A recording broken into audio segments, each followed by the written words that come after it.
You fell into a trap inside a dungeon and are losing a lot of blood. The hole is bigger than the hole of the OnlyFans girls. What the f— Everything started on Earth with a mass teleportation, and when they looked, several confused people were already in this new world. A cute rabbit appears warning them that they were invited to a game. But obviously this was a game of life or death. You need to die to learn how to play, and now it's time to start. With only a few weapons given by the rabbit, monsters quickly emerged. The problem didn't stop there. Fights among humans began due to hunger, and the chubby ones didn't want to share anything. Our hero had gained the skill considered useless, and was therefore mistreated. His ability to purify impurities didn't help at all at that moment. This would be a night when the protagonist would sleep hungry. The next day, a giant ball was rolling behind several survivors. While they ran, some died stepping on traps along the way. Running from the ball trying to kill you without a rearview mirror was complicated. The boy who had slept with an empty stomach couldn't hold on much longer, and to top it off, he just stepped on a trap. Here we return to the point where the protagonist fell into the hole of the OnlyFans girls and the cursed rabbit was laughing at him. He still said that the chance of surviving this was 0%.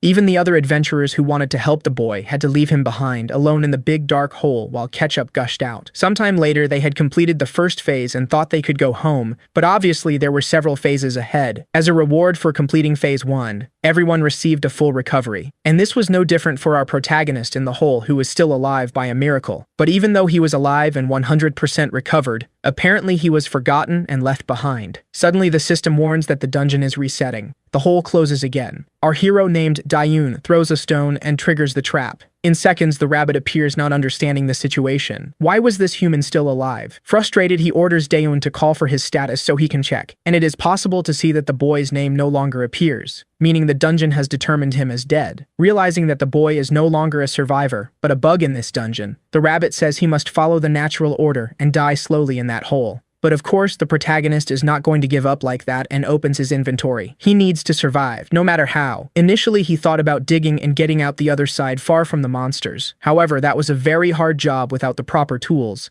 His hands were already full of calluses. Exhausted from the situation and with plenty of time, he wonders if it's possible to store dirt in the inventory. And to everyone's surprise, it is indeed possible. Now with renewed enthusiasm, he digs even more intensely, looking like an excavator.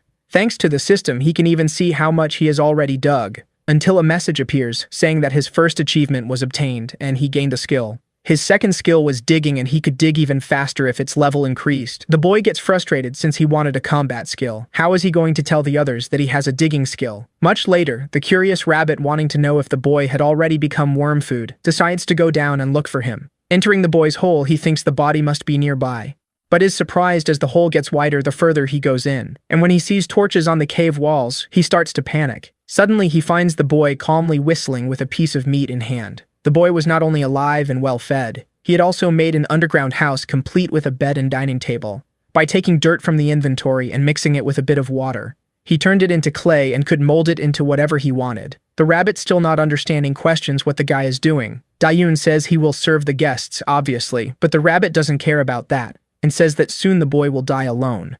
Suddenly, everything starts to shake, and it seems that the new participants have just completed phase 1. That is, everything the protagonist just created will disappear because the dungeon is resetting. He starts to run intensely to avoid being buried while the rabbit mocks him, but suddenly the shaking stops. Apparently, the rules of the dungeon no longer apply to the digging boy. The rabbit, still very furious, tells him not to get relaxed because he will probably be buried in the next reset, or even encounter a scary monster underground. Noticing how furious the rabbit is, he questions if the creature can't kill him with its own hands. The rabbit is tied up, he can only eliminate players, and the boy is no longer a player according to the dungeon. Suddenly the wall breaks and a lot of water starts to flood the tunnels. The rabbit gets excited again. The boy is swept away by the current, but returning to the spot, he realizes he will only survive if he plugs the hole. So he starts pulling a lot of dirt from his inventory and covers the hole, but this doesn't last long and starts to leak again. Now forcing his ability, he takes a piece of dirt and shapes it into a brick. Even submerged, he is happy with the result. Shortly after, the rabbit can't stop being impressed. He made a dam using bricks and almost completely sealed off the water passage. Besides solving the initial problem, he also mocked the rabbit, saying he killed 2 birds with 1 stone and solved his water shortage issue. Now excited with his ability to shape dirt, he begins to modify the new well he just created. Soon, a small wall and a lion's head were in the well as decoration, which even helped reduce the water pressure. The system starts to shine, and he completed a new achievement. His reward was fish placed in the well, and now he has infinite food.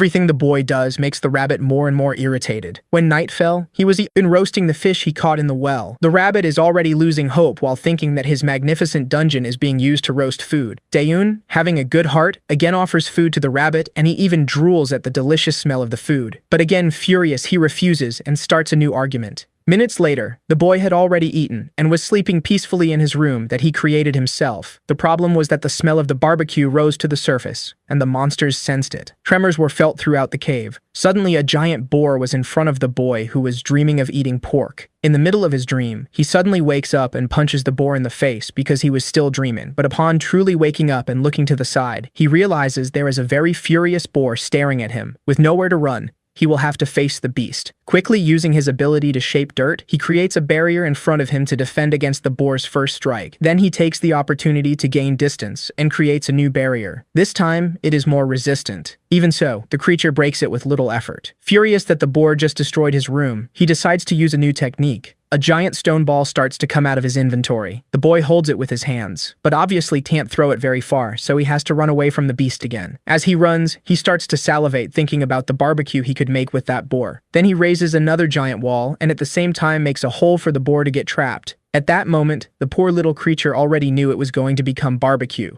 Our excavator boy would have a nice feast. Then he starts throwing various stones from his inventory to eliminate the pig. The rabbit is once again incredulous. How can the boy use such a useless ability this way? Only now does he realize how dangerous this boy is. The more time passes, the more furious he becomes with this bug in the dungeon. But now it's time to prepare the feast. In just a few minutes, he had completely deboned the boar. Even the animal's skull would be put to use, turning into a high-quality frying pan. This was much lighter, and even had a handle to hold. The rabbit, seeing him store fat, warns that soon more monsters will come down due to all this smoke and smell. But this time Dawoon will be prepared. He will use the same method they used at the beginning against him. As soon as the creatures fall, it's certain death. And it didn't take long for the first prey to appear. The rabbit even starts shouting for the creature not to jump, but it was already too late. A new delicious food just fell right in front of him. Could this be an infinite farm of meat? And it didn't stop there. Little by little more of them were attracted. Sensing the smell of the meat, they jumped, thinking it would be easy food. But it would be easy food for the protagonist, who watched everything excitedly. Now that the meat and water were infinite, our once malnourished boy was starting to gain weight from eating so much. This is because every time the dungeon resets, new pigs fall from the sky. On the surface, one of the guys who left the protagonist behind but had also tried to help him earlier had piled up dozens of pigs after slaughtering them. He even earned an achievement after killing 100 of them, and with it a skill that gave him the strength of a boar. The only problem was leaving all that meat behind. This is because there are toxins in these monsters which makes the meat inedible. Only at that moment did they realize how much Dan's purification skill was missed. The boy who raised this question soon caught their attention. At first, everyone thought he was just a cook, but now they see how much the boy has missed since he was on the front lines solving everything. However, now it's too late. Dawoon had all the comfort in the world. It was even raining food in his room. The meat was literally infinite, and that made no sense. Do the pigs' brains reset along with the dungeon, and do they always fall into the same trap? Suddenly the rabbit gets startled. Dawoon was lifting the boar with his own arms. Obviously this must be due to the boar's strength skill since he is killing a boar every 5 minutes infinitely. However, when the dungeon resets to count 2, so he is simply stronger now, but he knows he can earn this skill and get even stronger.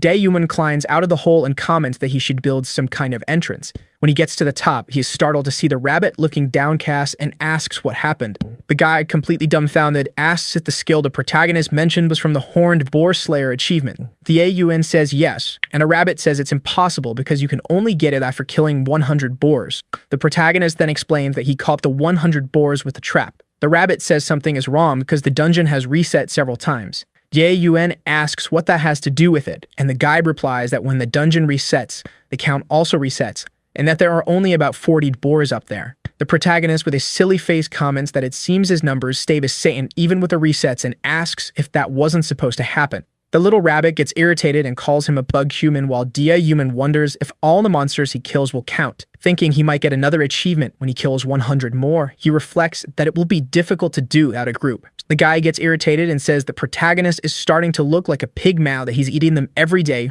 Dawoon asks if there's a weight change system. How the rabbit doesn't know. Meanwhile, outside it's a beautiful day. On a tree branch, a squirrel walks near a nest. He is gnawing on a bone until he accidentally drops it. Then he quickly descends from the tree, but when he gets down, he sees a hole in the ground near the tree. and he tenses up when he realizes his bone fell straight into that hole. He stares a bit before entering. After a while, he comes out of the small hole. That leads directly into the protagonist's cave. He starts to explore, looking around. And when he gets to the kitchen, he is surprised to see all that. A little further ahead, he finds his bone, and he runs to grab it. But he is surprised to see the carcass of a horned boar. It was love at first sight. Sometime later, he returned to the tree all excited, with a twinkle in his eyes. More time passed, and he returned to the hole. And this repeated day and night, without the other squirrels knowing. And it became routine. He entered the cave all calm, and there were always more bones there. So he ate them all, until he saw something, a bowl full of bones. And he went straight to eat what was in it too. He picked up a bone from the bowl without hesitation.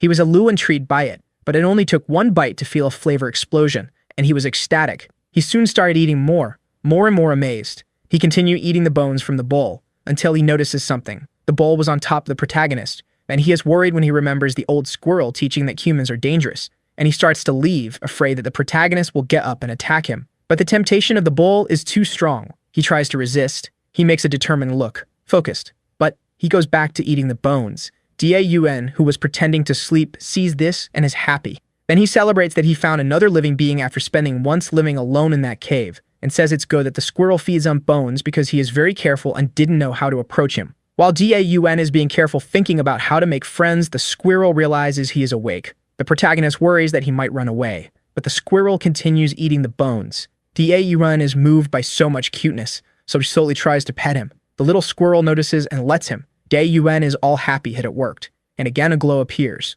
The system shows the achievement of Earth's squirrel friend for having tamed the little squirrel, and then says the dungeon admires this unexpected friendship. Daun wonders that they give these things out regularly and remembers that when he was with the group he couldn't get any. Then he thinks about his new achievement and says he doesn't know if it's worth anything, but thanks the little squirrel for calling him a friend. Then he starts thinking about using POKKMYU as the name of the little animal, since that's the sound it makes. The little squirrel seems to like the name. Daun is astonished to see that POKKMYU apparently understands him and wonders if it's the reward for the achievement. Then he tells the little squirrel to sit and even thinks that maybe it's hard for him to understand. But POKKMYU sits down right after. He's impressed to see that the squirrel really understands him and even asks him to hold his hand. And then he asks POKKMYU got him a meme. At that instant, the squirrel jumps from his hand. Daun wonders if he didn't understand. But POKKYU waits for the protagonist, and then points in the direction indicating for Daun to follow him. The protagonist then sees the wall through which POKKMYU entered and uses his digging ability to enlarge the hole.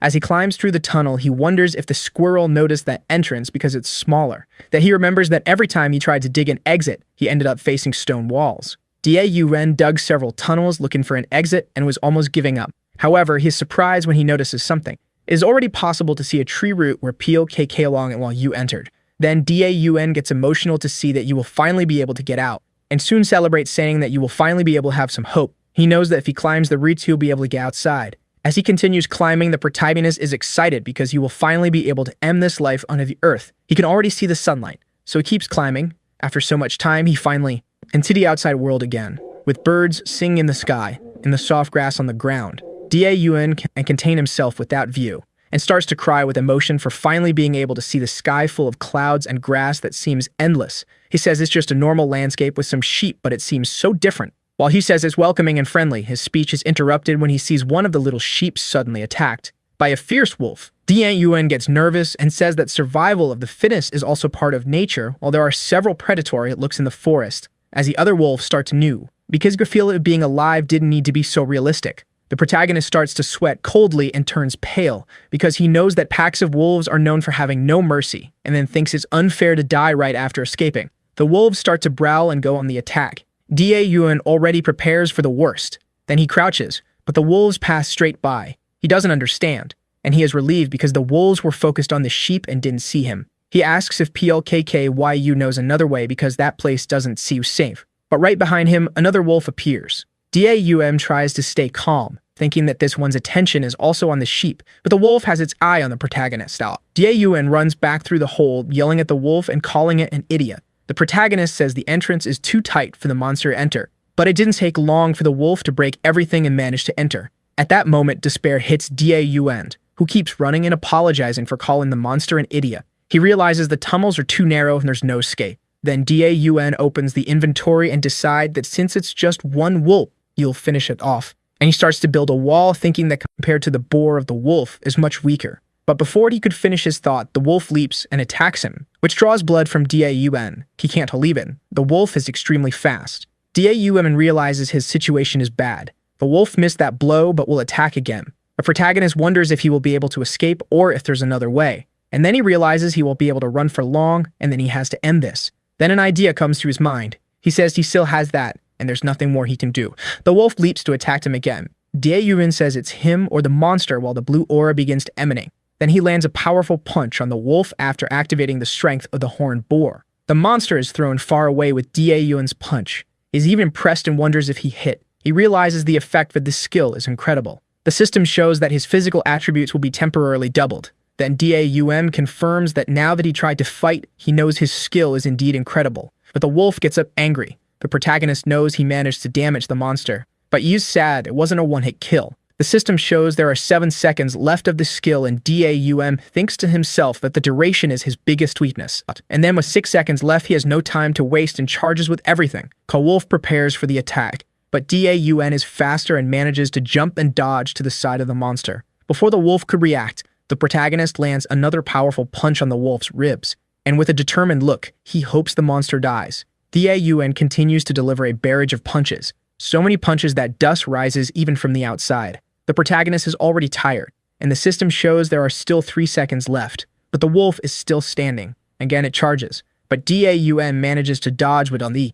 Then he quickly opens the inventory, pulls one of the spikes while there are 2 seconds left, and yells for the wolf to die already as he prepares to attack with the spike. The monster growls at him, but Dawoon manages to hit the spike on the wolf, but the monster attacks him with its tail. This attack ends up throwing the protagonist against the wall. The spike embedded in its neck. The wolf is still alive, while Dawoon wonders how the stand thin has so much energy. It says this won't end easily. The system shows that the strength of the boar is on a cooldown of 99 seconds. The wolf stares at him angrily, but Dawoon has understood the pattern of a monster.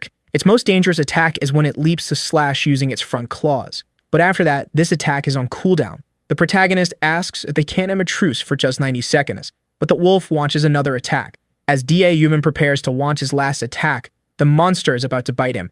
At that moment, the protagonist says he should have used his paw. Then before the wolf could bite him, Dawoon uses the deeding ability, right into the wolf's mouth, and the monster is caught by surprise. Sometime later in the cave, the guide appears wondering what happened since the protagonist isn't making meat. He says something is wrong, and says that Dawoon must be doing something bad until he finds him. The rabbit can't believe that the protagonist is dressed in bone armor. Dawoon says the armor turned out quite good for something made in a day. He says he made it because many dangerous things happen these days. The guide is shocked to see the skull of a plains wolf and wonders if Dawoon finally found a way up there. The protagonist says yes, and the rabbit already asks why he is still there. Then he says it must be because that place is comfortable and tells Dawoon to keep living there. Then he comments that the protagonist even got a little pet, but Dawoon determined says he will leave. However, he cannot leave without preparing as he only survived by pure luck. Because of the danger, the rabbit tells him to stay there. Then Dawoon says he still plans to use the base for a while. Now that the problems are clear, he needs to start making his preparations.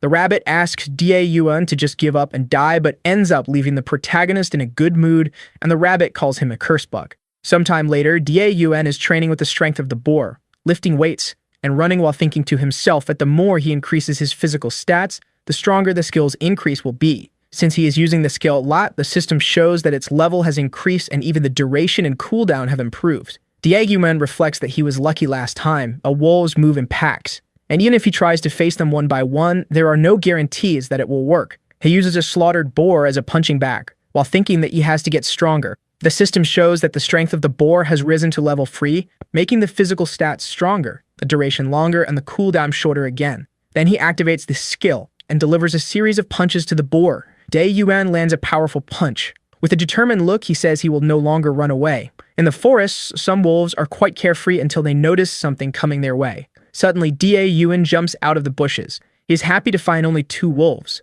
Then the protagonist activates the strength of the boar and throws a thorn at one of them. The other manages to dodge and already advances towards Dawoon. He then says he will show the result of his training and lands a punch that makes the monster fly and hit a tree. The impact was so strong that it destroyed the tree. Right behind a protagonist appears the first wolf about to bite him, but he has already noticed and says he knew it wouldn't die with just one hit. Then he lands another punch on the wolf and says he will hit it as many times as necessary. While the monster is thrown to the ground, the second wolf gets up. During the fight, the guide realizes that he has become very strong, and Dawoon himself feels full of power and wonders if his feeling means he is strong. It then says he feels he won't lose and wonders if he has become unbelievably strong. But the rabbit cuts his wave and says he's not that much since Seiyuan could kill 10 wolves in a second. Dawoon says anyone is weak compared to Seiyuan, but the rabbit says the boy Jin who killed 3 wolves alone. Suddenly, one of the wolves starts to howl, and the rabbit mocks the protagonist saying that now the pack is coming. He warns about 3 wolves are coming and that Dawoon is lucky because usually there are more than 5. Then he asks that the protagonist will be able to defeat them all before the skill's time runs out and asks him to show his power.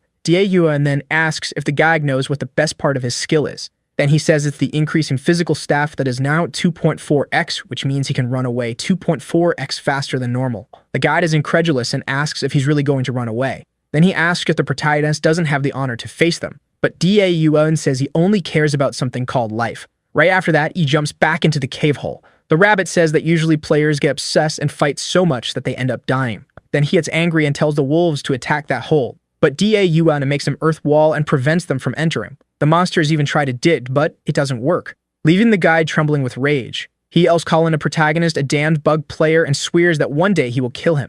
Inside the cave, Dawoon says he managed to find some isolated wolves thanks to POK, but now that they are in a pack, it's not easy to deal with and then wonders what to do. He made 7 escape routes in the area where there are no stone walls and now knows he can withstand fighting more than 2 wolves. But he is worried that something unexpected will happen like last time and he won't be able to close the entrance in time. Even if he flees to the hole, there's nowhere he can hide. So he tells POKK of YU that he has no choice but to need his help. Dawoon asks his little squirrel to find the wolves that have separated from the pack, and tells him not to get too close and to be careful. Then he says he will start the preparations. Outside, there are 3 wolves that have just hunted a sheep. Dawoon is going to put his plan to practice and says the distance is perfect. Then he opens the inventory. Meanwhile, the guide is watching, asking if he is some kind of mole for having made so many holes in the region. The protagonist says the rabbit has this horrible habit of appearing behind people. The guide then grumbles and says the most important thing is to note what Dawoon is going to do and asks if he's going to shoot a laser beam or something like that. Then the protagonist says it's almost that and says this is his long-range combat art. The rabbit says he doesn't have any such skill, but Dawoon says it's possible to throw earth balls using the strength of the boar. Then he activates the skill and throws a thorn as if it were a spear, saying this is the safety-first attack. The wolves are far away and unconcerned, until the attack passes close but doesn't hit any of the monsters.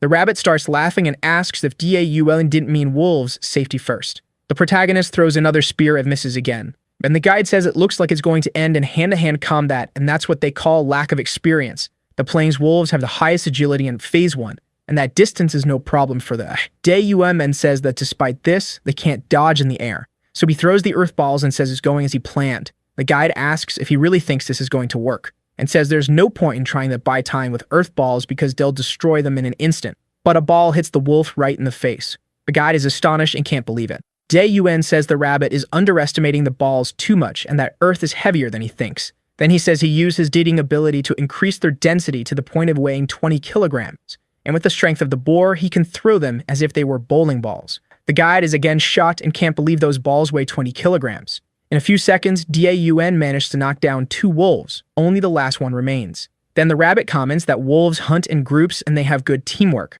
while Dawoon has his back turned. A third wolf weeps and attacks from behind when the guide thinks it was checkmate. However, he managed to defend himself from the attack by placing his arms in the way. But he was still thrown far away while the wolf waited to see what happened. Still recovering from the beast's charge, he didn't notice that the wolf was approaching to feast on him. And the rabbit celebrated because he wanted that annoying player to go to heaven soon. Hoping, the rabbit asked the wolf to attack him immediately and finish the guy off. The rabbit laughed at the scene as the good sad as he is. Dawoon was now inside the wolf's jaws. As the fierce attack continued, the rabbit watched everything from afar, hoping that things would go as he planned. However, something unexpected happened. The wolf felt its teeth breaking. The rabbit, observing the scene, expected anything but that. Dawoon's armor was more resistant than the beast's teeth and caused them to break when biting him. Taking advantage of the distraction, he managed to move his arms enough to free himself a bit from that dangerous mouth. He was finally in a safer position while the wolf tried to recover from the damage inflicted on itself. Dawoon was pleased with the effectiveness of that armor, and if it weren't for it, he would have become a snack. The horned boars are the most powerful beasts of that level. The wolf's fangs are nothing compared to those bones. Even so, the force was felt by the guy's body and he suffered moderate damage. The status window signaled that he still had 8 seconds to use the boar's ability. At that moment, he tried to regain his calm to plan an attack. The time was more than enough, and he started manipulating something in his hands. Dawoon, with the Earth Sphere, assumed the posture to throw it at the wolf. Finally, he was prepared to do it. But the wolf in his sights, Dawoon threw the projectile towards the injured wolf. A great explosion occurred in the forest.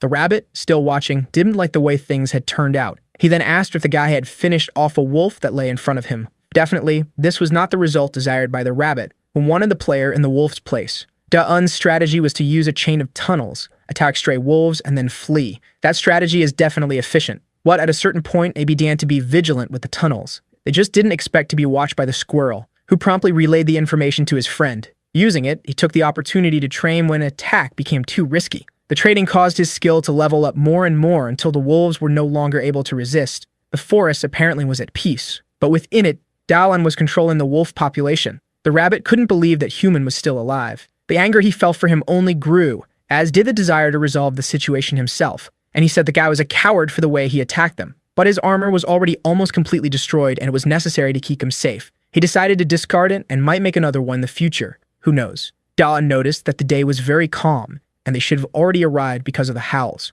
for he knew he hadn't finished off all the wolves in the forest. The rabbit was completely unable to hide his annoyance, and Dawoon asked what was wrong with him. Then he happily asked that he had finished off all the wolves. The rabbit said he was a coward and would soon die while he celebrated being able to deal with all the wolves. And he also said that if he found other players, he should tell them where they were, but the rabbit wished he would perish and said he wouldn't do that. Dawoon celebrated the success of his strategy and was now ready to move on to the next step. He needed to defeat the boss but knew he couldn't do it alone. So he needed to find more players and join them. Now he was in the plains forest. With 10 days left until the reset, he imagined they would soon pass through there. But he recognized that it would be problematic if they were far away. A loud sound echoed through the forest. In the middle of it, there was a small clearing. In that clearing, a group of players was confronting a pack of wolves. They knew the wolves were fierce, and on that occasion, there were many of them. One of the players blamed the situation on his colleague, and they argued. The rabbit passed by there, completely downcast. He looked at the group of players and realized they were having the expected tense behavior. To him, that was what was missing in the dungeon. More tension. The wolves advanced towards the people. The rabbit rejoiced in the scene and hoped the pack would take care of everyone. He wanted no player to remain so that Dawoon would have no hope of getting out of there or living for long. One of the wolves is thrown far away. A player with an axe is responsible for it, and it was just as the rabbit imagined. Not everyone is weak. He noticed that the old man was hiding ability for emergency situations. Windblade.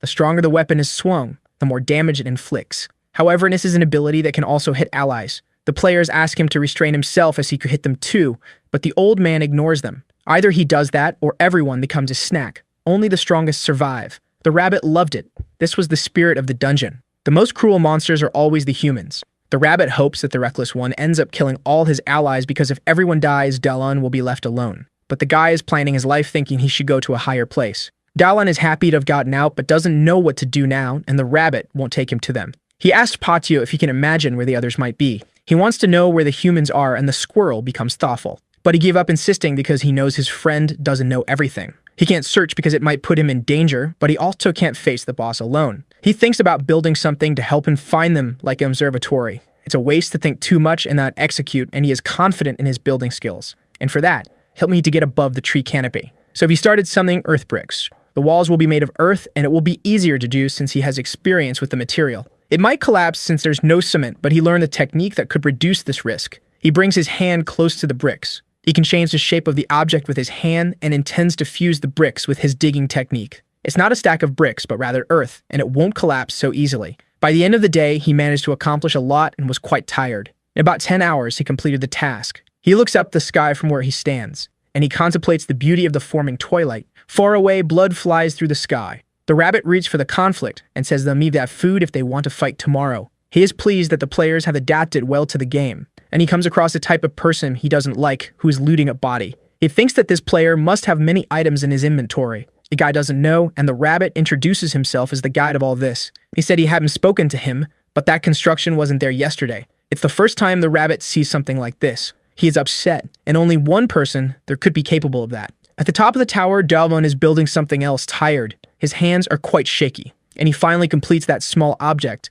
The rabbit appears beside him and asks what he is doing. He says that he scared him and that it's important, and that the rabbit should be working. but he says Dawoon only does things that hinder his work. He said that Dawoon has a lot of free time and that now he stopped making tunnels and is making towers. Dawoon asks the rabbit how long he thinks it took him to make that tower. He said it only took 4 hours, and the rabbit didn't believe it. It was difficult at first, but it got easier with the skills he acquired through achievements. Just with that tower, and there were 2. The first was as an observatory. Everything he sees from there appears on his map, and he shows it to the rabbit. It's outdated in real time and even differentiates hostile monsters and players from neutral people. The rabbit doesn't believe it, and Dawoon said he has already tested it. Now he wants to know what other achievement he obtained. He imagines he got it when he finished the 5th tower. A beam of light appeared. Builder's reward, a new building skill was granted to him, and the construction time was reduced by half. He said it helped him so much that he didn't even need to rest. With the skill, he builds so quickly that he can invest his time in interior decoration. He pointed to a place where he said he would put the bed, much to the rabbit's displeasure. He imagines Dawoon has completely lost his mind since he is getting so many achievements. If he finds other players, it could turn that into a giant park, and the rabbit doesn't want that to happen. He is too dangerous alone and will make sure he stays that way. Dawoon asks if the rabbit is already leaving, and asks him where he can find more people because he hasn't found anyone yet. The next day, the players observe the tower that wasn't there the previous day. The rabbit appears near them and gives a sinister laugh. He tells them to follow him to the tower because he has a surprise for them. One of them says the rabbit is a liar and shouldn't be listened to. He must be leading them to a powerful monster, so they should change their path. The rabbit pretends to be innocent and says it took him a long time to prepare that. But they change their path, and the rabbit is happy to have fooled them. He continued doing this so Dawoon wouldn't find other players, and allowed them to take the easier path just to buy time. Maybe this way Dawoon would perish. Now the time has come to finish them all. Dawoon analyzes tracks on the ground, but it's just a group of monsters. But something on the map catches his attention. There were many signals on the map now. 10 signals appeared there suddenly.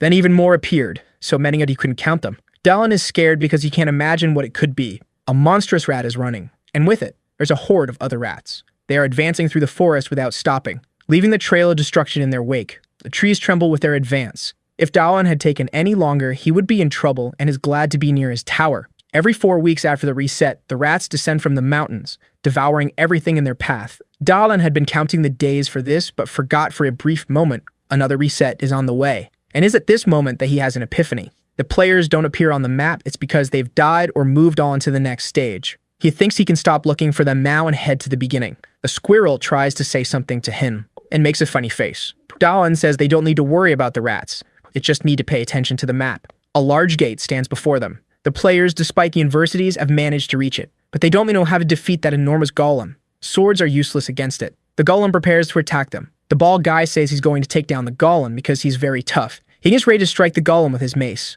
The other players are stunned by the scene. The weapon was on the ground, and there was a lot of tomato sauce. The monster advances unstoppably towards them. The player is terrified by this, because he imagines there's nothing he can do against it. He asks for Bao's help. The golem is ready to finish him off, but something hits it from the side. The golem's hand fell with that impact. The player gives thanks, but the woman tells him to look in the direction of the attack. A brick was flying through the sky. Dawoon has arrived and is using the boar's strength to throw bricks. This golem is different from the map monsters, so it's possible that if the player doesn't know why Dawoon is so strong and the woman asks him to be careful. But golem continues attacking with its remaining hand. Dawoon prepares to throw another brick. This time it hits the side of the monster's head. A large hole is formed. Now it turns towards Dawoon. The golem is enraged by this trick. Dawoon realizes that it might be better to run now. The golem is fast and is already very close to him. Dawoon doesn't know what to do now.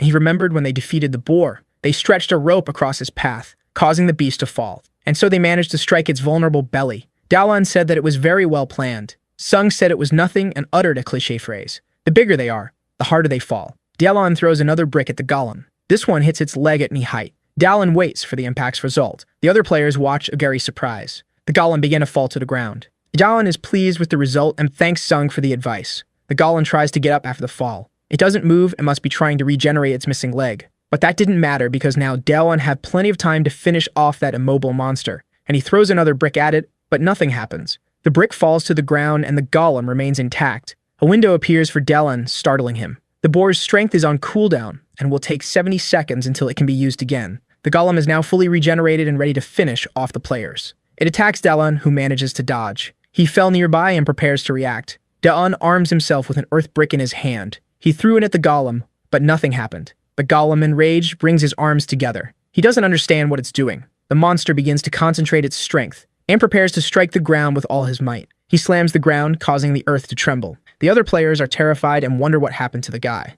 But Woman still holds out hope that nothing has happened and thinks they shouldn't just stand there watching. Her companion is too scared to think of anything. There's not much that can be done against that thing. The woman runs toward the golem. The guy yells, asking what she's going to do. Dawoon knows he just needs a little more time, and something hits the golem's face from a distance. The woman is there now, protecting him. She wants to know what she can do to help him defeat that thing. Dawoon says he just needs 1 more minute, nothing more. That's too much time, and she wants to know if 10 seconds will do. But Dawoon can't do anything about the time and warns her of the imminent danger. The golem is about to strike her now. He executes his strike without mercy. The woman closes her eyes, fearing the worst.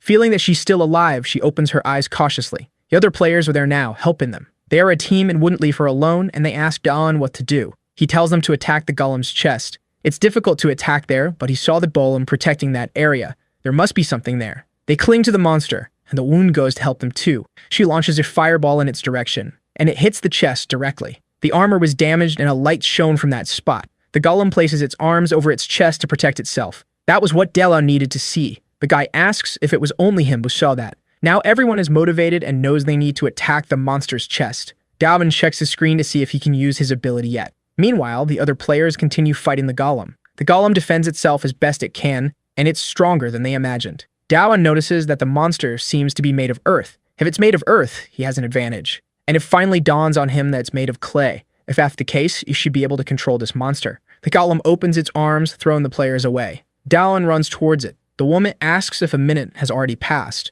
Dawoon nods affirmatively to her. It's been a long time, he just didn't have enough information to attack. The golem regenerates, so it needed to be studied. And those people risk themselves, so he could react. The time he gained allowed him to plan his attack. He's grateful to them for their effort. He crouches down, is already using the boar's strength. He jumped towards the golem with it. The players watch Dawoon in amazement. The woman also can't believe what she's seen. Dawoon is high up, heading towards the golem. He prepares one of his hands to attack, and manages to pierce his chest, going right through it. He lurks back as the beast loses its balance. The golem now collapses into a great pile of earth. Dawoon is pleased that his strategy worked. The other players also celebrate. The woman is happy that everything worked out. Now his digging ability has reached level 9. The experience was so much that he also reached level 10. The boar's strength is now at level 5. The players go to him, cheering him on as they manage to defeat that beast. The rabbit is furious with their success. He burns with hatred for Dawoon. The players begin to complain to the rabbit, who promised to send him home as soon as they defeated the boss. He's upset that Dawoon's ability worked on the golem. He's deeply irritated by this. He says the game isn't over and that they have to go to the next stage soon. The woman asks what the next stage is. His umbrella begins to glow. A door opens and he tells the players to enter it quickly. They are disheartened because they didn't expect more stages. The woman is a little fussful about this and encourages her companions because there's nothing more to do there. One of them decides to pass through the portal right away. They thank Dawoon, and the rabbit hurries them along. The woman says Dawoon was very brave. He thanks her and asks her to go ahead. They head to the portal for the next stage. Dawoon prepares to go through as well. He waves goodbye to the rabbit, who is seething with rage. But as soon as he tries to pass, he is immediately barred. The system blocked him, apparently for no reason. He tells the rabbit to fix it quickly, but the rabbit says the system rejected him. Dawoon has no idea what to do now, and the rabbit is thinking the exact same thing. A week after the reset has passed, Dawoon's clothes are spread out on the floor of the cave. There are also several bones scattered around the area. The guy is lying down staring at the ceiling. He's bored and says he can't keep living like this. He goes to the water source to drink a little.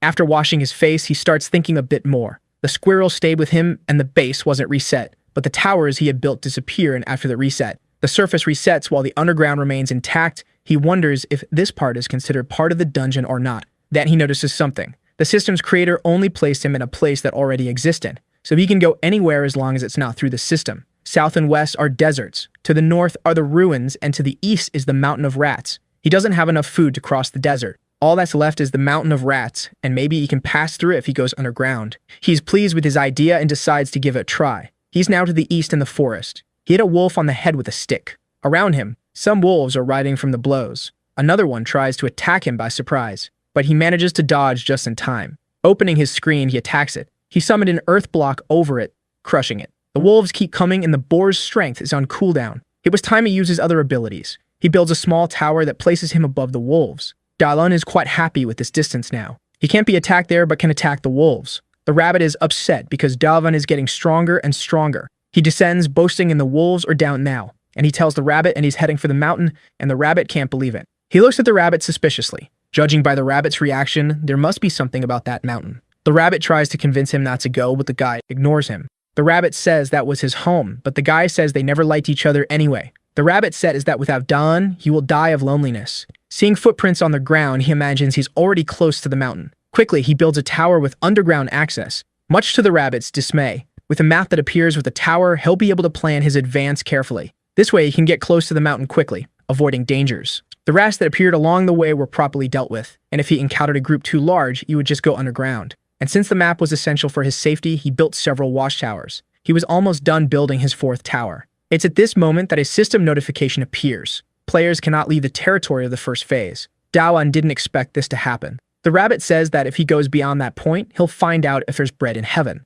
That was the end of the world. Dawoon is amazed that the rabbit doesn't get tired, and he asks the rabbit what was beyond that point. Not even the rabbit knows, so he decided to ignore him. Something else catches his attention now. This was apparently more serious. In front of his foot, there was a line of energy, and the color of the ground ahead is different. The rabbit says that this is the territory of the rats, and that he wouldn't be able to pass through there. But he had already crossed it, and the rabbit gets angry. A system screen warns him of this. The rabbit, incredulous, orders him to return. Dawoon continues walking, ignoring him. The rabbit keeps yelling without success, and the guy taunts him, saying that if he doesn't like it, he should come and get him. The rabbit is furious but can't do anything. Dawoon observes him impatiently. The rabbit is right at the edge, and the guy teases him, asking if he's unable to cross it. The rabbit is sweating cold with fear, and says that's not it, and that he's not scared. Dawoon taunts him a bit more, and the rabbit says he doesn't like the color of that place. He was right, the guy can't go there, and this world was divided into phases. It's possible that the reset doesn't work in that area. He wanted to confirm this, and the rabbit decides to run away.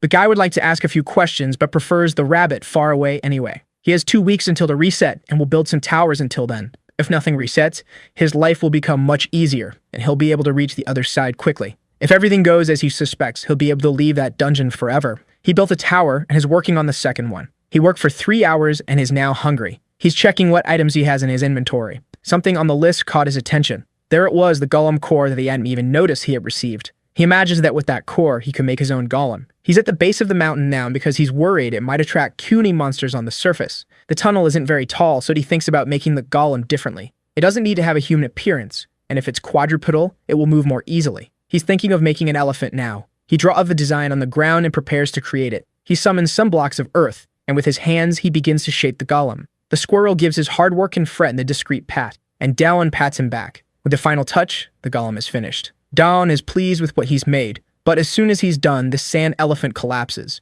He thought the belly gave way due to a lack of structure. He decides to make it slimmer even if it looks strange. An hour later, it's completed and he's very tired. It now has 2 extra legs and an empty space that can be used to carry things. A spider elephant golem is ready. He climbs onto the golem's back and prepares to implant the core into it. He places it inside its forehead. He gets down from the golem afterward and positions himself in front of it, waiting for any reaction. After some time, nothing happens. Dawoon wonders what could have gone wrong. Then the golem's eyes begin to glow intensely. The elephant rises and makes a loud noise. He earned another achievement, Golem Builder. It will follow and obey him. The guy is quite pleased with his golem now, and he thinks about giving it his first order. He commands it to sit like a dog. The golem lowers itself as best it can to obey the command, much to Dawoon's delight. Then he climbs up his trunk, and on top of his head, he exclaims how incredible this is. He commands the creature to stand up again, obeying every command that's going to be very useful. Now Dawoon becomes a little pensive. The squirrel wants to know what that was all about, and the guy says they need to go somewhere. The golem is ready to obey,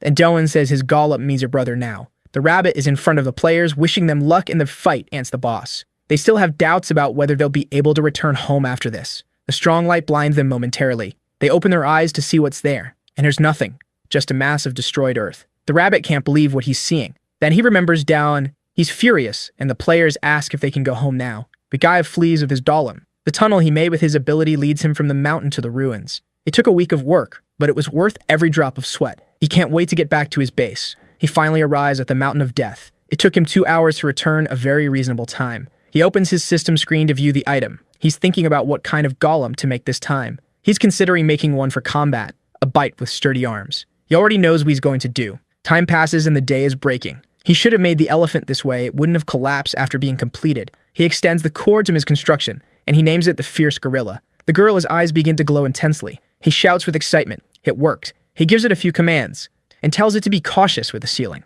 Afterward, he introduces one golem to the other. The squirrel is very happy and Dawoon says he's the oldest one here, and he wants to see how strong they both are. Outside the tower, many rats are moving around. Some of them start to notice something happening. A noise is coming from the entrance of the tower. Soon the golems emerge with Dawoon. The rats immediately become enraged. They charge at the golems, and Dawoon gives a simple order: attack. The gorilla leaps towards the rats. It raises its powerful arms, striking the ground with great force. The rats are stunned, and the rest try to attack, but the gorilla sweeps them away as if they were nothing. And it continues like this, practically unstoppable. The guy watches the strength of the level 1 boss and all. The gorilla continues pounding the rats with its fists. Instead of decreasing, the rats keep coming in greater numbers, and some of them are already climbing onto the elephant. He orders the elephant to react and prevent the rats from climbing. It begins to stomp the ground violently, but the rats are too many and are starting to surround them. The guy realizes he needs to attack in a different way, and he thinks about attacking on a larger scale. Then he has another epiphany about how to defend himself.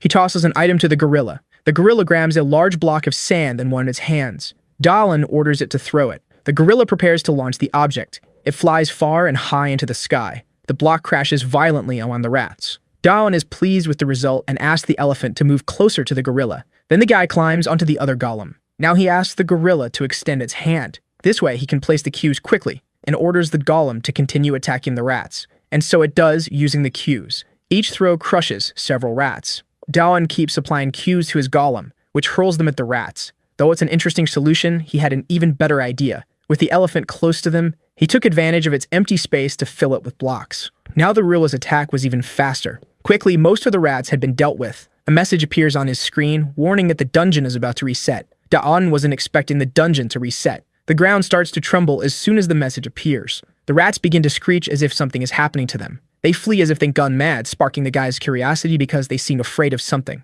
The little squirrel also seems scared of something, and Dawoon tries to console his friend. The squirrel tries to tell him something about the approaching danger. He knows that during the last reset, his little friend wasn't scared, but this time it's different. He opens his mini-map to see if he can find anything that might explain this unexpected reaction. At first, there's nothing unusual happening, but the area surrounding the first phase is starting to darken, and the towers that have begun to disappear. You know everything is vanishing, the area still appears to be safe. However, something in particular catches the guy's attention. Several points appeared around the border. They seem to be monsters. Dawoon calls his golems. They need to leave that place now. He orders the elephant to go underground and the gorilla to climb the tower. Now he and the gorilla are up high observing the surroundings. The earlier chamber was an earthquake, to his relief. That sound was much easier to explain. It was the sound of all the monsters from the first phase moving underground. Dawoon can't let this opportunity slip by. This is the perfect chance for him to refine his abilities, and he starts using the boar's strength. After doing so, he also summoned some earth cubes,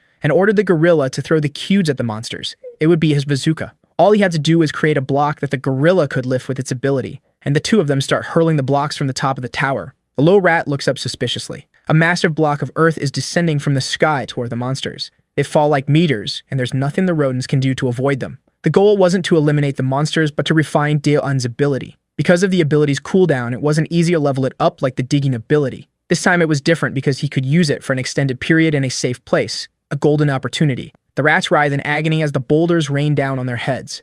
They gather in one spot, trying to form a living tower. It grows rapidly, reaching towards the tower the boy built. And you realize what they were doing and that it would be very difficult to hit them now, as it might damage the structure. However, there's no other option but to bring them down.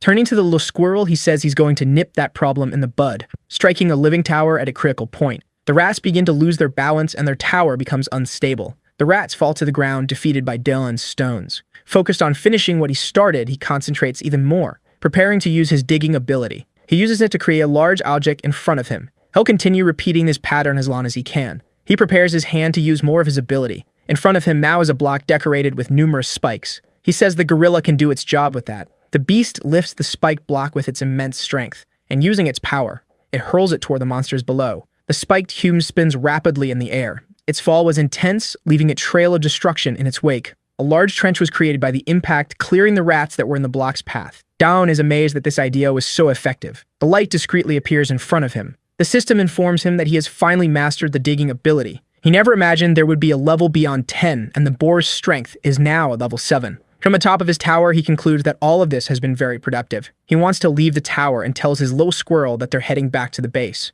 Mag is approaching in this barren land.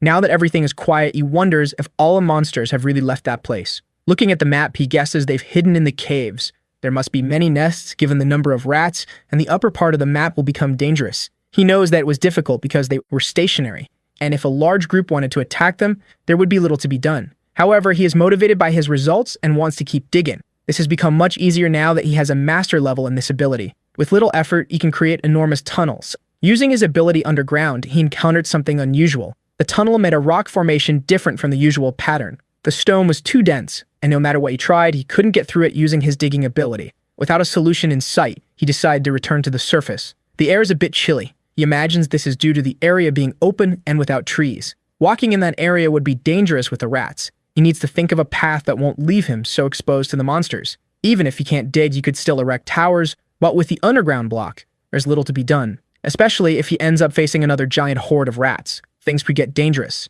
He realizes that having more golems might be useful, and now that the dungeon has reset, he can get another one and ask the gorilla to accompany him. He's on the mountain in one of the towers he had built. He's already given orders to gorilla number 2, which has just been created. That's his second combat golem. While the gorilla fought against the boss, it was easy to get the unprotected core, and once he has more golems, he won't even need to interfere in combat. And with his digging ability at the master level, things have become more practical. This way, he can train his bore strength ability, because he's able to produce larger and consequently heavier blocks. With their weight, most monsters won't be a problem at all. However, it's possible that a more dangerous monster exists, so caution is still necessary. Being careful, all he needs to do is plan, especially now that he has 3 golems with him. After a lot of digging, he decided to return to the surface. Once there, he began shivering from the cold almost instantly. The cold was so intense that he even sneezed as if he was already catching the cold. And since he's on the mountain, the altitude makes the place colder than the surroundings. Opening his inventory to search for items, he pulled out the horned boar's hide and used it as a blanket to shield himself from the cold wind.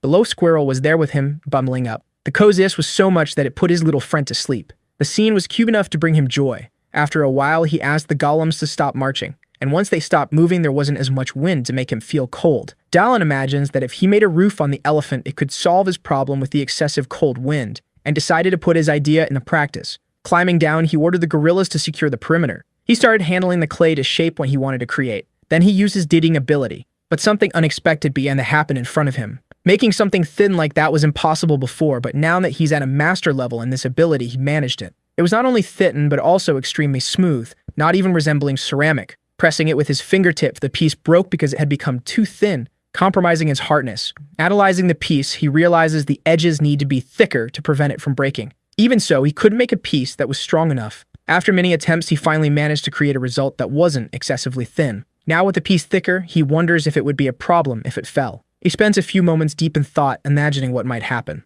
It was then that his thoughts led him to a conclusion. He should shake the piece as an arched dome. This way it would resist its own weight and provide better protection. Now he was hunched over it, thinking about where he could improve it. With the piece ready, he asked one of the gorillas to carefully place the object on the elephant. Now the elephant had a well-crafted roof capable of protecting its occupants from the elements. Dawoon lies down on it calmly, pleased with what he had accomplished. The little squirrel appears and says something to him now. The guy thinks he can better use his skills and perhaps build a wall to prevent monsters from passing. Now that he can't hide underground, raising a wall would protect them during surface travels. Since it was very cold, he thought of first making an insulating wall. Now that digging was at its maximum level, he could create even more elaborate things. He could replicate things he had in his life in Korea. And after much work, he created something that hadn't existed in that dungeon until then. A campfire similar to an oven had been built. The elephant golem now had a chimney and could produce heat. There was a space for burning wood, a bathroom, storage area, and a well-designed steam passage through the golem's trunk. The work was so well executed that the little squirrel was extremely impressed by it. Another achievement was unlocked for creating a heating system, and a heat manipulation skill was added to the craftsman skill. He hadn't expected a reward for that, and he wasn't even surprised. 2 long months passed, and they were now in historical ruins. The rabbit is incredulous at what he observes. Once again, the golem had been destroyed, and the players want to know what to do now. This is definitely not good.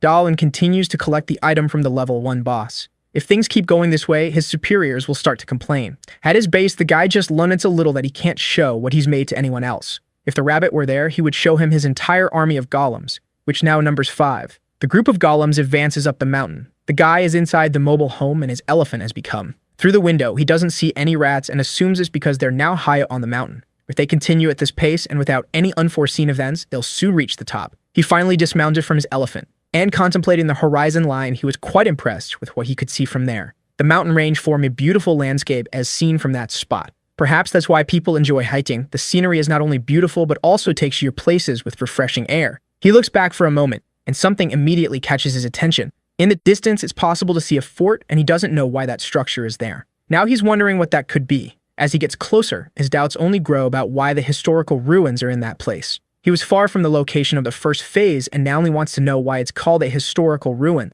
Since it's the rabbit and calls it that, he doesn't know the reason but assumes it must have been built a long time ago. He wonders if it existed in that world before it became a giant dungeon. And if he stays there in front of it, you won't discover anything, so he decided to enter to investigate. And since he has 5 golems with him now, he doesn't need to worry as much. He climbs the stairs and looks at the gargoyle beside him. He hasn't seen that before and wonders what that statue is. The statue appears to be very well made with rich details. It was crafted from raw stone. However, the color was a bit strange. Even so, it's clear that it was very well made. He continues climbing the stairs, passing by the statue. As he ascends, the statue suddenly moves. A large explosion occurs and pieces of stone fly in all directions. The guy falls backward, worried because he doesn't know what just happened. The statue is now in front of him, holding a large trident in its hands and in a threatening posture. Dawoon can't hide the panic on his face. The statue is enormous, and the flapping of its wings stirs up the dust in the area. It leaps into the sky, causing a strong gust of wind. The guy has no idea why it's alive. The gargoyle is high above, ready to attack anyone below.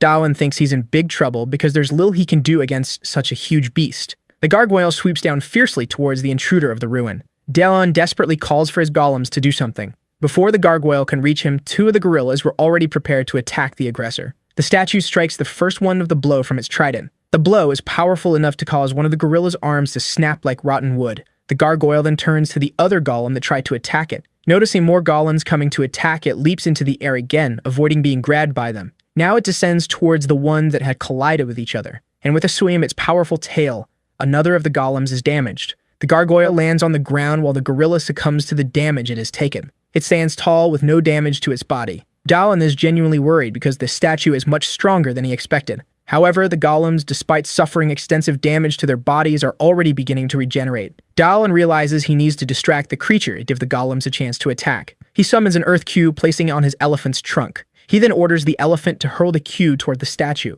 The boulder is launched with great force. The gargoyle notices the cube flying towards it, and shields itself with one of its wings, blocking the attack. The dust from the cube begins to settle, revealing the condition of the statue's wing. Despite the impact, it hadn't suffered any damage. Dawoon realizes that the strength of the earth he's throwing is nothing compared to the resistance of the stones the gargoyle is made of. And that's all he can do right now, nothing more. Thinking quickly, he uses his abilities once again. The elephant shoots another massive earth cube at the statue. Once again, the statue defends itself with one of its wings. He then orders his gorillas to attack the creature. The statue is grabbed by them, becoming immobilized. The stone dragon begins to writhe, and by spinning rapidly, it manages to break free from the gorilla's grasp, sending them flying. Dawoon had hoped the gorillas would be able to hold it off for a bit, but at this rate, they'll turn to dust and he doesn't know what to do. The guy hears a faint voice. One of the gorillas stands up resolutely. He doesn't understand at first what is happening. The gorilla roars fiercely at the statue.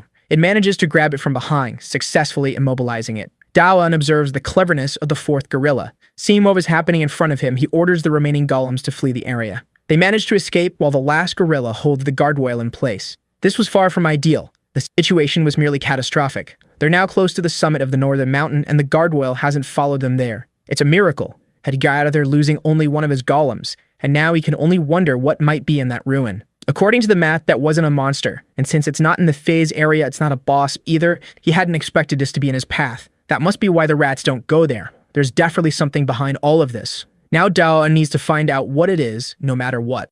Another month has passed in that place, and he remains on the Mountain of Death. Amidst the land of rocks and various boulders, the guy works tirelessly. But no matter how hard he tries, it seems impossible to make any progress. He's already frustrated because that stone is impossible to mine. The guy tries to calm down because he knows he can't lose his sanity in this place. A bit calmer, he looks at the ground. He observes the tool he was using to try to mine the stone, as he's planning his revenge against the gargoyle. And to understand the preparations he's been making, it's necessary to go back to the beginning, about a month ago. He was in the forest and found what seemed to be a large hammer. Someone might have abandoned that item there, a metal hammer, and he had only returned to that place to make more golems. What he learned from the battle was that earth golems are ineffective against beasts made of stone. He needed something that was tougher than stone since his golems couldn't do it. And after thinking a lot about the subject, he decided to create weapons that the golems could use. Finding the hammer ended up being a fortunate discovery in that land. The mountain peaks decorate the horizon line. The hammer was too small for the golems to use as a weapon, but he had found a material that could be shaped into one. He opened his inventory to use some of the items he had. The hammer was more of a tool than a defensive weapon. Dalan's skill tree was entirely focused on creating objects and things. After working hard, he wondered if it would be good enough. He asked his little squirrel if making an axe was a good idea. What he managed to achieve was the recovery of the golem lost in the battle against the gargoyle. He had no experience with stone and spent an entire month working with this material, refining his skills. Work was exhausting, and even though he had made 5 axes, he was very tired of having to mine the stone. He wielded the hammer, but the progress in shaping the stone was slow and tedious. Even so, he kept working day after day. Striking the stone once more, a glow erupted in front of him. Another achievement was unlocked due to his efforts. Now he had the stone carving ability.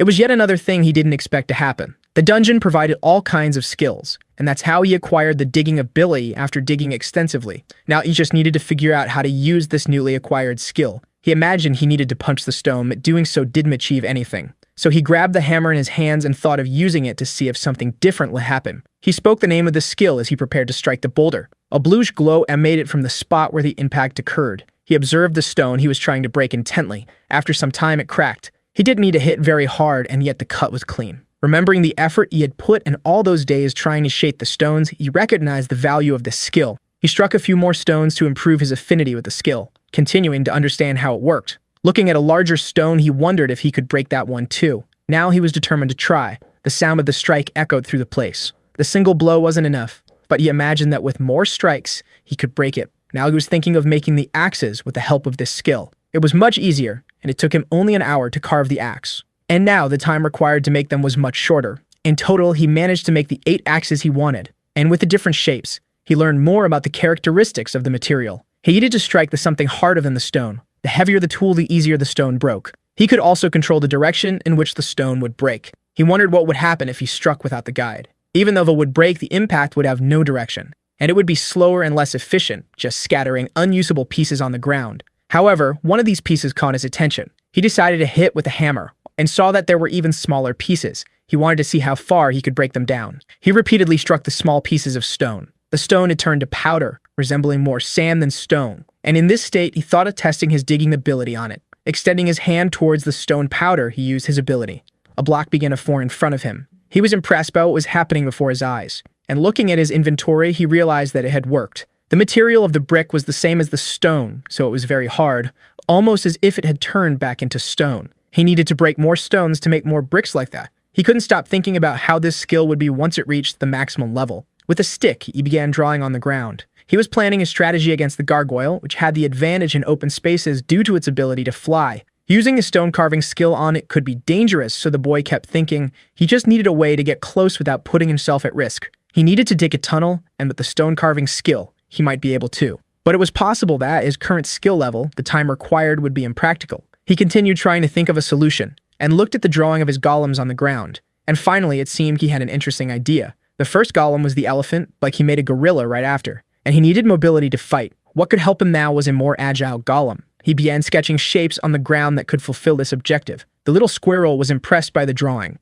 Dalan looks at his friend, wanting to say something. The boy tells his little buddy that they need to create his new siblings. A squirrel is very happy to see the family growing. At the entrance to the ruins, the gargoyle stands guard. It remains still but alert to its surroundings. It begins to move slowly as his eyes light up. Its hand grips the trident tightly. The boy is there for his revenge. And the gargoyle senses that there's an intruder. Golems are approaching, and they have the shape of centaurs. The form Dawoon chose to achieve the agility he needed was that of centaurs. They advance in formation. Behind them is Dawoon riding on a clay ostrich. With his idea, he managed to create an entire cavalry. The bonus for having the digging skill at a maximum level allowed him to shape the earth with little effort. The older golems are intact. They just don't have their cores. The gargoyle takes to the air, preparing to attack those who are trying to enter the ruin. The boy says the lizard can cry all at once, and the first stone hits the flying gargoyle. It defends itself from the attack, but this time its wing cracks from the impact of the stone. Dawoon notices something even more interesting. The wing remains cracked, a clear sign that it isn't regenerating. Perhaps it doesn't have a core, making it less dangerous, so he orders the centaurs to attack the beast.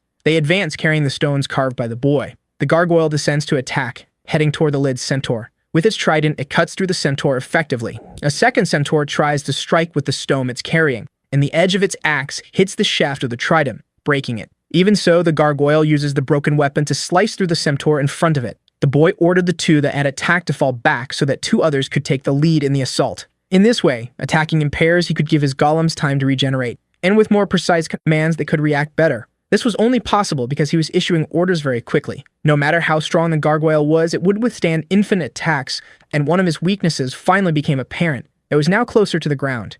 Its feet were almost touching the soil, and Dawoon ordered his golems to grab the gargoyle's legs. It tried to take off again, but the golems were pulling it down. The boy advances toward the battle, mounted on his ostrich, and he remembers his friend's advice about the size of monsters. Because the bigger they are, the harder they fall. He remembers this saying and is focused on the statue's defeat. Closer to the battle, he creates a staircase that blocks of earth. Getting closer, he reinforced the command to pull it down with more force. After some struggle, the gargoyle was thrown to the ground. While it's held down by the centaurs, Dawoon leaps toward the gargoyle. He opens his inventory while still in the air, and attacks it by releasing several blocks he was carrying. The gargoyle is being buried by the stone blocks. The impact is violent, and the golems ensure it doesn't escape during the process. The gargoyle tries to move, but the successive impacts make it difficult. It attempts to flee once the stone blocks have fallen, but the boy now summons his earthen bricks, and more blocks fall on the gargoyle's head. Dawoon notices that the gargoyle is breaking the blocks with its mouth before they can hit it. There are many auctions left, so he opens his inventory once more,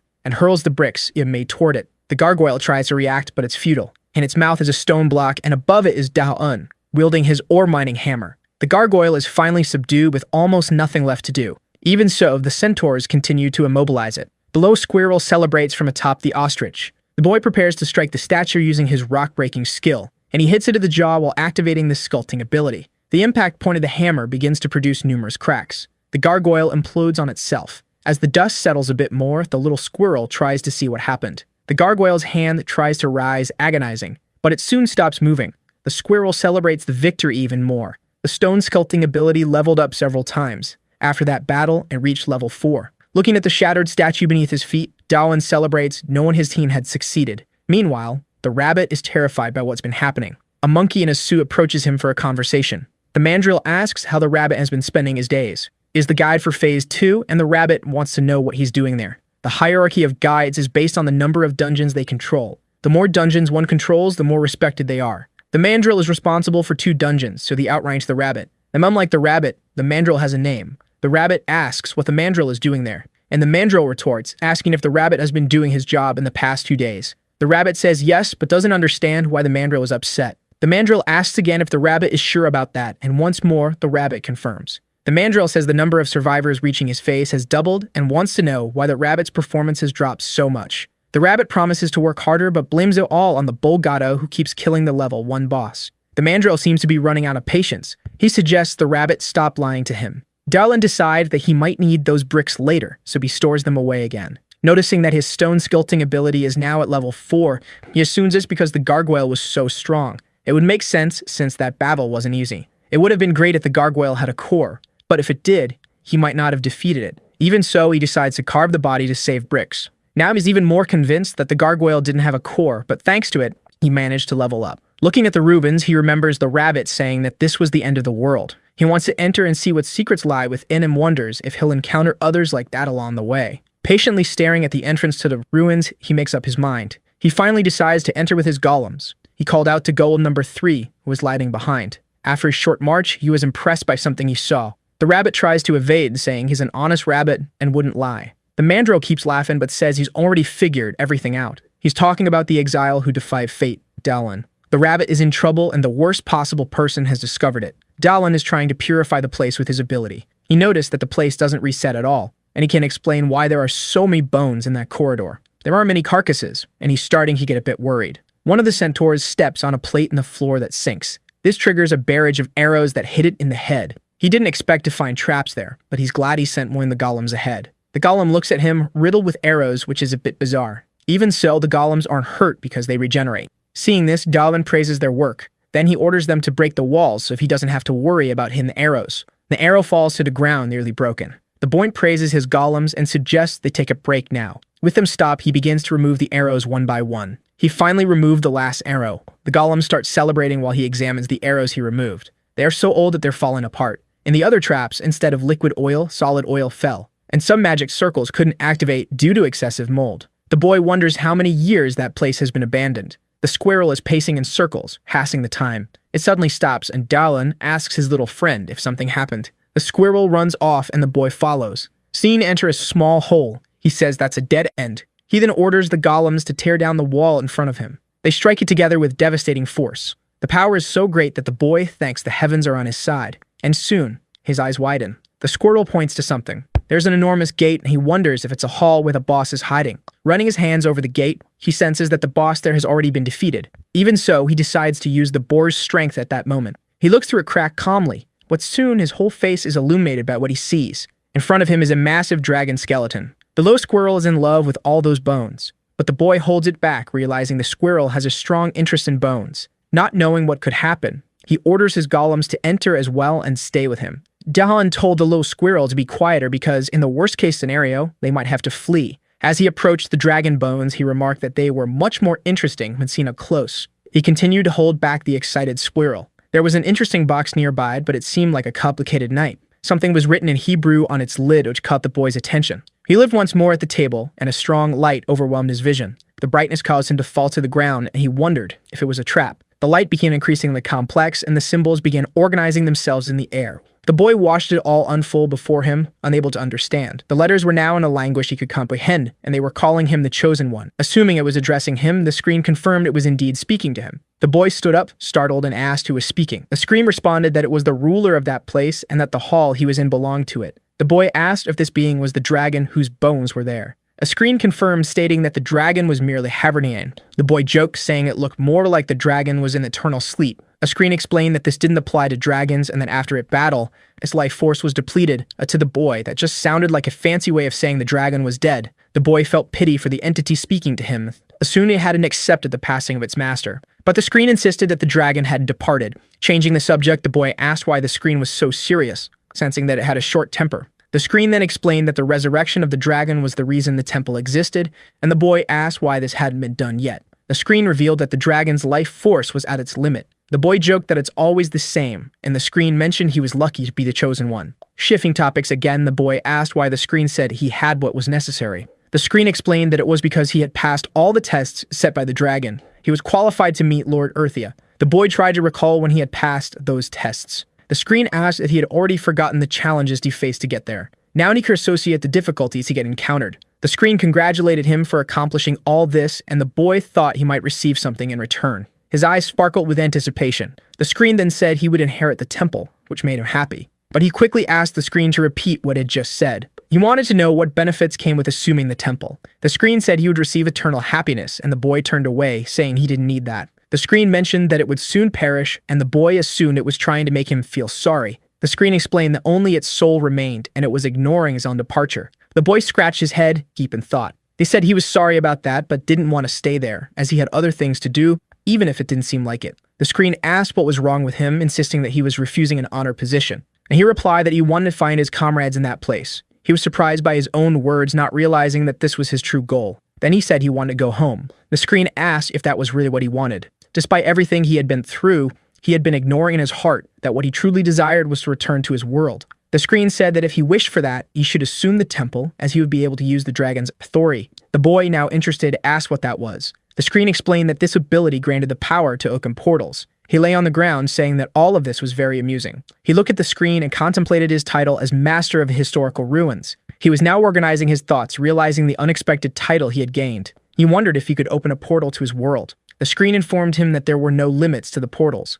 But opening portals consumed life energy, and the farther the destination, the more energy was required. And the way this happened was through an offering. Both living creatures and inanimate objects possessed life energy, and the boy realized that the object before him was an altar. Picking up a piece of food, he asked if it would work. A screen instructed him to place it on the altar. As soon as the food is placed on the altar, it is immediately consumed. The screen remarks that the offering was exceptional, but the boy wants to know if he can open a portal now. The screen explains that while the offering was good, one piece of meat is insufficient to open a portal, so he places much more meat on the altar. The screen, surprised by his ability to use spatial magic, asks for permission to analyze the boy. He agrees, and after a quick analysis, a screen states that it understands now. The screen, now displaying some information, reveals that he is a being who has already been offered as a sacrifice. The status window is a mark left by the death dragon on its offerings. The boy is shocked by this information. His status window has changed, and he hopes he is no longer an offering. He begins to think that his friends might also be offerings, like him. He became the master of the ruin because the screen said it would erase the mark of the offering,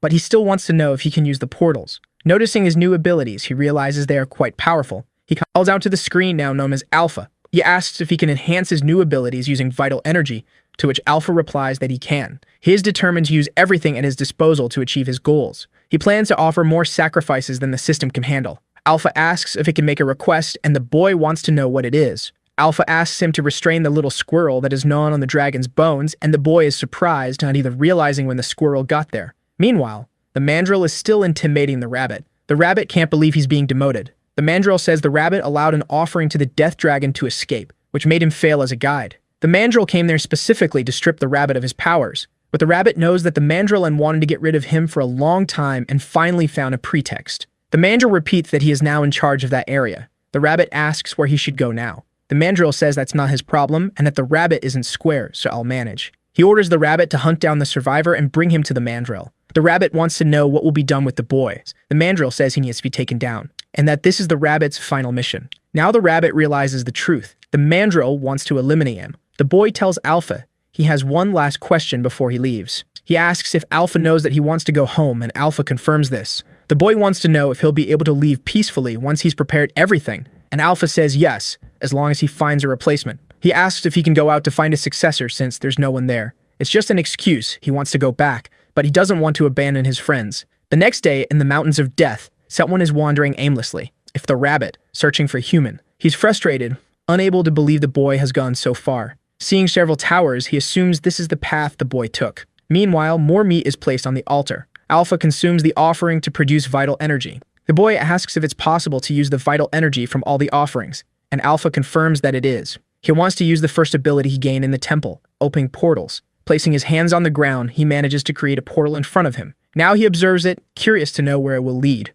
Alpha explains that in its current state, the portal leads nowhere, as 2 portals need to be created. The boy finds this illogical since he can't create a portal in Korea. Alpha explains that his ability is still restricted by its level, and that when he perfects it, he'll be able to go wherever he desires. Alpha adds that if he continues progressing at this rate, he'll master the ability in 20 years. Eager to test the ability, the boy summons another portal next to the first. Now they're connected, Alpha says. Alpha explains that if he enters one, he'll come out the other, and the boy is excited to test this. And that's exactly what happens, but his little squirrel didn't go with him. Even though the squirrel tries to force his way in, cannot enter the portal. Alpha explains that only with the master's permission can other beings pass through the portals, so Dawoon gives permission for the little squirrel. As soon as he says this, the squirrel is able to pass through and begins to playfully jump in and out of the portals. Dawoon then asks if his golems can do the same, and Alpha confirms that they can, but it will consume a bit of mana. Dawoon finds this very cool and already imagines summoning his golems anywhere.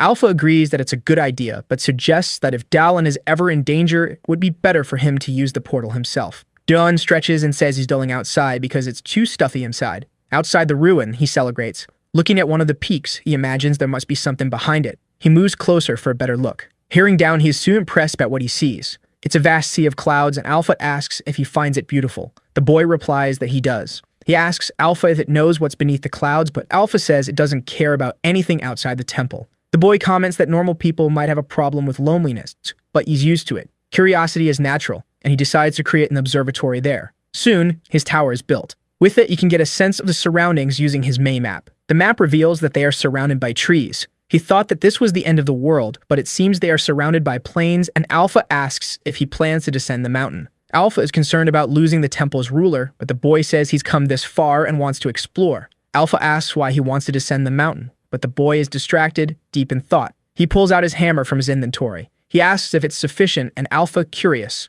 asks what he's doing. The boy replies that he's going to make stairs. He begins to carve the ground, and Alpha asks how he plans to create the stairs. Dawoon explains that his stone sculpting ability helps him control the direction in which the rock breaks. Alpha comments that it still doesn't look like a staircase, but Dawoon asks Alpha to just watch. He extends his hand over the markings he made. Then he uses a command to carve, and the ground begins to change. Much to Alpha's surprise, they work perfectly. Descending the mountain is now possible. It will just take some time, and Dawoon will be able to perfect his technique in the process. He's excited and can't wait to achieve it. Elsewhere, a small group of players is making their way through the forest. One woman wonders where they are at that moment. She doesn't say it out loud, but she's very scared. Some will comment that they've come quite far. He wonders what kind of monsters they might encounter now that they passed the phase, but they've already defeated many enemies, and in the process, they've become stronger. So even if problems arise, they'll manage. Wherever they are, they will survive, as an iron will that keeps his determination unwavering. His words end up motivating his companions. They calm down amidst the uncertainty of that place. One woman asks if they should plant potatoes there, and he agrees. Looking in another direction, Sunwoo becomes a bit pensive. The mountain on the horizon seems familiar to him, like he's seen it before. A system screen appears in front of him. It congratulates him for reaching Phase 4. Meanwhile, on the mountain, something else is happening. Dawoon is quite tired and wants to rest for a bit now. He has made a large staircase and comments that it's different from digging on flat ground. He's ascended a lot and it would be exhausting to go up and down all the time. He begins to work on the slope and Alpha asks if this is an alternate path. But the boy says he's placing a portal there and Alpha praises his ingenuity. However, the boy forgets that he needs vital energy and is out of offerings. Alpha explains that he's connected to the altar, can make an offering from wherever he is. Alpha tells him that all he needs to do is eat, and once he's satisfied, whatever exceeds that will go to the altar. Dawoon is pleased to learn this and starts eating. Since he just needs to eat a lot, he won't complain. After eating a bit, he tries to create the portal. Meanwhile, the rabbit is trudging along the mountain slope. He's completely hopeless, not expecting anything to happen. He's also feeling very hungry. The rabbit had climbed too far up the mountain. He was frustrated because he hated climbing. He was hungry, cold, and tired and couldn't remember the last time he had paid. His payment was to take down a player, which transferred their vital energy to him. He was upset, blaming everything on human. He spotted a rat in front of him. The rat squeaked threateningly. The rabbit was startled, not realizing a rat could see him. But the rat walked on normally, unable to see the rabbit after all. He could resist for now, but if he continued to weaken, the rats could become a real threat. The more he walked, the more his life force dwindled. The rabbit collapsed on the ground, exhausted. He was so tired that he lost his ability to fly. He tried to pull himself together as best he could, but a few rats began to gather around him. At that moment, it dawned on the rabbit. If he slipped up, he would lose much more than just a few abilities. He fled from the swarm of rats that inhabited the mountain. Terrified, he shouted for them not to follow him. He knew he needed to find shelter or risk dying. Ahead of him stood a tower and thought of hiding inside it. The rabbit quickly entered the shelter. Once inside, he tried to catch his breath. He looked up and saw a point of light. He began to climb the stairs to escape the rats that were still pursuing him. The rabbit was frustrated that the human built such tall towers. He was now very close to the top of the stairs. Finally, he reached the top of the tower. He looked back frightened because the entrance had no door. The rat leaped to him aggressively. He said that even though he seemed weak, he could still defend himself. And he started punching the monsters. After all, he was the guy of the first phase. His plan was to lure the rats into the narrow passage and knock them out with his punches. The strategy worked, giving him the advantage. And even without his guide powers, he managed to handle the situation with just his fists. What he didn't expect was that the effort would be too much. His health was at its limit, and he was worried that he might end up being taken down. The rats kept coming, and just like him, they were starving. The rats charged at him, desperate and furious. The rabbit realized this was a battle to famished, so he decided to make a final leap with the strength he had left. The rabbit threw himself out of the tower, with the rats following him. In a final gesture, he told the rats to try eating him. As he fell, he thought it was better to do this than to experience being eaten alive. Accumulating hatred for the mandrill, the rabbit cursed him in his final moments. Like the mandrill, he also cursed the bug human who was directly responsible for everything that had happened to him. But instead of crashing to the ground, the rabbit landed in Dawoon's arms as he was passing by. Dawoon had come to see why there were so many rats moving around. Now he wanted to know what the rabbit was doing there. The rabbit was terrified because he hadn't expected to run into the human at that moment. Rut being so weak he began to lose consciousness. Sometime later, he started to smell something very pleasant. He woke up startled and jumped to his feet. The rabbit was inside the dragon's temple. In front of him was a plate of potatoes. The smell was too inviting and he rushed toward the potatoes, intending to eat them. But someone stopped him and said he couldn't eat yet. The human told him that he had worked very hard to make those potatoes. Now the rabbit realized he wasn't dreaming. However, he didn't care about anything anymore and begged the human for some of the potatoes. He pleaded desperately, saying he was starving. Dawoon asked if he really wanted some of the potatoes.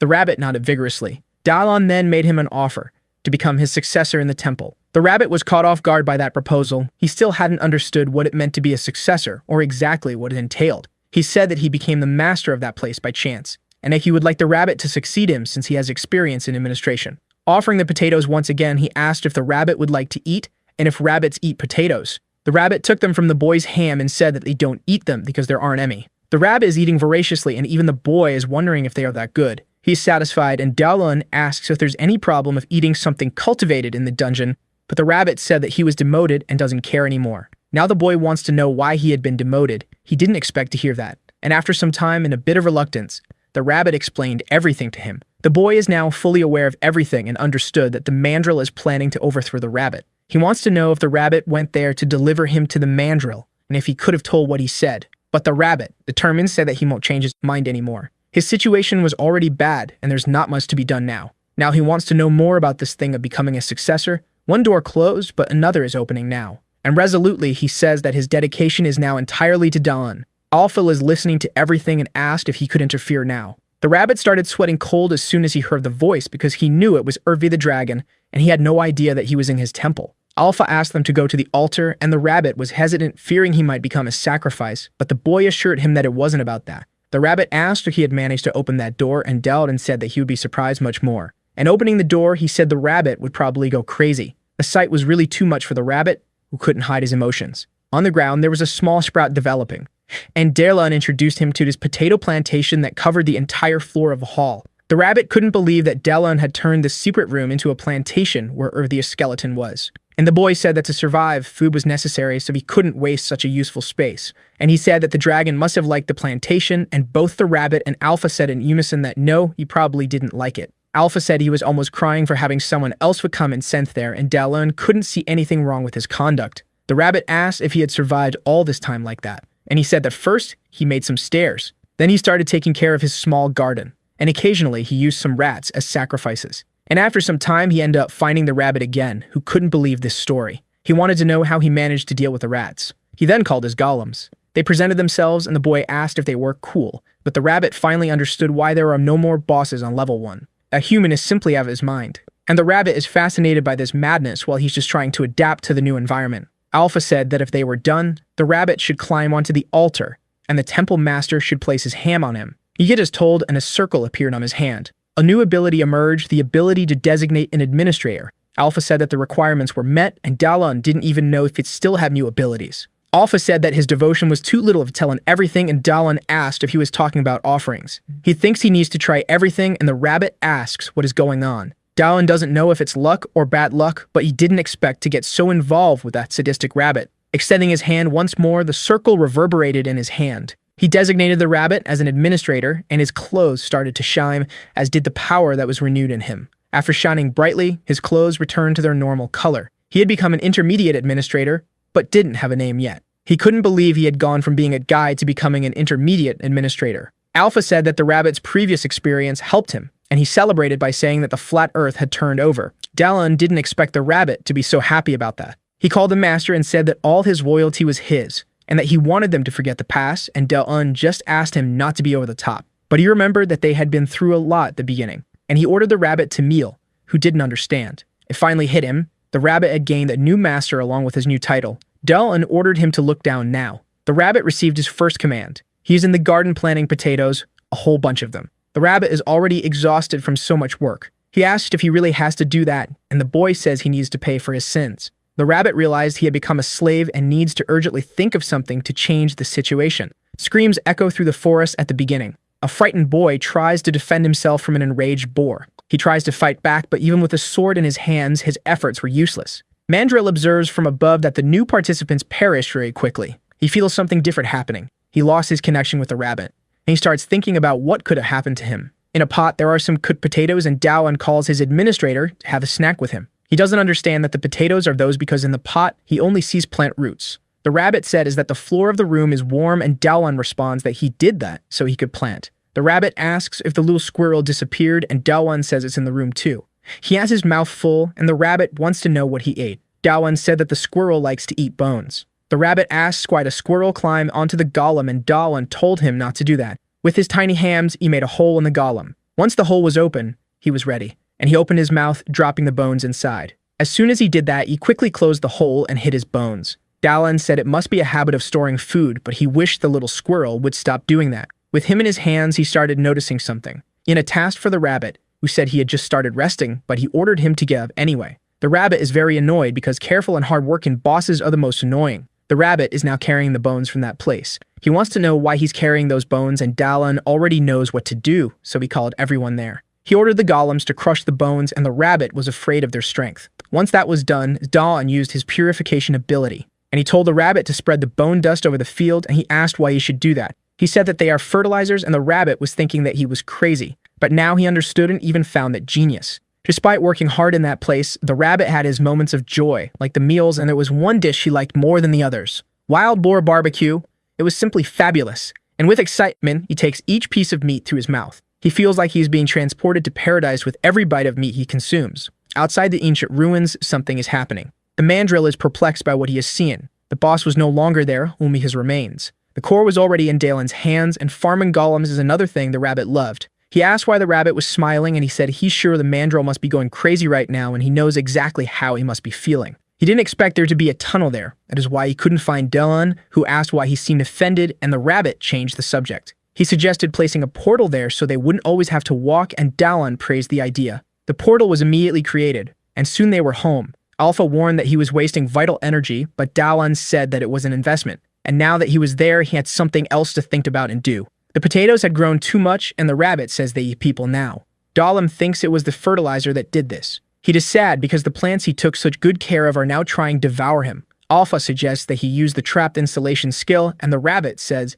that if those things are named as traps, they wouldn't attack them. The boy realizes that the skill would be very useful for them. Meanwhile, time continued to pass in that place, and more players kept arriving at the dungeon. The mountain remained isolated and feared, but Dalen continued to build his ladder on the mountain. The rabbit says that no one is more addicted to work than that boy, and he doubts if he is really human. But after much work, even he needed to rest, needed to lie down and eat something. The rabbit thinks about it and suggests they eat something sweet. Throughlight reached the forest at the beginning. The rabbit said he heard a participant say that there's honey inside a carnivorous plant while he was being devoured, and they went there to investigate. Dalen clears a path through the bushes, and soon he spots something that catches his attention. There were large carnivorous plants there, and from what seemed to be their mouths, a viscous yellow liquid was dripping. He asks if that's what it is, and the rabbit confirms, saying they'll eat them if they get any closer. Dalen thinks for a moment about what he can do now. One of the golems starts lifting a block of earth. Through a portal, the golems come out and collect the plants. The liquid is corn syrup, not honey, but it's still sweet. The rabbit thought it would be difficult, but there's nothing Dalen can't do. He goes back and gets startled because he saw more players. The rabbit immediately hides, disappearing from sight. Dalen already knew that the rabbit would hide if he saw players, but he didn't expect him to do it so quickly. Some of the players are harassing a small person. They are threatening a boy, demanding that he hand over his belongings. Dalen notices that adults are threatening someone who still looks like a child. The rabbit says telepathically that this is human nature, and Dalen gets startled and almost screams. But the rabbit says it's his ability. Dalen wants to know if he can do that too, but the rabbit says he probably can't because he's human. However, he ends up managing to do it. Alpha explains that since they're from the same sanctuary, they can communicate like that as long as they concentrate. He asks the rabbit what they can do without risking being caught by the mandrill. The little boy clings tightly to the bag he's carrying. As Dalen watches him, he remembers some things he went through. These are definitely not good memories he has. Dalen thinks it's almost time for them to be there. The adults keep harassing the boy more and more. An animal approaches them, making noise. It's the Dakmo, bipedal frogs armed and as friendly as a lung shark collecting a debt. One of the adults realizes they're bigger than the frogs and arms himself with his sword. He prepares to strike one of the little frogs, but his arm is quickly sliced off, and his arm falls to the ground, still holding the sword. He starts screaming in desperation. They may not look like it, but the little frogs are quite vicious, steeped in malice. They say they grew up in a rough place. The kid who was being bullied is terrified by the situation. The players are now horrified because they didn't imagine the little frogs would be so brutal. One of them, clearly with a deficit in intelligence, charges towards the frogs. The frog opens its mouth with glee, and it strikes with a mocking move because it only disarmed the fool. Now the oppressor is being oppressed, and the guy's underwear is already getting heavy. The bell rings because the little frogs are slicing everyone up at snap time. The little frogs are the weakest monsters in the dungeon, though what they lack in strength they make up for in malice. If you slip up, it's the end. But it's in the face of danger that humans awaken their hidden potentials, just like what happened with Dalen's little friend who turned into a beast after a stressful event. Dalen imagines that the kid might become as tough as his friend Sum one day. The kid was running in panic and ended up crashing into Dalen. They fall to the ground, completely knocked down. He asks what that was and thinks he almost cried from the pain, but Alpha insists that he did cry from the pain. That was the kid, who is now terrified and begging for help. He tells the boy to get up, but before he can finish the thought, they hear the sound of a little frog. Two of them were already coming at them with the speed of tourists in a dangerous neighborhood with iPhones in hand. But Dalen already knew the procedure and called upon the strength of the wild boar for wreak some havoc. The first little frog was quickly taken out, and the second got a free orthodontic treatment. The kid looks at Dello and completely impressed. That guy is way too strong and doesn't have any side effects from substances because he's very hairy. One of the little frogs makes a face as if it knows things have gone wrong for them. They advance cowardly, ready to slaughter the humans. Dala narrowly dodges the amphibian's big mouth, but coming at him in a cowardly way is just wrong, and now he's furious. And he quickly delivered a knee to the frog's belly to make sure it understands the situation. The second little frog charges in, thinking it's the main character on the story. Dawoon held its head with great love and care, and prepared to throw it, and he hit the first frog with the body of the second to show that the situation here is serious, and if it weren't, it would be for the frogs. A third little frog advances with a broken sword in hand. The blow barely missed Dawoon. He narrowly avoided being hit by the beast. Taking advantage of the proximity, he quickly delivered a friendly elbow strike. A Kaiman only breaks ribs. Behind him, a little frog was armed with some sharp weapons. It charges for the attack, thinking that this story is all about its froggy way of life. The kid screams in desperation, warning Dawoon of the danger. He turns quickly, facing the threat. And with the privileges that only the plot can provide, he managed to pull an item from his inventory. A large block of earth fell on the little frog. The remaining frogs, still alive, are now reflecting on whether it's really worth continuing to take that free being. And after a simple deliberation, it decided to get out of there. Dawoon realizes the fight is over, but he's feeling chills running down his body. He thinks it might be the impressed look from the kid. The snotty kid was looking at him as if he was seeing a god incarnate. Dawoon still doesn't know how to react. He stands still as the boy approaches him. He warned the boy not to follow him because he's going to a dangerous place, and he said that he couldn't use the ability again and was almost passing out from a lack of glucose. The boy asks if he mentioned something about sweet food, and reaching into his bag, he asked if this would help and extended his hand to him. Dawoon observes it for a brief moment. He can't believe what he's seeing.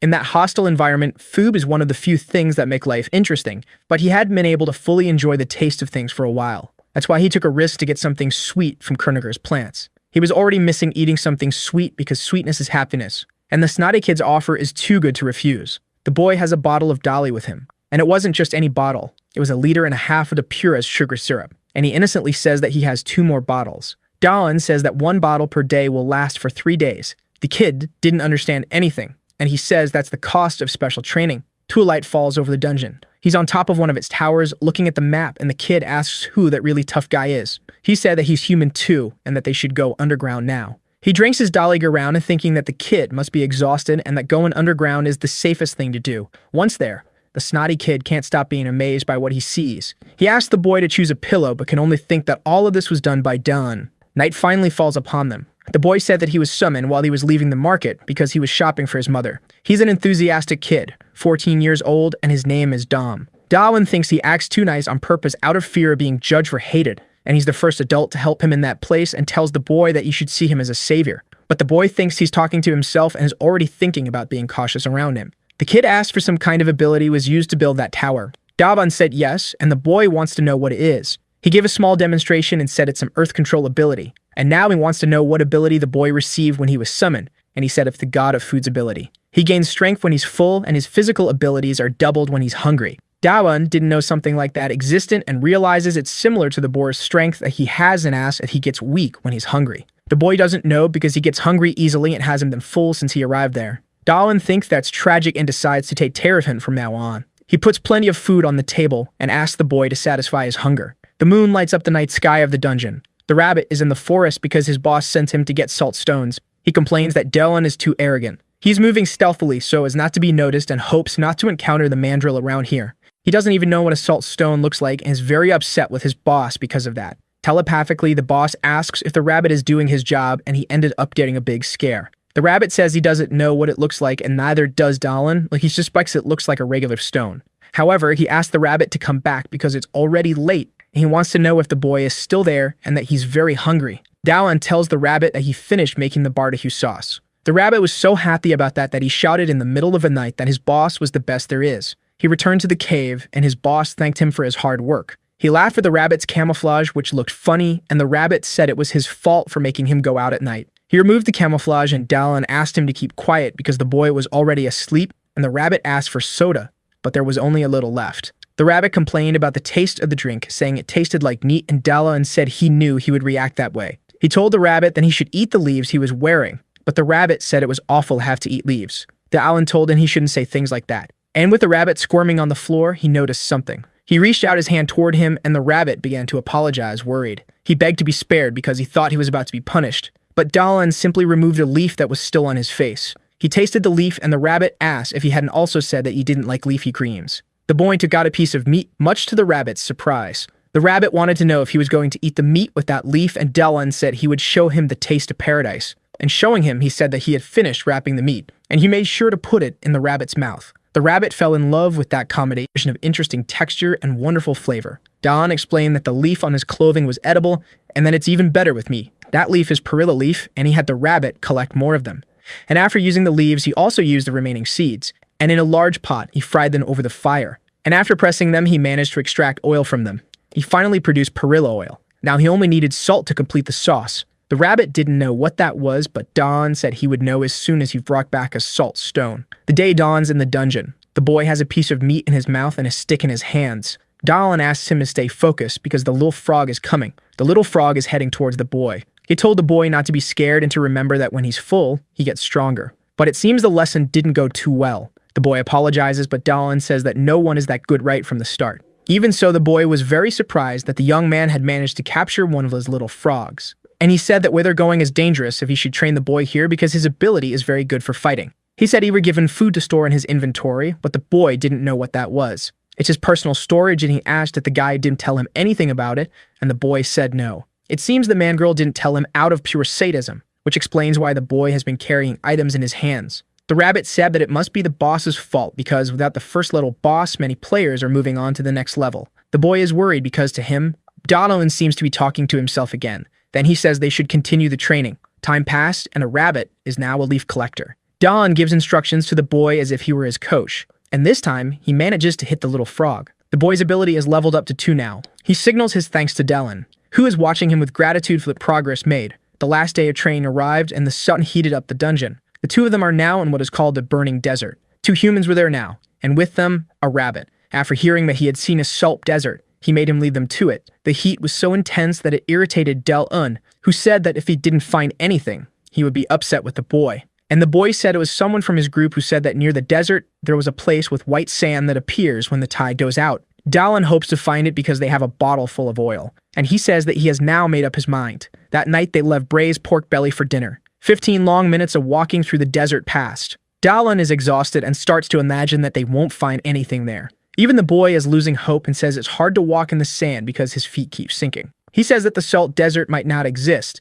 but that's not what Dawoon is talking about. Their method might be wrong. And in front of the boy, he installs a portal. He told the boy not to be surprised and asked him to stay behind him. And from the portal, the golems begin to emerge. The boy is amazed because they look like tanks, and Dawoon says they are made of earth. That's just the beginning, and the boy will learn to handle himself well. And he says, grateful, that he will do his best. Dawoon is pleased because the boy is smart and regrets not being able to go with him. The rabbit telepathically asks, and his master hasn't forgotten anything. He's very hot, and Dawoon says he couldn't build a tower because it would attract too much attention, but he could come inside Dawoon if it's too bad out there. He continues outside, exhausted from this heat and fatigue. He doesn't even know what salt is and doesn't understand why they work so hard to find it. Soon, something appears on the horizon. The rabbit wipes his eyes to see better. He focuses a bit more on what's ahead. There were many giant scorpions, and many camels too at herd. He wonders where those creatures are headed. He calls his boss to come outside and see it too. Jabba and the boy are surprised by what they see. It seems the salt desert really does exist.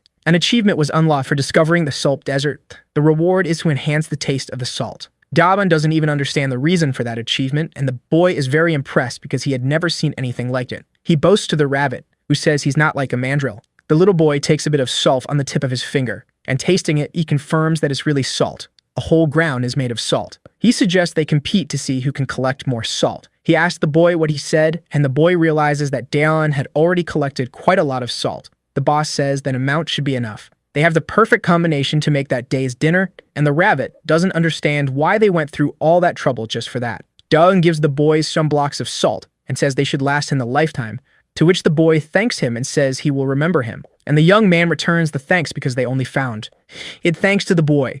Has his hand touched the boy's head, a yellow light appeared.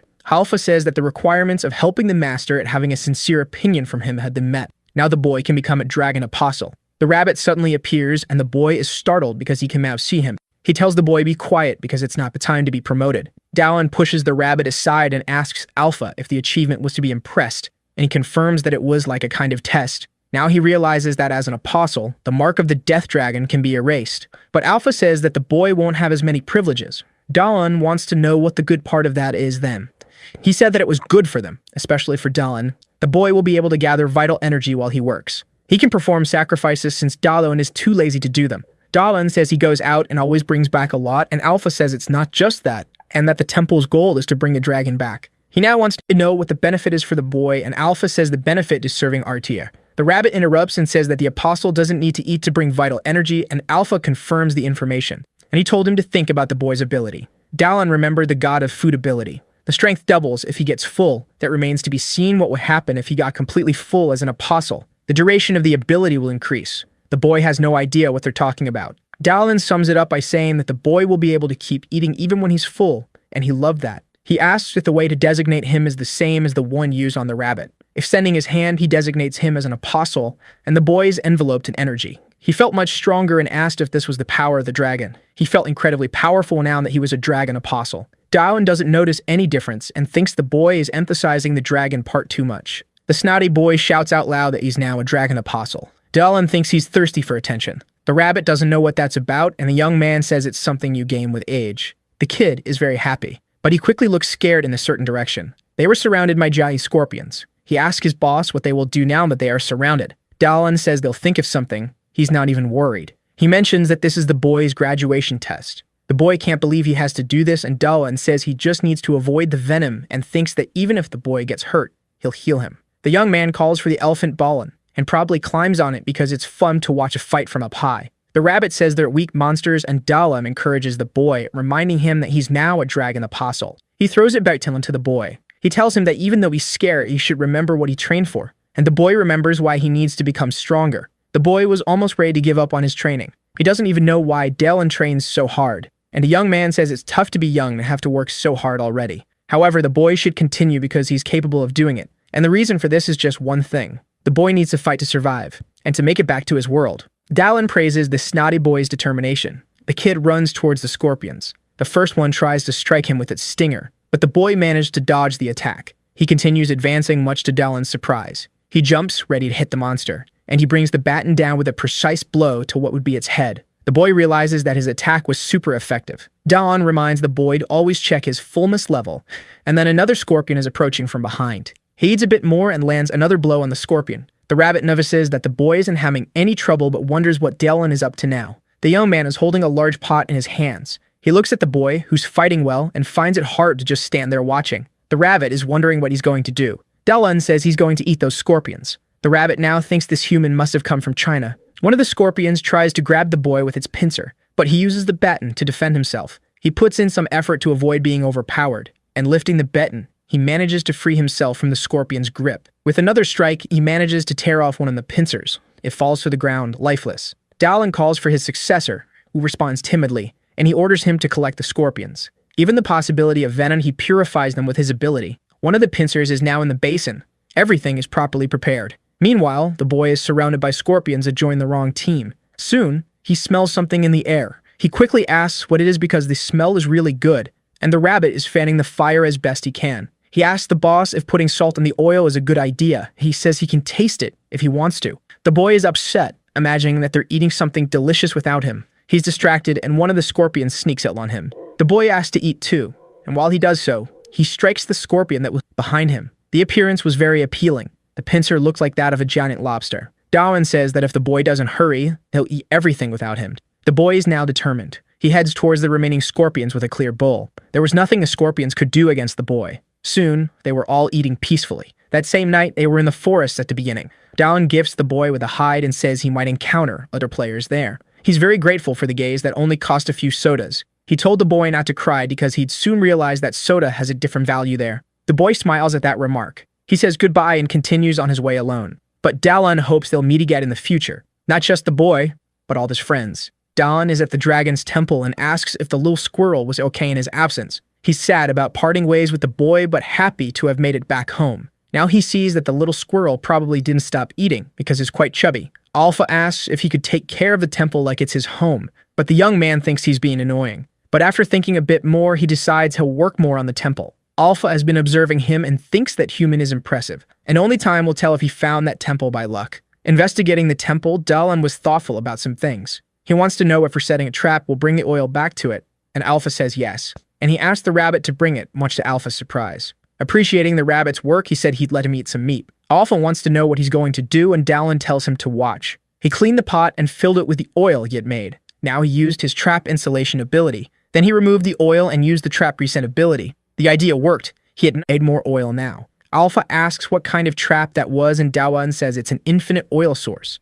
Much to the system's annoyance, Alpha's patience had reached its limit. The day dawns in the first phase region. Mandrill notices that the boss has disappeared, and the boars are becoming increasingly scarce. Quality is better than quantity for vital energy, and the first phase isn't filtering them well. Only the little frogs are in sufficient numbers, so he needs to do something about it. A stone falls to the ground, bouncing. If the rabbit who kicked him, annoying to having to collect more leaves. Dawoon told him to do that while he built the staircase. He could refuse, but then he wouldn't be eating meat anytime soon, which made the rabbit extremely frustrated. Nearby, some movement catches his attention. There was a small group of little frogs walking by. He hated thinking it was the baboon, but it was just frogs. And he saw they were armed with enchanted weapons. Those items shouldn't be in the first phase. Mandrill appears behind the rabbit without recognizing him, almost scaring him to death. The rabbit is now sweating cold, completely terrified. Mandrill looks at the bush below him. He saw familiar white fur and ears. Now the rabbit was even more terrified. Mandrill reaches out his hand to grab the rabbit, and pulling him by the ears, he realizes it's just an ordinary rabbit. He observes it for a moment.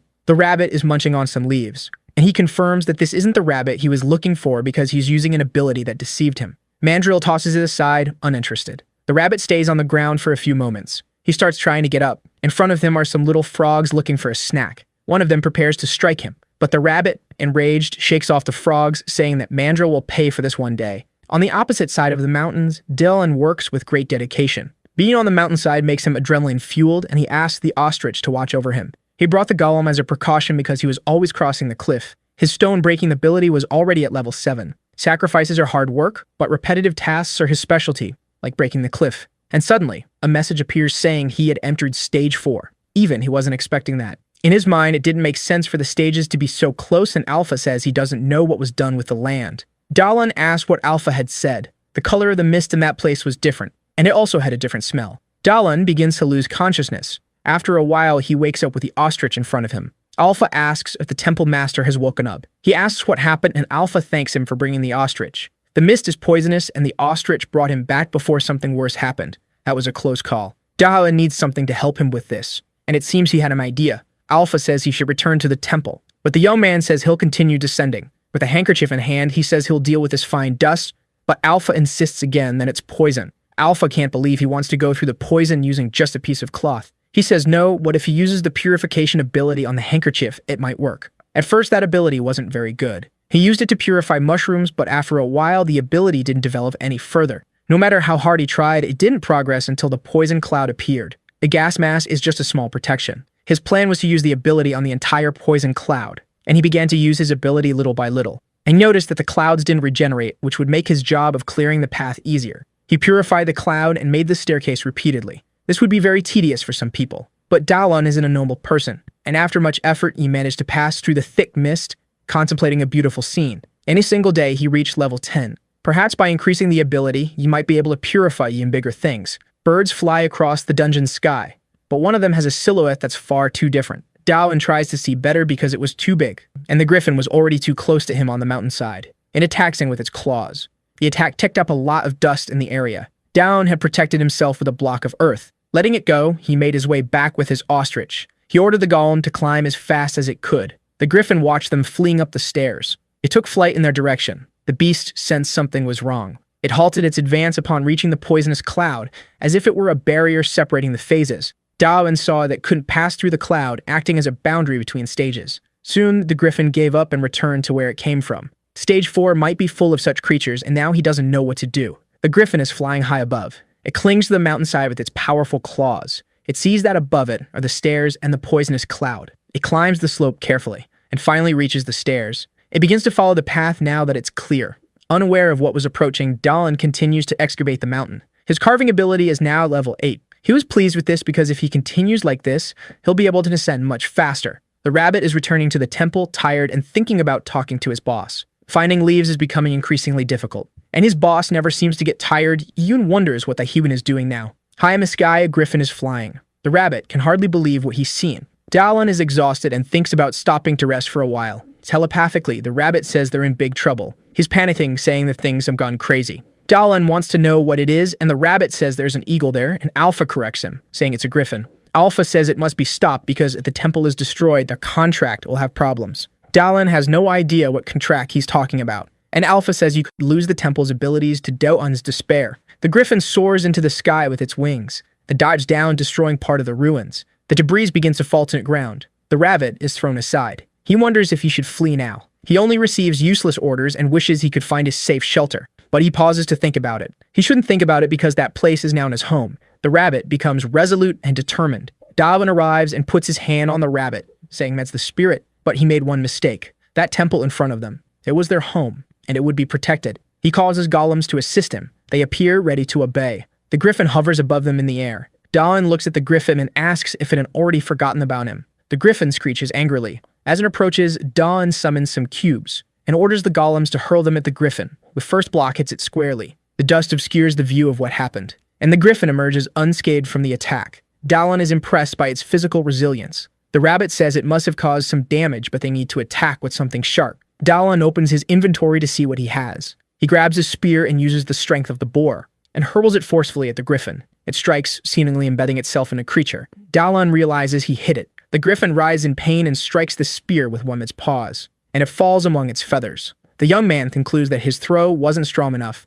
and now the griffin seems even more enraged. It resumes its assault on the temple, much to everyone's dismay. Alpha says something strange is going on because the griffin is focused on the temple, not Dawoon. Alpha suspects it's searching for the altar, which makes sense given the direction of the attacks. Dawoon remembers the dragon's chamber, and the rabbit says the griffin is headed for the altar. The rabbit explains that it must have identified that the altar is the temple's energy center, which is why it's targeting it. Dawoon thinks that if they go there, they might be able to stop it. He tells the rabbit to take care of the golems and runs off. The rabbit is frustrated because the golems don't listen to him. Dawoon is searching for the griffin. The rabbit thought Dawoon would do something clever, but he just ran off. The young man is on the ostrich, looking for something, and he finds what he was looking for. Inside the temple, the griffin is breaking walls with its strength. It has finally reached the place where the altar is located, his position behind the carnivorous plants. The griffin is drooling with anticipation, but its beak is struck by a rock. It was Dawoon trying to get its attention. He said that this place is cruel for invaders, the potato field. The vines surge forward, attempting to capture the griffin, which is now startled. The griffin is completely entangled by them. It struggles with all its might not to be dragged away, and the vines begin to snap under its strength. Dawoon didn't expect this creature to be so strong. He opens his inventory while running. He searches for items that could help him. He places an item on the ground. Alpha asks what he's doing. The young man says that if attacking from afar doesn't work, maybe up close it might. With his hand on the ground, he reset the trap in the room, and from the ground, structures begin to emerge. The trap had reset, and he orders the arrows to be fired. They are launched directly at the griffin. The griffin can't dodge because it's held by the vines. The arrows hit the griffin squarely. Alpha was pleased with this, as the traps had been used very effectively. The attack ceased after a while, and Dawoon asks why. Alpha explains that the arrows ran out and the trap needs to be reset again, but Dawoon doesn't have enough vital energy for that. The griffin is motionless, and he's unsure if it's alive or if it's been defeated. Its eyes were closed, but as soon as he approaches, the eyes snap open. The griffin moves, destroying the arrow trap. Dawoon can't believe this creature is so strong. Now he thinks it might be the end for him, and Alpha doesn't understand why he said that. The griffin attacks with one of its claws, and the young man narrowly dodges. Alpha starts lamenting to RT for not being able to fulfill its duty. Dawoon says he could reset it later. The beast continues its assault, and Dawoon barely manages to keep dodging. Now in the air, he feels he won't be able to avoid the next strike, while one of his golems catches him with its hand. The rabbit said that the golems didn't want to listen to him, but he arrived just in time to save the day. Dawoon is safe in the hands of the gorilla golem. The rabbit gives orders to the golems to finish the griffin off. The rabbit asks his boss if he's okay, and Dawoon says that his successor arrived just in time. The golems are holding the griffin, which is struggling as much as it can. He instructs two gorillas to hold its wings and the others to secure its legs and tells the rabbit to move away from there. The griffin is now completely immobilized. All it is left are close combat attacks, and the only ability that could do something to it is the strength of the boar. Dawoon needs to try and see if this works on monsters from the fourth phase. He activates his ability, preparing to strike, and hurls himself toward the immobilized griffin. He focuses all his strength into a single attack, and brings down the metal bar on the creature's head. The bar bent as soon as it made contact. It was bizarre, and he could hardly believe what had happened. The griffin shakes his head, causing Dawoon to fall. The rabbit is terrified that his boss might get hurt, because the griffin intends to snack him up in midair, and closing its beak, it manages to catch him. The rabbit watches the scene saddened and in disbelief. The metal bar falls to the ground, bent. The rabbit says that none of this makes sense. The griffin stands with its beak closed, victorious, but soon it begins to sweat profusely and look unwell. The desperation is so intense that it manages to break free from the golems. It flees, smashing through walls. The rabbit is happy it's gone, but still worried. Dawn appears behind him, saying that he thought he was going to die, and the rabbit says he understands. He takes a brief pause to process what he just heard and from whom. He's crying because he thought his boss was done for. He tries to hug Dawoon, who pushes him away because he's dirtying his clothes. Outside the ruin, there's a lot of debris. Inside, there's also plenty of destruction. The young man says the place is turned into a dump. The rabbit wants to know how he managed to survive that. He explained that as soon as the griffin tried to eat him, he threw some salt stones into its mouth and the salt caused it to react that way. The rabbit says he's very lucky and wants to know how the griffin managed to get there. And Dawoon spoke of the route that leads to the fourth phase via the cliff and that he encountered the griffin there. The rabbit never imagined that the fourth phase was so close since he had never been there. The rabbit wants to know if the griffin is dead, but Dawoon says that the salt would be enough to kill it. Alpha learns that the griffin will return, and the rabbit adds that the poison clouds will reset, but the griffin might come back before that happens, and then it will be over. Dawoon asks the rabbit if he knows when the reset will happen, but he doesn't know. Thinking that the griffin might return, the young man decides to build a line of defense. Using his reset ability, he begins to reconstruct the temple. However, he doesn't have enough final energy to finish everything. He needs to go out hunting and doesn't know how many sacrifices it will take to rebuild the place. The rabbit asks Alpha what can provide vital energy, and Alpha says that plants and animals can work. Dawoon asks the rabbit what he plans to do. The rabbit presents a few items and Alpha identifies them as enchanted weapons, explaining that they can also be used as sacrifices since they contain vital energy. Dawoon wants to know where the rabbit got them, and he explains that he took them from the frogs. They're from the second phase, but Mandrill brought them to the first phase. As soon as Dawoon holds one of the enchanted weapons, he earns another achievement and, as a reward, gains information. One of the knives has a cut-and-force ability. He examines the instrument closely. He asks Alpha if he could use this ability, and Alpha explains that in his current state, he could only use it if he were a mage. Dawoon asks if Mandrill is a mage, but the rabbit explains that Mandrill uses the dungeon system and only places vital energy on the altar. Dawoon then asks if their altar is an altar, and the rabbit confirms that it is, reminding him that they're in the dragon's temple. The young man grins mischievously because he's just had an idea. The rabbit feels uneasy, sensing something bad about this idea. The path leads to the altar, so they will steal it. The rabbit and Alpha are speechless at the suggestion. The rabbit thinks his boss is mentally unwell when Alpha says, in theory, makes sense. The altar must be a battery of vital force, and Dawoon plans to take that energy for himself. Stealing the altar is dishonorable, but if it belongs to the Death Dragon, it's different, Alpha says. Please, Dawoon asks the rabbit what he thinks of the plan. The rabbit imagines that if the altar disappears, Mandrill will be in big trouble. With a wicked look in his eyes, he admits that his boss has had the best idea ever. Dawoon assigns the rabbit to carry out an important task. The rabbit is pouring a viscous liquid over the grass. The trail he's made is reasonably large, and he's quite tired. He sighs because even he has to work now. If Mandrill enchants weapons, he must be visiting the altar frequently, and if they go without a plan, they'll be defeated. That's why Dawoon asked him to do this. But the rabbit still doesn't know exactly what his task is. As he strikes two stones together, he says he knows nothing. He just did what he was told to do. Soon the fire begins to spread through the forest. Mandrill is surprised by the growing fire. He has no idea how it happened. The rabbit telepathically says that it was fun, and Dawoon thinks the rabbit might have some issues. He sits patiently waiting. In front of him is a hole, and out of it emerges the little squirrel, very cheerful. That was the signal. Mandrill had left the temple. Now was Dawoon's turn to enter the ruins. Inside, he encounters something different. The altar was in plain sight, to his surprise. But something seemed different about it. Alpha explains that the altar's vital force has changed, making it usable by non-mages. Although he's reluctant to admit it, the Death Dragon used the separator. Even Dawoon with enough authority could use the altar. He notices that Alpha seems a bit unsettled by this. The young man starts digging around the hole to seal the altar. He hears a sound and wonders if Mandrill has already returned. The rabbit tells him not to worry about that. It's just Mandrill shouting angrily about the rabbit's work, who has never been happier in his life for causing arson. In the temple, this should be enough, and Dawoon wonders if he should call the golems to help. Setting up a portal, the golems appear, and they carry the altar through the newly opened portal. Alpha suggests they should use magic to erase their tracks and throw Mandrill off their trail. It's just about creating new tracks to cover the old ones. Dawoon comments that Alpha seems a bit aggressive. Now they have to destroy the temple. The young man starts using his hammer to cause destruction. Mandrill, far away, senses something is happening. He doesn't know why the temple would be collapsing. Mandrill rushes back, worried about the integrity of the altar. He runs desperately towards the temple. When he arrives, he's faced with the scene he didn't want to see. The temple was completely destroyed. Players are wondering what that noise was in the middle of the night. The snotty boy knows it was the voice of his master, who must have done something grand. The rabbit suddenly appears beside him, startling him. Snotty Boy whispers that the other people can't see him, but the rabbit tells him to stay calm and listen. They've finished everything and there should be good weapons on the ground. He advises using them and avoiding wolf meat because it causes stomach problems. After giving these tips, the rabbit takes off, leaving Snotty Boy without a chance to thank him. He whispers that he's grateful to the rabbit. The rabbit hears him, glances back briefly, then continues on his way. The rabbit, once a criminal and temple destroyer, had reached a day in his life when he received a thanks from a dungeon player.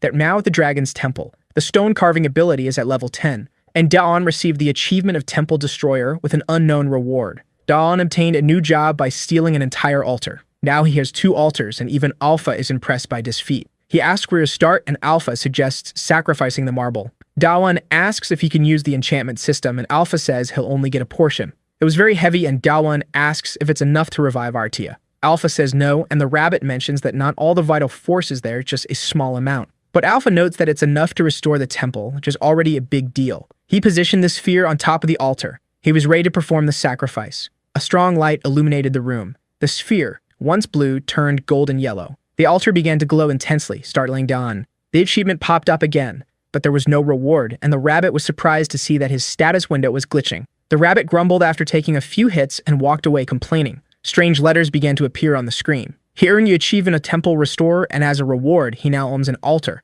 Both the rabbit and Alpha were shocked. The altar of death had now become an altar of life. Alpha told Dawoon he should be happy about this. The rabbit said that with 2 altars, they could create a second temple. But Dawoon doesn't see the advantage in that since they're always on the move. What he wants now is to use the enchantment system, and Alpha says is possible, so he decides to finish restoring the temple. He uses the reset ability several times but wishes he could do it all with a single command. Alpha tells him that he needs to improve the ability further. Dawoon continues his work of resetting the temple. After much effort, the temple was fully rebuilt. The rabbit wants them to have another barbecue soon, but Dawoon still has work to do because the griffin might return to attack them. The golems are carrying some things to set up traps. Alpha says that if Dawoon were a mage, it would be faster. Dawoon asks if the temple was designed for mages, and Alpha replies that everything was done with slaves like him. They're now on the cliff trying to figure out how to reinforce the place. The rabbit begins to explain how things work. Reinforcements can be made with a number of altars, and they could add whatever auctions they wanted. And the higher the level of enchantment, the more vital force is used.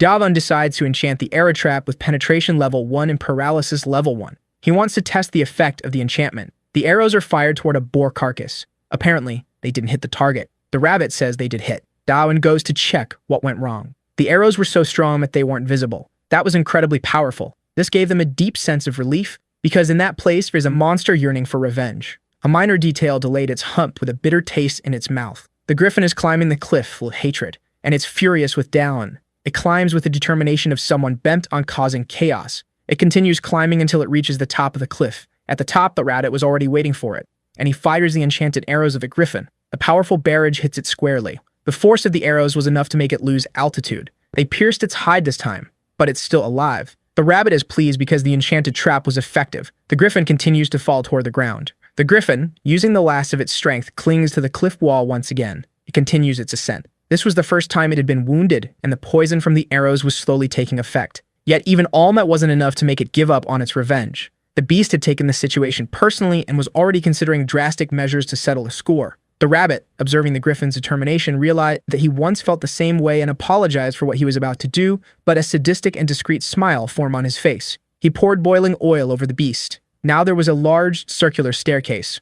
Dawoon heard a noise but couldn't tell what it might be. The rabbit said he died and saw it fall. Dawoon asked if it was finished. The rabbit wasn't sure but suggested that if it were still alive, the griffin would return flying, and they would take it down again. Dawoon complimented the rabbit's work and noted that the enchantments were quite effective. But something happened that shifted his attention. A large hole appeared in front of him. Alpha asked if he needed to go into the hole, and Dawoon said no. However, he found something inside. At the bottom of the cave, there was a source of light, and he felt he needed to check it out. Alpha urged him to ignore it, but Dawoon didn't listen. With his golems, he investigated where the passage led. He saw that the glow was coming from a small sphere. It was on the ground with nothing around it. Dawoon looked ahead and saw something unbelievable. It was the nest of the griffin that was trying to take him down. The griffin had woken up because its sleep was disturbed. Dawoon was in the way because the rabbit had said he had dealt with it. The griffin reacted quickly, charging toward them and breaking the wall. Dawoon narrowly dodged and wondered if that creature was immortal. He noticed several arrows embedded in the griffin's belly. The rabbit was descending the stairs as fast as he could. He was ready to mock Dawoon, thinking he would be rewarded. He found the hole and looked down. Dawoon was down there in trouble. He dodged the griffin's attack again and ordered his golems to attack as well. The golems advanced toward the griffin to engage in combat. The griffin stood tall, but the golems managed to hold its legs. The rabbit couldn't believe what he was seeing and didn't understand why the griffin was still there. Dawoon gave him a few slaps, knowing that the rabbit hadn't done the job it was assigned. The rabbit said he saw the griffin fall and didn't think it had a nest in the mountain. One of the golems was split into 2 pieces, and the other was sliced from top to bottom. A third golem advanced to strike the beast, but the griffin, now furious, destroyed it with a single blow. The golems were destroyed, and the griffin was enraged. Dawoon had only 1 auction left. The rabbit said that this was a creature from the 4th phase and that they couldn't do anything there. Dawoon looked at the rabbit seriously. The rabbit began cheering through golems like a cheerleader. Dawoon asked Alpha if he could bring the traps through the portals, and Alpha said yes, asking if he wanted to bring the arrow trap there. Dawoon said there wasn't time to create a portal anyway. He entered the portal, and the rabbit thought he was being abandoned. The rabbit tried to hurry the golems so they could escape as well. The griffin turned its attention to the rabbit, who was terrified. But Dawoon had just returned through the portal. He told the rabbit not to be afraid, and the rabbit tried to play it off, thinking that if he were wearing underwear, it would be heavy now. Dawoon said he heard everything. In the first fight with the griffin, he already thought about what to do with enemies whose abilities were not effective against. The strength of the boar was only useful against weak enemies. He needed an offensive ability that would be effective against strong ones. No matter how much he thought about it, he didn't know how to solve it. That was until he gained a large amount of vital energy, the raw material for temple abilities. While holding the rabbit by the head, he said, "Duck." And after that, he sent fire. Various things started coming out of the portal he created in that place. He and the rabbit were lying on the ground, and above them, arrows were flying non-stop. They hit the griffin squarely. Its face and head were riddled with arrows. The rabbit didn't understand how they passed through the portal. Alpha says there is another portal in front of the traps, and that, thinking about efficiency, a lot of vital energy was spent. But even if it's inefficient, the attack was extremely effective and well planned. After seeing the wounds on the griffin, he was sure it would work. That was the moment of his victory. The griffin agonizes over the wounds it just suffered, and it collapses in front of them, defeated. He achieved the Griffin Hunter title, and now he will be as brave as an eagle. He finds that reward practically useless. He gained another achievement for using arrows, and now his eyes want a target. He doesn't know what a unique achievement is and thinks the griffin was weak, but the rabbit says that the monsters in each phase are special. That is not an offensive skill, and he wants to know how it works. A red dot is appearing on the wall. Dawn says that after picking up the bow, he was seeing it now. The rabbit asks if he is still checking the skill, and the guy says he is now understanding it. The dot shows where the arrow will land because it was in a different place from where he aimed. The rabbit suggests that he shoots the arrow right away, and he prepares to do so, tightening the bowstring. And he shoots the arrow using his skill. It hit the ground and deflected to the wall. The rabbit said he was terrible at that. The red dot was still on the ground, and the arrow that was up high still fell exactly on that red dot. The skill predicted where the arrow would land, even though he was terrible. If he trained, it could be very useful. He wants to see the rewards and asks if the rabbit did what he had asked. He plucked the bird, but doesn't know why he asked for that. Their dinner that day would be roast chicken, and even Alpha is surprised by this. Since the griffin has a different anatomy, the edible parts are the wings and hind legs. The other parts are complicated, so they were saved for emergencies. Even though it's season, it must be hard to cook all that without the heat of an oven. Alpha says that with the solar stone, the fire will get hotter, and Dawoon asks if those are the yellow stones. Alpha says they store the sun's brightness and are a valuable treasure. The guy didn't even imagine that would be useful, and it seems that solar energy works because plants are growing there. He steps on one of the plants, and Sudit starts screaming very loudly, scaring him. The rabbit told him to be careful because that's a screaming plant that yells when stepped on, but he said they are tasty. Dawoon asks how he knows that, and the rabbit ate some while looking for sesame. He wants to know if they stop screaming if purified, and Dawoon notices they look like radishes. The rabbit starts smelling something delicious. The smoked griffin leg was ready to eat, much to the delight of the hungry rabbit. The two eat happily. The rabbit swears to follow his master forever, and Alpha felt left out. Time passed, a special day arrived. Some stones are thrown to the ground. Dawn was standing before something. The day he was seeking had finally arrived. After 2 long months, he had crossed the entire cliff. His stone carving skill is at its maximum now, and the rabbit says he completed that achievement after breaking an entire mountain. And he's already surprised that his boss continues mining. He wants to go down another mountain and leave this safe place. He told the rabbit not to slack off and to take the golems to check the surroundings. He placed the solar stone inside the place he had dug out. His new hideout was finally ready, and Alpha asks if he doesn't plan to decorate the temple in the same way. He thinks about decorating the entrance, and Alpha asks how he's going to hide that place when he leaves, and Dawoon says he'll close the entrance with stones. The rabbit comes back terrified, saying they are in trouble, and he asks where the golems he took are. And that was exactly what he wanted to talk about. Listening to the rabbit, he couldn't believe what he had heard. They are running because the rabbit had found other players, but they attacked the golems as soon as they saw them. And it makes sense. Anyone who saw them would think they were monsters. But if they were able to reach phase 4, it means they are very strong. He asked the rabbit that the golems would be okay, and he said they would certainly be annihilated. The participants, of course, not the golems. In a nearby clearing, a fierce battle has taken place. A player summons his shield to protect himself, and the big gorilla smacks him hard. The gorilla used so much force that it broke its own hand. Another player doesn't know where the golem's core is, which should be in its chest. His golem's cores are scattered in random places. The players notice that another one is approaching. Dawoon spotted the players and told the rabbit to hide for now. Dawoon is happy that they are really there.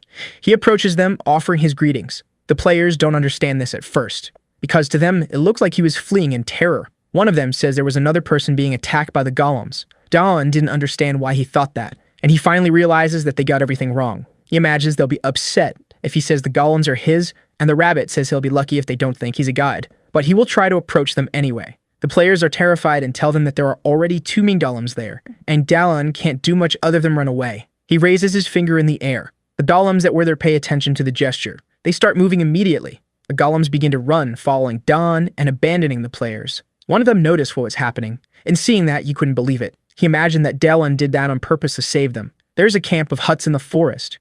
A player reports to another that they found other ruins and he wants details about that. He followed the mysterious player to the mountains, and it's on the stone mountain, but he preferred not to enter there. The old man reflects because the hunting squad didn't find food and still found new ruins. They are hard to take down even with his skills, and he said he should send the rookies there. The player said that was very dangerous, and the old man said that's why they will send the rookies, and he would take the opportunity to show the rookies who is in charge of that place. The player listens to those words with some apprehension. On the mountainside, something happens. Dawoon told his golems to stay there, and he closed the access to his hideout. The rabbit asks if they will be safe, and Dawoon says he doesn't want to be misunderstood. The rabbit asks if he is going there because he heard the squirrel, and if he can really understand it. And he said yes and asked the little squirrel again if it see people there. Worry is the mother of all virtues, he said, and he built a tower there to use his mini-map, and the rabbit noticed that he builds much faster now. Looking closely at the map, he followed the direction pointed by the little squirrel, and they continued their journey there. A message says he left the dungeon and arrived in the Valley of Death,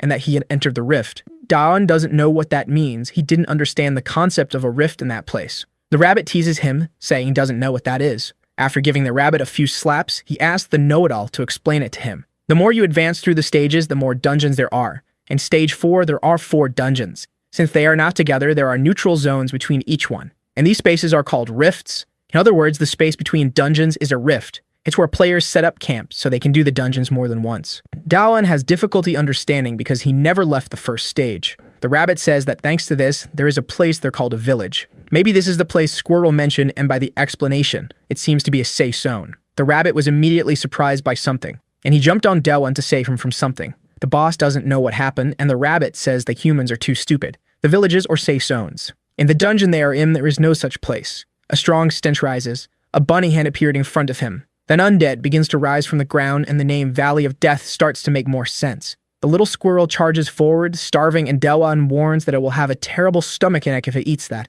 He uses the boar's strength to defend himself, and hits the skull with force. He didn't expect that to be so easy, but there were already other reanimated bodies there. But Dawoon is not intimidated because he found one weak. That something makes him change his mind, and he begins to observe things more closely. In front of him now are many skeletons. A group charges toward the young man. The skeletons are determined to make him one of them. Dawoon defends himself against one of them with his staff, and prepares to strike it, saying that those numbers are nothing. The rabbit is already going all out as well, and he sliced through a group with his rabbit strikes. Dawoon had imagined that the rabbit was capable of doing it, and the rabbit asks his boss to watch what he can do. He destroys the skulls happily, expecting to receive more praise. And Dawoon praises him earnestly because he realizes that the more he praises, the less he needs to fight. The rabbit is already very tired, and falling to the ground, he says he's at his limit, and Dawoon complains about his performance. He grabbed him by the ears and started running away from there. One of the skeletons prepares to throw a spear. It heads towards Dawoon, and almost hits his foot but lands on the ground. Another one also reached him and landed in front of his foot. The young man tripped over the spear, and fell clumsily to the ground. He starts to get up from the ground. Not long after, the skeletons had already surrounded him. Meanwhile, something was happening in the Rift village. The old man asks if the reconnaissance team had left, and notice that the rookies are in high spirits. A young man is using his lightning skill, and with it, he takes down several skeletons at once, saving Dawoon. He asked that the young man was okay since he was on a reconnaissance mission. and said there's a nearby village they could go to. Dalan immediately recognized his friend. He starts crying emotional. Sun also recognized him right away. In the Rift village, a player asks if that's for real. The boy was crying but said that he had returned. And the young man asks if the one who had returned was Sum. And as he arrives at the village, he informs the others that Dalan is now with them. Another player gets emotional at what he's seeing and starts shouting Dalan's name. The boy said the adult was crying more than he was. He asks if that was really his friend and is happy that he is there. Other players observe the commotion and say that their friend had returned to them. He didn't expect to cry so much and asks why Dalan didn't cry, but he said he had already cried plenty with Sung. The old man approaches because he heard they have a new guest, and the other players point to where Dalan is. Sun greets the elderly man who arrived there and said he found him on the Reconnaissance mission. The rabbit starts thinking about the elder and Dalan asks if he's important. He said no, but he heard some things about him. The elder approaches the newcomer to get to know him better. Daban bows and introduces himself formally to him. The elder comes even closer, making him uncomfortable. There was a man in the dungeon, weak and cowardly, and they thought you would soon be done for. But he had an interesting skill called clarity. The first time it left him disappointed, but as he perfected it, the true potential that it was discovered. Inside a very dangerous dungeon, he could see the weaknesses of opponents and how they attacked. He could see the enemy's strength as clarity. But he realized that before the last dungeon of level 4, he was nothing. And if he entered there, he would certainly die. Knowing this, he abandoned his team and fled. He left his past behind and built a house in the rift. The creator of the village, the elder of the village. He is tracking the elder, and he looks intently at Dalan. He is trying to identify Dalan's weakness with his skill. He does his best to analyze the boy, who, without knowing what was happening, felt embarrassed for being watched by the old man. After a few awkward seconds, the old man said it was a pleasure to meet him. Then he said the boy was welcome and that he would show him around. However, the old man cannot tell if the boy is dangerous or not. Only his skills and survival ability can answer that. Perching his friend, he said that the old man was way too weird. Nonetheless, that impression was mutual, as the old man couldn't form an opinion about the boy either, finding him strange as well. Since they were together, the boy said he would go later and his friend could go ahead. If that was the case, his friend went ahead, and the boy bid him farewell, hoping to see him again soon. The rabbit asked that he was happy to meet that person again, as it was an interesting scene to watch. It didn't take long for him to be properly trained, so he would avoid being so arrogant. The truth is, he needed to observe this village for a while longer. There were some barricades around that capable of keeping monsters out. However, the tents, they were poorly made and of terrible quality. He was so intrigued by them they even imagined there was intentional, but the rabbit said it wasn't. In fact, they probably didn't even have the proper materials there. Indeed, they didn't. And he wanted to know if the rabbit had found anything on the way there. The rabbit didn't see much but emphasized that there were penalties for those who didn't reach the next stage in time. In the first phase was rats. In the fourth phase, it's the lack of food. If there's no food, how could there be materials? It makes perfect sense. Thinking about it, he concluded that these people were possibly starving. Someone said that the old man had asked for everyone to gather. Thus, the villagers gathered. Among them, he introduced John to everyone, which was embarrassing for the young man. He hopes this will make him reveal himself or give hints of his personality. Looking closely at him, he assumed that, judging by the quality of his skin and the fullness of his cheeks, he wasn't only well-fed, but must have food. Then the old man placed his hand on the boy's shoulder, who reacted shyly. Since he had joined the community, he had something to ask him. If he intended to stay, he would need to share the food he had. It wasn't necessary to get everything he had. But in the community, people share what they have, and John didn't think that was a bad idea. So he opened his inventory. Soon, the remaining meat from the griffin appeared, and he wanted to know if it was enough, which stirred up the others. They didn't know what was more surprising, the amount of meat or the fact that it was from a griffin. Seeing that, the old man's underwear instantly felt as heavy as an anvil. He couldn't believe that John had hunted the griffin. There was food right in front of them. Griffin or not, they celebrated because, indeed, food was scarce there. The old man wanted to know how he caught the griffin, and Jung said it was there, so he had to catch it. The casual way he recounted his feat sparked admiration among the villagers. His friend was happy for Jung's achievement, as was the small boy who admired him even more now. Who didn't like it was the old man, who was envious and unloved. It was possible to see several wounds on the carcass.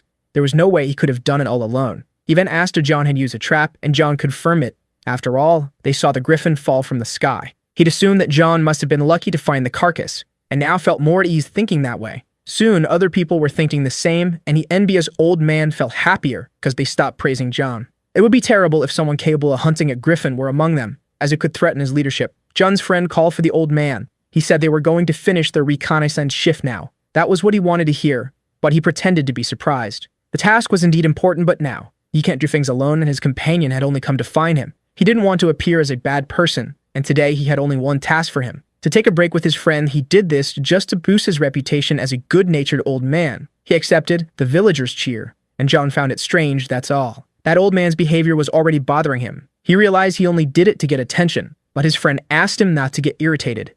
At least now they will all be able to talk a little in that huge place. John didn't see anything huge there and asked if his friend's talent is that small. It's not about talent, they help a lot there. In fact, he reminded them that his friend doesn't have a blanket, so he should sleep in their tent tonight. John was already completely fed up with the whole situation. He tried to take it easy, because they're living there. They don't have basic things, and they lack sheets and furniture. The place is small and dirty. He can't stand another minute. His aura became threatening, and he asked if the nights are cold there. If that's the case, he understood it's cold and activated his crafting mode. His friends are speechless now, but he says that from now on they can say goodbye to cold nights. Now the place warmed up, they want to know how he did that, but that's his ability. In fact, if he tried a little more, now they not only have beds, but sofas and even a coffee table. That's not all, it's still too early to be surprised.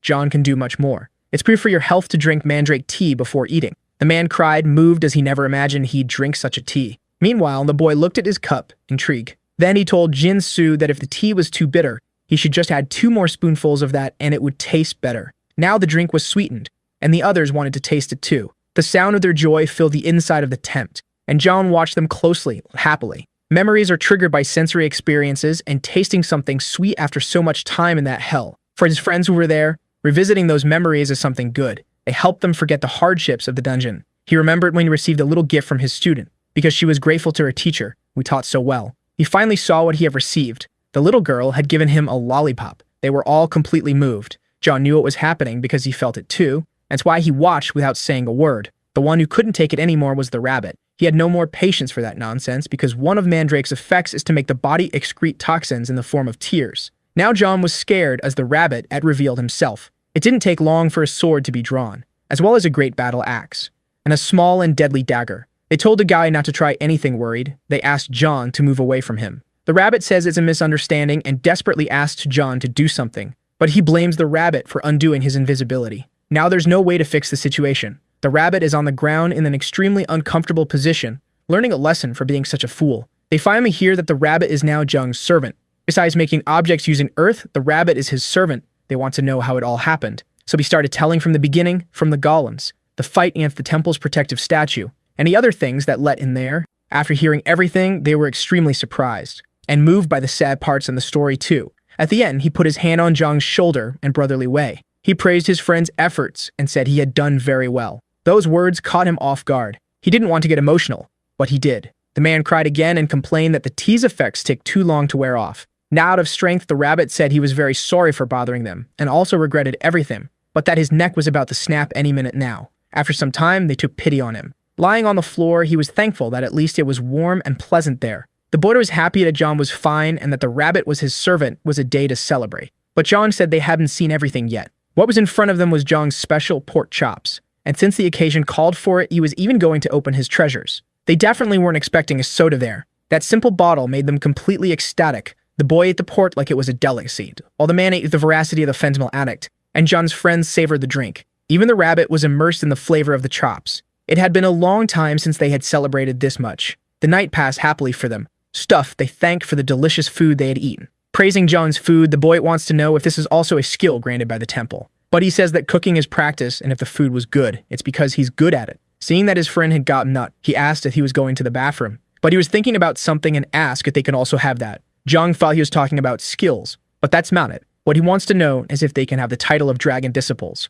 Jung is surprised and asks if his friend really wants that title. Dongmin speaks to him telepathically, saying he found something interesting. He asked if it was an item or a monster, and the others want to know who he's talking to. The rabbit said it's called whispering. The one wants to know if John knows how to cook. What was in front of them was definitely surprising. From the portal, Jung pulls out some things. But he said he likes trying new foods and apologized for getting distracted, and went back to talking about becoming Dragon Disciples. Alpha asks if they also want that title. He wants to know if it's really possible because it would be very useful there in the dungeon. Alpha asks if it's because of the skills, and indeed, he won't lie about that. With the Whisper, it can avoid dangers, and with the portals, rescue those who need help. And he definitely doesn't want to be separated from his friends again. Jump, who is emotional, cried once again. That said, this is why he desires those skills. It makes all his friends emotional as well. Jung asked Alpha if it would be possible, but he said it wouldn't. But he is deeply moved by the moment, and Alpha said that when it was with Dom Min, that was the condition. That condition is indeed important, but there's a limit to how many people can accept it right now.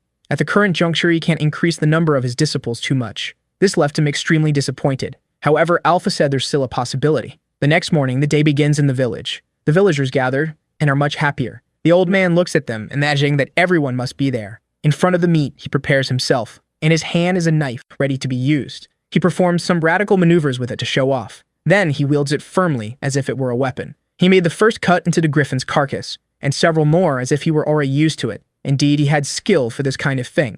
Now there are several portions of meat properly cut. The smug old man had finished his work. Looking at the others, he said they should do this in order, besides showing gratitude to the one who contributed with this food. The villagers shouting joy, congratulating Jung. Even though he's old, that kind of performance is always effective. Jung saw his skill with the knife and wondered if he would be able to handle the griffin alone. But the rabbit said that skill was limited to carving carcasses and nothing more. Not to mention the knife is an enchanted item with at least 3 enchantments. The skill must be in the knife and not in the old man. Jung remembered that when he tried to cut the meat, he had to use a lot of energy. Now he hopes to find a knife like that in the future. Even so, that food isn't enough for everyone in the village. It's time for them to prepare for business. Smoke rises from the lit fires. The rabbit doesn't like that. It's as if they were celebrating, and the sides, he hates to calm that place. It brings some very large cues. The boy, for his part, handles a brush. They want to know if it's enough because it was so much that they wouldn't be able to consume it all in a lifetime. Jung wants to know from the rabbit how the others are doing, and he says there's not a single tent that isn't cooking. The boy finished and asked him to see his work, and Jung said it was very good. Looking at Hoyle, he wants to know he's ready, and jokingly says he is. Then they wished him good luck, but he warned them to keep their expectations in check. With that, it was time for Jung to begin. A large banner was set up announcing the sale of salt stones, which are on sale. The boy wants to know what Hoyle went to do. Well, it was obvious. He went to throw bait to those people. Excellent bait. The long-haired one wants to know if everything will be okay, as Hoyle had never done business this way before. Jung is adamant that no sales skills are necessary because he asked him for only one thing. They say the meat is good, but the taste is bland. Still, it's good to eat meat after such a long time. Hoyle suddenly appears, agreeing that the meat is tasteless. Just a single pinch of salt, nothing too intense. The boy wants to know when it was that Hoyle put on his piece of meat. But the appearance is familiar, he didn't imagine it would be that. Before the boy could ask if it would be enough, people were already asking Hoyle to sell the salt. The crowd runs towards him, and Jung is happy that they took the bait. With everyone gathered there, they want to know how he has so much salt available. Besides that, they don't know what to use as currency, since money has no value there. Maybe they should use food. The price is simple. 1 bowl of salt costs a second-hand enchanted item. Any enchanted item will do as payment. For some, that's a price they cannot pay. But others are very interested in this exchange. The boy warned that it's not just any object, it must be enchanted. But everyone that knows how to get enchanted items, which can't be said about the salt. In stage 4, every player has at least 2 enchanted items they don't use. But they are valuable because they are hard to obtain. Salt is precious, and the items are scarce, and everyone has the same doubt. They were nearly boiling from thinking too much. It just needed a small push for the reaction to happen. One of them acted rashly, which ended up being the tricker. That was enough to make everyone more inclined to go along. It didn't take long for the salt sale to be a complete success in the village. Just as quickly as the commotion started, it spread throughout the village. The old man was perplexed to learn that salt was being sold. It's not possible that they have salt available too. Then he watches everyone gathering to buy it, and saw Jung collecting enchanted equipment. He said that Jung had a talent for surprising people. The old man said he would get some salt. Jung said all he needed to do was give him an item, but the old man disagreed. His intention was to take all the salt that was there. They thought the old man intended to buy all the salt. But he said that salt is food too, and that he would manage this resource better, and that the weapons he was receiving were too valuable. Jung says he can't do that, even though the old man is the leader. So he decided he would buy it all at market price, as he has many pieces of equipment but are completely useless. The important thing wasn't the salt, but the reputation he could gain from it. Jung says buying all the salt will be laborious, but he accepts anyway. That made him question the old man's seriousness. In any case, that clown must be loaded with money. Jung makes a scene and isn't sure if the old man can pay for all the salt he has, but the old man tells him not to worry. He says he's concerned that it might be a burden for his old back. The old man says he's a man of his word and won't go back on his offer, and he was adamant saying that he would buy everything. It wasn't a bluff. He used his ability to calculate the amount of salt and compared it to the number of items. But there was something his ability couldn't foresee, and Jung said he would get the rest. The old man had to hide a heart attack when he asked what the rest was. Jung apologizes for taking too long. Then he showed them a statue made entirely of salt. Now the old man can't believe that all of that is salt. Jung says that's pure salt, and if he wants, he can taste it. The question remains if the old man will be able to keep his promise with all that salt there. Otherwise, it would be terrible for his reputation. The old man's face couldn't hide his frustration and anger. People comment, but the old man was caught off guard. He's sweating cold as he doesn't know what to do and can't even hide that his underwear is already soiled. Time passed in the camp. The night had been productive for Jung. Alpha praises him, as for the first time he had acted like the owner of the temple. Even though they are low-level equipment, it was a huge quantity obtained just from salt. Almost 60% of what was there belonged to the old man. None of them seemed to be very useful. The long-haired man asked his friend to take a closer look at those gloves. They could be useful for handling hot trevs, but John thought of using them in the kitchen. Most of the items were like that pair of gloves, useless. The ones that had the potential to be more useful had their durability compromised, and if it wasn't compromised, the item was certainly of no practical use. By saying they would accept anything, they only received junk from people. Jung says they can't be blamed because they can't give up items that protect their lives. Not to mention that the purpose of the sale was to achieve a greater goal. They needed to recruit more apostles for the temple. He gathered everything necessary, and now it was up to Alpha to do his part. Before moving on, Alpha has something to say to him, and John asks if he needs more equipment. Actually, he needs to explain how to use that equipment. Jung was curious and wants to know if Alpha can restore their durability. But that's not what he wants to talk about. When an object becomes a sacrifice, enchantment is imprinted, and he can enchant another object with the same ability. The long-haired one realized they could make more enchanted objects, and Alpha praised his cleverness. However, these are all secondary options. He says this doesn't make much sense. He can't believe John is going to build a temple there. The conditions are the objects, the altar, and the people. The rabbit doesn't even know when the altar appeared there. These are the criteria for having another temple, and they need more to be able to have more apostles. The problem is that soon the others would find out and the old man could become a nuisance. But Cham isn't going to build a temple there, so they want to know where he's going to do it. The night continues in their village. Looking at the stairs to the underground, he can no longer see end of the tunnel. Even in that void area, he could never predict the dangers that exist underground. The boy told him to stop daydreaming and come help them, because he knows he's only pretending to be concerned to avoid the hard work. He said his hands are too big, and the long-haired one asked to take a look at them. Looking at them, he said the task would be easy for him. Just rub your hands and the hulls will come off the grains, that's how you make rice. He wanted to know how the long-haired one knew this, but he learned it from some. In fact, that work was therapeutic for him, almost like meditation. Hearing that, he could only imagine that the long-haired one was a weird guy too. The rabbit says he knows how he feels. Jung is complicated, and when he starts digging, only God knows what he'll do. From down below, he scolded the rabbit, who didn't expect to be overheard by his boss. Faced with that huge rock, he's wondering if he should use it or not.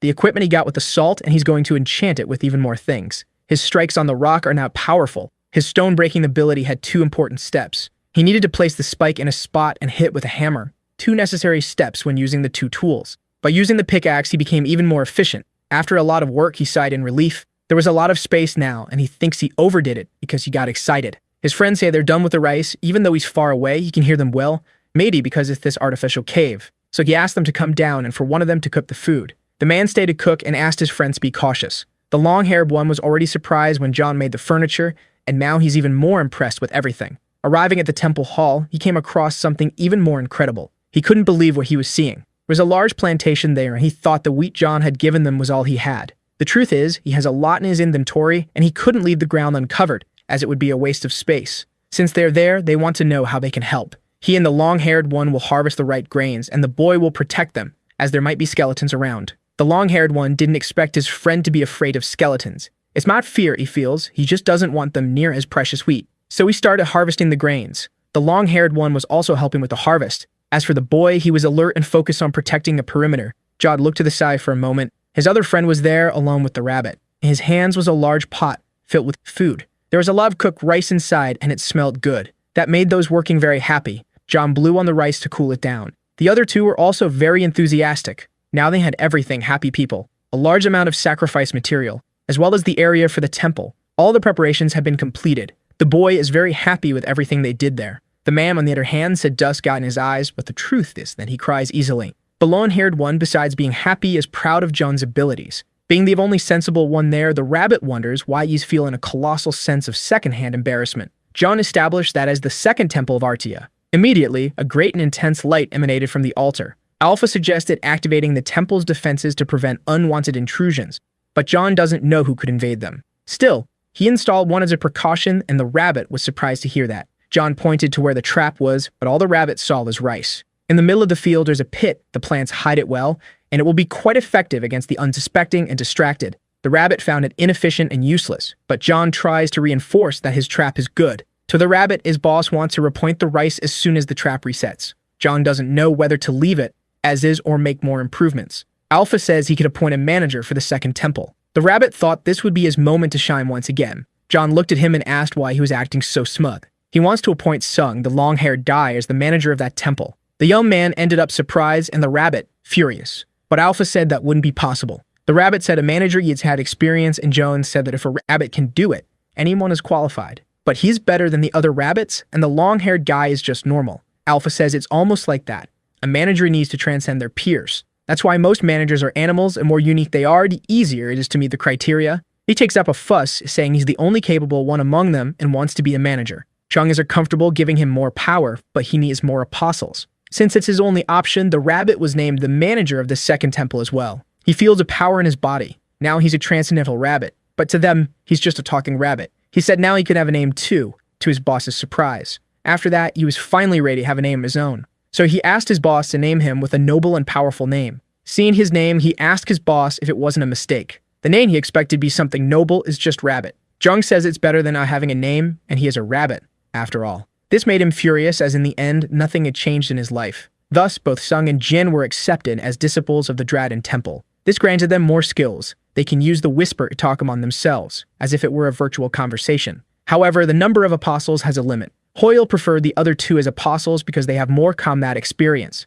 Thus, a long search for apostles had come to an end. But in the village, there was someone who couldn't sleep. The old man taps his fingers impatiently. He's sitting on his throne, thinking. He doesn't quite know what he's feeling, but he thinks it's anxiety. For his experience, he assumes his life is in danger. Maybe the griffin meat was poisoned, but it tasted too good for that. Perhaps it was the salt, but if it were, it would be salty. He can't imagine any more possibilities. He used his ability on himself to discover what was bothering him. The answer he found was Joan. Two young men are talking about what they need to do to kill skeletons. It was his first time on guard duty, and he had no field experience. This made his partner worried because, alongside a rookie, he's also in danger. But there's a special sign every time they appear. A tombstone sprouts from the ground. That's the sign they're coming. They can't say why, but whenever it appears, they need to react quickly. Even if you break their limbs and spell, they won't die because they're already dead. Thus, they're at a great disadvantage. They cannot be underestimated. The defense strategy is to find the tombstone and destroy it. If he didn't know this, he'd be in trouble, and now he wants to know what the tombstones look like. Then the young man points to one that just appeared. Now he realizes what's happening. This terrified him because there are so many. He then told the other to go inform the old man about what's happening. From the underground, they hear movement and assume something must be going on. The long-haired guy wants to go there because he has a bad feeling about it. The old man orders the builders to reinforce the barriers and the warriors to prepare for battle. No wonder he was feeling anxious, but he doesn't know why these skeletons are bigger. His ability tells him there's no option this time, they will need to fight. Even though he's old, there are things he must protect, like his precious village where he lives. He shouts for everyone to protect the town. The skeletons advance on the village in hordes, but the player's barricade has already been formed, ready to defend. The first of them charges at the hostile mass, destroying the first skeleton with ease. Near him, one of the skeletons prepares for attack, but there is another player ready to fight as well. Thus, the skeleton has its chest pierced by his weapon. The others begin to shout in unison, ready for war. The session of dismembering skeletons begins. They are crushed and dismembered without mercy. One of them prepares his spear to be thrown, and hit the bald head of one of them.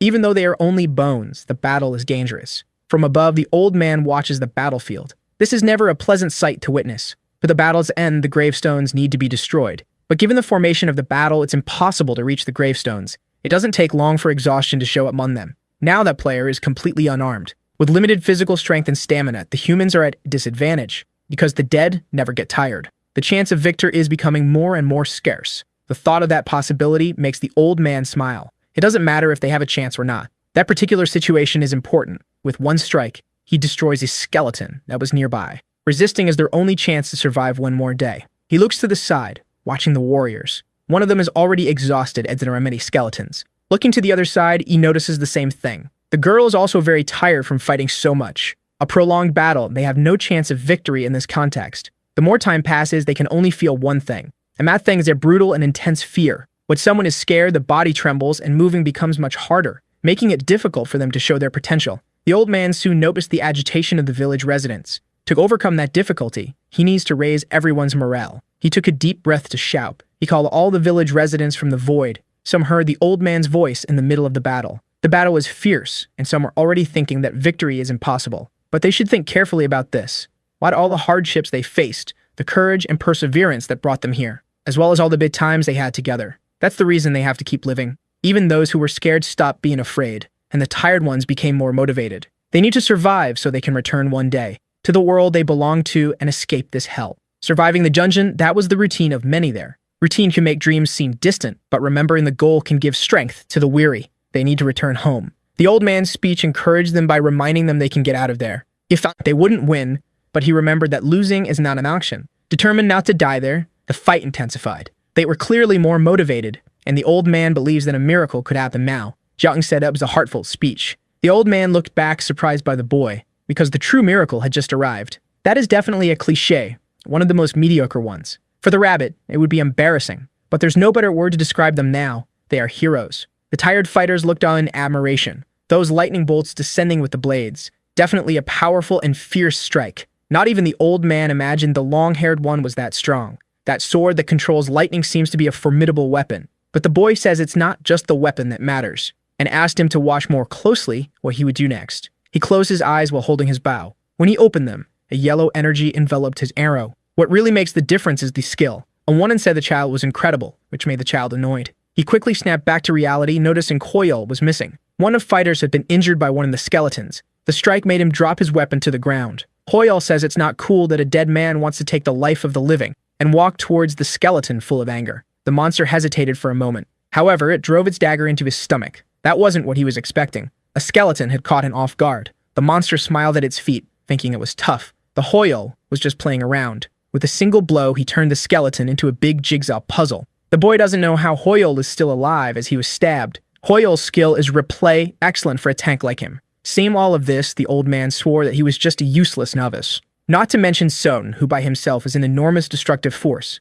Meanwhile, Jim can deal damage from a distance with his bow. And there's also the physical resilience of the old man. Now the elder realizes that the three of them together are an unstoppable force. They definitely make a well-prepared and balanced team. John doesn't understand why they're fighting outside when they could use the fence to their advantage. But the old man says that was the best option. It's hard to find good quality wood around here. The barricade may look strong, but it wouldn't hold much. Not to mention there are many who fight in close combat, so they need to be in front of the fence. Zhang said the fence is useless then, but the old man insisted it still has a purpose. With that many enemies, the fence reduces the directions from which attacks can come. It may be hard for a beginner to understand, but Zhang interrupted him, saying it's too complicated. It's not simple enough. Hearing as the old man was outraged. If that's the problem, then they need a better fence. He asked if the skeletons are capable of jumping, and the old man says they only march forward. Curious, he wants to know what John is going to do. But before he could get his answer, he was truly surprised. John was building a wall for the village. The skeletons quickly tried to bring the structure down. They could try as much as they wanted, but they wouldn't be able to do anything. Now there's only one more thing to do. Through a whisper, he wants to know if Sung and Jim can hear him. Immediately, they confirm they can hear him. He's going to separate the people from the monsters in need of their health. Sun should come to him while the boy should stay with the old man. But he doesn't know how to find him among so many people. All he had to do was look around, as a mark had been made on the ground. Sung looked up, impressed. Jin was also impressed by what he saw. The old man wondered if this was really happening. Meanwhile, the elder was speechless, thinking John might be a god. There was a massive tower in the middle of the battle. From up there, he activated his mini-map. There really were many skeletons, and the blue dots must be his new apostles. The rabbit arrived there, exhausted, and John said he was a mediocre manager, but it was hard to get there without being killed. It seems the Almighty One has a guilty conscience, and John wants to know what he means by that. But it's all his fault, although John didn't expect it to cause all of this. He didn't expect the temple to attract so much, and the rabbit wants to know what the connection between the temple and the skeletons is. Alpha says the undead are drawn to the life energy of the temple, and John wants to know if he knew this would happen. Like a lightning bolt, Sung climbed up the side of the tower. When he got there, John praised his agility. Building that tower so fast, he never stopped being impressed. He'd already told the other two while heading there, by separating the people from the monsters, he wanted to know if they would use the wall he had just built. That's the plan, but he needs their help, so they quickly talked things over. After the conversation, Silam understood the plan. Jung spoke to Jin, who still hadn't found the old man. He told him to prepare to close his eyes. Sung stood with arms wide open at the top of the tower. Having fought them, he knows it would be difficult for even him to handle them all. Apprehensive, he wants to know what Jung is sure he can win. Confident, Jung said yes, and that soon he would see his friend. More at ease, Silam may ask him to hurry, because he could be caught by it too. Jung wants him to make a signal with his lightning, to use all this strength, creating something similar to a beacon. It's possible to do, but Sung asked if it wouldn't be a waste of energy. It wouldn't be, because that way he would be able to get everyone's attention. In the elder's speech, he shouted, not everyone heard him. But up there, Sung's light would be seen by everyone without exception. He needs Sung's help to save the people down below. That's the only way to save everyone in the village. This selflessness makes the long-haired one happy. He's been here for a while now and has worked hard to stay with his friends. But in unfavorable and complicated situations, he was confronted with harsh realities. We thought he wasn't capable of doing anything more. Seeing that Jung wants to save everyone is motivating. And if that's Jung's intention, they no longer have anything left to wait for. Jim noticed his hair starting to lift from the static electricity. The signal is coming, and they need to be ready. A sword is already in position. Then San uses his lightning ability. A massive wave of electrical energy descends from the sky, from where he stands. Not only the noise, but a great luminous signal appears in the sky. Below, people realize what has happened. Even those who had their backs to the tower noticed the lightning. A beautiful luminous signal cut through the night sky. For those guarding the village, the flash caught everyone's attention. They stay focused on it for a short period of time. Then some shouted, ordering them to head to the wall near the fence. They wonder if this is the rookie, while others want to know where that wall came from. Sung says once again for everyone to go inside the wall as he's going to end it all. Not everyone understands, but some heard it clearly. Realizing he must have a plan, they begin to move. Soon, they start bringing the wounded inside. Sung is exhausted after having done all that. Now it was Jung's turn to execute his part of the plan. He's already down below, running with the other two. The old man noticed the skeletons are slower. Maybe the lightning scared them. Whether that's the case or not, Jung is grateful for what his friend did. Jim wants to know what they are going to do now. The first thing is to see if everyone is safe inside, but doing that will be very hard. Jim realizes it wasn't a bluff. John really cares about other people. But John corrects him, saying this isn't a heroic narrative. Now everyone there owes him one. Jid didn't expect to hear that. Johnny's happy that everyone there owes him their precious lives. Once this battle is over, he's going to get some good equipment from them. Doing all that took more effort than he imagined. He's collapsed on the ground, drained of energy. Sung isn't sure if he passed out, but he knows for sure he overdid it. Jian is running in a panic, calling for Sung. He reaches the top of the tower, terrified. Since Sung didn't come down, he was worried about him. He got carried away and used too much force, which made him black out for a few seconds. Finally, he remembers the whole situation. He wants to know what happened to Joan and if the village is safe. Jian asked him to calm down a bit. Now he needed to listen carefully. At first, he didn't understand, but it was possible to hear a sound. Jung's name is being shouted in unison. Sung asks if that's really what he's hearing, and Jin says he should go see it too. Looking down, he lets out an honest laugh. John really hasn't stopped surprising him. The villagers are celebrating. Everyone is shouting the name of the one who is crucial in saving them. There isn't a single person who isn't happy with him. The rabbit sees all of it and says none of this would happen if they knew him like he does. John tells him to shut up and threatens never to give him meat again. He could really be evil sometimes, and John told his lovely manager to give a smile. He told the others to enjoy the victory while it lasts. The old man arrives at the tower, complaining that it's too high to climb. From above, it can see people surrounding John's elephant. The old man had to climb up because he was already feeling ashamed. Johnny is now a celebrity. The people are in an uproar over him. Looking down from the top, Sun was also happy with the result. Besides being incredible, there was even a golem to use. In fact, even though it looks different, that's definitely a golem. Sun wants to know what happened since he was unconscious. The old man isn't good with words and doesn't know how to begin describing it. Jim got irritated and said he would explain how everything happened. They thought the wall would only serve to protect the people. They were with it, checking if anyone was still outside. After making sure everyone was safe, Jim thought they would finally rest a bit, but that's not what happened. John prepared to use a skill. He used the strength of the horned bull. It was really something incredible to witness firsthand. He started positioning bricks he had in his inventory. Everything seemed too simple to execute. He used basic movements but achieved formidable results. John was completely focused and determined. The villagers ended up witnessing everything. Besides giving them meat, there was also all that salt. This guy who is helping them now. There's only one word to define him. He is simply incredible. But his plan didn't end with just the wall, and he asked the rabbit where he installed what he had requested.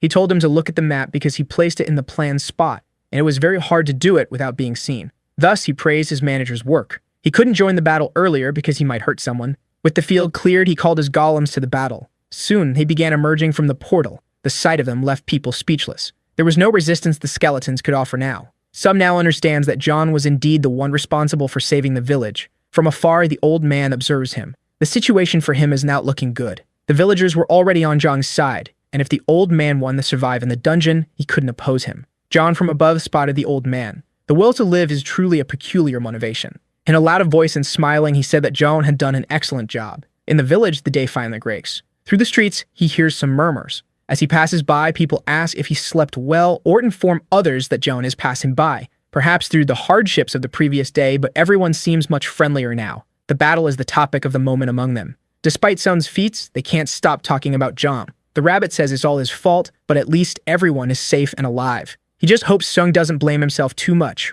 But the rabbit says, unlike certain people, Sun has a conscience. Although he was sensible, he received a few knocks on the head. Alpha wants to know when he's going to collect the equipment, but John wants to know what he's talking about. Skeletons have equipment that can be used as sacrifices, and Jung didn't imagine that even broken items would be useful. There's little vital energy in them that it can still be used. If that's the case, he would find out soon. The rabbit wants to know where he's headed now, but at that exact moment, the boy is at a loss for words. He wonders why the old man is bowing before him. The old man doesn't call him by name, but instead addresses him as Your Excellency. All this formality made him uncomfortable. Thanks to him, may now have a sturdy wall, but the situation in the village had changed greatly. John doesn't know what he's talking about. Since yesterday, there have been many skeletons outside, making it very dangerous to leave. To be honest, they are completely isolated now. Thus, their first problem is how to get food. Originally, they would explore the outside, but with all these skeletons, it's become much more difficult. The rabbit asks what the old man wants, and automatically, the old man gets the biggest fright of his life. But the rabbit says it's all right, there's no one here, and Joan told him to stop doing that kind of thing.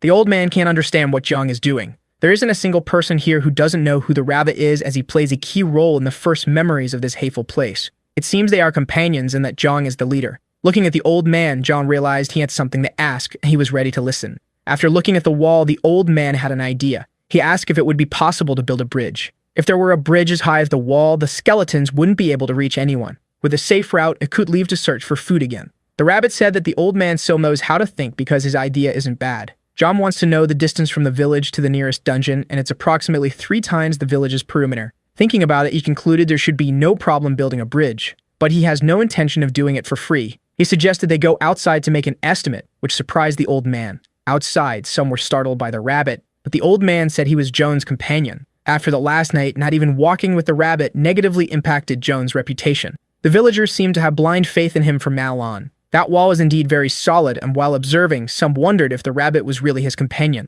Jung said that these were the precious items he had accumulated so far. All that dirt he had collected with his own hands, to the old man's surprise. His life in a dungeon is all about building things. Finally, the old man seems to understand more about him. He didn't imagine he had gone through so much difficulty, but John says it's all right. Eager to get started, Jung wanted to make an estimate for the bridge. Since he was going to use his items, he would like to receive something in return, starting with the equipment left behind by the skeletons. This proposal left the old man speechless. Since the golems did almost all the work, he sees no problem with it.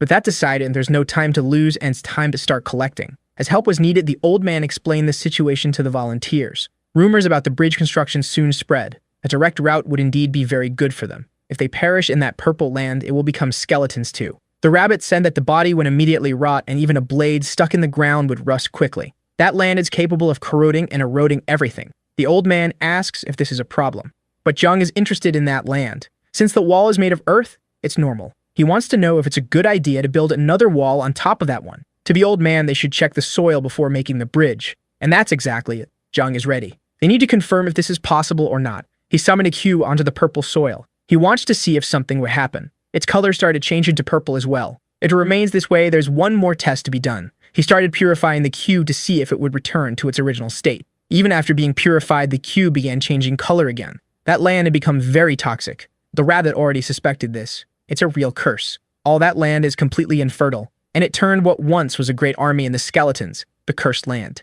As he spoke, Jung said it's working now, to the rabbit's surprise. All he had to do was place a stone slab between the cue and the contaminated soil, but the rabbit said it was just a coincidence. After hitting the rabbit, it was time to begin the construction preparations. After getting used to the production process, he realized how to make it more efficient. He climbed onto the blocks he had already placed. He put down another stone slab, and then the 2 dirt blocks. He just needed to repeat the process until the bridge's path was completed, even if it surprised those watching him. For John, this was far from being the most strenuous task he had done in that world. At the end of the bridge, he placed a torch that could be lit later, and he did all of this because he enjoys it, not for recognition. But it left the old man a bit confused. After seeing all this, he was finally captivated. It's rare to find a kind person like him, especially since the old man had done questionable things to survive until now, and he hopes to repay the favor. Jung says the knife the old man used to prepare the food was really nice. It's his greatest treasure because it matches well with the ability he has. His expression froze when he realized what was happening. Jung didn't want it to be so obvious.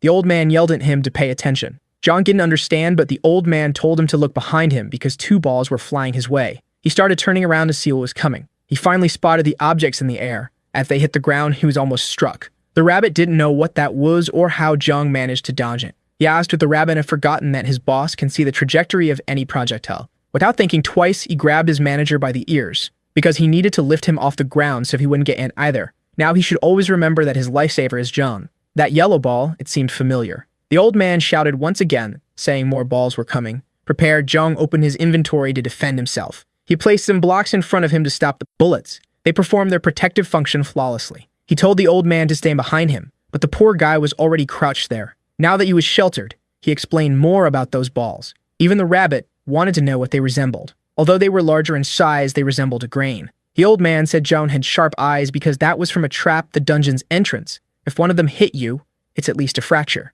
If this is happening now, only one thing could have happened. They could eat those grains. But the old man said they're poisonous and could cause a stomachache or worse. If the poison isn't too strong, it's worth finding out. Jung extended his hand and used the purification ability. The old man asked if his ability, besides curses, can also nullify poisons. Taking a bite, Jung said that despite being tough, they resembled the grains he had eaten before. And the old man said the shots had stopped, and indeed they had. Jung wanted to know why they had stopped. The plants take time to replenish their grain stock. That was a relief to know, so Jung looked seriously at the rabbit. He ordered him to collect all the grains, much to the rabbit's displeasure. He couldn't wait to try a green one. The old man even offered to call more helpers for the task. But it's better that they go back together, as there are more things they need as well. The bridge is now properly built across the cursed land. Sam, watching her, said that his friend had once again done something incredible. After walking for a while, the old man was tired. Jung wants to know where he's going to place them, but there must be space. He saw how the earth was piled up and can't tell if the young man is a human or a professional excavator.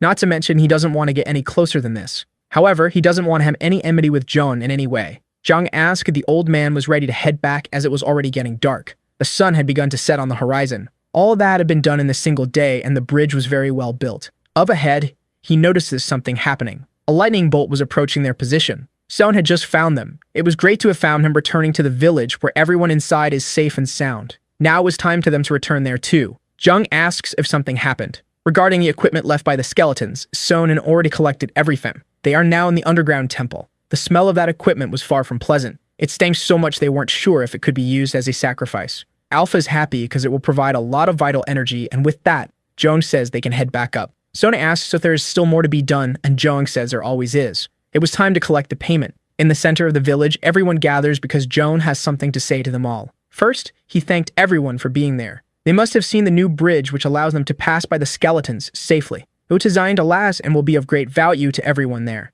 To build the wall and the bridge, he used many of his resources. He will skip the details, but he needs a lot of enchanted equipment, and he was standing before them to ask for help with that. He needs level 2 or higher equipment, which left everyone very surprised. Although they are grateful for everything, it won't be easy for them to accept this kind of payment. He faced the best situation would be if they handed it over voluntarily, but if that doesn't happen, he'll be a bit more forceful. Now there's only silence among them. Soon a sword appears in front of him. Jung didn't expect it to be so quick. The one who offered it said she had better equipment and had only kept the sword out of emotional attachment. If it weren't for him, everything would have ended the previous night, and she knows she owes him her life. She asked him to accept it, as even though it's hard, she means to pay her debt. After finishing speaking, she asked the others if she wasn't right. Soon, the equipment started raining in front of him. Another day passed in the village with him receiving a lot of equipment. By morning, he and his friends were gathered. Sonny asked if they needed to go to the dungeon without him. Jim didn't want to be separated from him as they had just reunited and now they would protect him. The old man wants to know the reason for this.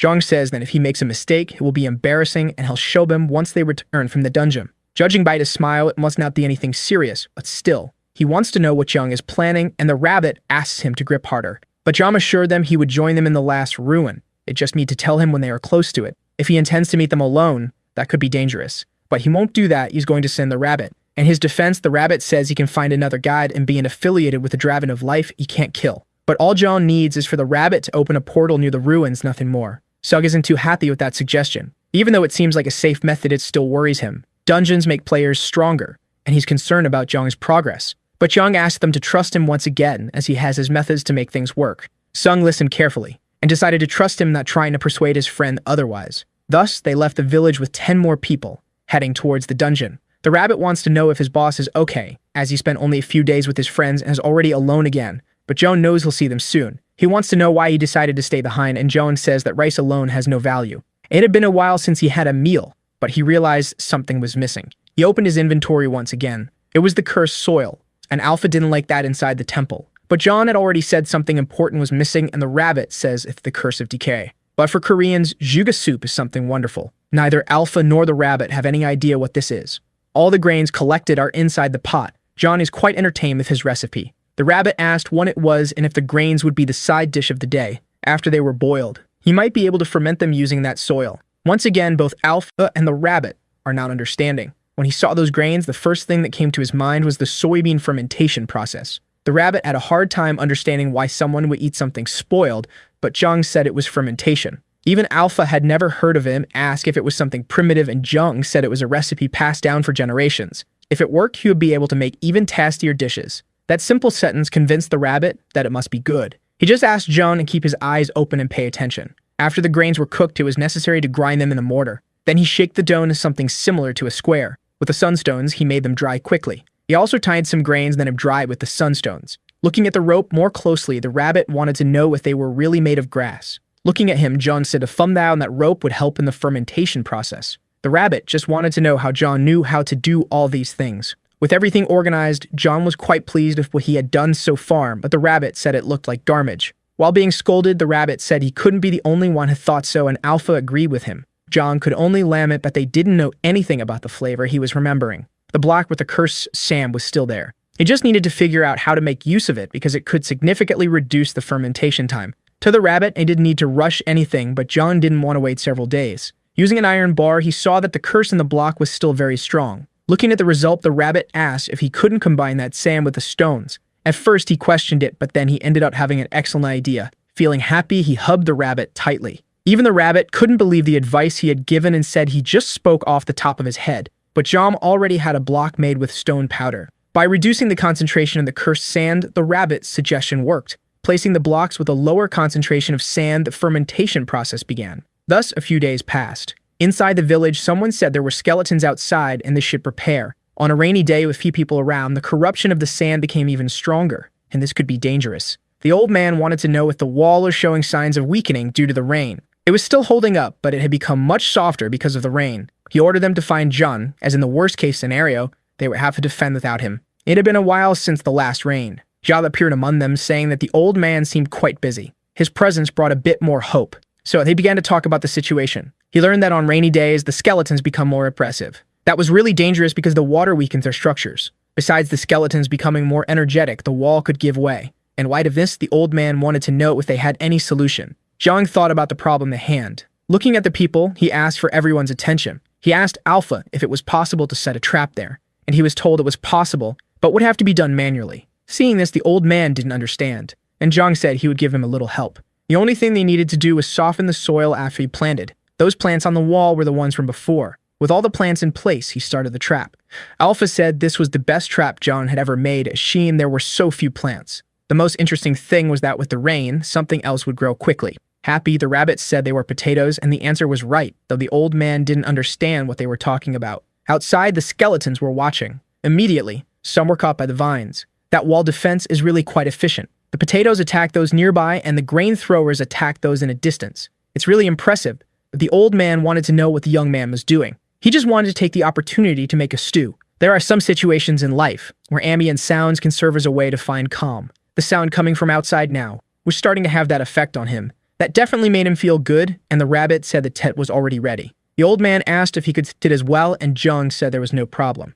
With the bad open, the old man said Jung would make a big fuss if he left that behind. John asked the rabbit that the discomfort of being in the rain feels a little bucolic. The sound of the rain, the grains being fired, the bones breaking, the harmony of it all was poetic. But he didn't care about that. He just wanted to know if he needed to cut those vegetables. John told him he should put more heart into it. And that the most important thing when making jiga is the flavor of the paste they made, which needs to be good. Incredulous, the rabbit wanted to know if the rotten grains had an interesting flavor. The old man wanted to know if he really said that, but Zhang asked him to wait a little longer. There was one more surprise for him. That could be possible. He never imagined he would see tofu inside the dungeon. Seeing all that, he realized that being in that place wasn't a big problem for Zhang. He does many things. All of this is simply too fantastic. John ready wanted to show him his skills. Coming down from the wall, someone asked if all the preparations John requested had been completed. But from the outside, it no longer looked like a village, it looked like a castle. It's a bit of an extravagant description, but that's how it seemed. Like a castle of skeletons. While they were talking, he noticed a different smell. Then he said that John had called them to eat together. His stew was almost ready. With chopsticks, he picked up a piece of tofu. Then he put it on the frying pan to roast. Meanwhile, the rabbit kept working nonstop. He was expanding the size of the cabin to protect the others from the rain, but he couldn't expect other people to come and ask Jung about it. Below the wall, the crowd started noticing that the smell was wonderful. Jung asked them to come in order so he could help. Soon, several of them were up there under the tent. It was impossible for some to hide their excitement. Others were already drooling. With all of them gathered there, the time had come. Finally, he wished they would enjoy the meal. Then they began eating the banquet laid before them. The rice grains were marvelous. He never imagined he'd eat tofu in the dungeon, and it was perfectly tender. And the best part was the jjigae, which was beyond words. He just wanted to know how Jung does all that. He's like a god. The rabbit didn't understand why they were getting emotional and wanted to know if the flavor did that to people. Jung told him he had already eaten 3 times and the rabbit wanted to eat another bowl. He had made all about with his own hands and shared it with everyone. That left him completely satisfied.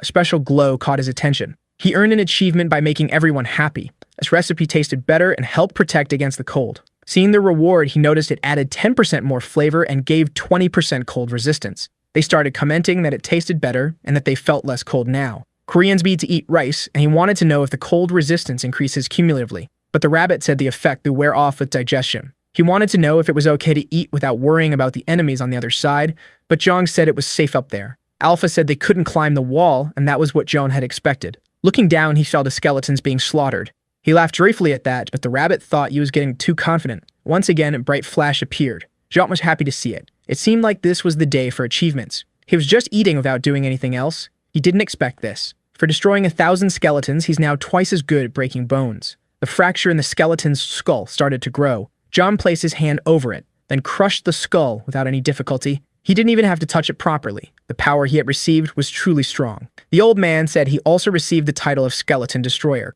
Indeed, he has it too. But even so, he struggled to survive. Having been there for so long, it's expected that he's gained a few things, which is why he fought well despite his age. Jung wanted to know if this ability stacks with weapon use, and the old man thought it did. Nan wants to know if it applies to that as well. From his inventory, he took out the boar bones. It actually worked. Mounty can eat the bones, and the rabbits say he looks just like Pokyu. He asked the old man if he received that after defeating 1,000 skeletons, and what would happen if he destroyed more of them. But he couldn't say because after destroying almost 2,000, there was no change at all. Since he achieved that through the traps, maybe he'll discover the result if he waits long enough. Alpha said they could improve the trap with the vital energy they accumulated. Jung thinks it's a waste, but Alpha says improving the temple's management benefits the temple, though there's not enough energy yet to enhance the portal. The old man asked the rabbit if he was talking to someone, and he said yes, but it would be too much trouble to explain. So he improved the trap's quality as directed by Alpha. The cooldown time is now shorter, and the traps can be controlled with more precision. Before, they attacked randomly, but now Jung assumes they can target a specific enemy. This way, he can control it to 20 plants. The result of this trap upgrade was simply devastating and overwhelmingly powerful. The focused shots caused massive destruction. Even the rabbit couldn't believe what he was seeing. In the second dungeon of the 4th phase, it's snowing. They're moving forward with difficulty due to the cold. Jin asked her son used just brute force to defeat them all. He said he was training his new skill, and Jim thinks he acquired it while fighting his skeletons. It's not a skill, it's an achievement reward. With it, he can break bones more easily. The skills each of them possesses, as well as the way they are used in practice, breaking bones with twice the efficiency. Some thought of it in a different way, assuming that every living being has bones, or almost all of them. By hitting specific areas, he can greatly increase his damage. Only someone with combat experience would think this way, and Sun is that person. On the other side of the dungeon, however, Jung thinks the trap also uses his achievement, and hunting that way without doing anything is excellent. Inside the cabin, he's doing something else. He was handling 2 thin bones, but they ended up breaking in his hands. He was trying to control his strength, but still needs a lot of practice. Now it's time to chap on the other traps.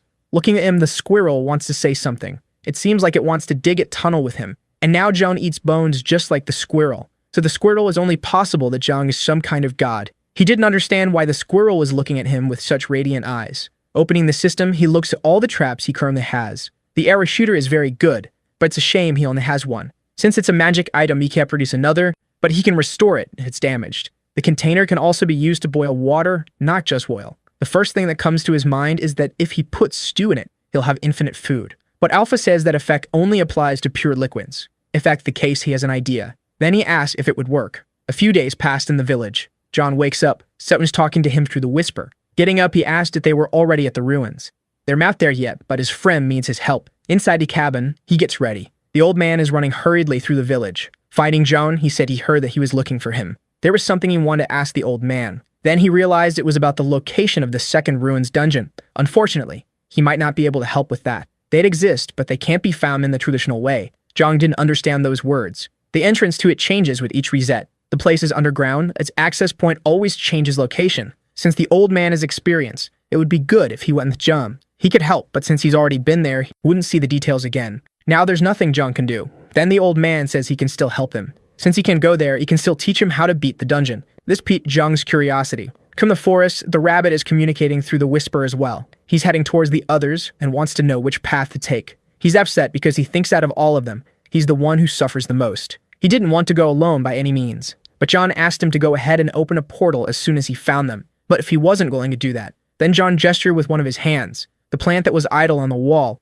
was now focused on the disobedient rabbit. Faced with that, there wasn't much that could be done. Then he said that there was no one else capable of doing that job except him, the rabbit. Remembering that, he thought he was being extremely generous. After walking for a long time, he finally found what he was looking for. From that point on, the fog was really thick. As soon as he entered it, he realized the ground was cold. Feeling the intense cold, he wondered what kind of weather this was. He didn't take long before he found the others. In a whisper, he told Joan to create a portal. Meet him up with his friends, he asked how they were doing. He quickly noticed it was very cold where they were. Sung said he should have warned them to come dressed warmly. Now that he's there, he wants to know what's wrong with them. He suggested they warm up before talking. Steam rose into the sky. They were all inside the adapted elephant. The three who were out in the cold were relieved to be in a warm place. The effect of the silver stones was really good. It even felt like they were in a dream. Outside, Jung said he would be brief. Taking advantage of everyone resting, he wanted to build a tower quickly. It's always very useful to be able to use the minimap. The rabbit suggested building the portal underneath the tower, and indeed the idea was good. He only asked his boss to dig, as he would make the portal. Inside the elephant, they sipped some tea. While they drank it, Jung asked if it was good. It was wonderful. It even reminded them of Korea. But there was something someone that talked to him about. He asked for another cup of tea, and the rabbit thought they had only been called there because of the cold. Outside, the snow continued to fall intensely. Jung received a vague explanation from the old man, saying they needed to find access to the ruins. Sung said his friend might find it, and Jung asked if they hadn't found some mysterious lithograph. It was the old man who had mentioned it to him, and he wanted to take a look. It was indeed mysterious. He wanted to know if it was related to the ruins in some way. The rabbit said there was a keystone, and the closer they were to the entrance, the more intense the blue color would become. At the moment, it wasn't glowing blue. Sung said it only glows at night, even thought it was a navigation tool. If it only glows at night, it could be a bit more difficult. But there was nothing they could do as it was made of moonstone. They are similar to sunstones, and the closer they get to the sunstones, the more the moonstone glows. Hearing this, we assumed that there must be sunstones at the entrance to the ruins, but the rabbit didn't confirm that information. Even so, that moonstone wasn't reacting to the sunstone they had. The rabbit said that's not how it works. But now that he knew the situation, he wondered why they hadn't called him earlier.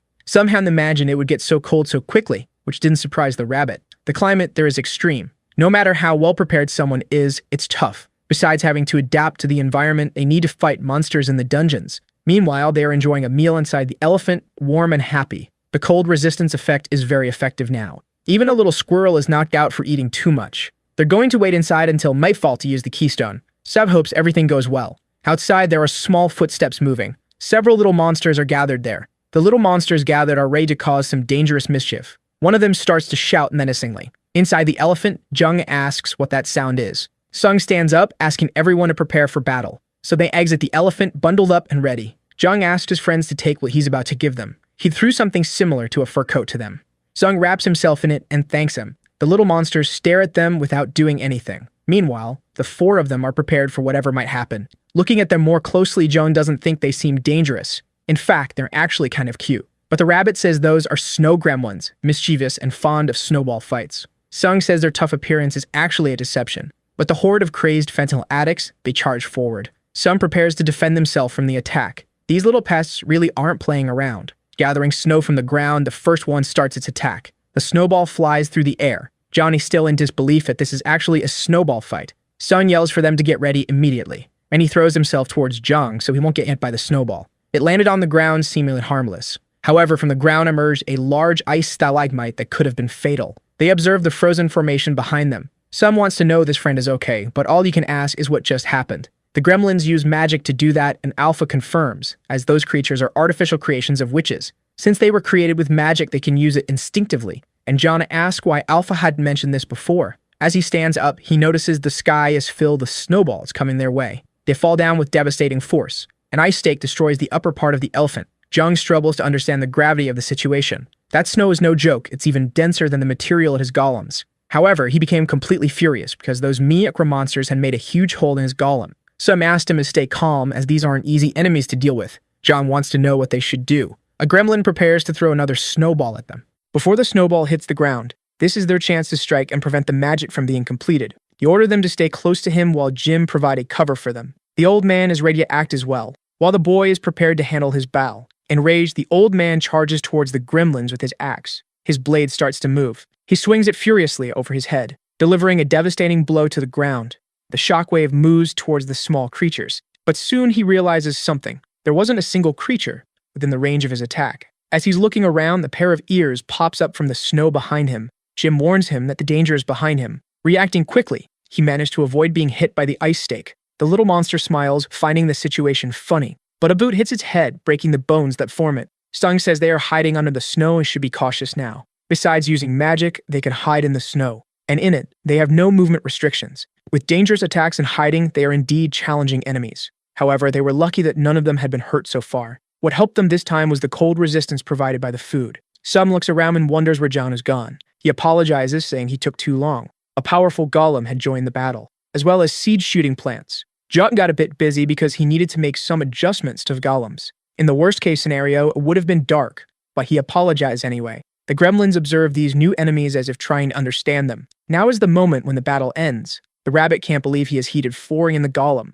All that's missing is putting solar stone in there too. When a solar stone comes into contact with the heated floor, the golem gets pumped up as if its own juice. It increases its offensive capacity if the birth of the ultra heat golems. Using snow, those low monsters are really powerful. But if there's no snow for them to use, they're just a bunch of weaklings. Jam orders his golems to start melting everything in their path. His army of ultra golems advances with determination. The centaur's hooves stomp the snow forcefully, leaving a trail of melting snow wherever they pass. Some watches their advance toward the gremlins. There is nothing that this useless little monster can do now. There is no snow around it that can be used as a weapon. A single blow and it will be blown away. By melting the snow, they will render harmless. His plan is really good. The more snow is melted, the less they can resist. Now the gremlins are not smiling about the situation. However, it has only made them even angrier. But the anger is not unanimous among them. Some of them, they were wearing underwear, would be struggling to walk right now. Then they start jumping in droves, diving onto the snow nearby. Jam observes this movement and assumes they must be fleeing. But a great tremor in the ground begins to occur.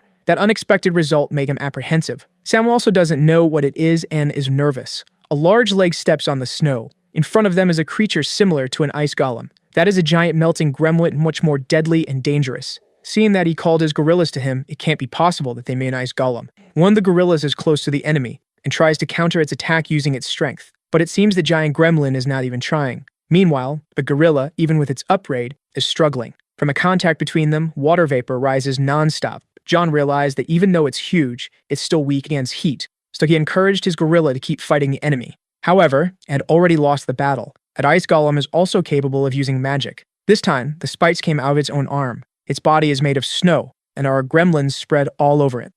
Jin noticed this while watching the fight. Now he prepares to attack once again. The gorilla is injured and won't be able to defend itself. It was struck again, going straight to the ground. The barrage of attacks doesn't stop. The gremlins are furious. It seems the tide of the battle had turned. Sung suggests they start attacking together, but he noticed his friend is distracted. He didn't like seeing his golem suffer like that. He didn't like losing another golem either. Near Sun, Jim says something close to his ear. Thus, he also learned that the ice golem is made of gremlins. Knowing this, he rushed to share the information with Jam. That enemy is clearly denser than his golems. That's what's reducing his chances of victory. But this only applied when they were in the same weight class. He's eager to see what will happen when he has an absurd strength and weight advantage. The new construction left his friends speechless. That is a golem capable of crushing everything in its path. Value in the rabbit had seen one as big as this before. The ice giant knows its situation just got much worse. It was a ruthless steamroller. To the old man, it looked more like a generic boulder. His friends are still stunned by what they're seeing. To the rabbit, the name wasn't very cool either. The gorillas push that new destructive golem. Gaining inertia, it destroys everything in its path. The resulting force is directly proportional to the mass of the object. It's a simple physics formula. The enraged ice golem prepares to stop the attack. It tries to hold back the steamroller, but it's simply too massive to be stopped. The victory belongs to Joan, and he's confident in it. The steamroller plowed through the ice golem, destroying its entire upper body. Only a portion of his broken body remains. The gremlins that compose it begin to reveal themselves. This left Joan surprised as he didn't know they have combined to form that. After this part, Sung says it's his turn to act. Then he charges them with his blades soaked in electricity. A great lightning bolt descends from the sky as the announcement of the gremlins' defeat. After the hard battle, they are inside the elephant once again to rest. Sung says that based on what he observed today, John's abilities have definitely improved. Indeed, but he doesn't know what to do with the Undle, which is at level 2. Ifemer saved him from a crisis, but before he finished, the other two already know what he's going to say. Sung felt the air was playful, which continued anyway, and he and the old man did the same thing, as it had been imitated perfectly. But Sung says they're wrong because he was going to say something else. Inside the elephant, they joke around a little more, much to the annoyance of the rabbit, who feels trapped with several children. Thinking they're lost, he asks to take a look at the lithograph. It was glowing intensely with a blue color. Thus, they just need to follow the light. They change the elephant's course according to the intensity of the light's brightness. Finally, the light shines so brightly that it almost blinds them. Maybe have reached the right place. Outside, they take a few steps in the snow. That tree in front of them seemed a bit suspicious, but the closer they get to it, the brighter the light shines. Jim realizes there's something at the tree's root and the object is glowing too. The rabbit told them to get closer because there would be a reaction when both pieces touched. Sung carefully approaches the other piece. The light is so intense that they can barely keep their eyes open. A system warning says they are heading to the second ruin. A magic circle appeared beneath them, but since it was sudden, they can't tell what it is. The light shines even brighter. Jung notices it looks like one of his portals and is sure they're heading to the ruins. Soon, the light starts to dim. Jung doesn't know what just happened. The system warns that an error occurred and they couldn't pass through the portal. Even the rabbit is surprised that an error occurred. Still, it asked its boss to cheer up. The little squirrel walks beneath the snow and emerges from it, glowing, as if it's playing. Now it's lying down entertained with the snow. The rabbit had already suspected they wouldn't pass through the gate because Jung is in error. Now that there's nothing to do, he thought about staying there, doing nothing and staring at the starry sky. The rabbit says he can either go back to the village or stay there and die. Those are his options. All he wants now is to be alone for a while, and he asks the rabbit to leave. What's already outside. He then asks where his boss was going, but even he doesn't know, he just wants to walk for a bit. The snow starts to fall slowly. Looking at him, the rabbit can only imagine that his boss is crazy. In this short time, he built several observation towers. Despite everything, he is still a master at building. At the top of one of them, a small flash appears. Now Jom is a level 2 in his observation skill, but he doesn't know what to do because he's alone and has no one to observe. The rabbit says it's a waste because everything would disappear after the reset and suggested he wash his face. Thinking about the hot water, he wonders if it's possible to die from the cold here. Having a hot spring would be nice. The idea of having a hot spring stuck in his mind. A beautiful starry sky in the middle of nowhere, and a gentle cold at the tip of his nose. He began to imagine what it would be like to create a hot spring there. Now he'd already decided what he was going to do. The only thing that could cheer him up now is a hot spring, nothing else. That size should be enough. The height of the hot spring pot is also very adequate. Now all that's missing is the boiling water. For that, he'll check his traps. Putting his hands on the pot, you realize that the temperature is perfect. Whenever the water reached this temperature, it should be poured into the tank, and the process restarted. Finally, he started removing his clothes to bathe. Is now in the hot tub, relaxing in the middle of the cold. Is definitely invigorating, and even the squirrel is enjoying it. All of this is paradise on Earth, even though it's Mal on Earth. Outside, the rabbit tries to understand how the water is hot. It must have been a spell. He said the water was hot, and Joan asked what he was doing. After the bath, the rabbit said he almost burned himself, but Joan felt refreshed. Since they're walking, he wants to know if Joan plans to return to the village. But that's not his plans because it would be unfair, so he used the whisper to talk to his friends. Somewhere else, they're beating up ice gremlins. They're all fine, but John wants to know where they are. The place has walls that seem to fit into each other. They start moving opening spaces and closing others. This isn't the first time this has happened while they've been in this place. But John didn't understand what Sim meant. Then he says clearly that the ruins are changing. After hearing that, he tried talking to them a few more times. He's worried that something might have happened because they're quiet and saying nothing. Jung is anxious, but the rabbit reassures him because it knows where they are. Finally, he hears Jim calling him through the whisper. Apprehensive, he asked if everyone was okay and why they took so long to respond. He apologized and said there are monsters there too, and only now he managed to relax. He heard Sung speak and thought John would be very worried. And of course he is, but Jim says it's not as serious as he thinks. They were all teleported to different points within the ruins. Additionally, it's like a huge maze. At regular intervals, its structure changes. Jim didn't know yet that John wasn't in the labyrinth, and he said it wasn't possible due to adverse circumstances. Even so, he thinks he's lost but not in danger. That's what he meant from the beginning. Talking with Sung was like he was in a major emergency. Jim smiles and says that this emergency is Sung's weak point. All of this because he gets lost easily, and he can't deny this fact. Anyway, after talking, he felt relieved. Sung is responsible and Joan knows nothing serious happened to his friends. While walking through the snow, the squirrel came across something. There was a small bump on the ground, and he thought it was a gremlin. A creature popped out of the snow, scaring the squirrel. For a few moments, he was quite terrified. However, he soon returned to his normal mood. In front of him are more squirrels, but unlike him, they have white fur. John approaches the squirrel's new friends and assumes the color difference is due to the different environments. Now the little squirrel tries to communicate with them, and they mimic his body gestures. John watches the lively conversation, unable to understand a thing. All that noise was tormenting the rabbit, and he wished he could dig a hole in the ground so he wouldn't have to hear it. John could dig underground. Something is on his mind now. Maybe those little creatures had information about the region, so he thought about asking them when the monsters live underground. For that, he needed to charm those new little creatures. He offered them a large portion of bones. With that, the little squirrel was in charge of the negotiation. Jung asked the rabbit to stay there with them. So the little creatures began to negotiate. The agreement between the parties had been a success. One of them calls Jung, who assumes he's going to show him the way. With that guy, their path would be much simpler, since the route shown by him was below the surface. However, things didn't go as expected. It seems the squirrel was showing him some useless things. There was more jump there than he expected, and he thought the task would be easier. But those tunnels resemble an anthill. Anyway, it's better to keep going since digging is his specialty. In front of him, the wall had broken, and ahead of him, there was something he didn't expect to find, a giant ant, and he has no idea why it's there. Not only is it large, but the ant is terrifying. John doesn't know if he should run away immediately or not. The rabbit didn't expect there to be ants there. It seems he was right when he said it looked like an anthill. They flee, and the rabbit asks him to do something about it. But he doesn't know what to do now, and Alpha says they're not regular ants, so John congratulated him for being sharp with the obvious. They are witch experiments, chimera ants, but this information doesn't matter to them right now. The biggest problem is having to deal with those monsters alone. Tired of running, he decided he was going to fight them. So his body began to channel the strength of the boar. Soon the first ant received a kick to the head. Jung observes the result of his attack. His foot is the one in pain. That ant is really tough.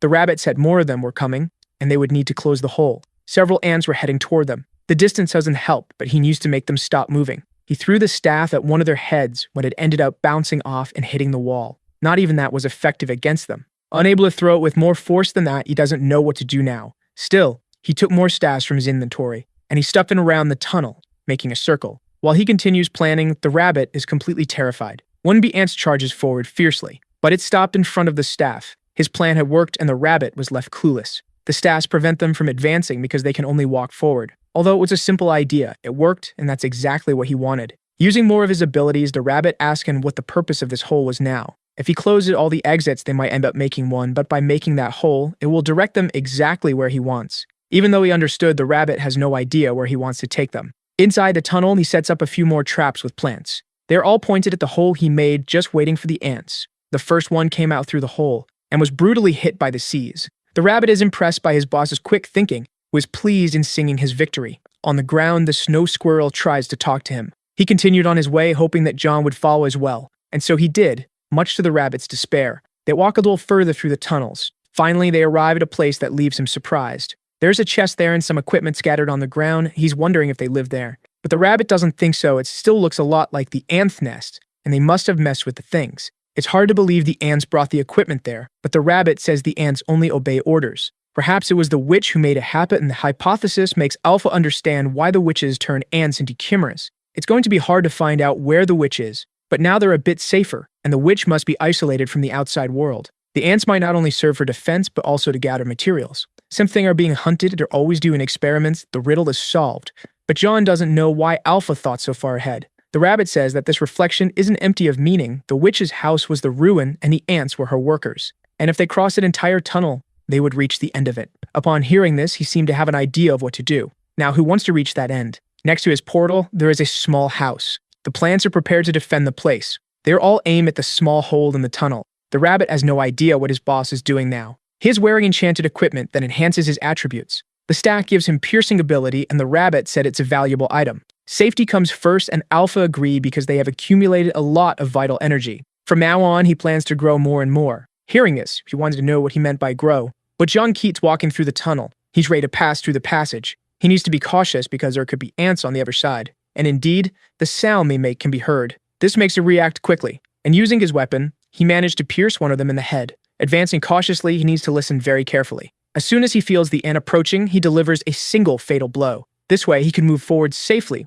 without creating alarm. And he disposes of the bodies using cursed sand. Repeating this pattern, he manages to advance safely, using the strength of the boar. While waiting, he kills the ants using the plants. It didn't take long for him to reach level 8. The rabbit wants to know if he will continue advancing, but John said they might reach the ruins. Not to mention his skill must have increased, healing the ants is now even easier. On the way, he came across more equipment and asked the rabbit to pick it up. As planned, he continued advancing through the tunnel. The ants alone were not a big danger to him. Nothing could slow his progress now. The rabbit suggests that he use the golems. There was no need to take all this risk. But besides the tunnels being narrow, he doesn't know if the ground is firm enough. One mistake is enough to die. He should be more positive. Opportunities to improve skills are scarce. But it's only positive for the boss. The rabbit is terrified. What he thinks now is that he should have acquired another skill by now since he's pierced several ants so far. But that's not how it works. He's terrible at combat. It's like expecting a mute person to learn to speak just by moving their mouth non-stop. He said that even a rabbit could sing if he tried, and that gave him hope that he actually could. But he was soon scolded by his boss. A sound is coming from a tunnel they just found. He warned the rabbit to be careful because an ant is approaching. He patiently waits to finish it off. The ant's powerful foot stomps the ground. Its mandibles are much larger than those of a regular ant. This ended up terrifying Jung. That is the tremorous soldier ant very threatening. Seeing that the rabbit asks him to be cautious with it, as they only seen workers so far, then he opened his inventory to pull out an item. He set up a plant trap to help with defense, and ordered the plants to keep firing. The ant's armor is strong and the seeds pose no danger. Seeing that she remained unharmed, he ended up admiring her, much to the rabbit's despair, who asked him to stay focused. He knows he needs to focus and use the boar's strength. Heading towards her, he struck her head, but his weapon was unable to pierce the ant's exoskeleton. His strongest blow hadn't worked. The ant opens its jaws ready to attack. With a quick movement, it managed to disarm Jung. A loud noise followed soon after. What he was using as a weapon is now broken. He asked if the rabbit had witnessed that as well. He had, but told him not to waste any more time and to flee as well. By cutting surface, the rabbit noticed his boss's distraction. A clean cut and a hardness that could be pierced by metal. He wants those ants. The rabbit thought he had lost his mind. John wants all those ant parts. Motivated, he summoned a few more traps. He ordered the plans to bind the soldier ant to the rabbit's surprise. Faced with the scene, the rabbit couldn't think of anything. It was too much madness for him. Meanwhile, in the labyrinth, his friends are fighting. Stung has summoned his lightning bolts and used them to destroy monsters that were holding him back. Through the whisper, he asked if Jin heard the strike he had delivered. Once again, the labyrinth began to change. The boy heard him and asked Sun not to walk too far to stay in the same spot. But it's hard for Sun to deal with a labyrinth. Jin told him to make a mess because he would find him somehow. If that's the case, now he feels much more confident. The vines are spreading through the tunnel. The soldier ant is completely paralyzed. After some time, its head is separated from his body. It falls lifeless to the ground. John prepares the touch which he had been desiring. This made him so happy that even the rabbit felt sorry for the ants. Hearing this, he asked whose side the rabbit was on. Then a strong glow began to emanate. He achieved the conquest of clearing the Chamara ant's cave. The reward is indeed interesting. You will receive ant eggs. At the tip of his finger is a very tiny ant. He can communicate with it and give it a few simple commands. It has no combat ability, but at least it's obedient. It would be very useful if it were as big as the others. The rabbit says that for normal ants, this one is already very big, and as he tried to touch it, he got bitten on the finger. He realized that she's quite temperamental and big. Alpha is sure it's a tremor ant, but a baby. It's amazing that he has an ant that can survive the ant accidentally stepped on, but neither Alpha nor the rabbit like that common. Trying to communicate with her, he said that ants communicate with pheromones and ask if she knew the way to know which's house. But the rabbit says that it's just an ant that was just born. Jung exits the portal and the rabbit wants to know if he made it, to which he receives a yes in response. He had taken the ant to the temple. His doubt now is what to feed the ant, and he thinks about getting her everything. But the temple is full of grains, and this is definitely a viable food for her.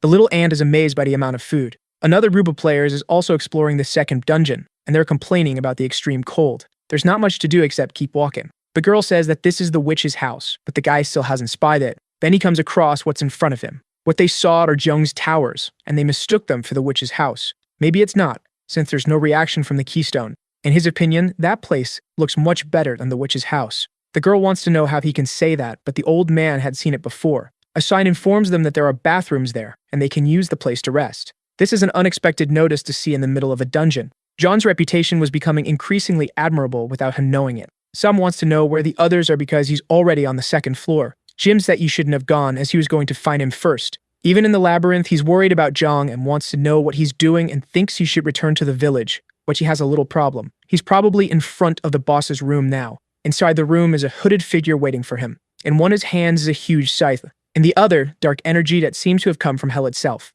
The one in the room is the king of death, the guardian, the place where the witch disappeared, and he is also immortal. He told them to come in quickly because he has a life to curse them. Jung asked if the rabbit heard that too, and he said yes, he was a call to enter. Sung is desperate and doesn't want his friend to go in there alone. Jin shares the same sentiment and asks him not to go in. He thinks they believe he would go in alone because he's crazy. Even the rabbit asks why he isn't preparing to leave, but John said he's still getting ready. He thought there would be a witch there, but the name of her house is obscured. It's like a laboratory. But there's no monster in there, the rabbit says, because the figure behind the door is surely very dangerous. The old man had said that the boss of the second dungeon is the king of death, and it's impossible to get rid of him. However, there is something that can be done about it. He has a life vessel, but John didn't understand anything about that. Richie, which is the monster's name, has a bowl that contains life energy, and he keeps it in a place only he knows. Destroying that, it's possible to defeat Richie. The rabbit realized he would have to find that object. Knowing his task, he's not happy at all. Meanwhile, John collects several objects from the place that seem quite interesting and asks what the rabbit was saying. He said it was nothing and would help him with the objects, preferring to empty his mind. Looking at the books, Alpha suggested he read them, as some witches have valuable magical books. Looking at one of them, he became very intrigued. The book was blank, and Alpha said that was bad. If the temple's owner had been a wizard, it would have been different. He just didn't understand why Alpha made him feel bad about the situation. But the rabbit said that's where players pass through, and doesn't make sense for a dungeon assistant to leave behind such dangerous knowledge intact. Besides, he didn't mean to feel bad since many of his abilities are magical. He said he would give him something else and told him to stop joking around. Johnny asked how much paper the rabbit uses in his life. Even if they're blank pages, they have to use them. And since they were there, he wanted to collect everything useful, as it's hard to find wood in good condition. After a while, he collected quite a bit, and Richie said he couldn't wait to have a chance. The rabbit noticed something curious in the room. A single tile on the floor was higher than the others, which was very suspicious. They went to examine the tile and saw that it was loose, and in the space it concealed there was a mysterious chest. Contemplating the inside of the chest, he is intrigued by it.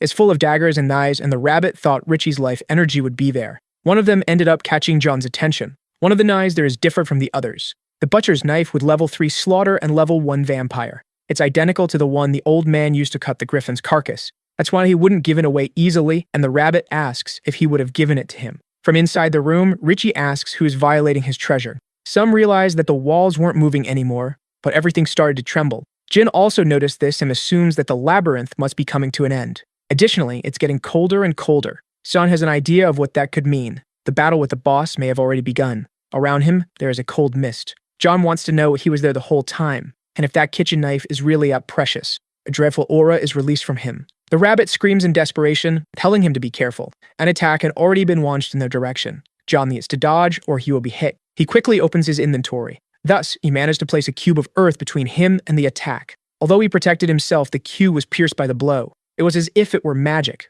The cube was cut and frozen at the same time. Richie demands that his treasure be returned and that John throw it back into the room. The rabbit begs his boss to obey the monster, but he really wants that knife. Behind him, a frozen stain appears with some sort of tentacles. To his despair is Richie, who is materializing in that place, promising to bring death to all those who covet his treasure. Once again, they are attacked, and they narrowly escape the scythe's edge. He is the king of immortality, and all intruders must die. Looking at him up close, Jung is frustrated. Richie is smaller than he expected. He doesn't even seem that dangerous. The enraged monster attacks them once again. The rabbit says his boss isn't loyal enough to stay and fight, but he replies that in this situation, there's no way to fight back. All they can do now is run. Richie demands once again for his treasure to be returned. John knows that the monster's long-range attack is fatal, but he wants to know how he attacks in closer combat. To find out, he places several cubes between him and the monster. He's confidently waiting to see what will happen. It didn't work. He sliced through them as if they were made of butter. Jung asks if the rabbit can do what he orders, and intrigued, the rabbit asks what his boss will have him do. They briefly talk while running. The rabbit listened carefully. After hearing everything, he wanted to know if it was really possible. Jung says the rabbit definitely doesn't know him well enough yet. Now the rabbit just needs to do as he was told. Despite everything, he is more confident now. His idea is indeed quite clever, assuming he's right. The rabbit begins to put the plan into action. As they change direction, Richie looks at the rabbit. Jung saw that the monster got distracted and started provoking him again. Then he demanded that his treasure be returned. While the rabbit headed for the portal, John had given 2 instructions to the rabbit. The first was for him to pass through the portal and place one of the golems in front of it. He needs to do this while Jung still has the stamina to flee from the monster, which is unpredictable. There's ice scattered across the floor, and he ended up stepping on a frozen part. Richie is a crafty monster that wasn't there without reason. Jung slipped hard and even got hurt in the fall. As soon as he recovered, he was faced with something obvious. Richie was already on top with him, ready to end the fight. But the rabbit arrived, saving his master, asking him not to be scared. He had been even faster than expected. He'd already done everything he was asked to do. This will now be the best match ever. He skillfully jumped off the ostrich. and started provoking the monster, calling him a sewer face. Nothing won't go his way anymore. The rabbit's taunt seemed to have an effect. Pieces of his cape fly through the air. John looks at that, a little curious. The rabbit did his plan, and now they see Richie's true identity. The witch's experiment's still intact. He is the king of all snow gremlins. Once again, he demands that they return his treasure immediately. John can only find his little face extremely cute. But Richie is determined to finish off these intruders. The rabbit screams in fear that he's coming. Riding the ostrich, John flees, pulling the rabbit by the ears. The rabbit wants to know if they're really going to run, but it's a strategic retreat. Heading to the portal, they will call more of their competent subordinates. As he circles around it, he puts the monster near the portal entrance. John gives the order for him to be crushed. Richie is exactly in front of the portal. A giant hand comes through, hitting the monster. The gorilla's strength is immense. The monster is thrown into the air but begins to recover. Despite being a heavy blow, he's so fine. That way, the golem didn't even need to be here to attack. Furious, Richie said he would kill them and bring complete death to them. A cold mist begins to emanate from him. John protects himself from that cold wave. Faced with this, he decided to set up another portal. That made the monster curious about what would happen. But without waiting to see, he advanced for another attack. John is surprised by his agility. The scythe was already being wielded with mastery. The slash is aimed at the invaders. But John managed to use more of his cute for protection. Richie now knows that the portal can be used to hurt him, so he reacted quickly. He tells the rabbit he needs to get down now to buy time, so they can set up another portal. The rabbit wants to know where to place the next one, but John asked him to trust his intuition and be as clever as possible with this task. He's confident the rabbit can do it, which left the rabbit flattered by his boss. It was time to act, and to be quick. Richie says he's going to finish him off now. If he's the king of the dead, it's possible and he's also undead. Recalling his experience so far, he can coat his weapon with purification because if it's like that. Richie advances to strike with his strifing. For John, what mattered was the attempt. For the first time, he counterattacked, forcing Richie to dodge. He remains confident in his strategy, and attacked him once again, landing the hit perfectly. The monster didn't like that at all, and there's now a mark on its head from the blow it received. Using purification, he prepares a brick in his hand. Throwing like a projectile, he hit Richie once again. This way, he continued his attack. His confidence working, but didn't notice the ice on his back. It's the little squirrel who warns him about it. He barely manages to dodge and recognize Richie's attack pattern. Now he's moving through the ice. But he manages to use his staff as a defensive tool. With his hand extended, he tried to touch the monster. That way, he could use his purification ability. Once activated, a large vortex formed between them. Because of Richie's robes, John couldn't precisely tell where his body ended. He observed him closely, intrigued. John asked what he was looking at and provoked him to attack again. Richie showed no reaction to this, but then attacked again, almost deliberately missing. John saw that his staff was now destroyed. Faced with this, Richie smiled because his strategy had worked. Johnny said he should be smiling because after all of this, all he wanted was to buy a little more time. The rabbit had already made the preparations. Richie is now surrounded by portals on all sides. They had been carefully positioned there. John gives the order for the beatdown to begin. Hands come from all directions. Richie realized he was in trouble now. He's almost being crushed by all those hands. It doesn't take long for the first one to give them a soft pat on the cheek. The same is repeated by the others. The barrage of punches was brutal, and Richie is staggering. They repeat the beating session. Meanwhile, Jung observes the effectiveness of the plan. The rabbit says that even though it's a powerful attack, Richie will only die if they destroy the vessel and holds his life. Even though that's true, they need to distract him to find that object. So he chose a specific item from his inventory. Tearing the leaves, he asked the rabbit's help. In the middle of the portals, Richie is being beaten. This time, he tries to do something to defend himself, but he ended up getting distracted by something. The pages from the books in the room are scattered on the floor. Jung was setting some of them on fire, with time to burn it all down. This is a nostalgic feeling for the rabbit. He really likes setting things on fire. That will melt the ice on the floor and reduce the monster's mobility. The dry paper scattered on the floor is very efficient for spreading the fire. Seeing the rabbit's joy in doing this is embarrassing. With the fire spreading, Jung is sure this is what he wanted to do. He just didn't expect that a bit of paper would cause all that. The rabbit used the oil trap to increase the flames, a complete pyromaniac. Richie is furious with what they'd just done, so he summoned his cursed spirits. From his cloak, several of them began to appear. The ethereal creatures are now there. Jung was frightened when he saw what he believes are ghosts. Alpha says that physical attacks won't work on them, and he should be cautious. It's not magic, it won't work, but when he threw a book at one of them, he managed to hit it, much to Alpha's surprise. Jung used his aiming ability for that. Hitting the coast was too easy. The rabbit just watched how lucky his boss was. The flames continue to burn in the room. Richie orders his ghosts to do something about the fire. Seeing that the rabbit finds it amusing that he's giving orders in a panic, because it's ridiculous. While they're in a panic, John wants to take the opportunity to flee. But Richie doesn't want to make things easy for them. The rabbit says that if he gets caught, there will be a slow death, and John reminds him that it was the rabbit who brought the oil. But proudly, the rabbit says he just did what his boss ordered. He's sure Sung is capable of defeating this monster and asks him if he would be able to beat it. However, he has no idea how they could defeat an immortal. Jung says he's being chased by the boss and is on the 3rd floor of the labyrinth. Richie is chasing them, completely furious. The participants that Sung had saved are complaining about the extreme cold. He tells them they need to go to the boss's room now. They say it's all a labyrinth, that Sung is going to make a hole through the floor. So he begins channeling his energy. Jung is terrified because he thinks he might get caught before finding his friend. He used to think quickly to survive and find an opening, an ant tunnel connected to the witch's laboratory. The boss room is the last of all of them. They had set that room on fire. In this way, the fire started to spread through the labyrinth. Then he realized he had a brilliant idea. If he visualizes the labyrinth as a trench, the ceiling seemed to be in good condition, but the fire started it's burning like a furnace. Now he imagines he can use the tunnel as if it were a chimney. So get off his ostrich. Sung says he's going to break through the ground, so he asked his friend to wait a little longer. But Jung asked him to hold off and not do that just yet, because he had an interesting idea. The structure there is quite similar.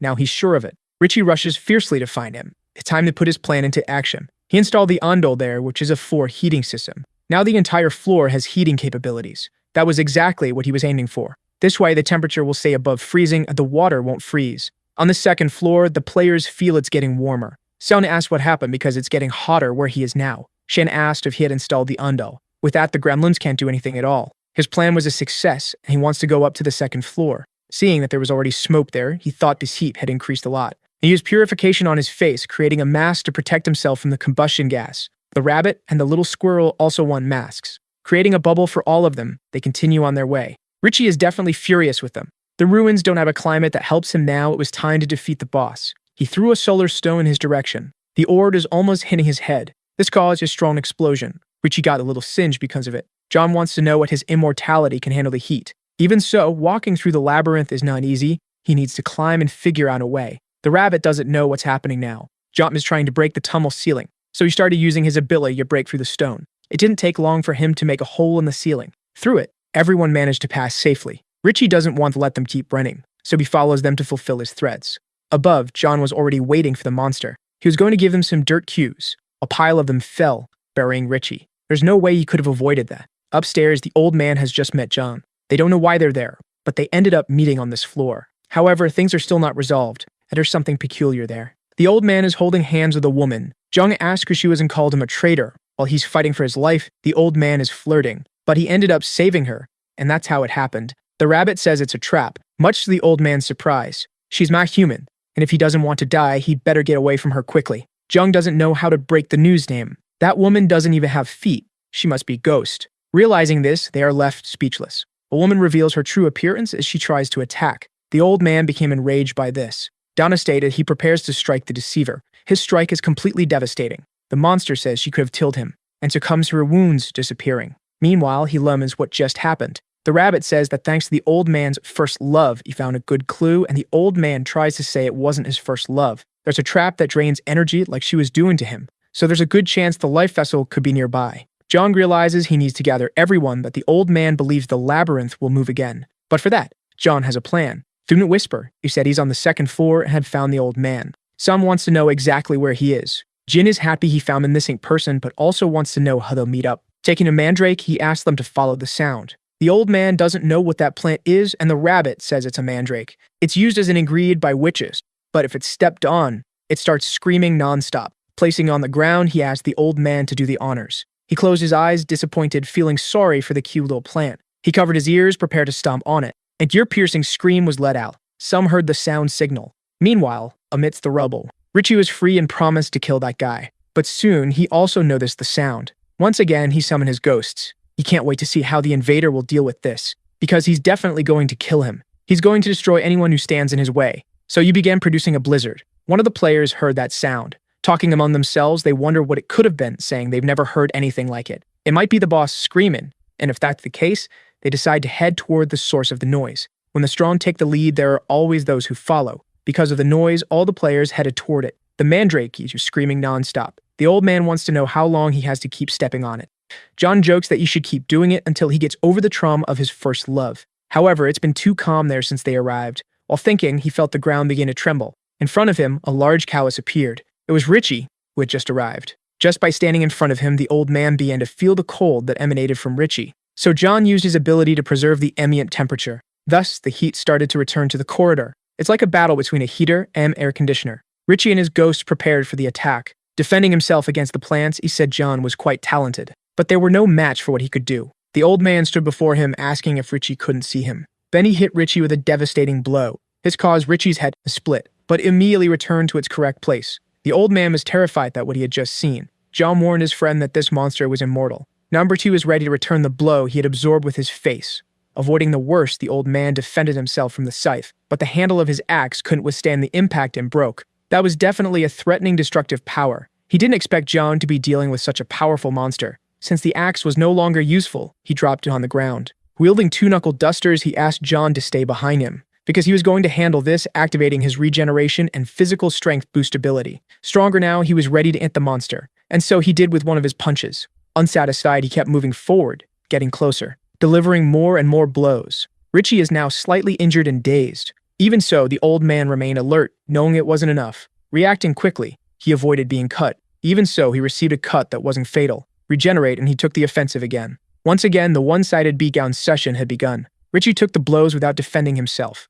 Then he moved forward with his scythe to do something about it. Unexpectedly, the old man grabbed the scythe with one of his hands. With his free hand, he began relentlessly striking the monster, and he did so for a few moments, until he decided to let go of the scythe handle, backing away from the monster, which was dazed once again. And before it could recover, the beatdown session had started again. One of the punches sank into Richie's face. He was thrown through the air like a bag. His face is completely cracked after all that pummeling. Jung is impressed with the old man's skill. Now that's close combat. For his part, the old man hadn't stopped hitting yet. His blows kept landing on the monster's face, which was writhing in pain due to the length of the session. The old man said he'd make Richie regret being immortal because he'd keep making him feel pain. If that's the case, Richie says he'll activate his trap. A magic circle appears beneath the old man. He hears a familiar voice in front of him. The woman he supposedly said earlier had appeared there. She said she was worried about him because he had disappeared, and now she wouldn't let go of his hands, which were wrapped in chains. Her beauty made him dumbfounded, and he agreed without objections. John had expected this, and the rabbit yelled in frustration that the old man was a complete idiot.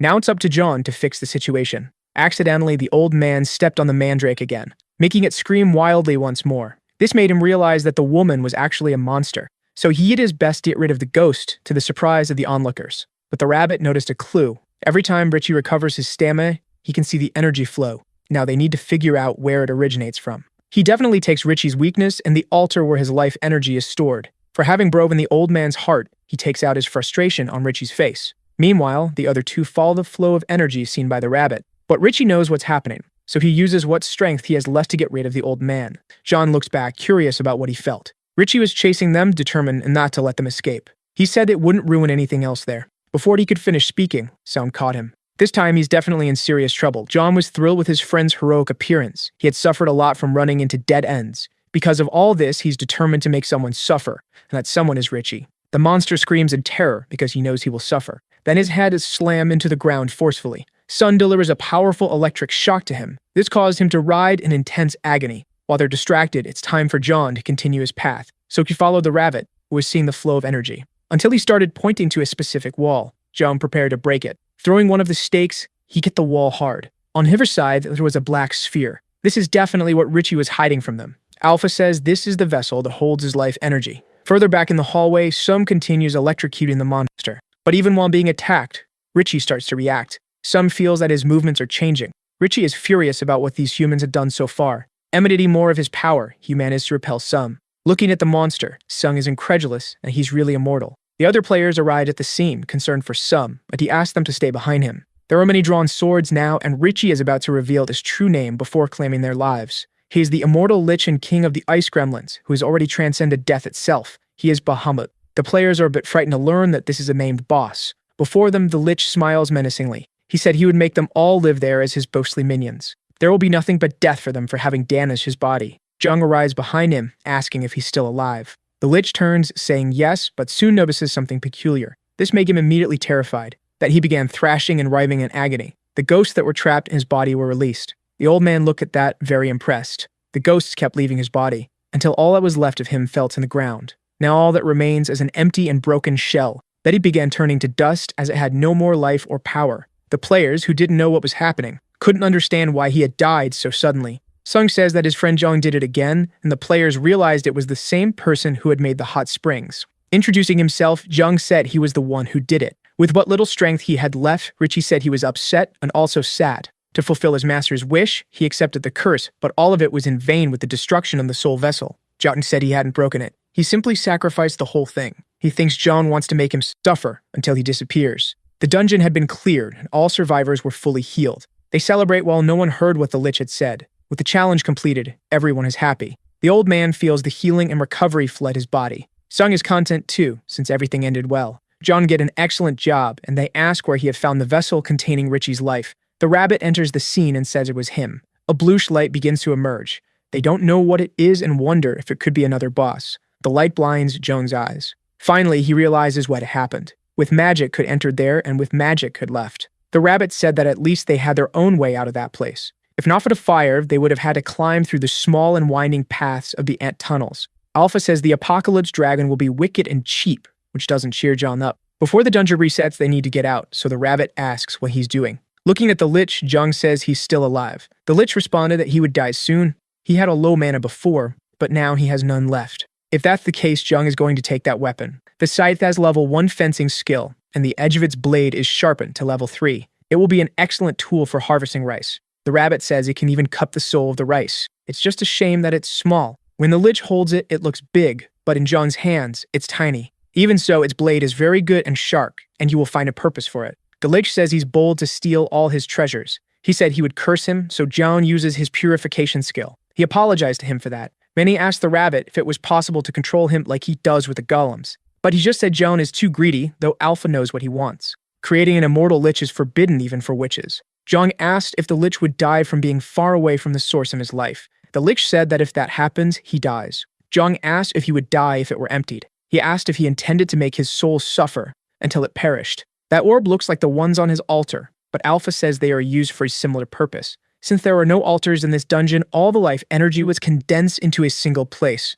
So he told him to fill that orb with life energy. He's almost finished and only needs that to keep living. Indeed, he will survive, but his body is already too damaged. Even if life is added, he won't be able to move his body properly. So he asks if it would work if he had a proper body. Outside, he's in one of his towers. Jung seems to be doing something there. The rabbit wants to know what he's doing, but you will soon find out once he sees the final result. The snowman's body is already ready. The rabbit knows what it is but wants to know why he keeps doing it. He has the Lich's head, which is screaming to be killed because he doesn't accept being humiliated. Jung laments making him look like this and apologizes if he offended him. But the Lich is getting angrier with everything. A being like him doesn't deserve to die this way, and he's doing this because he pities him. The Lich didn't expect to hear that. He tried to look away, incredulous. Jung asked if the gremlin Kim can still manipulate the snow. If it's snow, of course he can use it. With his new body, he offers all his loyalty to his new master. Since that's the case, they should try to get along from now on. The Lich says he's eternally grateful and offers his loyalty for as long as he lives. Faced with the Lich's enthusiasm, John was very happy. It made him smile proudly. Now they are at the top of the tower. And the rabbit says that not long ago, the Lich was talking about cursing them all. The past is behind them, and he hopes they get along now. He called the rabbit Little Elder, which made him upset. Not to mention that he didn't like being called an elder. Since they have the same master, he knows there's a hierarchy, and judging by the rabbit's clothes, he must be the master's butler, which made the rabbit even more annoyed. Because he's a slave, that's what Jung said, and the rabbit repeated, but quickly corrected himself. Then the rabbit looked at him angrily. Now that you are arguing about whether or not he's a slave, one of the perks is that he can't take damage from the Lich, which puts his mind at ease about possible betrayals. But Alpha says those effects are even better. The Lich's damage is mostly area-based since he's immortal and doesn't need to be durable. Now that magic can affect him. In combat, this can translate to a strong attack and excellent defense. He can even create a magical army to protect the Temple of Liches. That's true, as long as he's alive, he'll do anything for his master. Alpha pointed out that his energy use is excessive, which surprised the Lich. With everything resolved in that place, John wonders if they should go back to the village. Meanwhile, in the underground temple, the portal glows. They are inside it now. Portals are much more advanced than teleportation, and the Lich is amazed at his master's capabilities. There are several solar stones on the ceiling. He noticed that he started to melt in that place. So he called out to his master, saying his body was melting, which made the rabbit smile at his weakness. But the Lich says that weakness belongs to the snow, not to him. He asks for a little more energy because he's going to persevere with all his strength. Alpha said it wasn't possible and that he should find some shade to stand in. Jung was talking to his friends and said they would continue the conversation later. He wanted to know what the Lich was doing and mentioned that his body was melting, so he should find some shade. But that won't solve the problem, and they can't go anywhere. The Lich thought his master was too generous. If he had 3 times more energy, he'd be able to maintain his temperature and withstand the sunlight. But that would be a waste of energy. The Lich feels like no one is on his side there. Then John placed a hat on his head and asked if it was better now. Looking at his master, he asked what that was. It was something Jung had made and it fit perfectly, enough for him to walk around in there. It's unbelievable to have an item made by his master's hands, and he feels honored. Jung senses that the Lich is definitely not immune to compliments. Either way, feeling like this was really nice. He can sacrifice more equipment to strengthen another. Thus, both the Lich's hat and scarf now have heat resistance. Happily walking through the temple, the Lich looks at his master's base. From now on, he'll be in charge of cleaning the place, which Alpha didn't think was bad at all. Something made him look to the side. There are many grains there, so he'll start cleaning. This made Jung remember the ant. He asked the Lich to be careful with what he was about to do, but he arrived a little too late. The Lich had already gathered all the rice that was there. He's sure to give a little rice to his ant before leaving. Then the Lich called his master to see something. They take a good look at the wheat planted there. From among the wheat, an ant emerges. It seems to be a chimera ant, and they are the ones gathering all the rice. The Lich says it's a slave ant, and it's good to raise it like a loyal dog because that's their instinct. Jung asks what instinct that would be. They were created in his former master's laboratory, made to gather food. He can't wait to see them working and asks if they can be his helpers. Upon hearing this, the rabbit felt like he was being left out, thinking about the Lich's proposal. From now on, the temple is his responsibility since he has proven to be an excellent choice.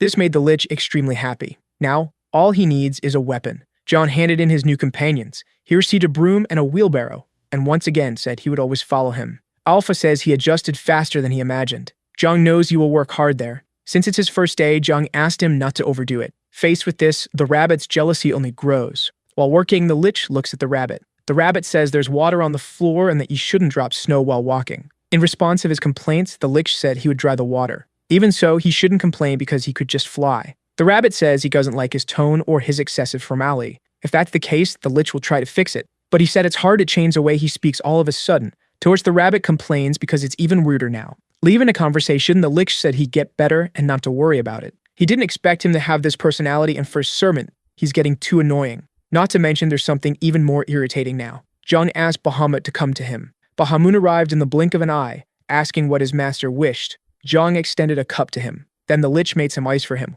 Jung drank his now cold drink. Indeed, cold cider hits the spot perfectly. The rabbit is getting more annoyed by the affection the Lich is receiving. After making the ice, the Lich said he'd go back to work, but John had something to give him. That made the Lich surprised. It was his scythe, and he was giving it to him so he could cut the rice. Once again, the Lich vowed to always be loyal, and Alpha commented that they make an interesting pair. With the scythe in hand, the Lich couldn't wait to start the harvest, so he was happily working in the temple. John watched the Lich's joy while working. After putting in the effort, his mission was complete. He had fulfilled his duties perfectly. A large amount of rice, now he could even change the temple's setup.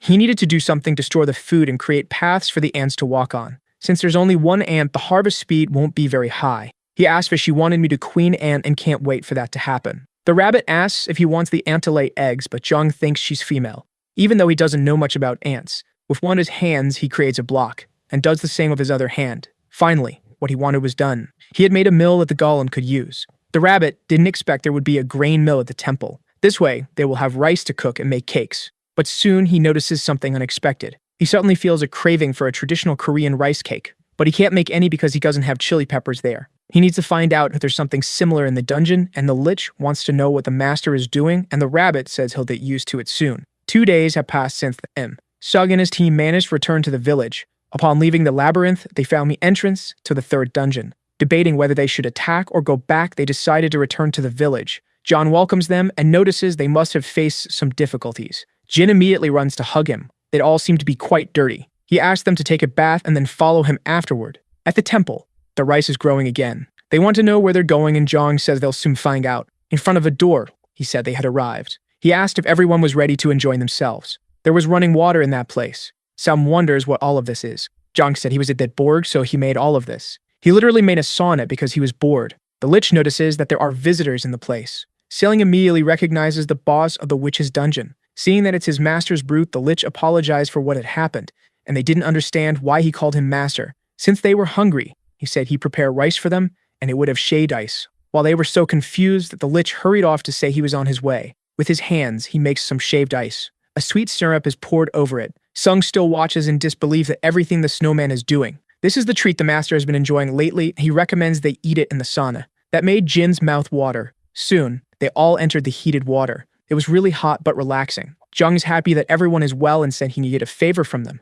They look at Jung, who just spoke. So he asks him to say what it is, and he'll do it personally. The old man agrees as well. Approaching the lich, the little squirrel sniffs around a bit. He doesn't know why he's being followed, but the squirrel smells bones. Then it climbed onto his head. That made him ask the rabbit for help to get the squirrel off his head. The rabbit told him to say please, and so he did. With a single gesture, the squirrel left him and went to the rabbit's hand. The lich was impressed by the rabbit's authority. Thinking about it, he realized his position in the hierarchy was really the lowest. It may take some time, but he needs to raise his purification skill to the intermediate level. They want to know more about it. His main skilled purification is still at the beginner level.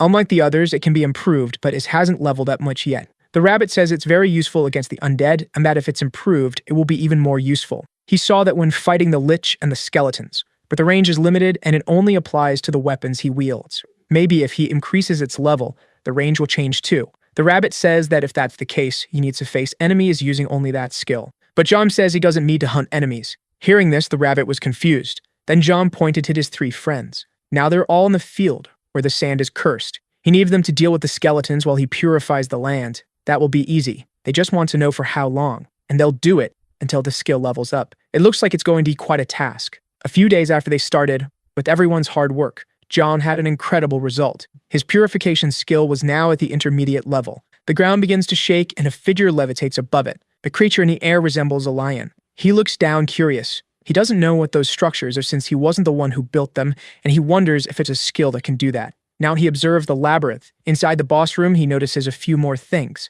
There's only the body of the lich that was there, leaving him furious. It wasn't moving, so he needed to check the orb that held its life. The true soul is no longer there. He lost his appointed boss. Without the soul inside, the lich is just a broken puppet. He's intrigued if someone made the lich use all of his power or if it was a soul destruction skill. Either way, he just needs to replace the dungeon boss. This time, it will be a completely different dungeon, and that might end up being fun too. The next day, John looks up. He wants to know where the lich is and why there are so many ghosts there. He intended to go to the dungeon one more time before the reset, but now he wants to know what's going on. The rabbit says the dungeon had been altered. He had the boss replaced, and John wants to know if that's possible, since the rabbit never did that. All senior managers have the autonomy to change traps, monsters, and the entire dungeon. Even so, Jung is only focused on beating it now. Either way, the strategy to beat that dungeon is completely different now. John wants to know how it can change so much like that. The rabbit says it's pure chaos and nothing more than that. They need to capture all the ghosts in the domain while they are on the offensive. Catching them all is going to be very tedious.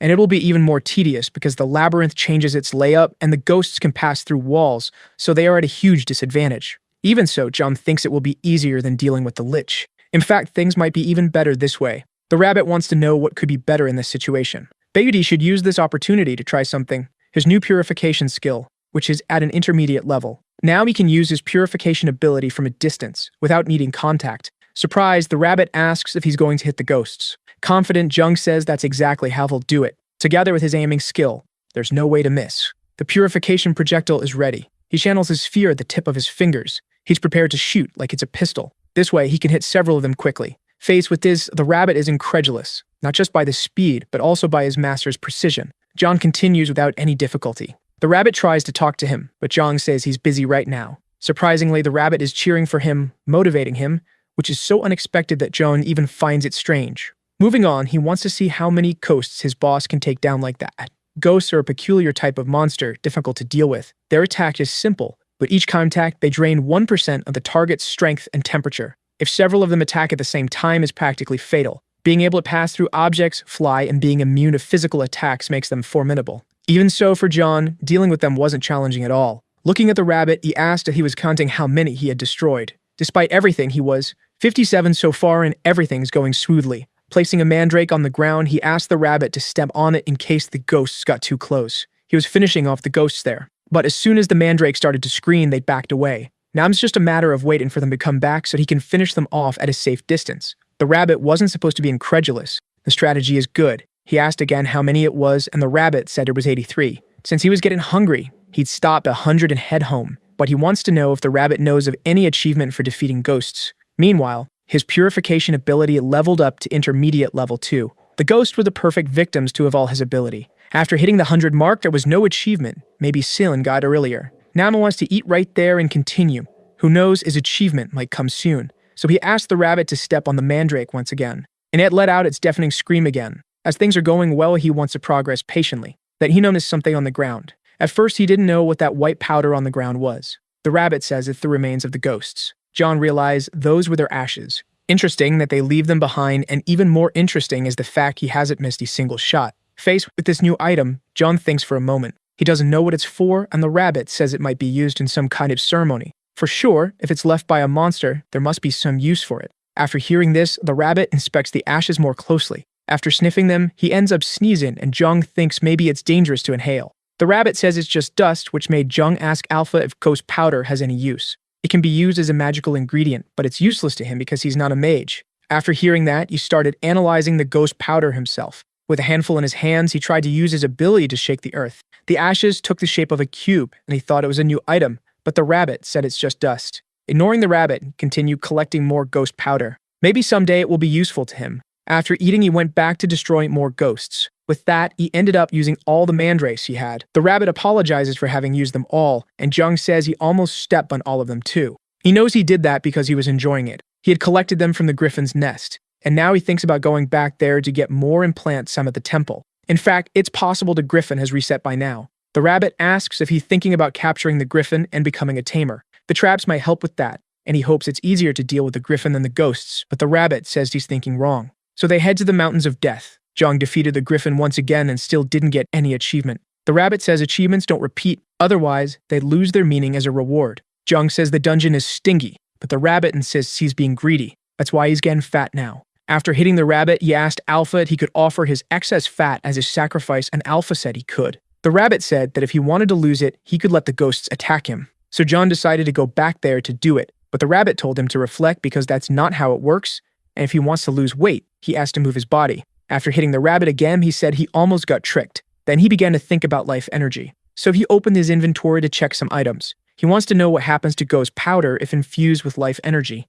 Alpha tells him not to try because they still need many sacrifices to revive Artia. Even so, he wants to see what will happen. After putting life energy into Bahamut, it became an ally, and he wants to see what could happen with this. Alpha says it's an extravagant waste, and the rabbit calls him an idiot. John believes you can make the ghosts his allies. The Lich is no longer the boss, and it would be great to have an army of ghosts. But the rabbit asked him to stop deluding himself, and Alpha said that this was only possible with the Lich because he had a life vessel. Jung is outraged, and as the temple master, he ordered it to be done as he wishes. Alpha says they can try, but it's better to do it in a safe place. So they went back to the village where they can do it. If anything goes wrong, they can ask the villagers for help. Alpha began infusing the life energy. All John wants is to get Ghost. The cube starts levitating in his hands. Both he and Alpha are surprised.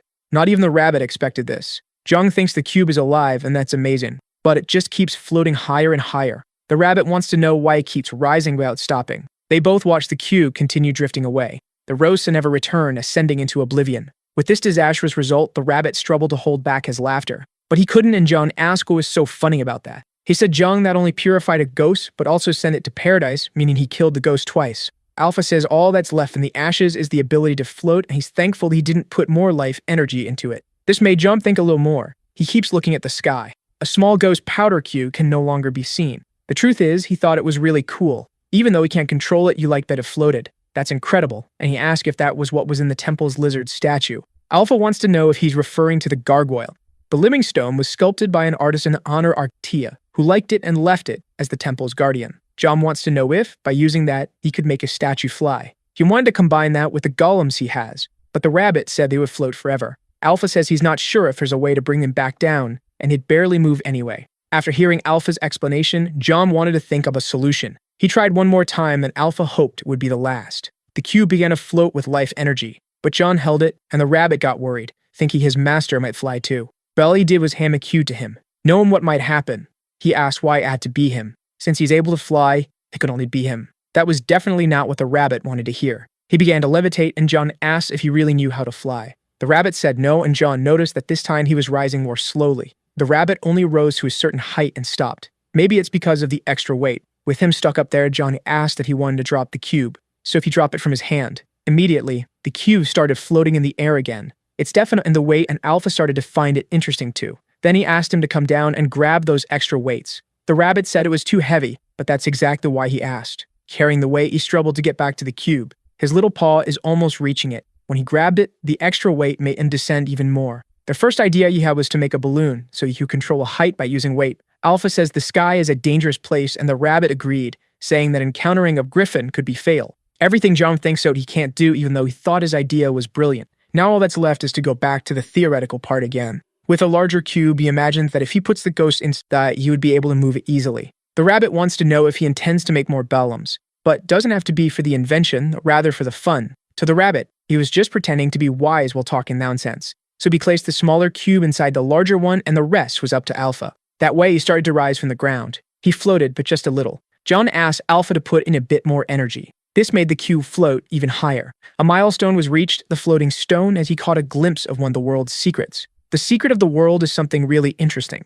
This is the first time he has achieved something without a reward, and it's also the first time the rabbit has seen something similar. A world secret. But to the rabbit, it makes no sense at all. Reflecting on this, John wonders what he might have missed. The rabbit says he is wrong and apologizes to the dungeon. In the Rift Village, things remain normal. The old man is inside his cabin, and likes so people annoy others just by existing. For the old man, that person is John. He hasn't done any harm, but he feels his face is shrinking. Pacing back and forth, he was getting bored. Then he remembered that Sel and his team went hunting and he needed to make good use of their absence. He rushed out his cabin. This time, he was definitely going to get stronger, but he ended up coming across something unexpected. Hiding, he saw Jung lift a large block of earth. He asked the rabbit if he didn't look like a deity, and without much enthusiasm, the rabbit said he did. This scared the old man because, being the type to produce, Jung was lifting something that weighed more than a ton. Jung had a few jokes, spitting the cube in his hands to the old man's despair. It was simply too much even for his understanding. Resigned, he decided to return to his cabin.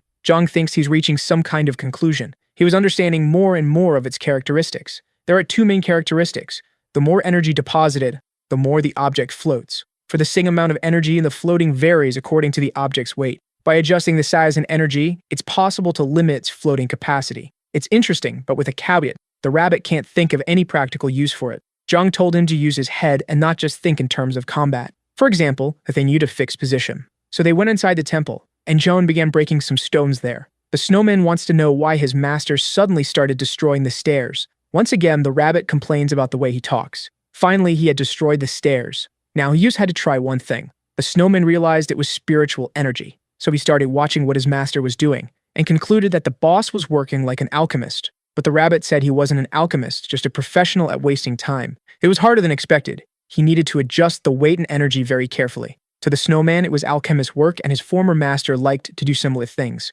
However, the rabbit said John wasn't an alchemist, just playing around. He asked Alpha to memorize the amount of energy needed for the stairs to stay at that level, as the beginning is difficult but gets easier later. Alpha wanted to know if he was going to spend energy making stairs, and that's what he would do, because if he didn't create anything, he would get bored. The floating stairs were completed, and John was impressed. Even the rabbit found it impressive. Thus, he achieved another milestone, the floating staircase, and his production speed of them was now twice as fast. The snowman was impressed by this. These small abilities are quite interesting. Now he wants to know if he can infuse life energy without Alpha's help, and wants to find out what happens if he does. The result left his low minions impressed.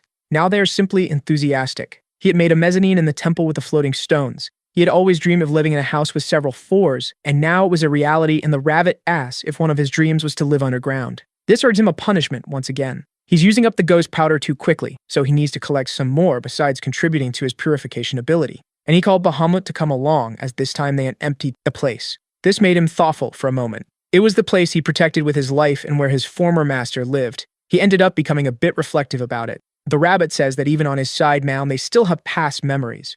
Jung is insensitive. Thus, he referred to his master. He said he knew all the traps in the place, and then it should be left to him. To the rabbit, there are no normal people there. Inside the forest, they are near the entrance to the second dungeon. Through a whisper, he speaks to some, and he wants to know what Jung is going to the dungeon alone. If that's the case, he asks him not to take too many risks. Jim tells him to run if he's in danger, and Uncle advised waiting for them if he can't escape. They are all quite paternal. They were training their abilities because they can't return to the dungeons they completed. Jung says they don't mean to worry about him that much, and that he would soon talk to them. Their visiting dungeons is something only he can do. The rabbit feels that a sacrificial child used to get a bit of water, but seeing what his master does, he doesn't think it's just that. The child had definitely grown. Now it's the ghosts who are paying the price. While they are there, some ice gremlins appear. They are ready to repel those invaders. The purification ability isn't effective against them, but the snowman says he'll take care of them. He's armed with his scythe and butcher's knife given to him by Joan. The gremlins are completely terrified. and Bahamut is eager to slice them up. John can imagine he was capable of all that. The little one is agile and fast. The gremlins have no chance against him. His strikes with the scythe are precise. Taking down the gremlins made him happier than expected. Now the rabbit wants to avoid irritating that fellow at all costs. Meanwhile, he watched his master, who was happily collecting ghost dust. Bahamut protects him while he does his collection. When the ghosts arrive, they switch roles. Nothing will be wasted in that place. He and the snowman make an excellent pair. This way, they manage to cross the tunnels safely. Now the labyrinth is completely clean. It almost seems like they are the managers of the place. After all that work, his purification ability leveled up once again. The rabbit says that's almost cheating, but John can't do anything about it. Indeed, his master is very lucky. But no matter what they say, he has always worked very hard. Now they had to continue and collect more ashes. Even the rabbit liked this attitude of his. Jung wants to know how much better his purification ability has become. He's able to make 3 spheres at the same time. He assumes that at level 10, there will be 10 spheres, as he's currently at level 3. The quality of purification also increases, which will make ghost hunting even more efficient. The rabbit says leveling up here will get harder. Then he comes across some stairs. The snowman says they lead to the first basement, and they should be cautious. They had done the route backward, and ironically for him, the most dangerous was the first stage. That floor in particular, the first basement. It is known as the Witch's Garden. Impressed, John wants to know if there are flowers there. He hopes to find some edible vegetables. Once there, he wanted to know what could be safely consumed. The snowman says there's a poisonous fungus there and if ingested, can be dangerous. Magium purification worked on it, but the rabbit says just looking at it, you could tell it's not edible. Pointing to another, the snowman says getting close to it causes the spores to be released. He keeps asking questions, much to the rabbit's displeasure. After analyzing a few more things, he was disappointed. There's not even sunlight there. Most of them are traps, few are edible. John wants to know if the snowman saw anything that's edible. There is one, but it's a bit sinister. John wants him to show it immediately. They walk a little further through the garden. It was getting very dry, and the snowman says there are plants there that absorb moisture. The rabbit asked him to be cautious. He had almost bumped into a cactus. He was barely pricked by it, that plant in front of him. It's a cactus that absorbs the blood of its victims. This particular plant sucks all the moisture around it, and it's no different with bodily fluids. That explains why it's so dry there, because it's absorbing all the moisture. Faced with this characteristic, he ended up having another idea. He wanted to know if this was what Bahamut was talking about, and indeed, his former master liked to eat this cactus. The rabbit was disgusted by a witch's taste, as anything related to blood makes him nauseous. This is definitely not a description that matches who he once was. There's no way John could think otherwise about him. He said the rabbit is truly a despicable being. He even so would be the rabbit who would taste the cactus first. He ended up making a huge fuss, saying he'd do anything but taste that plant. But it must be edible, and since the dungeon has already reset, there's no one's blood in there. This information is confirmed by Bahamut, who says his master drew the correct conclusion about the matter. He said the rabbit had nothing to worry about, but even so, the rabbit remained resistant and suggested Bahamut try. But since Bahamut's body is made of snow, the plant would surely absorb all his water, given that his body cannot come near it in any way. Being mischievous, the rabbit had an idea. He then approached some of the plants. Near one, he pulled out just a single thorn. With it in hand, he started eyeing the snowman maliciously. Then he began chasing him with the thorn in hand, much to the snowman's despair. He kept bothering him, telling him to change his tone and referring to him, but Bahamut said it's the rabbit who has bad manners. Seeing this, John had difficulty understanding why Bahamut was afraid of his simple cactus thorn. So he decided to test a few things himself. Approaching the cactus, he did the same thing as the rabbit. It's possible that small thorn could be used as an eel. Soon he made some protective gloves to be able to work, and the rabbit couldn't understand how they were made so quickly. But John said he'd already started making the glove earlier, and the rabbit wondered why he perfected useless skills before his main one, which is purification. He would have the task of removing the thorns and the rabbit of eating the cactus. The first stage of the work had already been completed. Now he needed to cut the cactus and ask for the knife to be handed over. Carefully, the snowman handed in the butcher's knife. John began making very precise cuts, but his blade came across something inside the cactus. As soon as he removed it, he was intrigued by its resemblance to something else. It definitely looked like a watermelon, even the smell was identical. Worried, the rabbit asked if he really had to taste that atrocity, but Jung said he would do it in his servant's place. The rabbit still thought it might be a trick, but Jung insisted that he couldn't make his subordinates face such great risks. With his mouth watering, he took the first bite of that piece of cactus, which was followed by his second bite. By the third bite, his face could no longer hide the satisfaction he felt. Seeing this, the rabbit washed in disgust as the blood dripped from the plant's flesh. His former master ate the plant and said it was delicious and refreshing. Maybe John had the taste of a witch. Now the rabbit couldn't look in the same way, as his master savored that wicked plant as if it were nothing. After eating that piece, John said he had an even better idea now.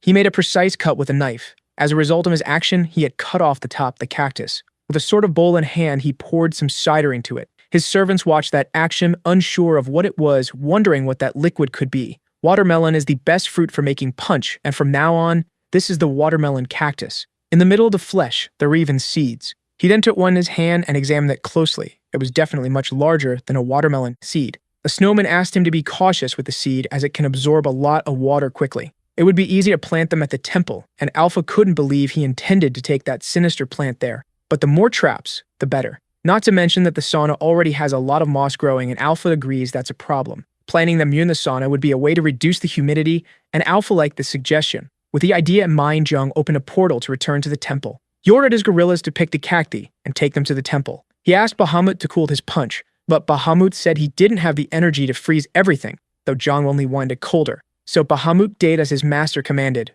who said it's very useful to have him around. Now his watermelon punch was slightly frozen. The dungeon granted him another achievement. Now the watermelon punch will be 10% tastier and it grants 20% more resistance to heat. This impressed him, but the rabbit was incredulous. Every silly thing his master does becomes an achievement. So Jia asked if someone else could do that, not to mention that it's a waste to eat everything alone. He sent the rabbit to gather the others and bring them to the temple. The rabbit did as his master commanded and told everyone everything. Now it's best that everyone returns to the temple. Since they were tired, they decided to head back immediately. As they passed through the portal, some remained standing still. And so he stayed even after his companions had already returned. The rabbit stayed there until he realized that Sun hadn't passed through the portal, so he asked if something was wrong or if Sim wanted to make a complaint. Looking at the rabbit, Sim said that he still couldn't trust him. Since there wasn't much the rabbit could do, he told Sim to do as he pleased. But there was something that made him curious. He wanted to know why Sim let Jung live, as he would normally have killed him given that he did so often. The rabbit didn't want to tell him that he couldn't do it because of the system.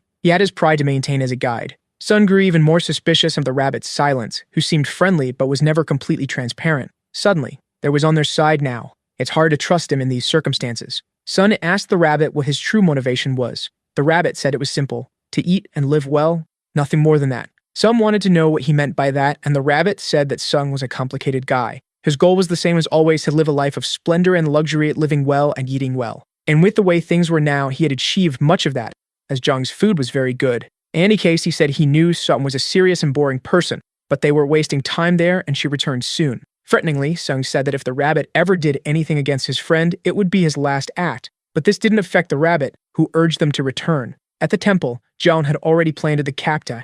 Having done so, they asked Alpha to set a trap with the cacti, and so it was done. Now they were all lined up in the corridor. Immediately, the sauna's steam was absorbed and Jung wondered if he had gone overboard, but Alpha believed it should be enough. With his work finished, his friends approached him. They asked if this was the same as what was in the witch's house, and Jim warned him to be cautious as he had heard that these plants sucked blood. But now they were temple traps. They still waited, but should be dangerous to them anymore. Jin wanted to know if this applied to the dragon apostles, and Alpha confirmed that it did. But they still didn't know how Uncle would be affected by it, since he's the only one among them who isn't a dragon apostle. Jokingly, the rabbit said that in his case, all he needed to do was flex his muscles and nothing should happen. But Uncle replied that the cactus wasn't a mosquito, which made the rabbit wonder if that's how he avoided insect bites. John told him not to worry, and then he summoned the floating stairs. Now each of the cacti was levitating in the corridor, much to their surprise. Offering the cold punch, he said it was too early for them to be surprised. Pieces of ground floated in the air, and watermelon punch.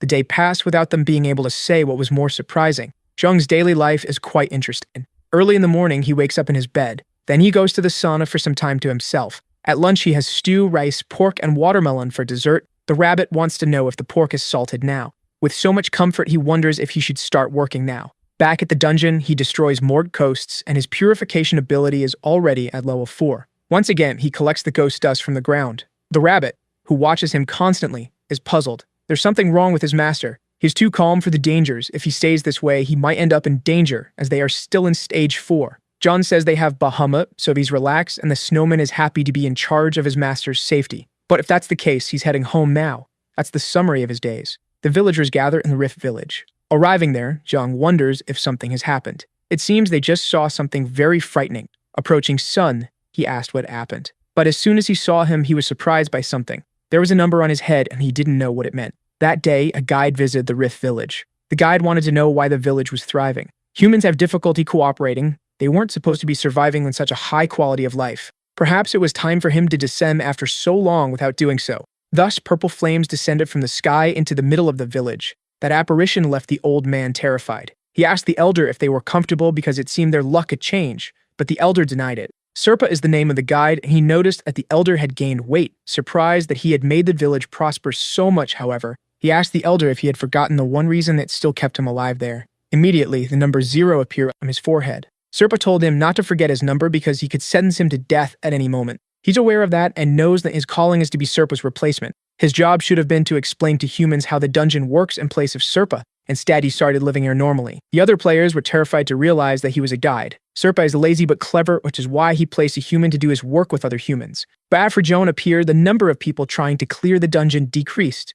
The village was too safe. Of course that would happen. People don't want to take unnecessary risks. It seemed they like desperation, and Serpa intends to add something fun among them. This is the Elder's last mission. He should take everyone to the dungeon. Some there pointed their weapons at him. Serpa sentenced them to death. This left them completely anxious. Soon, the same number started to appear on everyone's forehead. On the woman's forehead, the number begins to change slowly. What used to be 30 is now only 29. John didn't expect the guide to do something like that. Alpha says he behaves like a disciple of the dragon and is a fool, and John asks if the guides can simply kill people. The rabbit says there may be some condition they don't know about, and Joan doesn't believe a mere guide is doing all that. But the rabbit says he's the only one who can call him a mere guide, and John wants to know whose side he's on. Everyone is very distressed in the village. The only way for them to stay alive is by completing the dungeon in 29 days. Even so, they're still anxious about this fact. John tries to use his purification ability on Sun, but has no effect. He wonders if this is because the curse is too powerful. Just because the ability purifies doesn't mean it's stronger than everything, and there are levels among curses. This is the mark and the sacrifice, the most powerful curse available where they are. Basically, it announces how many days until they become sacrifices for the death dragon.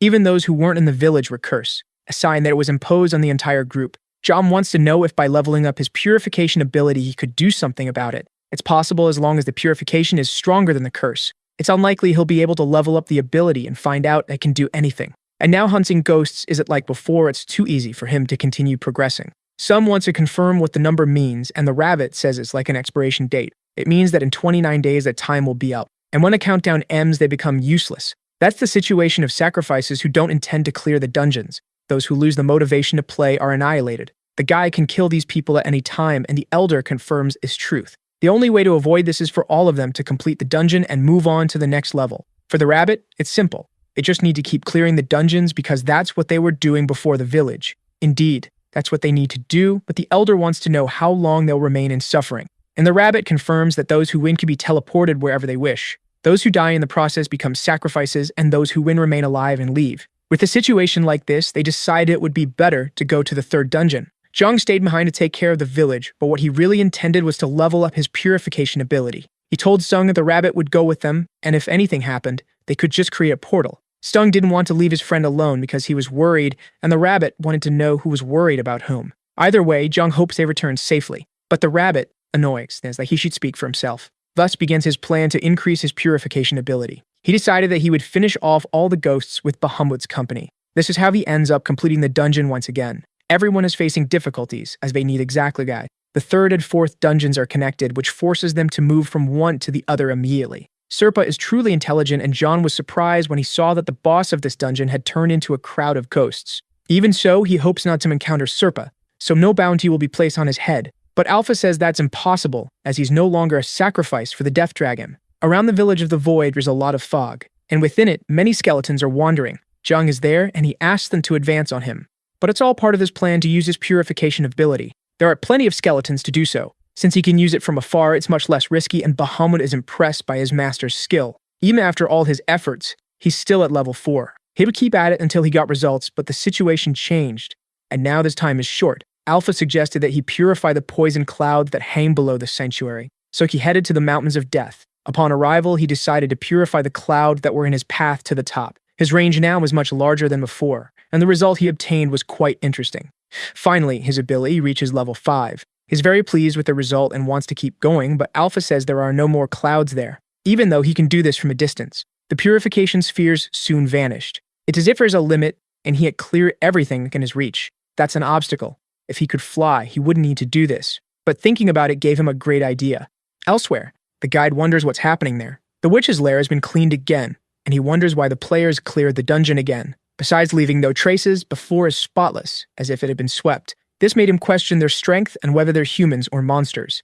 Jung is quite happy and feels like that this is going to be a lot of fun, so he placed several blocks in front of him. In his inventory, he pulled out a golem core. His question now is what the appearance of this new golem will be. On the ground, he makes some markings with a twig. If he only uses the levitating stones, the golem will just float and nothing more. They need to think about how to handle movement and balance so it doesn't become unstable in the air. Alpha says it's possible to infuse life energy into ghost powder, but you can't collect that energy again. He would only get back if you sacrifice the material. So Jung starts thinking of ways to control the golem's weight. Thus, he arrived at the first possible design. Seeing what his master had drawn, Bahamut is surprised. His master is very talented at drawing too, and that cockroach looks amazing. Jung tells him that it's actually an octopus. He didn't like the snowman's comment, which made him fear being punished. He says his master is a genius but was born in the wrong era, so he ends up being misunderstood. Jung told him to stop with the flattery. He was determined to fly in an octopus and would make the interior hollow to stay inside. Alpha praises the idea as it blocks the poison clouds and the excessive wind. Not to mention that if he wants to descend, he just adds more dirt, and if he wants to ascend, he simply removes it. Its mouth will be the entrance and the cannon from which he will fire his ability. Bahamut wants to know what those holes are, and Jung says they are the spots. Hearing this, Bahamut thought he could become the captain of that vessel. But his rule is to operate the engine. With the design settled, it's time to start building. He handles the earth skillfully. While working, Bahamut brings water to him. John refreshes himself a bit with a cold drink. And to top it off, Bahamut releases a softly cool breeze over him to revitalize him. After finishing everything, he asked the snowman what he thought of it. The octopus was finally ready. For a moment, Bahamut was speechless, but it was truly impressive. The interior is warm and the tentacles have been reinforced with a potato plant, and it can be maneuvered in any direction. Alpha says it's very big, but John has enough material to make it lift off. Strategically, he begins positioning them around the golem. It was time to inject life energy into it. The tentacles began to vibrate for a moment. Soon, he began to completely lift off the ground. The octopus was in the air. Took a surprise. To finish everything, all I was left was to place the golem core as well. He needed to build a staircase to reach the octopus, but he completed the final step. Then he ordered the golem to rise. His eyes began to glow, and the golem was finally alive. In front of that thing, Bahamut said it could even be a dungeon boss and congratulated his master on the achievement. Now it's time to test the flight. The octopus was in front of a huge cliff. From inside, he gave the order for Bahamut to start working. The first in charge said they were moving out and then blew a small breeze outside. It generated enough force for the octopus to move out of place. Finally, the golem was moving, leaving John fascinated. The feeling was great and made him feel like a captain on the seas.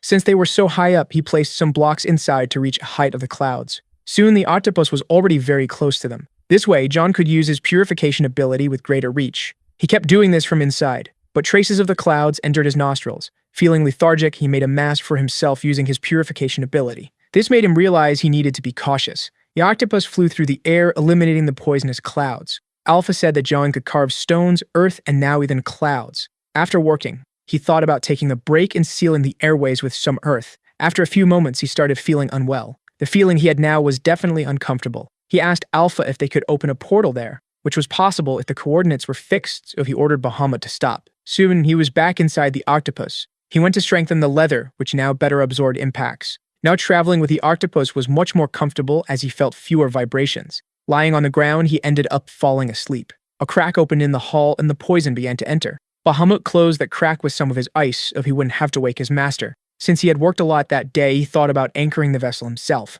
and he would do it as smoothly as possible. He managed to get the octopus stuck to the cliff and wish his master a good night's sleep. Finally, the morning of the next day arrived. John got up from the ground, surprised. He tried to understand for a few moments what happened. It had been a long time since he had slept so well, and he wondered if it was the effect of the poison, because if it was, he would get addicted to it. Since he had rested well, he thought about starting work right away, but there was something to do first. So he asked where they were. Apprehensive, Bahamut said he had docked on the cliff because he was worried they might lose their position in the middle of the night. And indeed, they were already lost and far from where they had been before. The purification ability was still at level 5 of the intermediate stage, and what he wanted today was to make his work productive. Thus, he began the process of purifying the clouds. After some time working, he began to think. Bahamut wanted to know what was worrying his master. He thought his spheres only flew in a straight line, but he was wrong. He pressed it a bit with his hand. As soon as he let go, it curved, as if atom effect. Was just a small thing, he was happy to discover that. This made the snowman happy as his master was mastering magic. John was surprised by this comment, that he could control magic. Bahamut said it's possible to use magic in different ways, even if it's the same magic.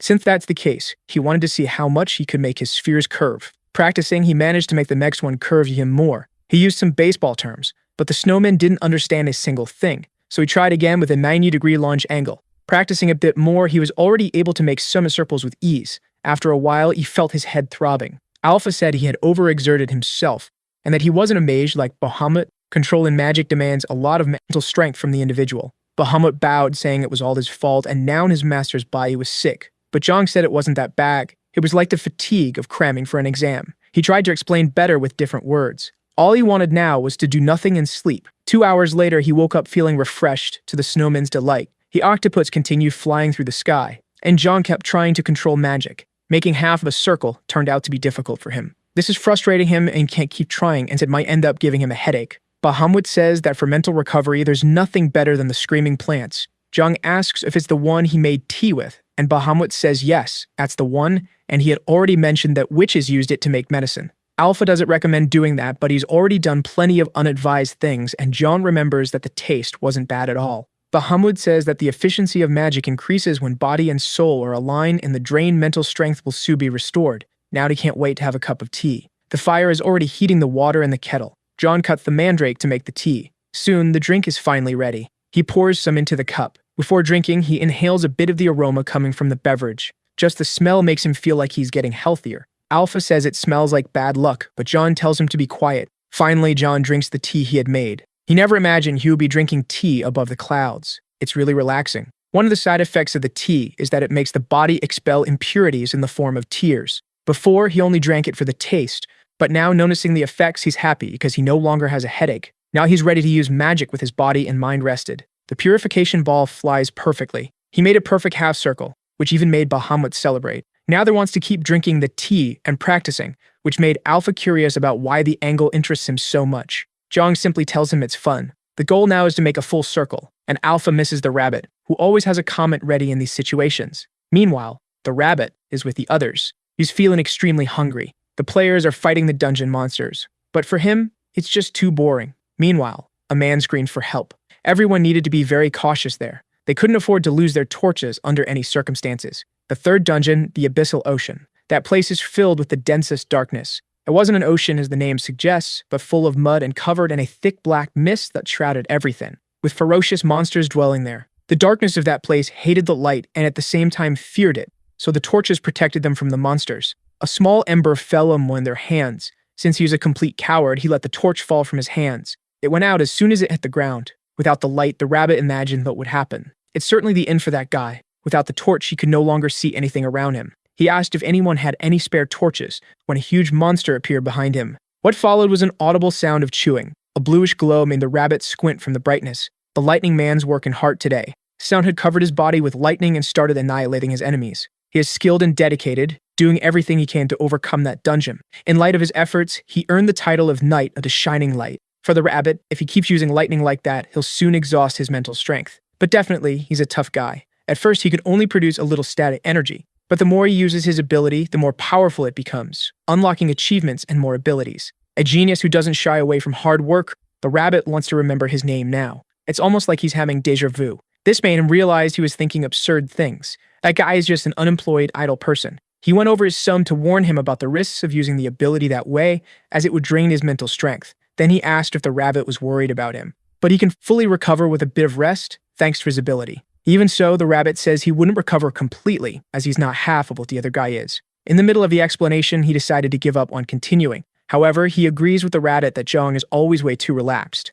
But that's something he respects about his friend, and he knows he can't be as laid back as his friend. Not until he gets rid of that mark on his head. The rabbit understands the concern and both come across something. A golden light had passed through the sky, and Sung even thinks his eyes might have deceived him. Jung's efforts were a success. His purification ability is now at level 6. Bahamut congratulates him, but there's something more. Jung fires an energy shot. He focuses, using the tip of his finger. Now he can control the energy sphere, and it made a complete circle. He's thinking about applying this to the balance. The energy sphere is orbiting the octopus, but it only lasts one round. Alpha wants to know the purpose of that, and Jung says it's cool, and he leveled up as soon as he made a circle. Skill control has a positive effect on its progress. It should be an achievement in itself, and looking back, he realized the rabbit wasn't with him. Right when he needed to ask him some questions, he wonders what the rabbit is doing now. He thought about going to them to test if his purification is effective in some way. At one of the windows, Bahamut sees something that makes him call for his master. The situation outside is a bit strange. Besides there being no clouds, it's very dark out there. He wants to know if it's already night for it to be so dark,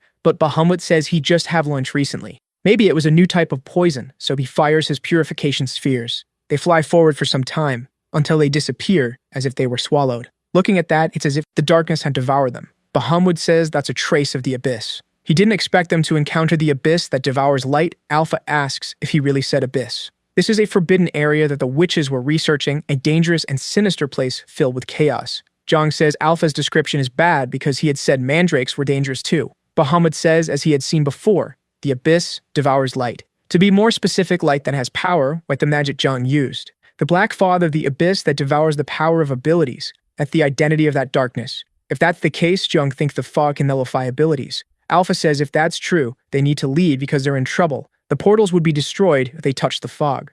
Since that would be disastrous, he asked Bahamut to turn around so they could leave that place. Suddenly, several teeth had sunk into the flying golem. That scene left Jung terrified. He doesn't know what that is, whether teeth or claws. Outside, a huge beast tries to swallow the golem. Now it's being attacked by several of them. After much persistence, one of the beasts managed to get inside the golem. Jung draws his staff ready to defend himself. With it, he strikes the monster. With a single hit, the monster fell from the ground. Vapor began to rise from it as it writhed in agony. Then it turned into a fish, to Jung's surprise. That's unusual, and he doesn't know why there would be a fish in the sky, and Bahamut says they are abyss fish. If that's the case, they need to get out of there immediately. Bahamut does his best to get the Bellum out of that place. Meanwhile, Jung climbs up to the hole in the hull. He sticks part of his head outside to get a sense of the situation. Due to the extra weight, they are losing a lot of altitude.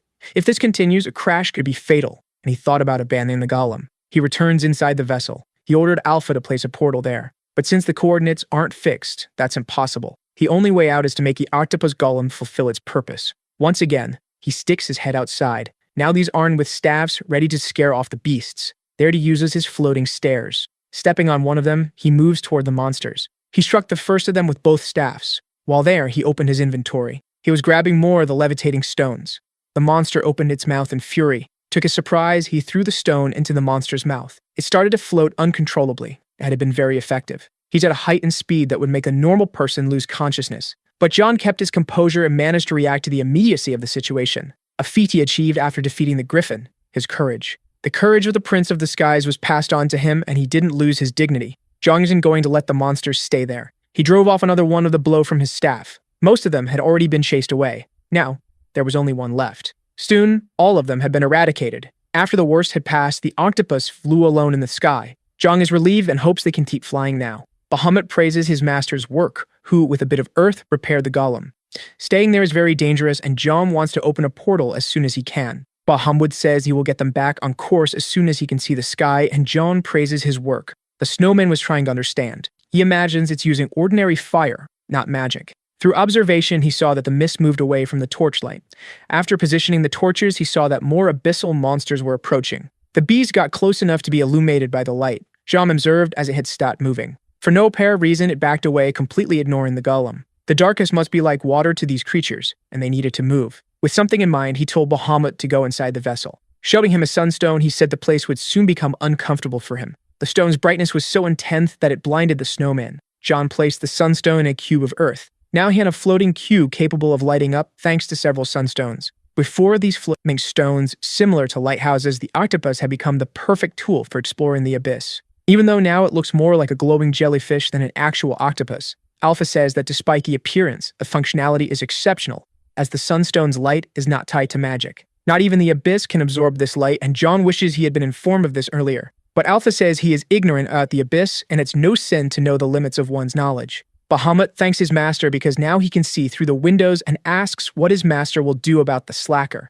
Jot was surprised since he didn't have any slacker. A fishtail was moving. That was the fish that had been purified. Without the darkness around it, it was just a fish, nothing more. Bahamut asked if he had ever seen an abyssal fish before, but until now, he'd only seen something similar, not an actual abyssal fish. Finally, he remembers what that fish resembles. It looks like a giant anchovy. This gave him a few ideas, and Bahamut asked what was distracting him. The only thing he's thinking about now is how intense the flavor of an abyssal fish might be. John has the butcher's knife in hand. He intends to eat the sashimi while it's still fresh, and Alpha suggests taking the meat to a safer location. But he says he's doing this to survive and he can't delay a meal. He was resolute in eating the fish. With a hammer, he wondered if he should knock it unconscious first. Then a loud crack echoed through the vessel. With a knife, he began the process of removing the scales. Then he started the process of evisceration. After that, with precise cuts, he removed the excess skin and fat. Finally, the most interesting part remained. Bahamut wanted to know what that liquid was, and Jung said it was fermented soy sauce. After plating the dish, he admired the composition of his meal, as it was very well presented. So Bahamut is master as an efficient torturer because he did all this to a live animal. Jung asked, or he had never eaten sashimi before, but Bahamut, being a snowman, couldn't eat anything. Jung lamented Bahamut's limitation and asked him to blow a slightly cold wind on him. The Ibis Ocean is humid and very hot, so Bahamut's abilities in this context are extremely useful, because he's basically a walking air conditioner. The first piece he plans to savor without any seasoning. He found it very good, as it was the texture and flavor he imagined the fish would have. Now he plans to try the piece with the fermented soy paste. Combining the seasonings he has available, he really liked the results. This made him realize that he could make some vinegar and have on hand. He created a jar with cursed dust to have a fermentation pot. He would place various dungeon fruits and a lot of sugar, as the fruits there have very strong flavors. Infusing the pot with power, he managed to speed up the process, having fruit vinegar ready in just a few moments. Mixing it with the soy sauce, he liked the result, but wished he had some wasabi, and thought about what could be similar. In his hands, there was some watermelon cactus rind. With a knife, he began scraping the outer layer. Bahamut wanted to know what that was, but John was just trying to enjoy the moment. At the tip of his chopsticks was a green paste. He finally tasted what he had made. There were moments of luck in life, and this was one of them. That paste tasted like wasabi. Watermelon cactus wasabi mixed with soy sauce should be good. Finally, he had what he wanted for a complete sashimi experience. He called a rabbit, so he viewed with him. But he realized he wasn't there and felt a bit of longing. Suddenly, he appeared on the ceiling, saying that if they had seen that, they would have thought he was dead. John wants to know why he came, but it was Alpha who called him, and he was nearby. He can't believe John went there without knowing that place was the third dungeon. Alpha knew there were more people trapped in a place of darkness, so he spoke separately with the rabbit. The rabbit says now he knows why his whispers weren't answered, because his master spent the whole time eating delicious food. John told him to stop making a fuss and try some as well, and he asked what the rabbit thought, feeling a bit guilty about it. Alpha's telepathy could no longer be heard, it faded away, and John was distracted and didn't hear them. He had loved the sashimi, but said it wasn't the best time since his friends were in danger. This made him agitated, and he asked why they only mentioned this now. But the rabbit tries to downplay it, saying it wasn't an urgent matter. John doesn't understand how something dangerous could not be urgent. Even so, he limits himself to saying that John will understand once he sees it in person. Agreeing, he calls for Bahamut, who is already in command of the vessel, and they are setting off. The rabbit impatiently taps his foot outside. He told him to follow his directions, as it's very easy to get lost there, but he couldn't stop thinking about when they had made that new golem. Thinking about it, he felt relieved that his master didn't take the path by land. In that dangerous farm, it's necessary to have light, and handling a torch is extremely important, because in the darkness, the abyssal fish attack immediately. Moreover, they aren't the only danger lurking in the darkness. A random character stepped on something slimy that triggered trap. Structures similar to a shell began to emerge from the mud. He was immediately swallowed up. This is the iron armor oyster, which lives in the darkness. Once closed, there's no way to open the oysters. They are extremely dangerous. And inside one of them, Sung and the old man are trapped. Inside, he strikes it relentlessly, but to no avail. A woman watches from outside, helpless because she can't help her friends. Anxious, she hopes Jung arrives soon to help them. In the middle of the darkness, someone screamed for help, calling out for Jim. With his enhanced vision ability, he warned that the monsters were coming from above on the left and below on the right. This allowed his companions to defend themselves against the monsters. Hidden in the water, a cat is approaching them. Jim recognizes the sound of that animal. If the shadow cat, you warn everyone to watch their feet.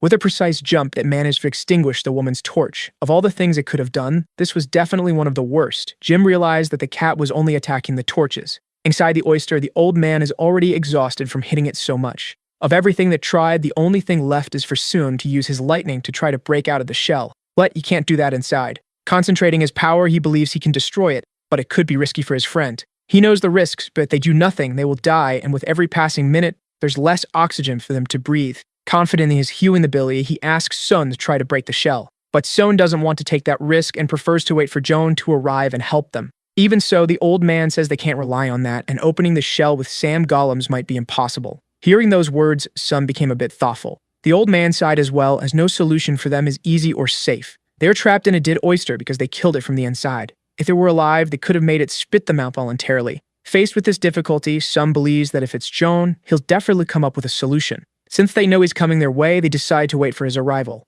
A bright light begins to appear in the darkness, blinding their eyes. One of the players wonders if that glow is coming from the dungeon boss. The closer the light gets to them, the easier it is to see what it is. That shining thing is definitely on their side in this. Jin asked Jung if he made some kind of golden carriage. Descending from the golem, he asked if his friend was okay. Now that place is as bright as day. Approaching, he placed his hand on the small one's forehead. He immediately used his purification ability on him. Even with his stronger ability, he couldn't lift a curse. If he had known things would turn out like this, he would have attacked the dungeon with them. But the rabbit says that rewards aren't always proportional to effort. John prepares to punish him for the comment. Seeing that he didn't get hit, he asked his master what happened, and John said he felt a bit nostalgic for him to the rabbit's surprise. The boy hopes John will handle the situation as Sum is in trouble, but John is confident he can help. After everything is over, he wants to hear from him about everything that happened there before he arrived. Placing his hand on the ground, he created another portal. It appeared in the middle of the darkness, and the golems started coming out of it with a simple order to protect the people. A player wonders who that is, and a girl affirms that he's definitely not from the Rith village. So you should take a closer look, because that is an incredible person. Finally, he approaches the oyster where his friends are trapped. Finally, he began his work cutting the shell. The material was really tough, and he had to use the strength of the boar. This made the force applied to the scissors enormous. Even so, he accomplished nothing but destroying the item he had crafted. However, the hole had gotten bigger, and Taozao asked where he got those scissors. He said he made them himself, and now that the space is larger, he suggested passing the item to them to cut from the inside. Finally, Taozao had the scissors in his hands. Unfortunately, on first attempt, the scissors broke with the boy's monstrous strength. Perseveringly managed to get out of there after breaking 4 pairs of Chimera ant mandible scissors. Outside, Taozao is deeply grateful for being saved. Some whispers that not long ago, Taozao was incredulous. This made him try to make amends, saying that he had faith in his companion. They gather to check if everyone is okay now. Since they are outside, Sum wants to test something, because it won't be dangerous for anyone under these circumstances. In his hands, a devastating blow is prepared. The other players watch in disbelief that someone could have so much power. On their side, the rabbit isn't even impressed anymore by Sung's talent. On the other hand, Taozao is grateful that he didn't convince Sung to do that while they were both trapped in the oyster. His hand touches the shell, causing it to crack. Right after that, the entire material shatters. He's very happy at work, while the others are impressed by his power. The rabbit says he's just a show-off and should have done that when he was trapped. He said that from now on, he'll handle the oysters, and if necessary, he'll stay trapped inside them alone. John goes to the remains of the oyster to examine the material. Looking closely, he began to think about the possibilities. Indeed, it looks a lot like metal. Approaching him, the rabbit wants to know what foolishness he's distracted by now and if he plans to make a shield. Smiling, he asked if the rabbit knew what rating was. The strength demonstrated by his golems is similar to that of a dungeon boss. Besides being powerful, they never tire. Not to mention they have the ability to regenerate after taking damage. Even so, no matter how solid they are, Earth is still Earth. In other words, against stronger monsters than Earth, they're not capable of much. A rating is a piece of craftsmanship made from oyster shell. They gave him an idea to overcome his golem's weakness. If he made armor for them, it would significantly increase their defense. It's plausible that they would have full plate armor, but Alpha corrects the rabbit, saying it would be scales. Faced with their discussion, John prefers not to participate in the semantic disagreement. The snowman tells his master that's really a genius idea to make armored golems. But the rabbit sent Bahamut is slow and armored isn't the right term. But John loved that name and decided they would be called armored golems. Looking at the oyster, he saw that it resembled a mussel and radens were often made from them, which he understood as a divine sign. Looking at the design, the rabbit asked if they wouldn't fall off the golems, and if he planned to tie each one. There's no need to use ropes as he's going to coat the golems with this material. They aren't glued, but the structure itself causes them to stick to one another. The rabbit didn't understand the explanation, and John wasn't sure how to be more explanatory. He doesn't know the answer to everything, but is certain that this material will be useful for the task. Looking at the black liquid, the rabbit asked what it was, and Jung said it was ant saliva mixed with oyster shell. With the idea in place, it was time to start gathering the raw materials. Sung was destroying oysters with his lightning. Jung was tasked with finding the oysters, and soon after his friend would come and destroy them. After a long time, the strongest warrior was working alongside the best worker. With that, they had destroyed 6 oysters in total. Upon this, the rabbit cheered, calling Sung the Thunderman, to which Sung asked him not to be called that. After the battle, the other players gathered the pieces of oyster. Everyone was engaged in helping in whatever way they could. Watching the rabbit said they would all be very good in their own areas. But now they were all workers in a production line. After that comment, he received a punch from Jung, which caused the rabbit to fall face first to the ground. He got furious, asking why he was punched. Jung said it wasn't the time for him to slack off while everyone else was working, and that you should find something to do. Pointing to Bahamut, he said he wasn't the only one slacking, but he's the only one getting hit. In his defense, Bahamut said he had no hams and couldn't help even if he wanted to. Outraged, the rabbit said he was just pretending to be busy to avoid working. Jung defended him, saying Bahamut couldn't do that being made of snow, but the rabbit reminded him that he wields a scythe even without hands. John was already irritated with the rabbit, who even so insisted on being petulant. Then he asked if the rabbit could be an air conditioner. That question left the rabbit without an immediate response. Being more specific, Jung asked if he was capable of doing what Bahamut could do, which made the rabbit so angry he nearly had a stroke. Bahamut offered his master some cold cider to help him compose himself. While drinking, Jung asked once again if the rabbit could do that. Now the rabbit was desolate, as the snowman was closer to his master after only a few days of the rabbit's absence. He was losing his favorite status, which left him deeply distressed. This situation messed with the rabbit's mind, who at first didn't even want to be a favorite, but knowing he wasn't left and dejected. Jung asked if he was in a bad mood. Clearly in a bad mood, the rabbit sped up his pace to get away from Jung. This made Jung want to irritate the rabbit even more, so he started pestering him, calling him constantly. The rabbit said he wasn't in a bad mood, just irritated, something someone in a bad mood would do. Jung was thinking of engraving something on the golem's chests, and his first idea was a rabbit's face. And it would resemble a certain someone, that emblem that only heroes carry and the symbol that also serve as a mascot. Turning away, he said he wouldn't do it anymore, but the rabbit had already taken the bait and asked his master to do it that way. Finally, they started the process of armoring the golems. The oyster shell pieces were nailed one by one with a hammer. They were coated with the solution made of oyster shell and chimer and saliva, ensuring they stayed properly attached. Only one last detail was missing from the armor. Now they had the rabbit emblem on them. John asked the rabbit what he thought of it, and the rabbit was completely enchanted by the tribute. Trying to hide that he was flattered, he said it was good for something made by John. That was the first armored golem made by John. Strategic parts of his body were protected. Moreover, the armor fit perfectly around it. The golem now had a much more threatening aura. They admired the result of John's work. Sung said it looked very intimidating in addition to actually looking strong. He even asked if his friend had experience with manual skills, but it was just his artistic sense. A characteristic golden glow appeared on his face. He earned the achievement of creating armored golems, and with that, the armor was now part of the golem's body, and it would regenerate without the need for more raw material. That is more than expected, as the armor will regenerate on its own. The rabbit says that it's so amazing it feels like favoritism, but Jung asks him to just look at that masterpiece. The rabbit can't disagree, especially since his face is engraved on it. What's strange is that Jung isn't a mage and he keeps creating more golems anyway. He's puzzled as to how that's possible, and maybe it's only because he's an anomaly. Alpha says there's nothing wrong with that. The beginning of goal in creation was with manual skills. Using magic for that came much later. The rabbit asks if, at first, they were made the way that human does, to which Alpha confirms. Since there was no magic, life was infused into those constructions. It was something considered to be within the domain of the gods. Now the rabbit is surprised that the conversation started with golems and is already talking about deities. That's what he thought at first. Cars and airplanes are made by human hands, and golems shouldn't be any different. The rabbit wants to know how John knew that if he just heard it from Alpha, but Johnny simply believed it, even though they hadn't mentioned it before. In any case, it wasn't the time to talk about that. Since their firepower had increased, it was time to move forward. A few days passed, and the countdown continued. They need to finish the dungeon soon, as only 13 days remain. Then they look at the old man. He just apologizes as he doesn't remember the way to the end since it's so dark there. Things are definitely not easy. However, there's one thing he still remembers. They need to go to a high place. As far as he recalls, the place they need to go is at the top of a hill. Thinking about this clue, Johnny's happy that at least they have it as a starting point. Knowing this, there's only one direction they can continue moving, as what they had been trying led nowhere. Jim corrects him, saying that the direction he suggested is the one they are already heading in. The light from the flying octopus illuminates the place.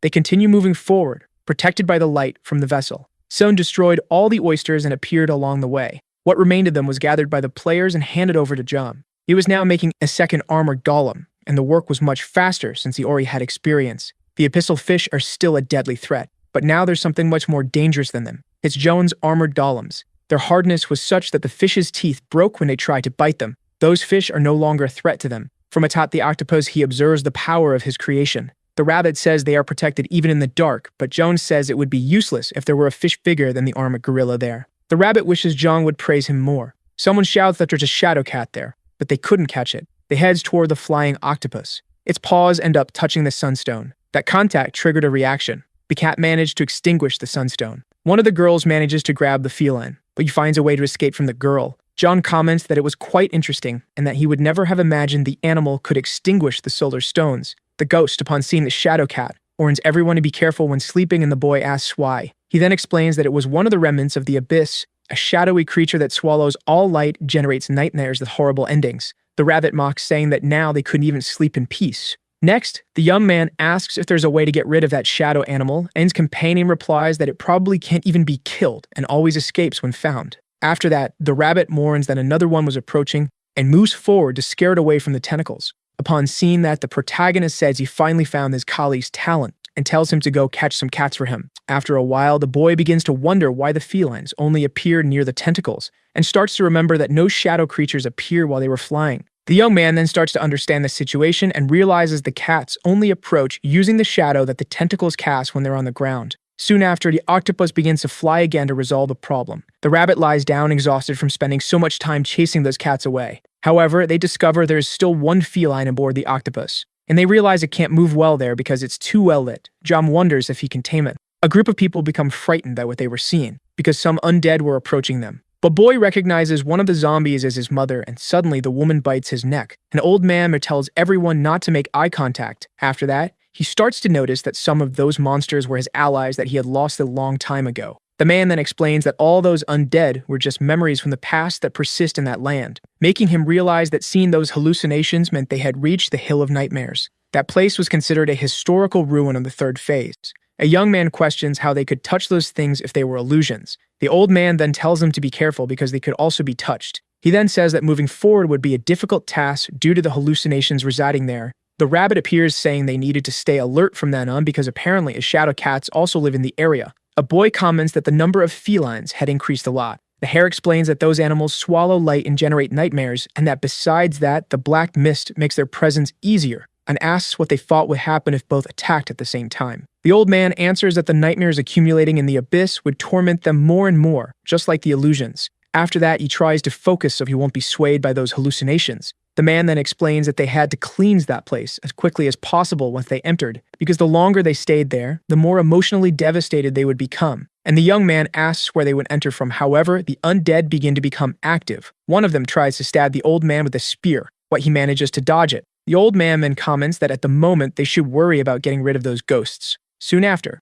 one of the zombies uses magic, and a boy wonders why the illusions were using abilities. The rabbit in turn says he didn't care about those monsters, and that his real goal was the shadow cats. The participants and the rabbit were helping each other by fulfilling their respective roles. However, there is one person who is solidly focused on his goal. As they're trying to forget what was happening outside, focus only on putting all his efforts into creating the armored golem, since he trusted Sung and his allies. After the constant progress driven by the trust among them, the group comes across a huge structure. All the participants who saw that construction, which until then had been hidden in the darkness or paralyzed, a knight compares it to a giant shell. The blue-haired boy reaches his leader asking if that was what he meant earlier when he said they had to enter there with a terrified look. The old man turns and says he has no doubt they are going to die. Now that they had reached the historical ruins, the leader's memories resurfaced. Next, the old man explains that the place is full of all kinds of hauntings, and that they would need to face all of them to reach the top. And that as soon as they enter, hundreds of cats would charge at them. Right after,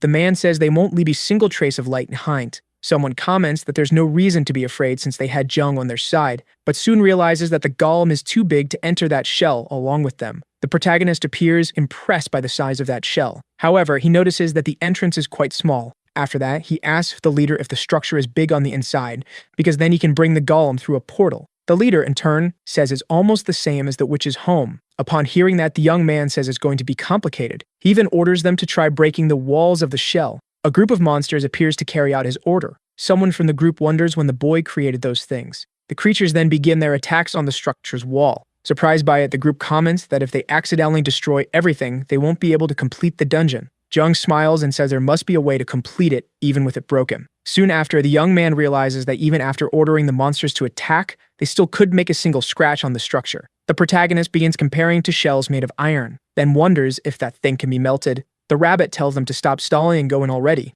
Jung asks the leader what's at the top of the tower. The old man begins to tremble and says that the Queen of Darkness will be waiting for them. The guide of the fourth floor calls that place the castle of the Queen of Darkness, but they prefer to name it the Prison of Infinite Spirals. He then explains that the interior of that structure is made of spiral staircases. Moreover, infinite illusions will appear along the way, and sometimes someone you love might show up trying to kill you. After that, the man says that even knowing they were just illusions, he was still tormented for the rest of his life. Everyone in the group falls silent upon hearing those stories. The rabbit, in turn, says that if they keep forcing themselves like that, their minds will collapse or they'll lose all their humanity. Jung slaps the animal and tells him to shut up because he wasn't helping. He then advises everyone to forget about those things and focus only on reaching the top. Soon after, the boy begins explaining his plan, which is to scale the castle using the octopus golem. And when they reach the top, they'll make a hole to get inside. People begin looking at the protagonist with judgmental expressions because it was only easy for him. A guy comments that the octopus can fly and that maybe they can do the same with the other golems.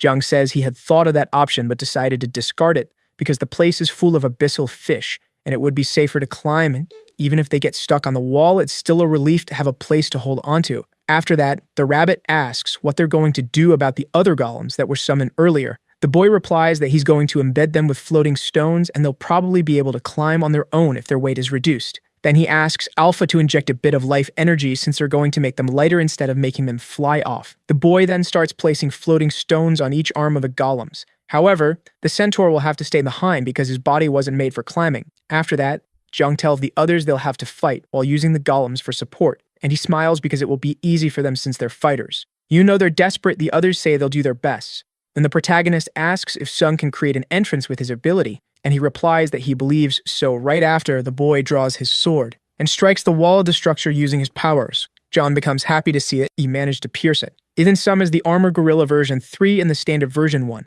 After that, the boy says now they're ready. While climbing a shell from the outside using the octopus golem, the soldiers fight against the flying fish. A young man charges at a creature and slices it in half, and he is prevented from falling by one of the summoned gorilla golems. After that, he comments that he felt it was getting darker the higher they climbed. Sung says that the number of abyssal fish is also increasing, and that if it weren't for the light that gull in the midst, they would all be in trouble. Right after, everyone in the group continues fighting the beasts, and now there was no turning back as they had already made it halfway. And at that point, there were only 2 ways to die, being devoured or falling. Cooperation is no longer an option, but a necessity. After that, the protagonist shows the others that there were beds inside the golem. The women begin to praise it because the material is very soft, and the young man says that's due to level 2 impact absorption. The number of beds for the others to rest increased to 5, and so the participants divided themselves into 3 shifts, fighting, resting, and then returning to battle while staying in good condition. Right after, Joan uses the meat from the fish to make various dishes. The people begin to eat and feel happy.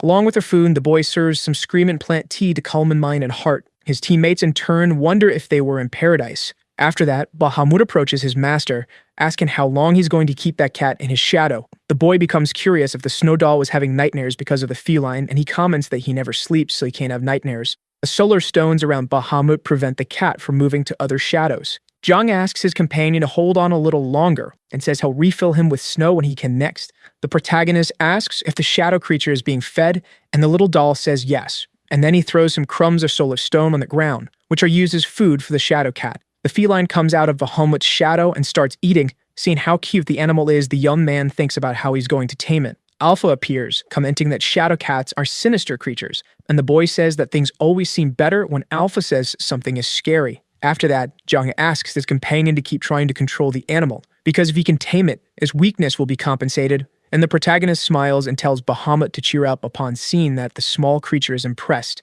and says he was foolish to think the boy had placed that burden on him on purpose. But after realizing it wasn't like that, he decides he will keep trying until the shadow feline becomes his servant. Meanwhile, the rabbit flies over the battle looking for more cats, but since he finds none, he decides to enter the golem and asks what the protagonist is doing, to which he replies that it's something important. The rodent becomes curious about what could be so important. Jung serves some dishes to the people who were resting there, and also places a blanket over someone who was lying in one of the beds sleeping upon seeing that the rabbit wonders if that was really important, and says that the protagonist would be more efficient on the battlefield instead of making others feel comfortable. The boy in turn says it's not his fault if people like his food, and the animal then comments that maybe his teammates are only worried about the golem stopping if something happens to him. Right after, Jung says that even if he wanted to fight, this was more urgent. The rodent questions what the young man is doing, and he replies that he's practicing his floating stare abilities, because soon there will be something decisive. The boy comments that he's testing other materials as well, and that besides that, he discovered it's possible to add vital energy later on.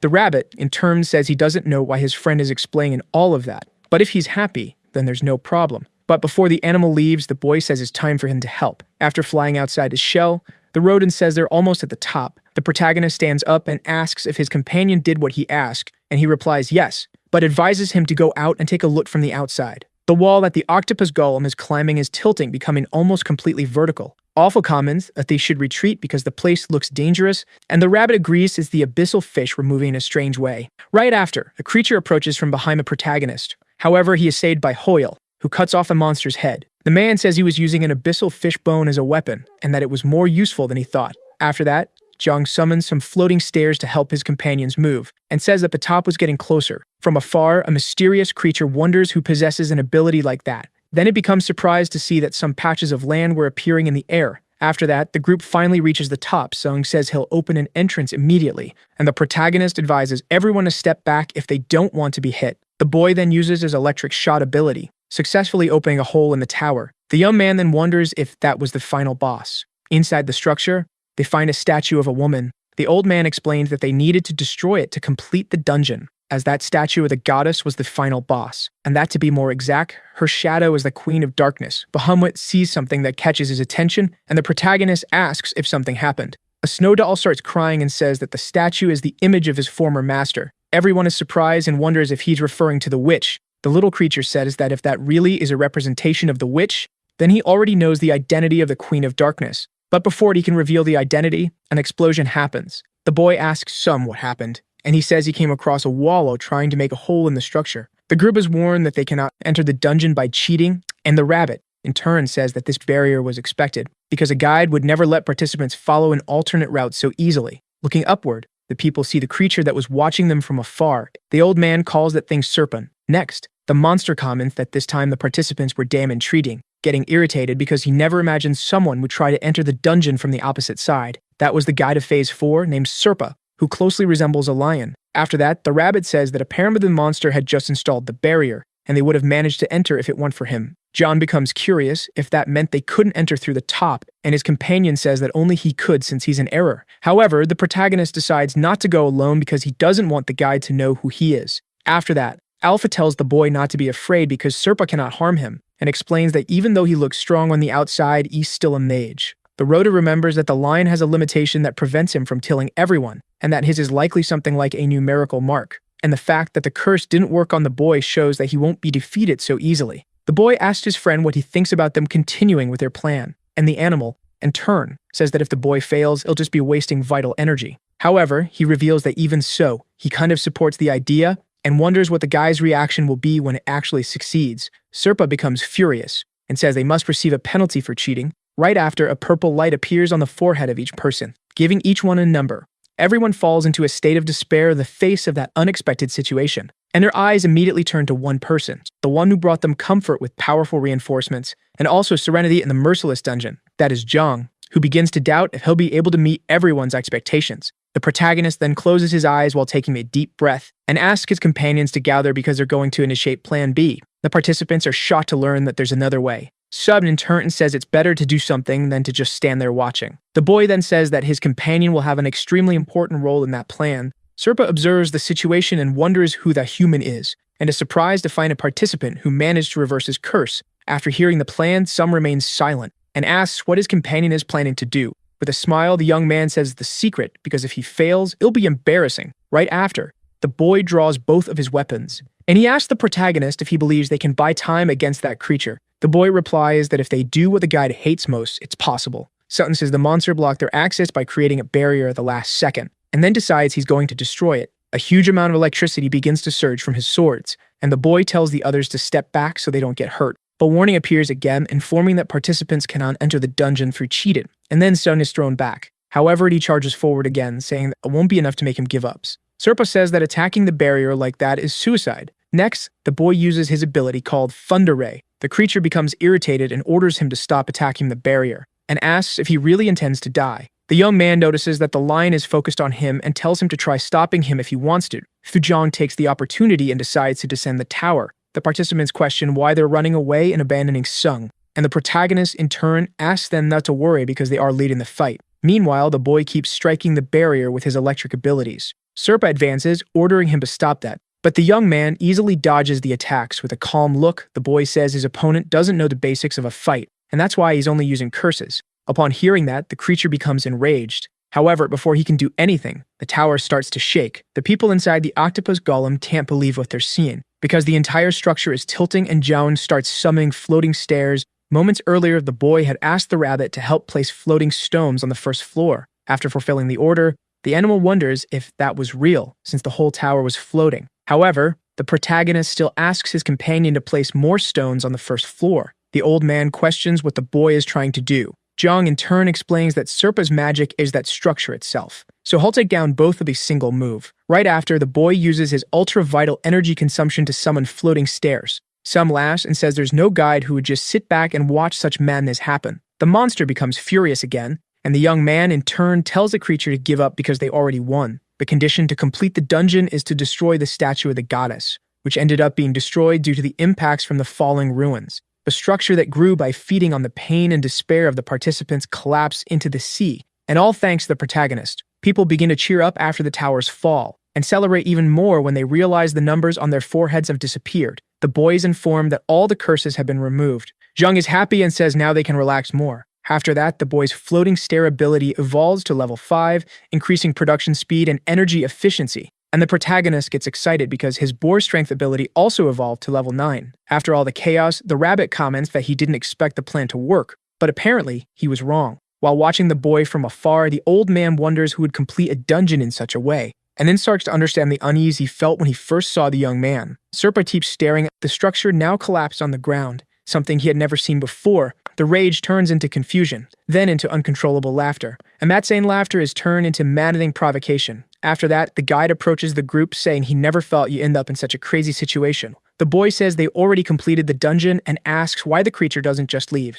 Serpa replies that he can't do that since he's interested in the Luna that cruise among them, and comments that the lost soul was a great joke. The protagonist starts wondering if the guide knows who he is, then the guide remembers something Baboon told him about a lost soul on the first floor who ended up turning the dungeon into complete chaos, and then approaches Jum, saying that if he is that soul, it would make sense that the curse doesn't work on him. But before the guide can do anything, the boy's two companions step in and tell the beast not to come any closer. Serpa asks if the protagonist is the leader of that group. Before he can give his answer, Sum steps in and says yes. Jean comments that the one who fed all of them was their commander. All the other participants agree with the boy's words. Right after, people step in front of the boy saying that Serpa will have to get through them to attack him. The old man watches from afar and thinks about how his reputation is already ruined. The creature in turn asks the humans to calm down because they can't turn against the guide, and asks if he wasn't telling the truth to the rabbit. After that, he comments that he's seen many interesting things because he never imagined that a banished guide would still be wandering around and wonders if he should call the rodent a ghost. John becomes curious if his friend is a ghost, and he replies that he's more like a spirit. Then he says that if he's a ghost, then Serna is one too. Upon hearing that, the young man starts to approach the beast. The guide laughs and comments that this is what true image of a leader looks like. Next, the boy begins preparing his purification ability. Serna recognizes the boy's ability. However, he boasts that a mere participant won't be able to scratch him. But when the shot is fired, the guide is startled as part of his mane disappears and wonders how he got hit, because he should be on a completely different level from the young man. After that, John continues trying to hit the beast with his purification shots. Right after, the protagonist says he's not just a mere participant, because he's also an administrator, and if you analyze it, he and Serpa are on the same level. After saying that the boy fires once more, a guy gets nervous but says all he has to do is dodge. However, the young man changes the direction of the attacks, hitting the lion directly. John comments that he had been practicing some curveballs. Serpa says it makes no sense at all for the protagonist to be an administrator. The rabbit joins the conversation and says that he is also an administrator. Upon hearing that, the beast becomes furious and wonders how trash-like that became a guide. Alpha appears saying the best administrator is the one who owns the temple. The monster becomes completely terrified after hearing that. Then the people are informed that they are also capable of hurting guides. Upon learning this, Sum activates his electricity and asks for healing's help. The man then uses the strength of his arms to launch his companion forward. With that, the boy lands a direct hit on Serpa and says the battle is just beginning. The beast prepares a counterattack with his claws, but the archer quickly fires an arrow to protect his companion, landing a precise shot on the monster. Right after, a guide becomes enraged and starts summoning shadows, ordering them to finish off those humans. Unintimidated, Sung says that won't be enough to stop him and slices through the darkness using electric flicker. Upon seeing that, the creature is surprised at how easily his shadows were defeated. After that, the beast is hit by a strike of electricity. The protagonist, seeing his companions fighting, starts to laugh and says everything is working perfectly. Furious, Serpa curses the protagonist. After that, Sum appears behind the guide asking where he's looking, and takes advantage of the opponent's distraction to attack him. Jung decides to hit the monster with his purification ability. The archer in turn doesn't fall behind and fires his flaming arrows. However, even after suffering several attacks, the guide still remains standing, and Sung says he will put an end to the opponent. But Serpa asks if the young man isn't forgetting something, since they had already completed the dungeon, and the boy asks what he's talking about. The guide then asks if the boy had forgotten what happens when a dungeon is completed. After that, the mysterious symbol appears beneath the young man. However, not only beneath him, but also beneath the other participants, except for the protagonist. Serpa explains that whoever completes a dungeon is automatically teleported to the next one. And then everyone vanishes, leaving only Jung, who wonders where the others went. The rabbit comments that he's still there, but the boy replies that doesn't make him feel any better. Right after, he thinks he must return to his altar as quickly as possible because his wounds were deeper than he thought. The rabbit comments that the opponent looked like he was going to flee, off informs that the guide is a mage till he recommends using long-range attacks. Upon hearing that,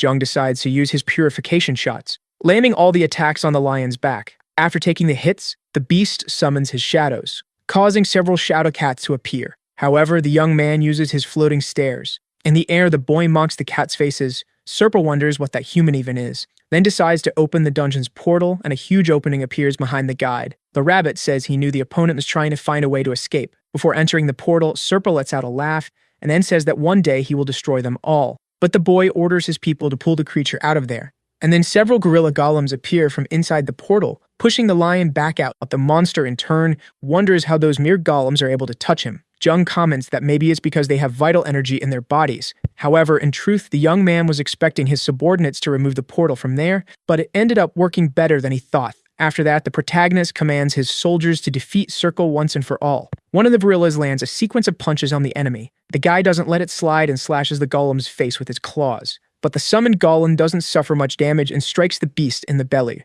Right after, the other gorillas grab Serpa and slam him to the ground. And even after those hits, all the golems group up to attack him at once.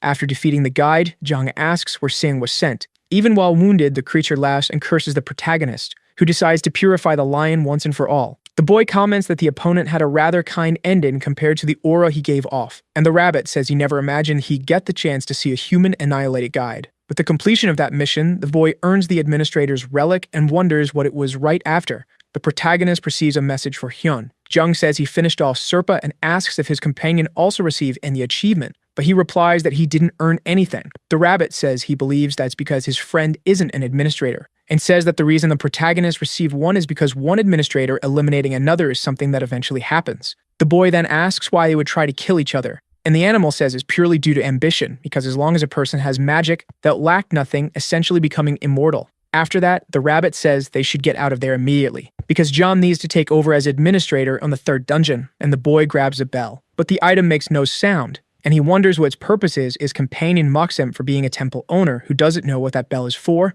and the boy replies that if he keeps nagging, his motivation will just drop. After that, the rabbit explains that the administrator's relic is his signature, and that if someone is a guide, he must have one of those items. He then reveals that his item is a top hat. The protagonist asks where he uses it, and his companion replies that he doesn't even know, and he only wears it when he wants to look charming. Right after, the place begins to shake, and they wonder what's happening. The system announces that the dungeon is being reset. However, the boy finds that strange because there isn't even an administrator, and the rabbit comments that apparently there's some kind of automatic system. While flying with the octopus golem, Jung says you'd need incredible magic to place a system like that in the dungeon. After that, the duo realizes the floating stairs have disappeared, and the animal says it's probably because they aren't attached to the ground, explaining that the dungeon behaves like a large trap. The boy says it's the same logic as when a trap is reset, and that's why only the floor gets reset. Then he wonders if that means the floating stones will stay there forever, and his companion replies probably. John then thinks that's perfect because he builds observation towers using floating stones. It will be possible to have minimaps that last forever. However, the rabbit says that if he does that, the cats will come to eat the light again. Seeing the situation from afar, Bahamut comments that he feels like everyone forgot his existence, and that made him sad. After that, the rabbit asks where the snow doll was, and he replies that he was fulfilling the mission his master gave him, which was to take care of that shadow cat. The protagonist congratulates his companion and comments that it probably wasn't easy at all. Upon seeing the boy holding that bell, Bahamut is surprised, and asks in a sad tone if Serpat is dead. The boy asks if his companion knows what that item is, and he replies that he was originally the witch's butler, and that the item belonged to his former mistress. Upon hearing that, the young man assumes that the bell belonged to the witch. A long time ago, there was a witch who researched in the field of forbidden magic, and by her side was a small gremlin butler who took care of the house. The lady wipes the face of her servant, which was dirty with cleaning dust, making the creature very happy. There was a black cat who only slept all day. Its routine was basically just sleeping and eating, and watching its mistress while she did her research. The name of that lazy feline was Serpa. Right after, Bahamut says that after a long time, the cat became capable of using magic. However, the little monster's companions showed disbelief at that story. The creature then comments that cats closely imitate their owners, and after the witch found out her pet could use her magic, she became very happy and gave him that collar. The woman places the bell on the feline and says that when he becomes stronger, it would be of great help. After that, the protagonist begins to feel bad because he eliminated a cat that could speak. The rabbit, in turn, says the creature was more like a ghost of a lion. Then Bahamut asks if he can continue telling his story, making it clear that he and Serpa had different goals. After that, he says that after his death, he continued protecting his mistress's residence, but the cat lost his memories and became a wandering ghost.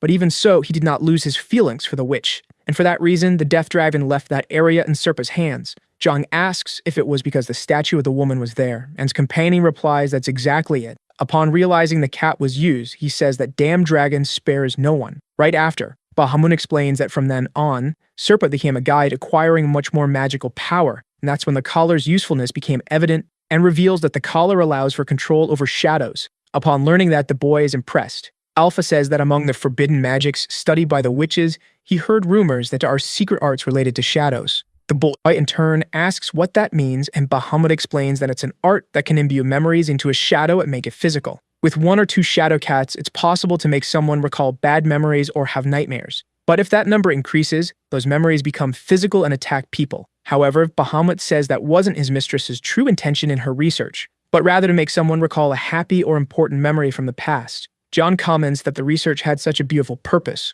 Right after, the rabbit tells them to stop with that sentimental talk and take a look at the collar. The boy comments that the item must have some special option. Then he tries to stretch the collar to equip it, and his companion says it was made for a cat and that it would never fit him. But the young man remembers that Serpent was a huge lion, so it does make sense for it to be that size, and the animal suggests there must be a conditional seal on the item. Upon hearing that, the protagonist wonders if he can undo it with his purification ability. However, the rabbit says the friend is overestimating that ability too much, and explains that to work on him, he would have to receive that gift from her as well. Jom in turn says that the woman is dead, but the rabbit says it's a case of someone who's dead but still not dead. The young man asks that his friend is talking about the statue and the goddess, and the animal says he's right and is sure that statue will help him with something. After that, the protagonist says that apparently they'll have to climb the tower again, and says that since they're going up, they might as well grab the altar while they're at it to speed up the process. John summons several floating stairs to reach the top. Right after, the boy begins pouring saliva from the chimera ants onto the ground. The rabbit says at that speed, he'll never make it, and he replies that regardless of his pace, the result will be the same. After that, they manage to enter the dungeon. However, they are warned that they entered the dungeon using improper means. Nevertheless, the protagonist decides to ignore that message. While they float, several ghosts watch them. Then, they finally stand in front of the statue. The boy comments that the sculpture was so beautiful that didn't even look like a witch, but rather a goddess. Bahamut says that his master was a wonderful person, and that he is sure Serpa looked at her with the same feeling he was having at that moment. After that, the protagonist takes out the collar he had kept because it was moving. The rabbit questions why that was happening, and then a huge shadow appears before the group, which apparently was attracting the collar as if it were a magnet. Soon after, the shadow starts to enter the small bell, causing the noise he was making to stop. The rabbit says his friend was looking like a monarch of darkness. A window appears informing that the name of that item was the witch's dark bracelet. After that, the protagonist asks why the bell stopped making noise. The rodent says there are several items like that, and it probably only rings when the ability is being used. Then the shadows that were there begin to leave. John is curious why they are no longer interested in him, and his friend explains that it's because they were created by the bracelet, so it doesn't make sense for them to see him as an enemy. After that, the boy suggests they go down the stairs.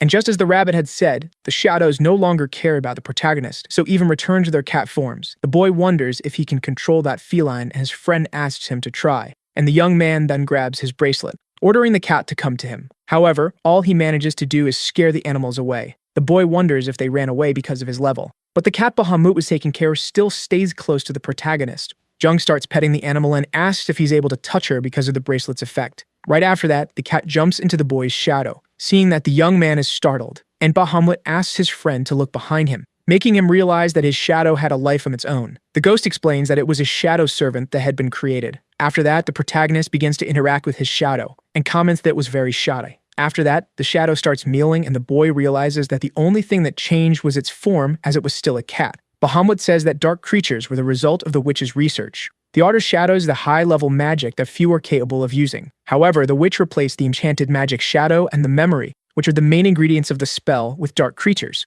Among them, felines have a natural habit of collecting memories that cause nightmares, and that's why they were perfect for it. The rabbit asks what they could do with a shadow servant, while Hamut in turn responds that it can do anything, and says it will move exactly like a protagonist. The young man is surprised to learn that the servant can copy his movements. Then the rabbit comments that the shadow is not useful for combat since its master is not a fighter. After that, the servant starts moving the ground, making the rabbit laugh because it was already messing with dirt, and says it looked a lot like its master. Jung asks the shadow to use some ability, and Bahamut explains is incapable of performing any kind of magic, only able to copy movements. Meanwhile, the rabbit keeps laughing as the shadow continues to play. After that, it finishes making a ball out of earth. Upon seeing that, the protagonist remains silent, but realizes that it was actually quite impressive, and asks the others to take a look too. The rabbit, in turn, finally realizes, and thinks that the shadow acts like another lunatic. Jung comments that the earth ball had been very well made. On another day, the protagonist falls to the ground after sculpting a gorilla golem and says he urgently needs manpower. However, he knows that if he received help, it would take a long time to teach his techniques, and says that if he could, he would really like a copy of himself. Back to the present, the boy's wish ended up coming true. Right after, John calls his armored golem, which was incomplete, to finish it alongside his servant. The young man begins to do his work using a hammer, while his shadow watches in silence. Noticing that it was watching, the boy asks if it wants to try. Before the servant starts, the protagonist thinks it wouldn't hurt to see how it does. But his impression quickly changes to one of being impressed, because the shadow is doing exactly as its master. Seeing that, the boy says they would find a use for the servant's work. After some time, Jung asks how much energy that thing has, and Bahamut replies that his servant never gets tired and doesn't need to eat. However, if it takes any damage, its power will leave its body and its strength will be undone. The protagonist remembers that Serpent's shadows were very resilient, and the ghost says the guy was an exceptional mage and he's sure Serpent used another spell to reinforce the shadows. The boy wonders if it was intentional that the shadow magic was made not to require defense. Then the rabbit says that means the ability is weak because his friend isn't a mage. The young man gets annoyed and tells them to stop with the mage talk because he can't take it anymore. Right after, Bahamut says that defense isn't a big problem, and then hits the servant with a relatively weak blow, making it completely fall apart. After that, a cat comes out of the shadowy stain and hides in the protagonist's shadow. The ghost explains that dark creatures don't die, and the boy asks if that means they could be reused forever. Upon hearing that, the young man asks where he can get more of those collars to have more servants. Bahamut explains that to have more depends on the mage's capacity, but as long as there's enough material. Jung asks if they should do it, then shows stage 4 of the altar from the 3rd dungeon they just obtained. The boy suggests they take advantage of the new altar to build a temple. In the Grand Temple, the protagonist offers a tribute to the purple orb, and it changes color, turning yellow. The young man says Serpa definitely had a lot of stored life energy. After that, John places the crystal ball on top of the altar he took, thus managing to transfer ownership on the altar. The rabbit is very pleased because when the number of altars increases, the guide's class also increases. Counting all the ones the boy has, there are now 3 in total, and he wonders if that means he can improve an item 3 times. Right after, he remembers that he can also increase the number of dragon apostles, because the more powerful allies, the better. However, Alpha says that technically the amount allies, and the young man asks what he means by that. Alpha then explains that you should only designate someone as an apostle if they're willing to sacrifice themselves for you. The boy smiles and says that means he means to make a bunch of real friends. His companion asks if the young man even heard what he just said, and he replies that it's basically the same thing. The rabbit comments that this is a very cruel mission for an exile, and the protagonist says he has lots of friends. After that, John receives a communication asking where they were. The boy realizes that it was some, and the rabbit says the dungeon his friend was in is a mess because it has no administrator. The protagonist then says that if he keeps sending messages, it might mess with his friend's concentration. Then he shouts that it's time for them to get to work. John retained a super servant and decided to start a grand project. The boy says it will be the best shadow calf farm, and Alpha asks if he wasn't planning to build a temple. And the young man explains that he needed floating stones and sunstones, but he recently used a lot of those materials.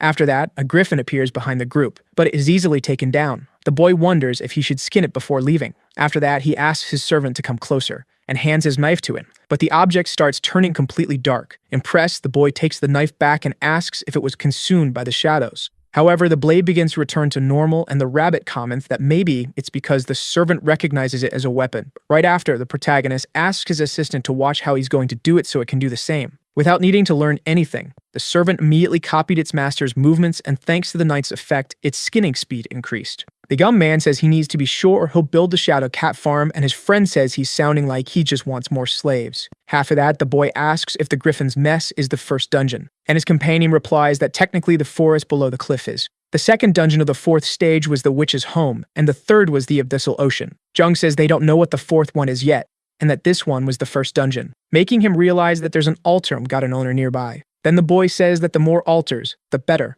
However, before that, he decides to collect some spectral stone. Right after, a message appears warning that they achieve a conquest for completing the first dungeon. The rabbit comments that someone must have just finished the first dungeon. In stage 4 of the first dungeon, there is a simple forest located to the right of the Mountain of Death, rich in beans and prey for hunting, and because of that, the place was used as a supply area for the nearby village. But this place is no longer a simple forest, because it is located beside a mountain full of mysterious caves that house various types of beasts and monsters, where participants are supposed to find the final ruin among them. A person hits a creature with fireballs, defeating the boss of the first dungeon. People are surprised they managed to do it. A person named Seek appears saying that these dungeons always leave the nerves on edge. However, he comments that it would have been much easier if those useless guys hadn't gotten in his way. The participants start getting irritated, but the boy tells them to shut up, because if they want to say something, they should show it with their fists. A voice tells them to stop causing trouble. It was Sueyeon, who says that all of them are going to get the reward, and that she won't let Seok go further than that.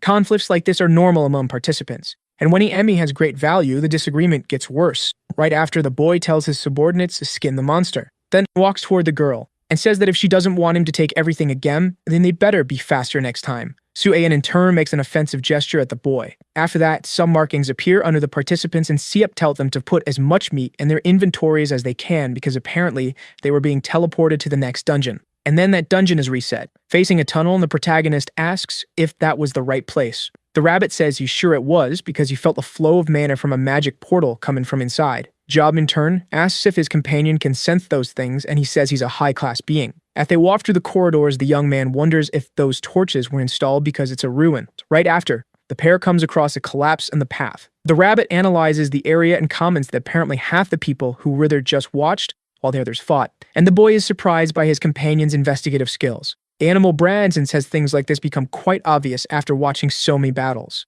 After that, the boy walks while thinking that the altar is his priority, but he limits the fact that participants are fighting each other. After watching a bit more, they finally reach the altar. The protagonist then begins to dislodge the stone, and tells his gorilla golems to carry that thing because the reset was almost ready. However, a loud roar is heard by the group. It was the boss of the first dungeon, the two-headed ogre. The participants begin to get scared upon seeing that beast. The rabbit suggests that Jung stay alert because a griffin is already strong, but an ogre is much more so. The creature almost lands a blow on the protagonist, but he manages to dodge just in time. Then the boy decides to set up a portal. Upon seeing that, the ogre charges forward, managing to completely destroy the portal that had just been placed. The rabbit explains that the boss has magic resistance, so it can destroy abilities with brute force. After that, the protagonist slaps the creature's face, saying you should have been warned about that earlier. Then the monster keeps advancing, leaving the boy cornered. Seeing he was trapped, Jung thinks about how the boss is quite intelligent. The rabbit asks what they should do because if they make the golems fight, there's a chance the cave will withstand the shockwaves.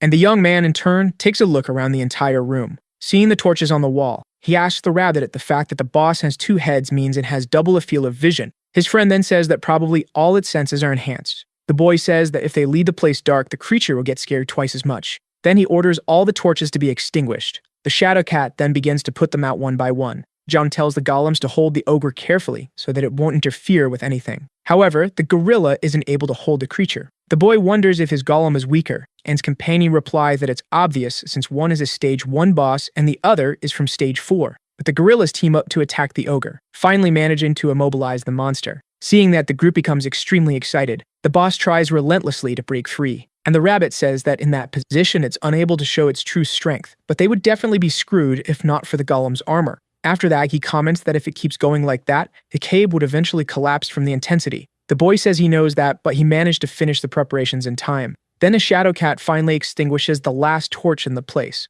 leaving the environment in complete darkness. The protagonist then takes his bracelet to use shadow arts, making the feline transform into the boy's servant. Joan hands his knife to the servant, asking if it still remembers how to skin. The shadow takes the weapon, turning it into a black blade once again. The young man explains that the opponent was a bit different from the griffin, but that it could cut it the way it remembers. Right after, the servant stands in front of the creature and begins to deliver a series of slashes. The rabbit comments that it was a bit too violent, and his friend says all the meat they ate before wasn't collected with kindness. The animal asks if bear meat is good, and Jung says they'll find out soon. After that, the ogre tries to land a blow in the shadow, which disperses to avoid being hit, reappearing in front of the beast. Later, the protagonist uses a crystal ball to light up the place, and sees that the servant had cut the monster into several pieces. The boy says that servant is very useful and managed to do exactly as he has shown, and even skin the hide as well. Then the boy smiles because if he made clothing with that, it would have good magic resistance. The rabbit says making clothing isn't a bad idea, but it wouldn't last forever.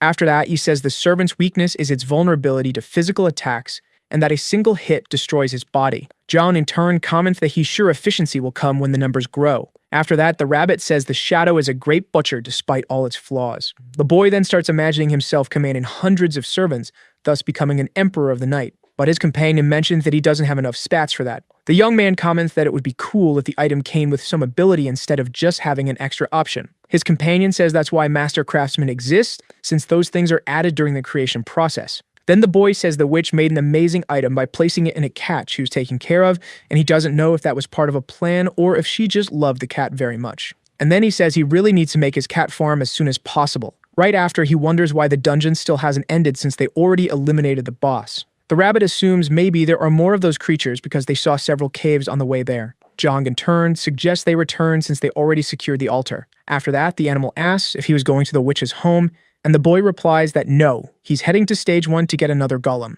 And then the protagonist installs a portal and enters it along with the altar. Seeing that, the rabbit comments that if his friend keeps up that pace, he'll be able to beat Baboon. In the Grand Sanctuary, Bahamut wonders how a place so filthy and smelly could even exist. A squirrel climbs on top of one of the bones that were there, and begins to feed on it. But Ghost asks how bad the environment had to be to end up like that. Then he comments that his master apparently doesn't care much about cleanliness, since the place has mud puddles and even spider webs. Inan says he finally understood the mission he was given. After that, Bahamut grabs his broom and starts cleaning the place, and uses the water that comes from his body to make the cleaning easier. After that, a portal appears in the room, and John comes out of it, announcing his return, finding a place completely clean. His companion says he took on the duty of cleaning there. However, the golems begin to come out of the portal, making the huge mess again. Bahamut gets the feeling that his master has returned with even more golems. The rabbit appears to explain to his friend what was happening. Upon hearing the explanation, the ghost wonders if those mud monsters increase in number every month. The protagonist realizes the number really did increase,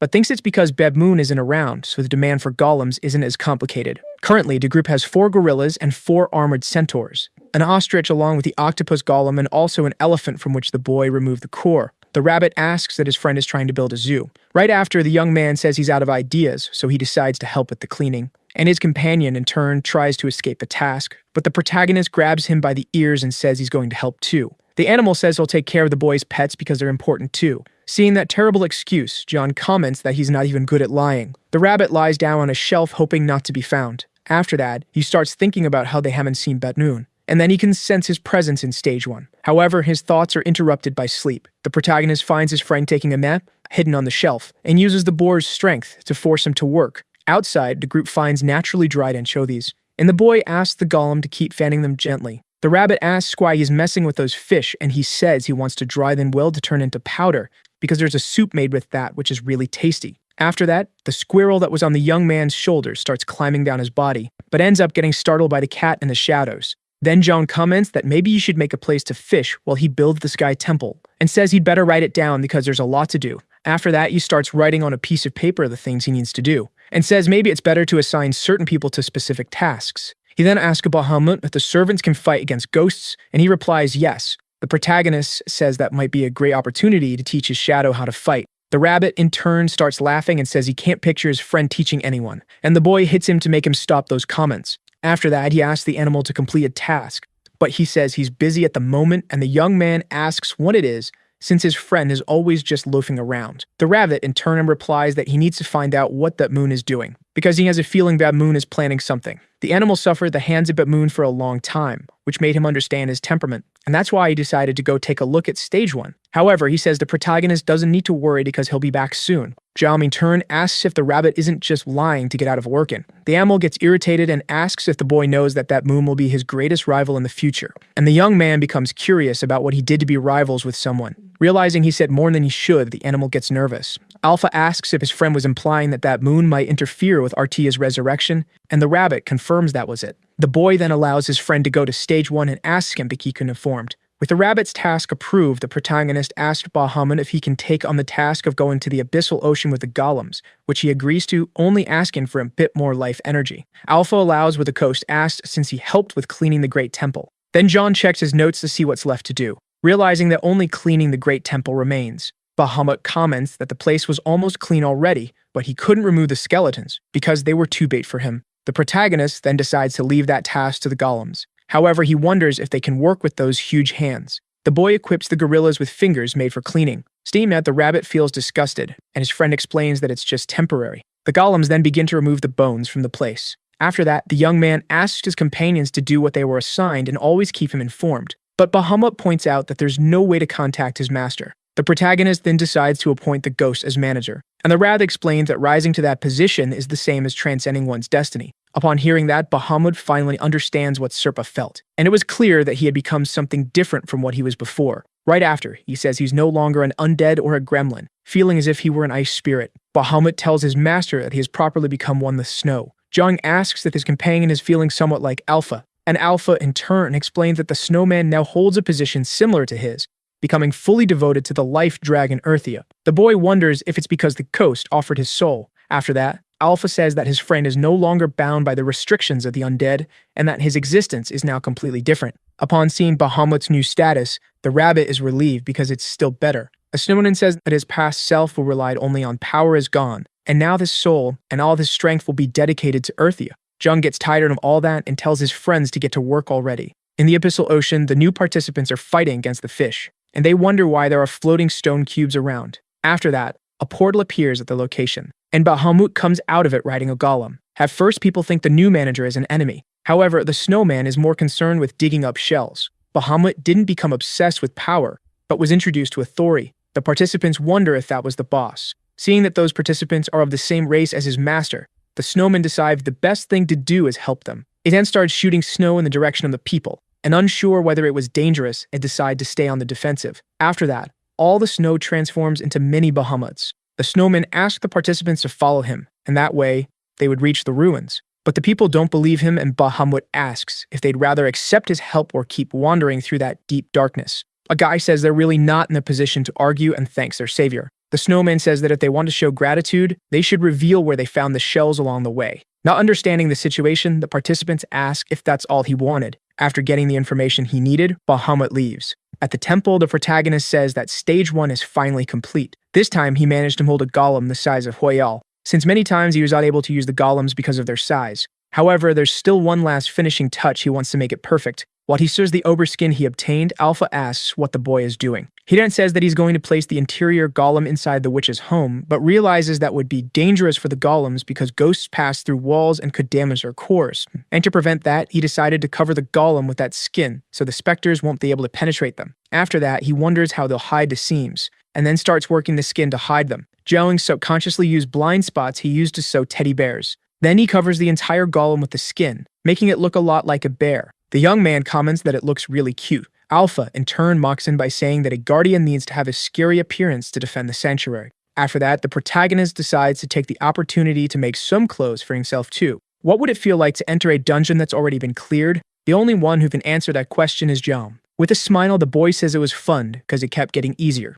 The bear crushes a few more giant ants. While some plants help by providing support, the boy takes the opportunity to teach his servant a few new things, advising him to find the salivary gland as soon as he rips off the insect's head, and that way, he'll be able to remove the fangs and separate them. Right after, he leaves the shadow to deal with the ants alone. After that, the boy receives a new skill. Taking a look at it, the young man comments that it's actually pretty good, and that it's similar to the boar's strengths, and says he definitely has to show it to the rabbit. Upon hearing this, the animal is surprised, and the boy says that was exactly the reaction he was expecting. The rabbit says that no one was supposed to be able to complete the ant nest 3 times. Then he comments that the antennas might be useful in battle, but it would be pretty weird seeing the boy using them. The protagonist then decides to equip them to see how it would look. After putting on the item, the sonar echoes throughout the area, and the boy thinks about how he can feel that his senses had intensified, being able to sense the presence of his golem behind him. But after 10 seconds, the antennas evaporate, and the young man comments that maybe the duration will increase if the skill evolves. Right after, he decides to go to the witch's home and encounters ghosts flying around the place.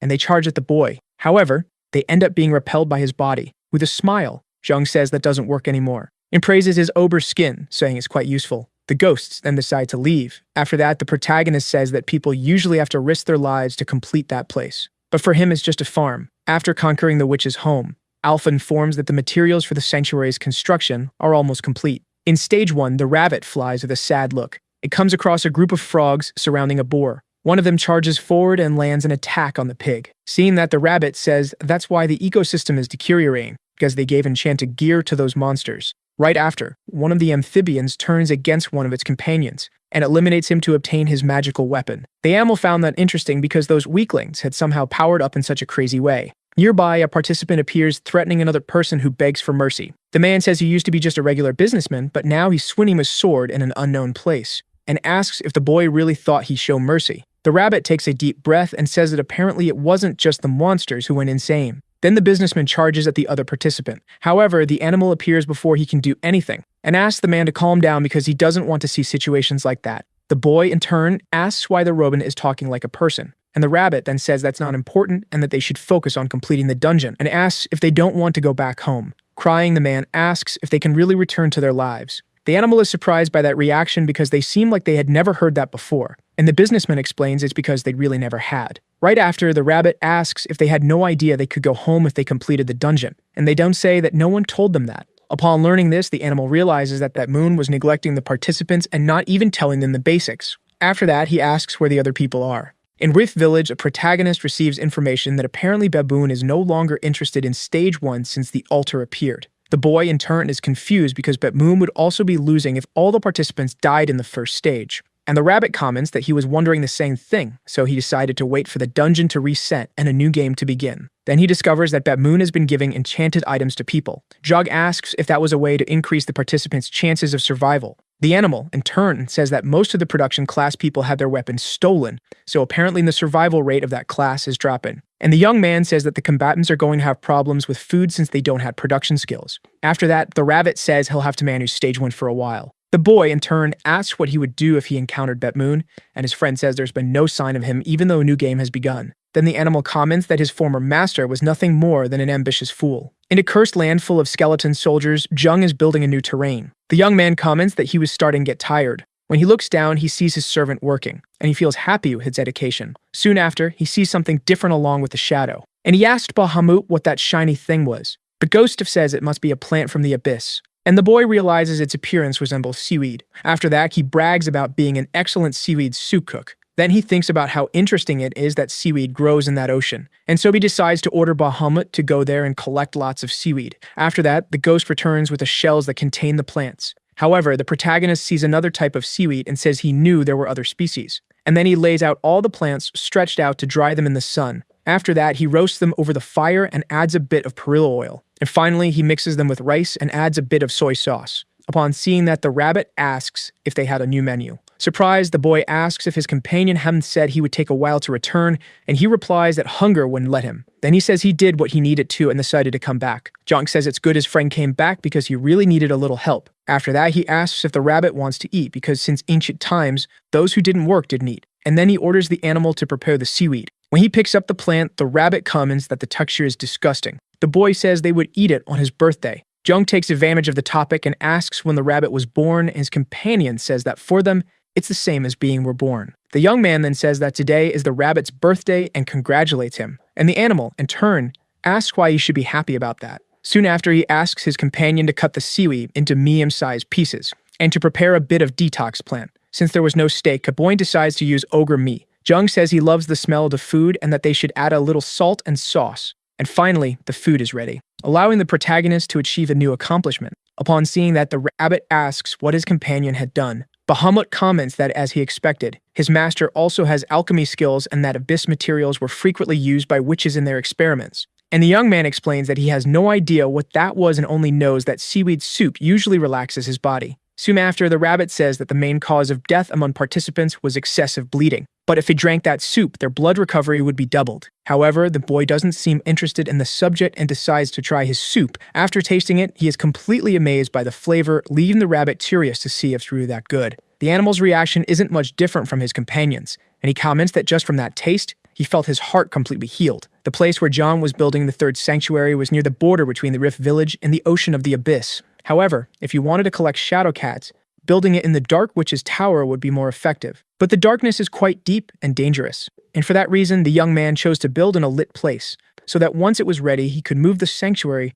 to the Ocean of the Abyss. Soon after, the protagonist says that since the sanctuary was mostly made of floating stones, a few golems would be enough. After that, the rabbit flies as high as he can, and wonders what shape it would be. John then replies that it would be an inverted pyramid. Alpha says that if they were thinking of a mobile sanctuary, it was a great plan, and that the glory of Earthia could spread across the whole world. The boy comments that he would leave the cats inside the pyramid so none of them would be able to escape. His companions begin to praise the brilliant idea the young man had. The rabbit asks if he just wants to have a penthouse and a backyard. John in turn confesses that he's always wanted to live in a penthouse, and says that now they need to make a vegetable garden that will end the ends. As soon as they decided on the appropriate size, the backyard was completed in moments. The boy asks if it would be a good idea to place the altar in the center, and then he decides to place the altar in the location, declaring that territory as the third sanctuary of the Dragon of Life of Earthia. That new temple received the name Sanctuary of the Skies. The young man is asked that he wants to install traps in the place, and he says maybe they should start with some beans, and the rabbit, in turn, suggests they place them on the sides, so they would attack from up close. However, the boy says that won't work because they will wilt quickly since they wouldn't be receiving any sunlight, while Hamlet suggests the dungeon potatoes as they would prevent invaders from climbing the sanctuary if placed right on the slope. The young man in turn really likes his companion's idea. The other rabbit asks what's the point of placing so many traps if none of them would work anyway. During the night, the group sleeps peacefully, but peace quickly comes to an end as apparently the invaders have arrived. Startled, the protagonist asks where they were, and Alpha says they were at their base in the Rift Village. Days earlier, the place to which the participants who subdued the beast forest were sent was the entrance to the same village. The girl and group defeats some skeletons, making them wonder what place that was. Then more skeletons approach. Soyeon asks the others to block them for now, but her companion comments that the opponents weren't as tough as he thought. Even so, the skeletons keep coming. The girl suggests they look for a place to take shelter and orders the tankers to draw the monsters' attention while the others should help the production class. And so the participants continue fighting the creatures. After that, they come across a huge wall made of clay and decide to climb it to escape. From up there,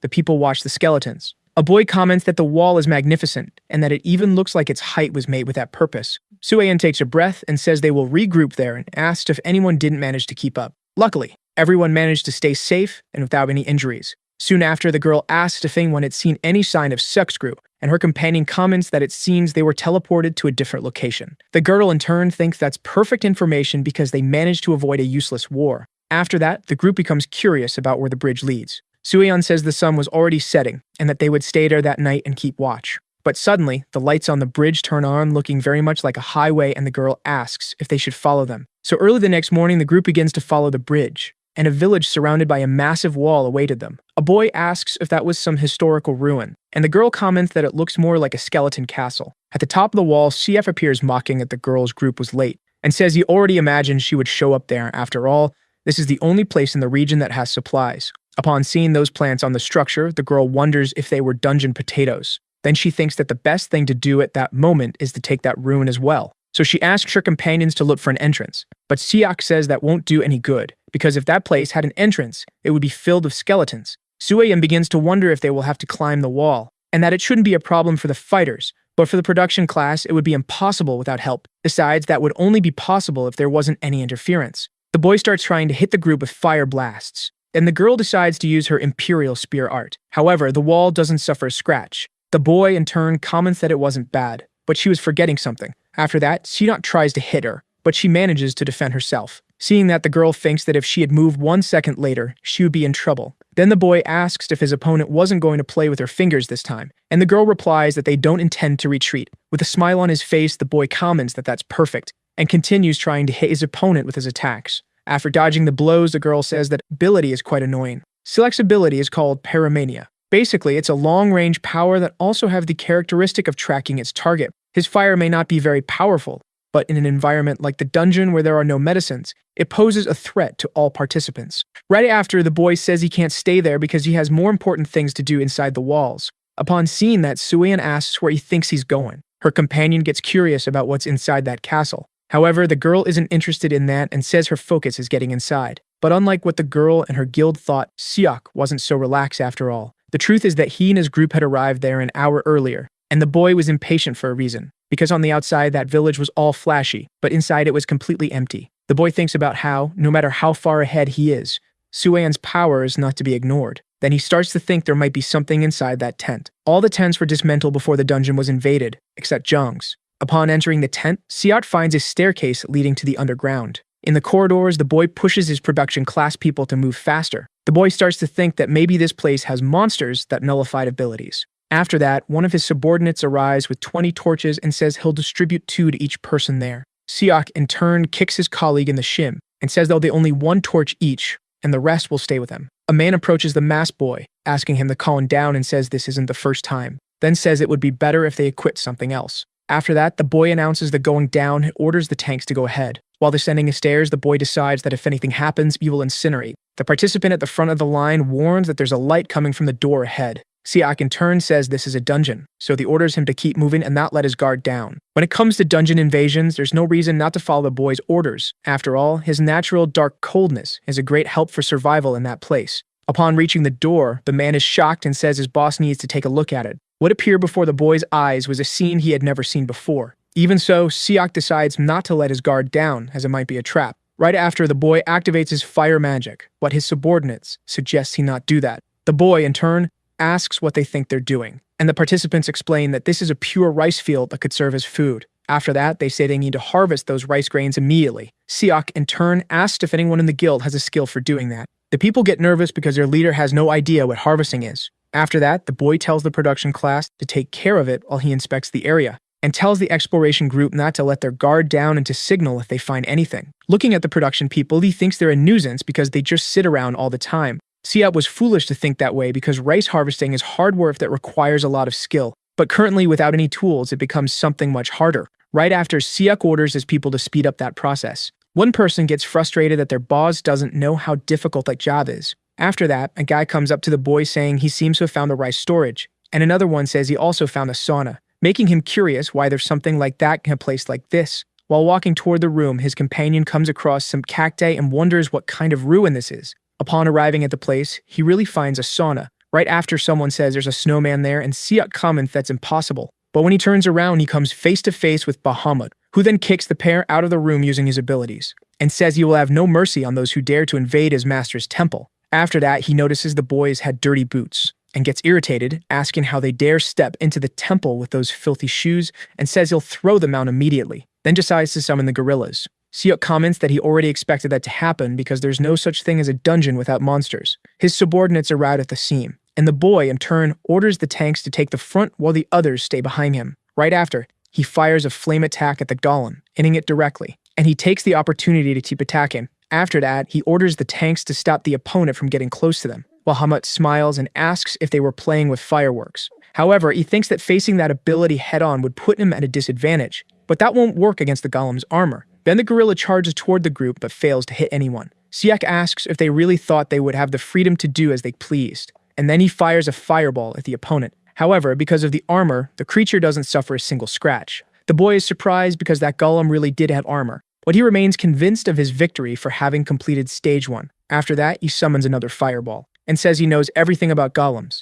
even their weaknesses, and then he attacks the gorilla's leg, managing to completely destroy it. Because of that, Bahamut and his servant are knocked down. Siak tells his companions to take advantage of the opportunity and search for the core to destroy it. The participants begin hitting the fallen golem. The boy's attack method was a standard procedure. However, it only worked against one gorilla, seeing that the boy gets scared because there were too many of them, and his tactic wouldn't be effective against that whole army. For now, Siak suggests that they retreat to the ground level, but Bahamut appears behind him asking where his opponent thought he was going. With a sinister laugh, he says that once someone enters that place, there's no escape, and says the boy only has 2 options: become his master's slave or die. The boy, in turn, begins to wonder if he'll have to defeat that snowman to complete the dungeon. Then he fires a fireball again, but the Shadow Cat appears, protecting his companion. Upon seeing that, the boy is completely in shock, while his subordinates are surprised the feline managed to block their leader's attack. After that, a voice comes from behind the group saying they seem to be having fun. The rat appears, commenting that he was enjoying watching them fight too, but not anymore.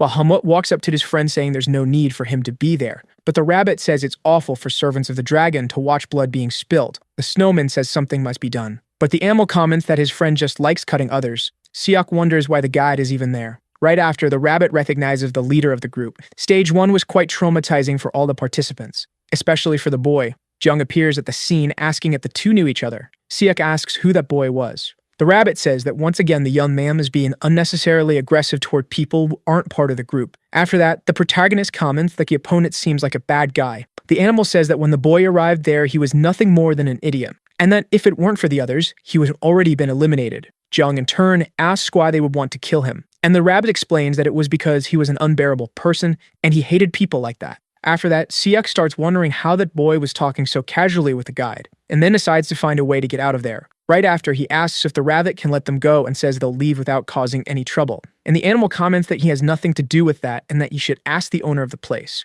Sieth asks if the owner was the snowman he fought earlier. The protagonist then says that it's him. Upon learning that, the boy is surprised the regular guy is the owner of the temple. The people start commenting about the boy being the owner, making the young man embarrassed by them talking about him. Bahamut walks up to his master saying he's willing to eliminate those vermin and get his hands dirty for him. However, the boy wonders why he would kill such magnificent people, and his companions are confused about what he's saying. After that, the protagonist walks up to the guild leader and asks if he can aim his magic however he wants. The boy replies yes and becomes curious about why he's being asked that. Jung then makes a temporary job offer. The boy had been thinking while the sanctuary of the skies was being built about the other purpose of the place, which is for the shadow cats, wondering who'd put them inside. Because they don't have a defined shape, finding a way to pay them was still a big question. In addition, the felines scare easily. After a long time thinking, the protagonist finally found the solution: to use fire as a trap. However, that was inefficient and exhausting. But Siak and his pyromania showed up at the right time, since his ability doesn't require much effort and can be controlled easily. Next, John introduces himself to the boy, but he remains silent.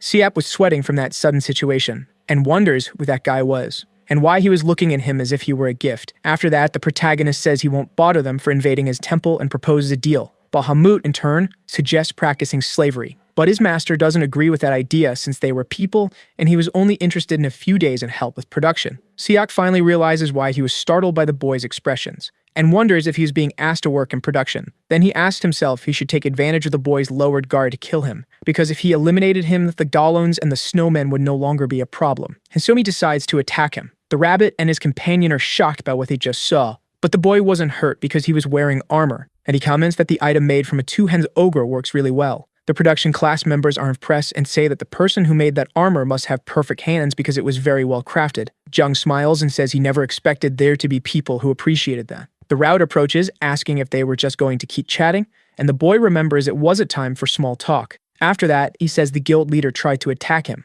and walks toward him. Once he's close, he asks which class he thinks is more used to seeing blood, the production class or the fighters. Afraid, Siak thinks about how the person in front of him was incredibly dangerous. For fighters, their work ends as soon as they take down the prey. But for the production class, it's necessary to skin and dissect the monster. Sometimes the person's whole body ends up soaked in blood, and under Joan's cold gaze, the guild leader felt a chill down his spine. However, the protagonist says he needs the boy's help and that he's not a narrow-minded person. With a smile, the boy says Siak just needs to let him give him a slap, and they'll be even. The leader, in turn, doesn't really understand what the young man is saying. For those who use their power against others, that is the functional way to put them in their place. Activating the power of the boar, Jung asks him to stay still because a part of his body might break if he moves. With just one blow, the boy is defeated. After the end of the battle, a village was opened to everyone. Suayen and her group then enter the place. And in the middle, a market was established. The one in charge of commerce was the rabbit, who was exchanging food for enchanted equipment. A man approaches him asking for some food, but the animal says that this wasn't charity, and if he wants to eat, he has to give items.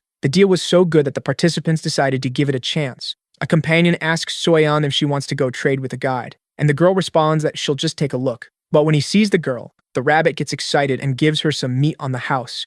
Right after, the young woman asks why the guide left with the protagonist. The animal hands over more food in exchange for her forgetting the past. Suyeon was one of the participants to receive a favor from the rabbit. Possessing good combat skills and open mind in the guide's eyes, she was a praiseworthy person. After that, the animal asks where the girl's boyfriend was, and she replies that he had died. The rabbit comments that they were really cute together. The guide wasn't the best person to pick up on the atmosphere created, but even so, he was good at business. Soon after, the group was flying on the octopus balloon, thus arriving at the sanctuary of the skies. Siak comments that the place looked like a farm because of the plantations. When they land, the boy asks where they were. Bahamut appears behind him saying that this was hell, the place where he would die. Then he comments that if it were like the old days, he would turn him into a spirit and torture him forever for attacking his master. Jung tells his companion to stop with the intimidation because they were already leaving. The boy asks where they were going since they had just gotten off the octopus. Then several golems appear after hearing their master's call, and they begin to lift the bottom part of the structure. The protagonist gets excited to see that it was moving. After that, a fish from the abyss appears. Upon seeing that, Siet decides he uses his fire magic, but the ability doesn't work and gets curious about what happened. Bahama ints the boy on the head and tells him to stop being a wimp and stay quiet. Jung once again asks his companion to stop picking on the new ally. Then he approaches Siak and asks if he was seeing what was above them. Looking up, he sees the shell tower and gets curious about what that thing is. The protagonist explains that it's the ruin of the dungeon he loves so much, a place where there are many shadow cats like the one that stays with his companion. The boy is shocked because it was that feline who nullified his ability earlier. After that, the young man says that his new colleague's role is to lure those creatures out of the dungeon. Siet asks how he's supposed to do that, and the boy says he should start by using his fire parasite ability. Right after, the protagonist explains to the boy how the cats were used to chasing light, but obviously, it won't be easy. Near the tower, Jung asks his companion to be more delicate, and that it's not enough to just make them follow him, he has to put more intent into it. Siak starts to get irritated by the fact the boy is yelling. With a smile, the boy asks if his companion is already getting tired,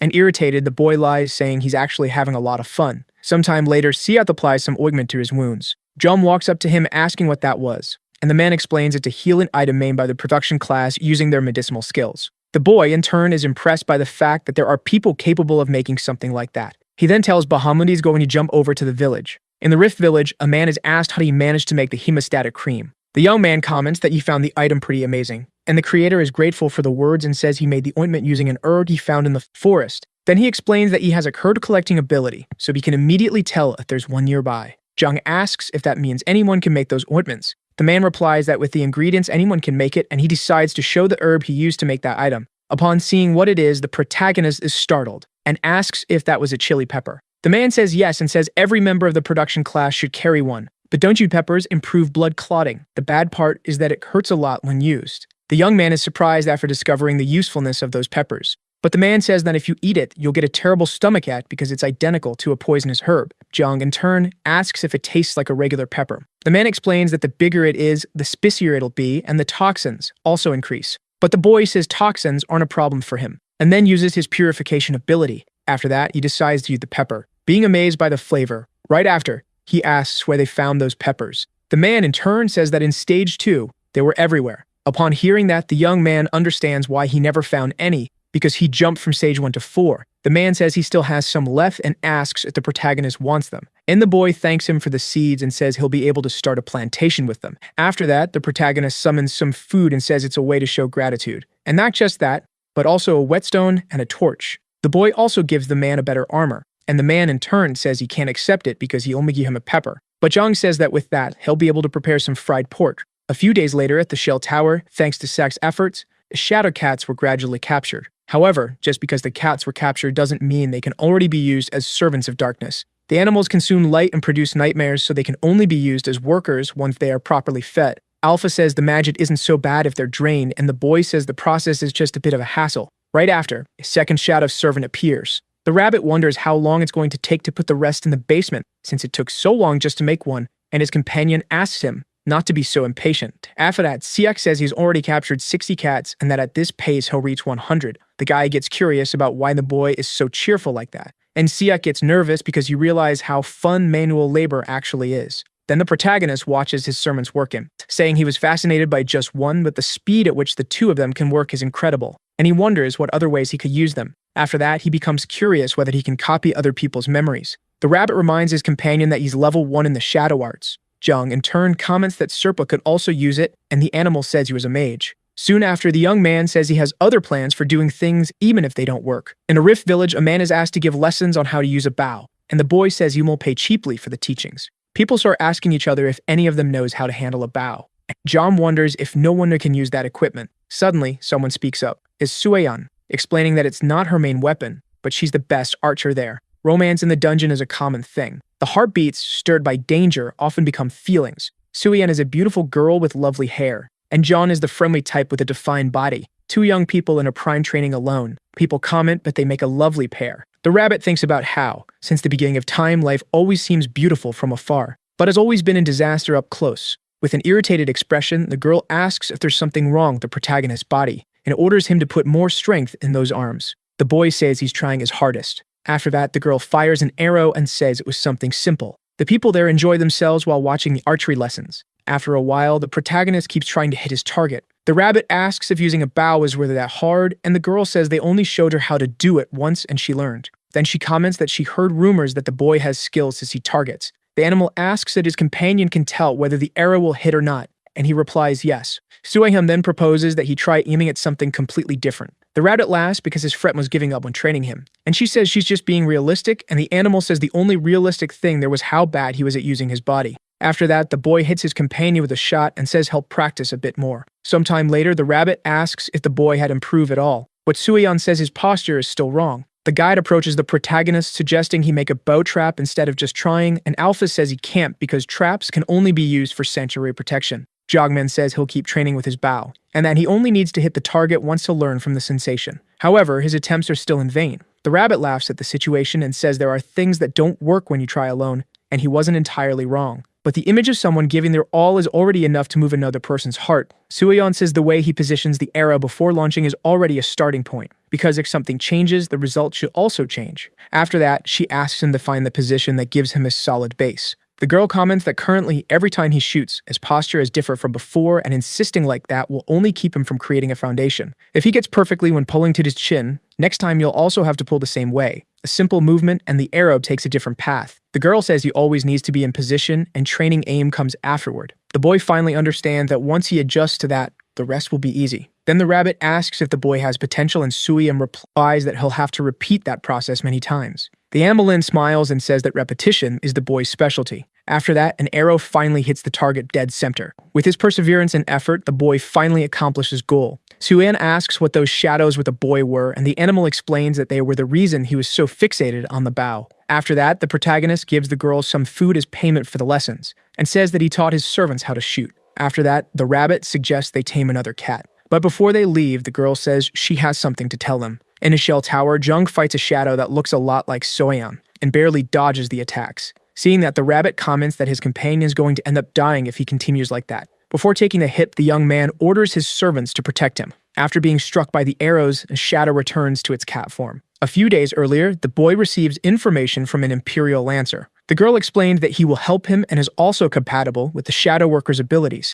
Discouraged, the boy wonders if his companion was asking him to do all that training all over again. There were entities capable of simulating a real fight, and they were in the sky sanctuaries, specifically the illusions of the cats. Thanks to Siak, it was possible to use them. Additionally, the felines materialized their opponent's greatest fear, and the protagonist's greatest fear at that moment was his teacher. On the ground, the boy comments that it was already hard to get used to the proper archery posture, but the spear is much worse. While drinking water, the girl asks him to take it easy. After that, she comments that his abilities resembled those of a summoner in game terms, and that no matter how strong his servants are, if he dies, everything ends. With a smile, the boy asks her not to worry about that because he would do his best. Then the girl asks her companion to rest a little. The rabbit comments that the girl's vibe really reminds him of Son. Upon hearing that, Alpha says that Joan has a new message from his companion. The protagonist asks if everything was okay, and if there was any problem. Sung in turn says that everything was fine, just that the team was a bit tired. After that, he says he'll explain the situation of the fourth dungeon because they didn't have much time. The stage guide Red Moon had appeared repeatedly. Jung asks what he was doing in that stage, and his companion says they didn't know but were bothered by one thing, which is the fact that the guide was holding a large cube in his hand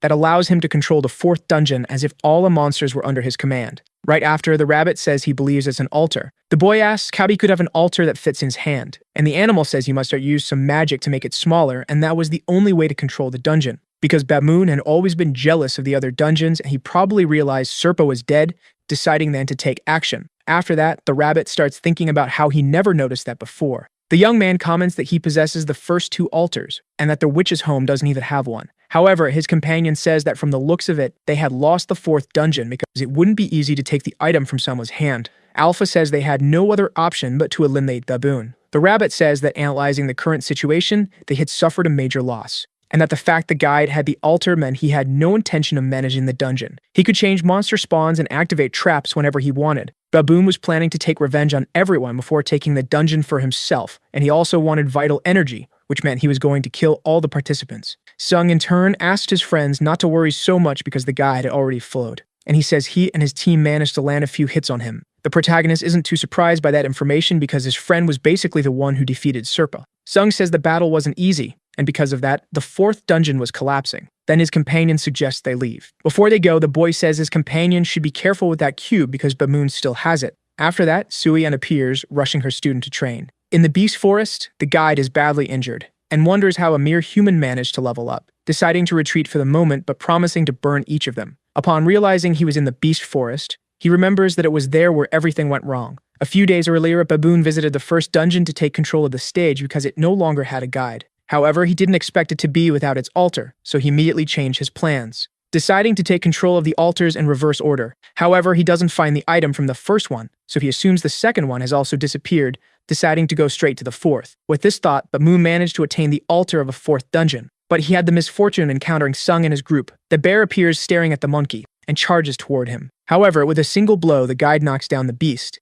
and uses a magic spell, saying that it would help him. Right after, he says he advanced a little to already have the altar. After that, the mood sweeps through the entire forest and ends up finding a magic circle on the ground, realizing it has something to do with Serpa. Upon touching the circle, he discovers it was the hiding place of the former guide and decides to enter the portal, determined to see what kind of treasures Serpa was hiding. Babud is frightened about what he sees because it was a room full of statues of the Dark Witch, the monkey, and starts breaking the sculptures while saying that Serpa's death was more than deserved for not being able to overcome his past. Then he finds a purple stone on the ground, wondering if that was the curse of the mark. In the Shell Tower, the protagonist is tired of training with a spear. After that, the boy starts to remember the advice his companion gave him, and wonders why he was remembering that. The rabbit suggests that his friend should give up already, because if he had talent, he would have gained a skill by now. Bahamut tells his master that martial arts require total harmony between body and soul. After that, John lies on the ground and says he'd prefer if they stayed quiet. The rabbit asks his friend if he really believed he could do what Sui-an asked with that attitude. Then the young man remembers that the girl had ordered him to strike 1,000 times with that stance. The boy then stands up saying he'll have fun, and starts swinging his spear, saying he's going to play with it. His companion wonders how he does that. The protagonist explained that he was just using a technique he used when he couldn't focus in class. Curious, Animal asks if he practiced martial arts at school, and he replies that he just kept spinning his pencil. Joan then decides he's not going to attack at all, just keep spinning his spear in his hand. Excited, the rabbit asks if he can spin his shield too. The young man then decides to test it to see if he can. Even so, the animal doesn't give up and asks his friend to use both hands now, and he easily manages to spin the armor. Right after, he tests his skills on the rabbit too. With that, the boy receives the achievement Spin Master. Sui-an returns and asks what her student was doing, but quickly realizes that it might end up being more useful in battle than it seems. The girl then gives advice on how to use that skill in combat. The protagonist starts defending using the spin and attacking with thrusts. With that, the young man managed to master the style of the Imperial Spear in his own way. Sui-an praises her friend's good work and comments that he's much better than before. Jung, in turn, thanks her and says it was only possible because he had a great teacher. Then the group members start looking at the woman strangely, because she had a number on her forehead. In the Beast Forest, Baboon discovers that the purple stone was the gem that curses all participants who stepped on the lands of corruption, and wonders if Serpo is trying to revive his master with that. After that, the guide says that over time, all those who are cursed would die and have their vital energy taken. In the Rift Village, the rabbit flies over the place. Upon landing, the protagonist asks what he found out. The animal says that apparently someone made the village turn back into a dungeon, and wonders what that means since the dungeon's automatic system was activated. Alpha explains that someone used the altar to proclaim that area as the territory of the Death Dragon. The boy gets curious if that means Serpa came back to life, and the rabbit replies that even if he were alive, there was still no altar in Stage 4. Zhang then assumes that the one responsible for that was Bethune. The guild members start wondering what the number on their foreheads means. The rabbit says that they were going to die. The participants couldn't contain their fear after hearing the guide's explanation, but the protagonist just remains thoughtful. A guy asks what they should do, and the animal says that if they manage to complete the dungeon in 29 days, they will be able to stay alive. People start getting worried since they didn't even know what the next dungeon looked like. After that, the rabbit whispers in the boy's ear, asking him not to send the others through a portal. And then if he keeps helping men like that, they'll never evolve, just become weaker. However, the boy answers his companion and says he doesn't care about that. Then John approaches the participants and says they had two options, the easy and fast one or the hard and exhausting one, and he asks which they preferred. A man asks if there's any disadvantage to the options. The young man explains that he would suffer less since it would be faster, and someone comments that apparently, if they choose the easier path, they would also be missing out on things. Sui-an says that this means even if they manage to face the current problem, they'll lose the opportunity to improve. But the girl reminds them that they were on a tight schedule, so the appropriate choice was the faster path. She then asks what her guild members thought, and they respond that they would follow her decision. After that, she asks what Seok thought, and the boy in turn says he disagreed. Upon hearing that, the girl gets irritated. The protagonist starts thinking about the idea of forcing his companion to go along with them. Seok stands out asking to be heard, and says it's nonsense to worry about urgency and critical timing, right after he asks how they plan to evolve and finish the dungeons if they always come up with excuses. And he thinks that John wouldn't be doing that without wanting something in return. After that, he asks the protagonist what the fast option was. The boy explains that they would use a portal to get to the historical ruins, thus significantly reducing travel time. Seok remembers that the young man had already told him that the Jianing shell was a ruin. Suian comments that they had no reason to refuse. However, the protagonist says that the faster path wouldn't be free and that he intended to charge a fee. The girl asks if he wants some enchanted items in return, but the boy says the payment would be the participants themselves because he needed manpower. After that, he says that boon would be coming there soon, and that they were going to defeat the guide. Upon hearing that, the whole group is in shock. Seok asks if the boy was really planning to hunt Dawoon. Jung in turn says he knows it's madness, but there's no way to end the curse without killing him. The boy comments that that's the craziest idea he's ever heard. However, even so, ends up catching his attention. Suiya mentions that her companion was hating that idea just a few moments ago. The man wonders how he would refuse a chance to mess up the guide's life. Seok's guild members get excited and decide to support their commander. The girl comments that this was the first time they all agreed on something. Seeing that the participants had already made their decision, the protagonist decides to share the plan with them. And to demonstrate his idea, he uses drawings on the ground. Sueon asks if that's really possible. Alpha says they have reached a point where they need new dragon apostles, and with the acquisition of the third sanctuary, they could do that. And from what it looks like, they have 3 people who meet the requirements. If a number of apostles and sanctuaries keeps increasing, the chances of battling the death dragon will also increase. The boy thinks about how it's not a bad idea to assign new followers, since it's very useful to communicate easily during a battle. Then the young man asks who are the people who met the requirements. Alpha then says that those chosen were Soyeon and Seok, along with Minjun. The Radic gets curious and asks who that last name was. That man who helped the protagonist with the peppers reveals that it was him. The girl asks her companion if he's sure that will be the name of the plan, and the boy replies that it was perfect. Right after, he asks the 3 who met the requirements to step forward, because he was going to designate them as dragon apostles. Meanwhile, Baboon's level increased due to the rise in the number of dungeons, making the guide extremely hungry, and deciding to hunt humans to feed himself. The monkey says that even though this is his dungeon, he has no connection to it. After that, the guide finds a bridge in the middle of nowhere and wonders where it leads. But Moon then arrives at Rift Village. However, the group is already watching from the top of the towers. Upon crossing the walls, the guide is disappointed because, judging from the outside, he imagined it would be much more impressive. Then he comments that he would devour the humans and turn that place into a historical ruin. But he starts thinking that a coliseum to make people fight monsters would be more interesting. However, before doing anything, he first needs to get rid of that tent. The protagonist watches the whole situation from a camouflage beneath the ground, and comments to the rabbit that the monkey looks more like a final boss than a guide. The animal, in turn, says that Moon wasn't that size and believes that as his level increases, his body must also grow. CF asks the protagonist if they could proceed with the plan, but the protagonist says it wasn't the right time yet. Baboon starts tearing the tent and comes across a portal on the ground. Right after that, the young man gives the signal for his companions to move forward. CF activates his magic and says he's going to turn the guide into dust. The boy then fires his fireballs at the opponent. John comments that they got the upper hand and that the first part of the plan was a success. But Baboon ended up without a scratch after being attacked. The protagonist asks Seok to disturb the guide enough so that he can't escape, and the boy then fires several fireballs, hitting the monkey again. Upon seeing that the flames had a life of their own, the guide quickly realizes that it was a skill, recognizing that the one responsible for those attacks was Seok. Babu gets angry and slams the ground hard, asking where the participant was. The boy is impressed by that insane power and wonders if that's what guy can do. Even so, he still really wants to hit his opponent. The man decides not to care about the consequences and continues firing at him. Upon discovering Seok's location, the monkey becomes furious and gets ready to go after him. However, Bahamut acts faster, using his ice ability, causing Baboon to slip on the ground. Jung asks Soyeon and her group to do their part. The people then start pulling the ropes that were connected to the center of the village. The girl is surprised by the fact that the protagonist managed to gulp those towers in such a short time, and also by having modified the terrain. Right after, the girl asks the young man when they should act, and he says he'll give a signal, but until then, the ropes will stay hidden underground. Seok gets curious about what those ropes were going to do. John comments that the guide is going to be your guest, so he's going to give him a gift. The girl asks if the gift was those dirt balls. The young man says the enemy will pass out from the shock. Stoam grabs one of the spheres and throws it through the ropes. Baboon gets irritated upon realizing the participants were hiding in the towers, and that they thought those cheap tricks would work as traps. Upon punching the ball, it completely bursts apart. The monkey wonders why that sphere released oil all over his body. Siak shouts, asking the others to throw all the remaining balls. Upon being thrown, a huge river of oil forms in the crater at the center of the village. Holding a torch, the rabbit says his time to shine has come. Daniel remembers the times he suffered at the hands of Baboon, and says those moments were really humiliating, just thinking about them drove him mad. After that, he throws the torch toward the river of oil, setting the monkey on fire. The first part of the plan was to get the guide into the hole and make him angry,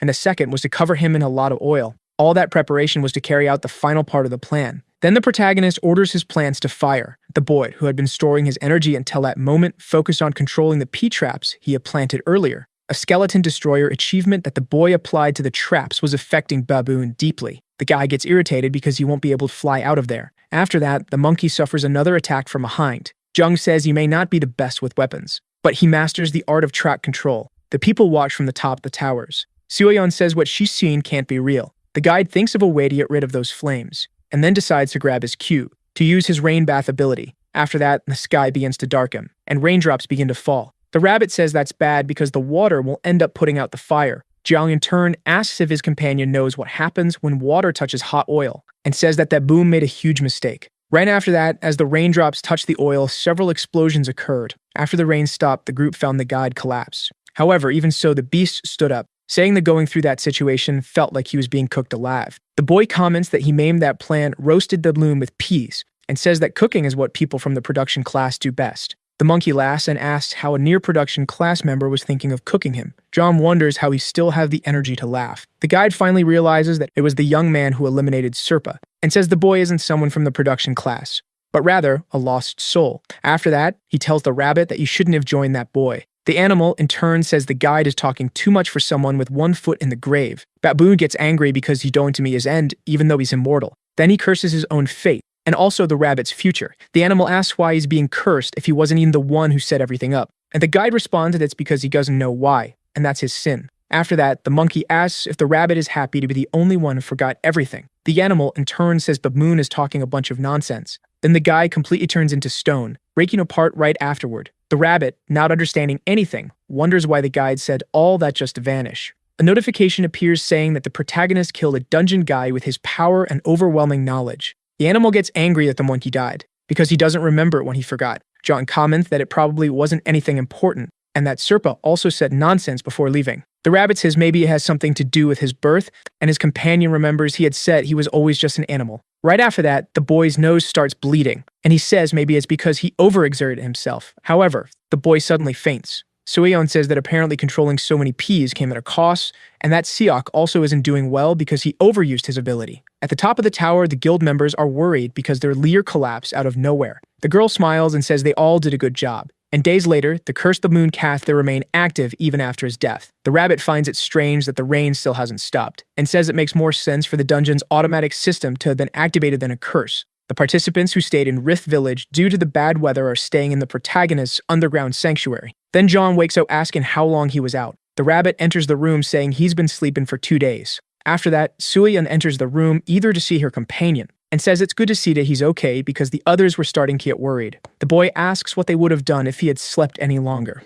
Then the rabbit asks the boy to stop being soft-hearted because they can only deal with the curse after being transported. Jung says they can rest for a while since they still have 27 days. Before leaving the room, the girl asks the protagonist to take care of himself. The boy asks his companion what Bamoon's memory was, and he replies that people would give anything for the answer. After that, the rabbit says the fire only went out recently, and that after the chaos, he made a point of retrieving something specific. Jung is surprised to see that it was the altar of 4th dungeon. Alpha says that's something to celebrate, because with that, they now have 3 of the 5 altars. After that, the protagonist becomes curious one of the item would stay that size, and the rabbit says probably yes because they're not capable of undoing Bidnu's magic. Right after, the cube starts to glow. Alpha explains that he tried to interpret the magic on the altar, and that there were still traces of Batmoon in that altar. After that, he says there are coordinates recorded in the item, and that they will be able to locate the 4th dungeon if they follow them. The rabbit gets excited and says that means they'll be able to find some. But he quickly becomes discouraged because their companion will probably end up going somewhere else as soon as he's found. The boy thinks about how the animal isn't wrong, since he barely got to see Sun. Then Alpha comments that he has an idea. which is to give the altar to Son, because that way they would be able to locate him for the item. The boy in turn says that it might work, but first they need to find the coordinates and the direction they need to take to find their companion. Outside in the rain, the protagonist meets with a hooded person. It was Seok, warning that he had found something. It was the purple stone the monkey had carried, and the boy assumes that might be his memory. After that, the item completely shatters, revealing a mini statue of a beautiful girl hugging a rabbit. The young man asks if that was some kind of reward. Alpha says that the object still holds traces of a curse, and that it doesn't belong to the guide. The sculpture appears to be the curse of corruption placed over Rift Village. The rabbit then asks if that means the object belongs to Serpa. Then the young man asks for the information to be checked. It was an old wooden sculpture. Upon seeing the details, the boy says it seemed to be something quite significant. And Alpha says that the object has already been fully used and unfortunately holds no value. The rabbit gets frustrated and says that if the item had at least 10 durability points, they could have sent it to the upright system. John comments that the totem was intact on the outside and yet it's broken. Alpha believes its magic was forcibly removed, so the chance that the power which was part of the sculpture itself was destroyed is high. Then the rabbit says Baboon probably removed the curse from the sculpture and placed it into the dungeon's automatic system, and then it's obvious it's broken. But even so, he asks the protagonist to give it to him. John gets curious and asks why, and the animal says it's because of the toy the girl was holding. Because the plushie looks just like him, and if you look closely, it's even wearing a tie. The boy comments that the item was well made and that he should start sculpting too. And the rabbit agrees, saying that way his companion could make a sculpture of him. After that, the young man hands the object to his companion. CF asks if he should continue his search. The boy starts thinking that maybe there's a sculpture of Baboon too, since the previous one belonged to Serpa, and then says he'd be very grateful if his friend continues searching. Right after that, Seok walks off into the rain. The rabbit, in turn, comments that the boy's change is very suspicious, and that he's nothing but a scoundrel who's strong among the weak. The protagonist says that people like that are easier to understand, but the animal asks him not to let his guard down. In a place where there are no laws, someone will always be stabbed if they're weak among the weak and trampled if they're strong among the strong. That's why Son is a unique person. After thinking deeply to the sound of the falling rain, the boy asks what Seok's profession was. The rabbit comments that he heard rumors he was an office worker. Then Bahamut appears, happy that his master has awakened, asking if his fever had gone down and saying he made sure to put some ice cubes on his forehead. After that, the ghost notices the sculpture the rabbit was holding and the rabbit says it's his. Bahamut gets angry and asks where his companion found that item. Jung says that if his friend keeps acting that way, he's going to put him in timeout. Upon hearing that, the snowman quickly calms down. Right after, Bahamut explains that the sculpture was something the witch made while thinking about her time of happiness. The protagonist comments that the girl had great crafting skills, and that when you live a boring life, you end up leaving your mark. After that, the group assumes that the cat in the sculpture was supposed to be Serpa. Bahamut says he's not in the item because at the time they hadn't met yet, and that the rabbit in her arms was her favorite toy. Then the young man starts staring at the object. His companion asks what he's staring at. Jung then had prophesizes that the animal might be that toy. The rabbit in turn says it doesn't make sense for him to have been a toy in the past, and that he might have even been the witch. But Humor gets mad upon hearing his friend compare himself to his master. While staring at the sculpture, the boy thinks about how it reminds him of his group. After that, he smiles and asks his companions to make peace. Sueden gets worried seeing the protagonist outside and asks if he wants a raincoat. However, the boy comments that he already has several of those. Then the girl ends up getting dirty with mud. Jung says that he's been so busy since waking up that he couldn't take care of that place. The girl asks if the boy was going to make an umbrella, but he replies that it's too complicated, and then decides that they will build a roof. After some time, a huge roof appears over the tent village. Seok, upon seeing it, is left speechless. That structure was made of floating stones. Some solar stones were installed in the construction, which ended up lighting the whole place. The protagonist feels quite happy from the warmth created by the artificial light. The water sliding off the roof created large streams, and because of the impact, they carve into the ground, creating a natural moat and further increasing the village's defense. Alpha comments that they will have leaks because the roof is made of earth, but the boy says he already has a solution for that. Right after, he installs traps all over the structure, because that way it would be easier to fix leaks and also consume less vital energy. And he explains that he only needs to remove a section when they need to plant irrigating only where he wants. The rabbit asks if his companion was thinking about planting again. Jung says that the situation in the underground sanctuary needed to be revised and that he thought about using that chance to move the rice field to the first floor. However, the animal doesn't understand his companion's plan. After some time, the boy comments that the ground had apparently already dried. Then Suein appears, hamming something to the protagonist. It was a key. The girl says she managed to find it as soon as the ground dried. The young man, in turn, decides to check the information. It was Bedmoon's golden he. Jung then wonders if that was the guide's memory, and becomes curious about the item's use. The girl supposes that maybe it's something like an inventory scale that reveals itself when a keyword is spoken. The protagonist comments that it's not far from his idea. After that, the boy asks the key to reveal the magic storage. However, nothing ends up happening. But even so, the boy doesn't give up and tries speaking louder. Upon seeing that it didn't work again, Jung gets irritated and throws the item to the ground. Right after, Alpha finishes analyzing the magic and says that the key does an artifact that opens a subspace, and if used to open a door, a hidden environment that only Baboon knew will be revealed. The boy gets excited and says he was right and that it really is a storage. But Alpha says his companion can't use that key because he's not a mage. Upon hearing that, the boy falls to the ground in disbelief. The rabbit, in turn, says that the monkey never changes, and as expected, his signature item was a key to his storage. After that, the protagonist asks if his companion isn't able to use the item, since he's also a guide, and the animal explains that they don't like people invading their secret space. Jung is surprised and asks if everyone has a storage, and his companion reveals that even he has one. Then the boy becomes curious why Moon didn't use that space to hide. The rabbit comments that maybe it's because the guide didn't have enough magic and portals consume a huge amount of energy.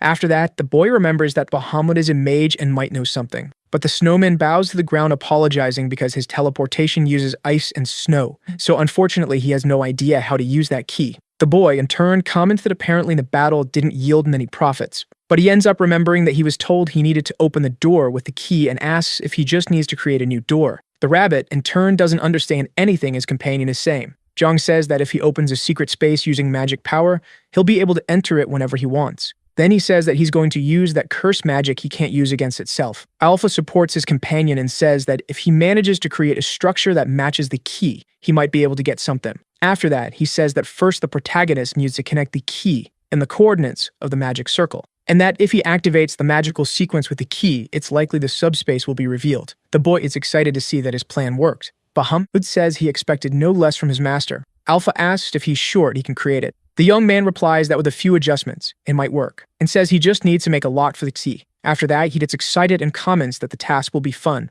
After some time, the coordinates from the mini-altar analysis were finally established. Alpha explains that the arrow will point toward the 4th dungeon, but Jung decides he won't leave immediately because he has a few things to resolve first. Right after that, the protagonist summons all the participants and installs a portal behind him, saying it was time to depart. At the witch's home, the rabbit escorts the last person through the portal. Soanne comments that she's not sure it's a good idea for them to advance in that way. The guide asks the guild members not to let their guard down, and says that for them to complete that dungeon, they need to annihilate all the monsters. Very smugly, the rabbit asks if everyone understood his orders. People get nervous and reply yes, but the boy explains that only half of the monsters were there as he hadn't exorcised the other specters. The rabbit, in turn, whispers to the boy not to interfere because he was putting on a show, but the boy punches his companion on the head, and the animal returns to the others saying they were lucky because for some reason, the dungeon was easier than usual. Upon hearing that, the people feel relieved. Then Sully bows, thanking the protagonist for everything he did for them. The others take the opportunity to thank him for the chance to rest and also for the supplies they received.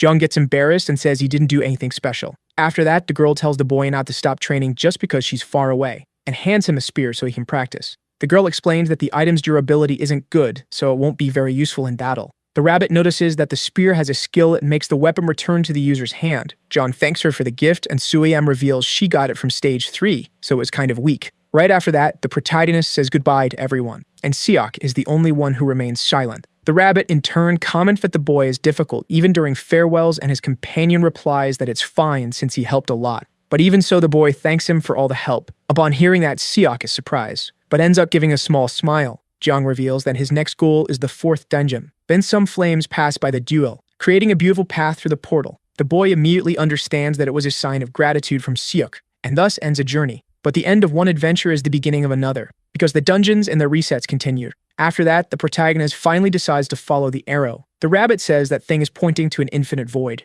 Because of that comment, the animal ends up getting smacked, and Bahamut says he needs to watch his words. After that, the boy says that void is what's filling his ambition. The Golans begin to carry the sanctuary. Meanwhile, the young man is sitting alone in a corner. The guide asks what he's doing, and he replies that he was going to try forging something, and comments that an anvil and a brazier would be enough. The animal, not understanding anything, just agrees. Then the rabbit says that the problem with that place was the abyssal fish. The creatures start fighting at the structure. Jung stands up and opens his inventory, summoning his 2 shadow servants holding bows. After that, the 3 of them join forces and shoot at the fish. The protagonist orders them to block any monsters that appear. Upon seeing that, the guide is surprised and thinks about how proficient that really is. After that, the boy says he already has the brazier because he can simulate fire using a solar stone, and now all that's left is to make the anvil. The animal asks why he needs that, and his friend replies that shaping iron is the foundation of forging. Right after, the boy says they'll have to return to the mountains of death because he needs materials. Upon arriving at the location, the dude comments that the vibe was wonderful.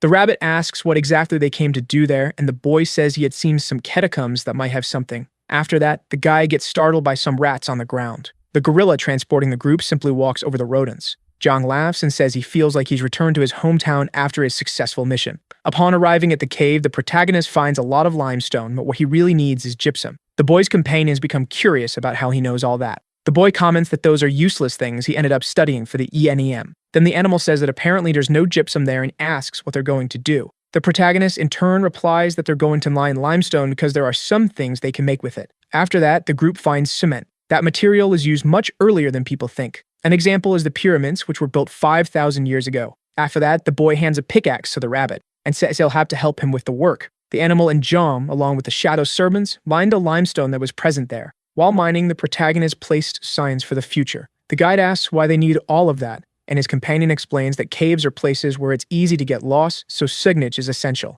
And he comments that it will make his life easier in the future. Soon after, the duo reaches a stinky place, and they end up finding a pile of rat feces. The boy says they're lucky, because all of that can be used as fertilizer.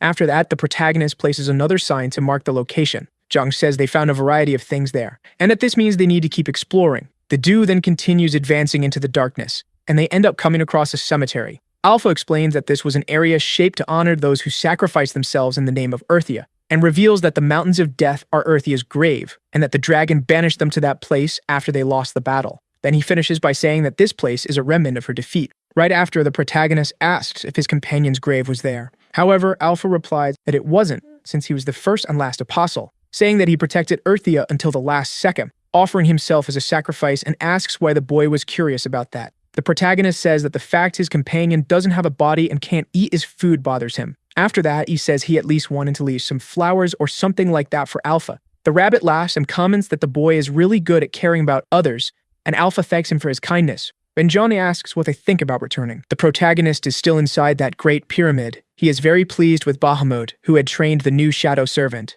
This is already the third servant he has managed to acquire this way, who is being properly indoctrinated by the ghost. For our boy, this is the perfect time, and he asked what the rabbit thinks about it. A plow was placed in the poor creature's hands. Definitely, the rabbit is not at all happy with this possible role.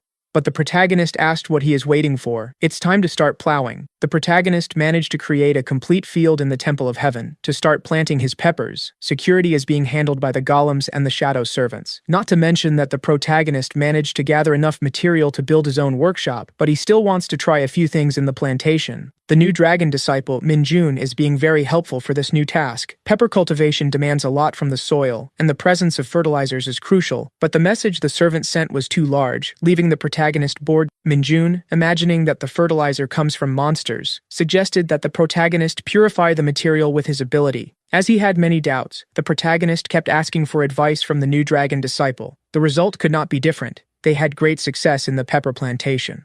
Even so, the first results caused strangeness in the rabbit, but the plant has a fast growth rate, which ended up surprising the little creature. Startled, he went to his master to tell what happened, as he has doubts if this should be normal. Even the protagonist was surprised by that development. The peppers are growing faster than the potatoes in the dungeon. It may be that all this was achieved with the help of the fertilizer, as if he were using guano. The rabbit has no idea what that means, and the protagonist explained that it is a fertilizer made from dried bird droppings, and that it has been fought over in trade wars. Fertilizers made from conventional bird droppings are also very good, and they are now using rat droppings from the dungeon, which is proving to be very effective. As the rats eat everything, Alpha confirmed this information. In every corner of that place, there is life, and it is to be expected that the fertilizer used is rich in nutrients. The goddess Elphia prohibited the sacrifice of living beings, and began to accept another type of offering. Plantations like this are useful for producing vital energy. The normal rhythm for harvesting peppers would take a few months, but since the rabbit dedicated himself a lot to the growth of each of those plants,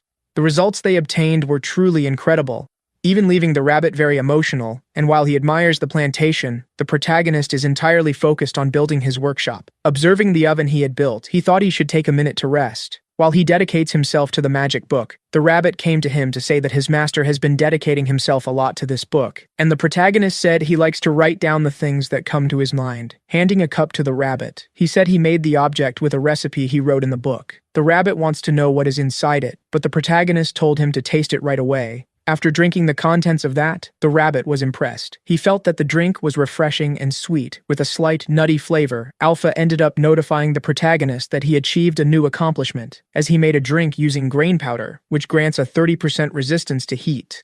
After that, the protagonist finally managed to build his workshop, achieving yet another accomplishment. Anxious about what might happen there, the rabbit asked if his master would start producing super powerful weapons. None of that had crossed the boy's mind. What he actually wants to make are household utensils, like a frying pan, another for cooking, and a ladle for soup hearing. The rabbit was once again sure that his master is completely crazy. Returning to work, the protagonist noticed something different and asked Alpha. Whenever he looks at his compass, it keeps pointing upwards, and he no longer knows if he is going in the right direction, but Alpha confirmed that nothing has changed. Confused, the rabbit asked his master if the fourth dungeon is located in the sky. The protagonist is not sure about that, as their vision may be blocked, but since they have come this far, it may be that they are just sweating to explore what lies in the unknown. This made the rabbit ask if he would put more levitation stones in that temple. After hearing a positive response, the rabbit became genuinely worried. Now someone needs to go outside. Quite upset, the rabbit wants to know how long he will have to insert these stones into the temple structure. The protagonist said they would do this until they find the dungeon, so the rabbit began to hurry his task, causing the temple to rise even higher. After a while, a blinding light appeared to them. They had risen so much that looking down, the sea seemed dark, which worried the rabbit. Even so, the protagonist's compass continues to point upwards, a sign that they should go even higher, information confirmed by Alpha. Knowing this, the protagonist is determined to go even higher. At least the place has become brighter, that's what the rabbit said. But it didn't take long for them to be surprised. A breathtaking landscape appeared before their eyes. Our protagonist is observing completely suspended islands, and on them there is a great abundance of solar stones. Their shine is so strong that it resembles the sun. Observing that, the rabbit was confused, as he thought his master was the first person to craft levitation stones. But the protagonist, observing that, realized he was not the pioneer. This made the rabbit remember the system notification when the protagonist made this discovery. He had uncovered one of the secrets of that world. The system could be referring to that. Still impressed with the islands, the protagonist is thinking about their password that the system had mentioned. A window appeared for him informing that they had entered Stage 5, the floating path in the sky, which excited the protagonist, deciding to ask Alpha if they were not heading to the fourth dungeon. Alpha said there was a small misunderstanding on his part, which left the protagonist very surprised. It seems they are heading to the coordinates marked on the cube. That's what Alpha said. And thinking about it, the rabbit agreed. The protagonist is waiting for the opportunity to meet Seung-woo and the others, and the rabbit said his master should try to contact them. Obeying the rabbit, the protagonist tried to get in touch, but after sending his message, there was no response. It could be that Seung-woo is busy, but he hopes it's nothing bad. The rabbit said the worst has already happened, as the fourth dungeon was about to collapse due to the baboon events. This made the protagonist ask if they should return. But before hearing the rabbit's answer, the entire structure they were in began to shake. They are getting higher and higher in the sky, and several griffins appeared in that place. One of these creatures advances towards the protagonist. Knowing this could be dangerous, he ordered Bahamut to block the attack. The comrade ghost appeared with his great blizzard, managing to hit the creature that had tried to approach, but the griffin remains filled with rage. Meanwhile, several lightning bolts are cutting through the sky of the fourth dungeon. Looking at his inventory, the boy realized that his supplies were running low. Whenever he is in trouble, he remembers how good it is to be near the protagonist. Until a message reached him, asking what he was doing. It was the protagonist who managed to contact Seung-woo, but the boy doesn't want to respond to him now. Even though he is already on his last piece of meat, vital energy is needed to establish that communication. Seung-woo decided he would look for the other players. Several lightning bolts cut through the sky, and a threatening creature appeared behind him. The boy looked back. "It has been a while since they last saw each other," said the werewolf. He is the assistant of the third stage Rugal. He soon realized that this dungeon is completely destroyed, and even the altar has disappeared. Knowing that he assists that game, Seung-woo asked what the werewolf came to do in that place. Rugal told the boy to relax, as he didn't come there to tarnish his reputation by fighting with the player. Wu seems not to have understood those words, which made Rugal say that he is very impatient, asserting that the young man should be cautious, or he could lose his life at this pace. These words only made Wu even more aggressive, saying that Rugal should be the one to be cautious, and indeed, the werewolf was talking completely to himself. He knows he would be the losing side in the battle against Wu. Since he doesn't want to have a dishonorable end, his intention is to avoid conflict as much as possible. That was so confusing that Wu began to think about what could have happened to the werewolf. Back to the protagonist. The griffins are still furious, but our boy managed to use his wall of arrows for defense. The large winged creature managed to dodge the attack, and as it approached the protagonist, it destroyed part of the wall of arrows he had built. Hitting that creature won't be easy, as they are flying all over the place. This made the protagonist wonder if they had always been this fast. The rabbit said yes, because the griffin is the king of the sky. Bahamut said he would delay the movement of these enemies, sending a great snowstorm in their direction. Seeing the effectiveness of the attack, the protagonist celebrated, just like the rabbit, since that is his intern. But now the protagonist realized he needs to do something about this speed. Inside his inventory, there is still a bit of fresh cement, so that is exactly what he will use now. After summoning the material, he calls for Bahamut. The little ghost is running towards the protagonist while fleeing from a large griffin. Finally, he managed to join the others, and the great creature is ready to destroy that stone wall. But as soon as it attacked that, something strange happened. The body of the griffin is coated with fresh cement, and that is exactly what the protagonist planned. He managed to thwart the creature. It was time for the shadow servants to shoot their arrows, hitting the belly of the griffin effectively. After that, the rabbit asked to receive some solar stones immediately. In possession of some of them, he said that griffins like shiny things, throwing all of them in the direction of the creatures that were still attacking. These stones ended up getting stuck in the cement on the griffin's body, making the creature a huge target for its other companions. This caused them to start fighting among themselves. Our protagonist is amazed by the rabbit's strategy, who informed that the plan to use bait was incredible. Now they need to use this opportunity to escape, increasing their altitude even more.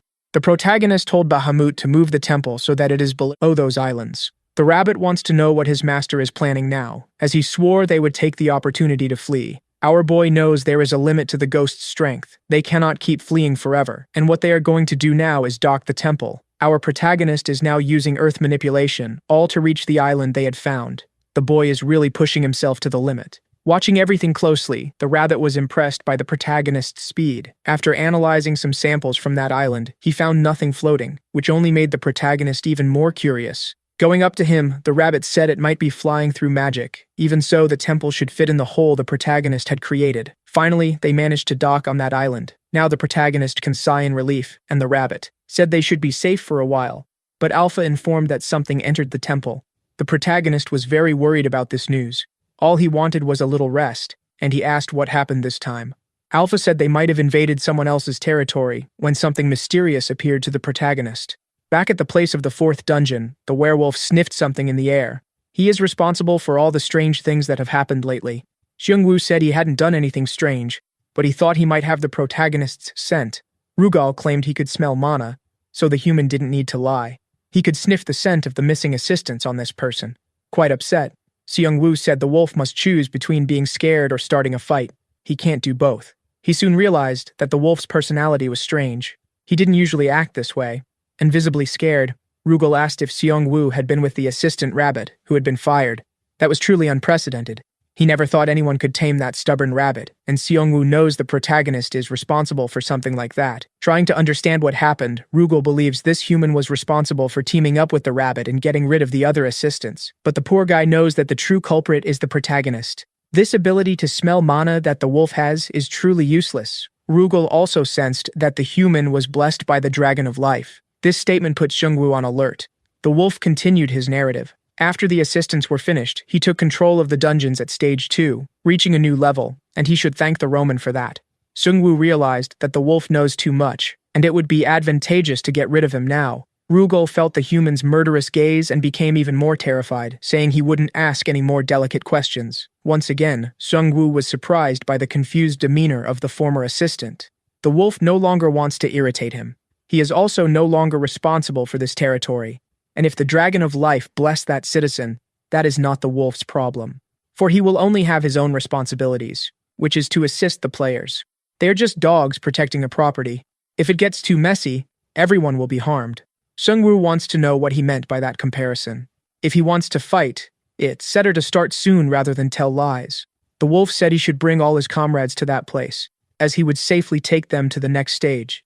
Back to our protagonist. He is very scared.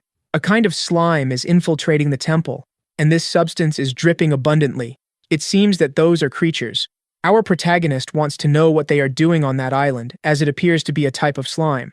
The rabbit said not to underestimate it, as this creature can consume anything. It is the king of greed, but they are weak against fire and ice, and it is necessary to attack their core, that small green stone. Knowing this, the protagonist thought it best to ignore it.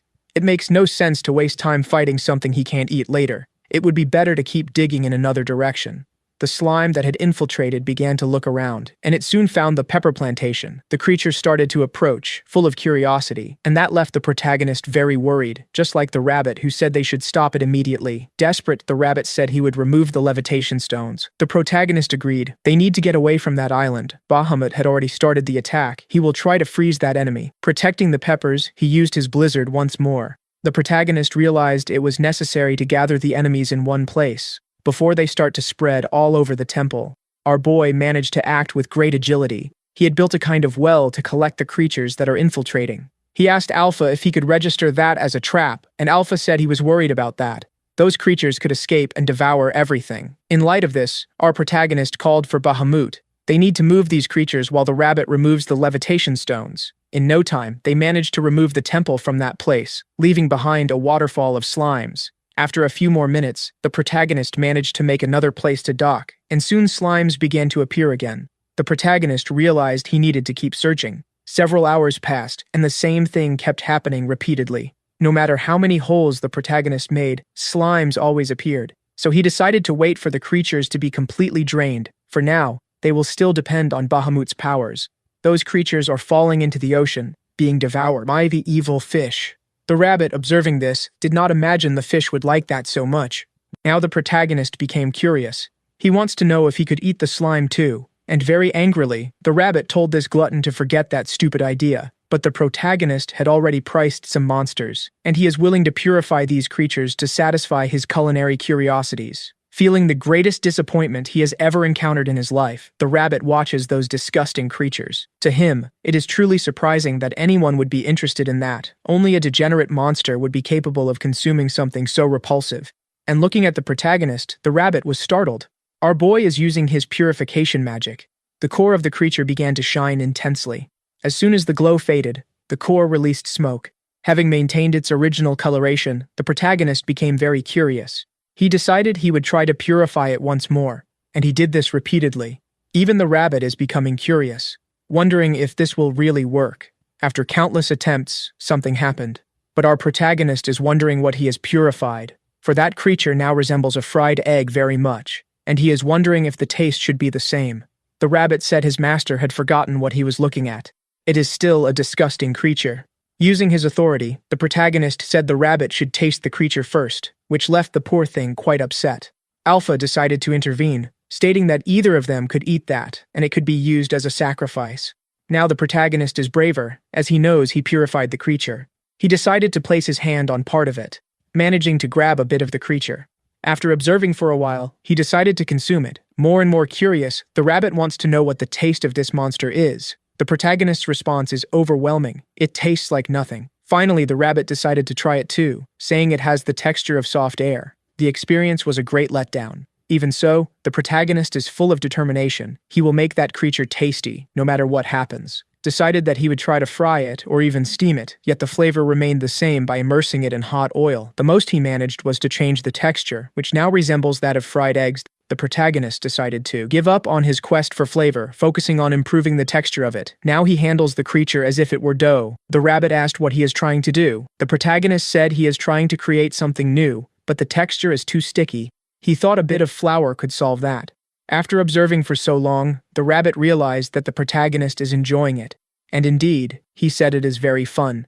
Knowing he has many peppers, he thought about making some kalguksu, a Korean dish that resembles a noodle soup. Those floating islands remain illuminated, and a kind of mysterious glow appeared high above them. In that place, all the players appeared, including Shungwoo, who wants to know if they are at stage 5. His eyes finally beheld that landscape. Being completely amazed by the fact that the islands are floating, Rugal said that they are all floating, and they must pay close attention to his words now.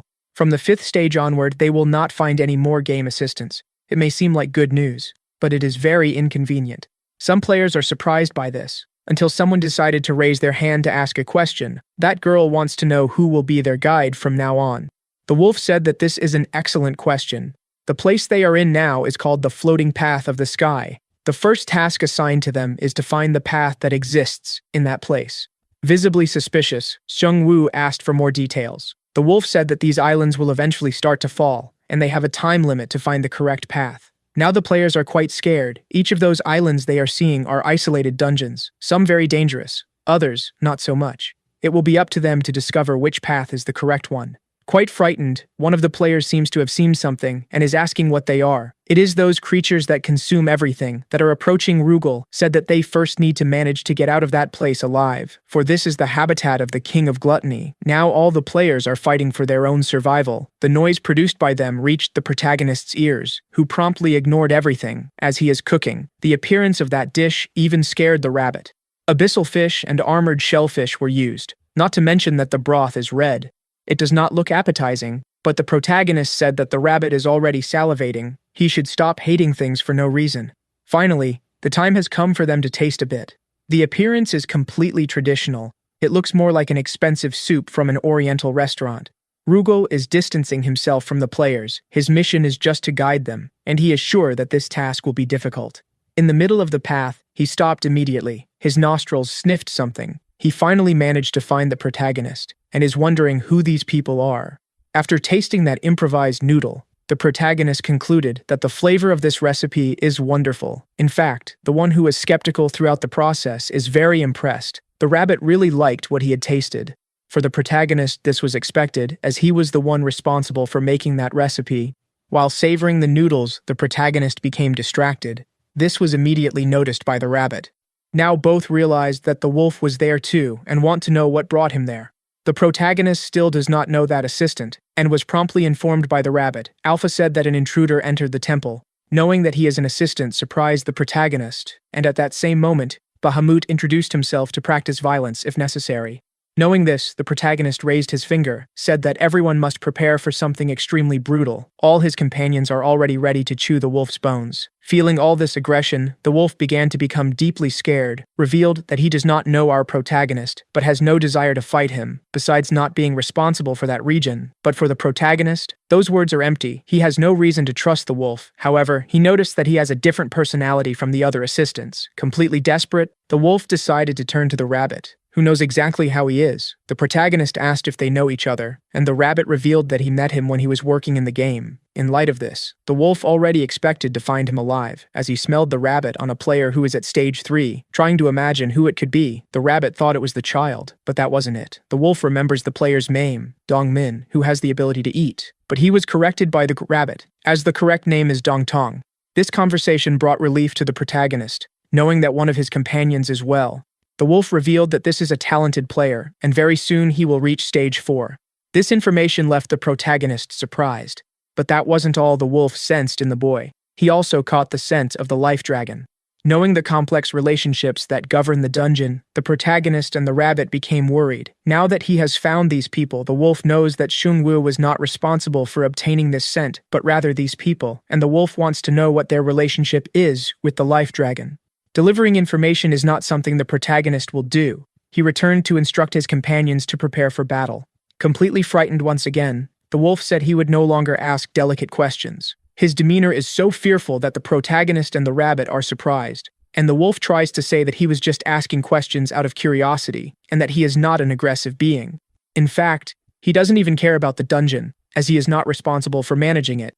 Seeing the poor guy complain about his job, the protagonist asked the rabbit if everything is okay, as this is not common. Trying to compose himself, the wolf said he got a little emotional, assuring that he usually doesn't behave this way.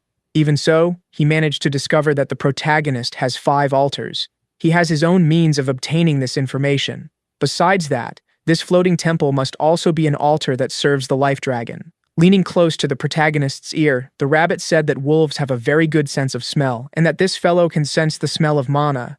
Not to mention that he must have been promoted. He must have taken the position of the baboon. Irritated, the wolf said he heard their entire conversation.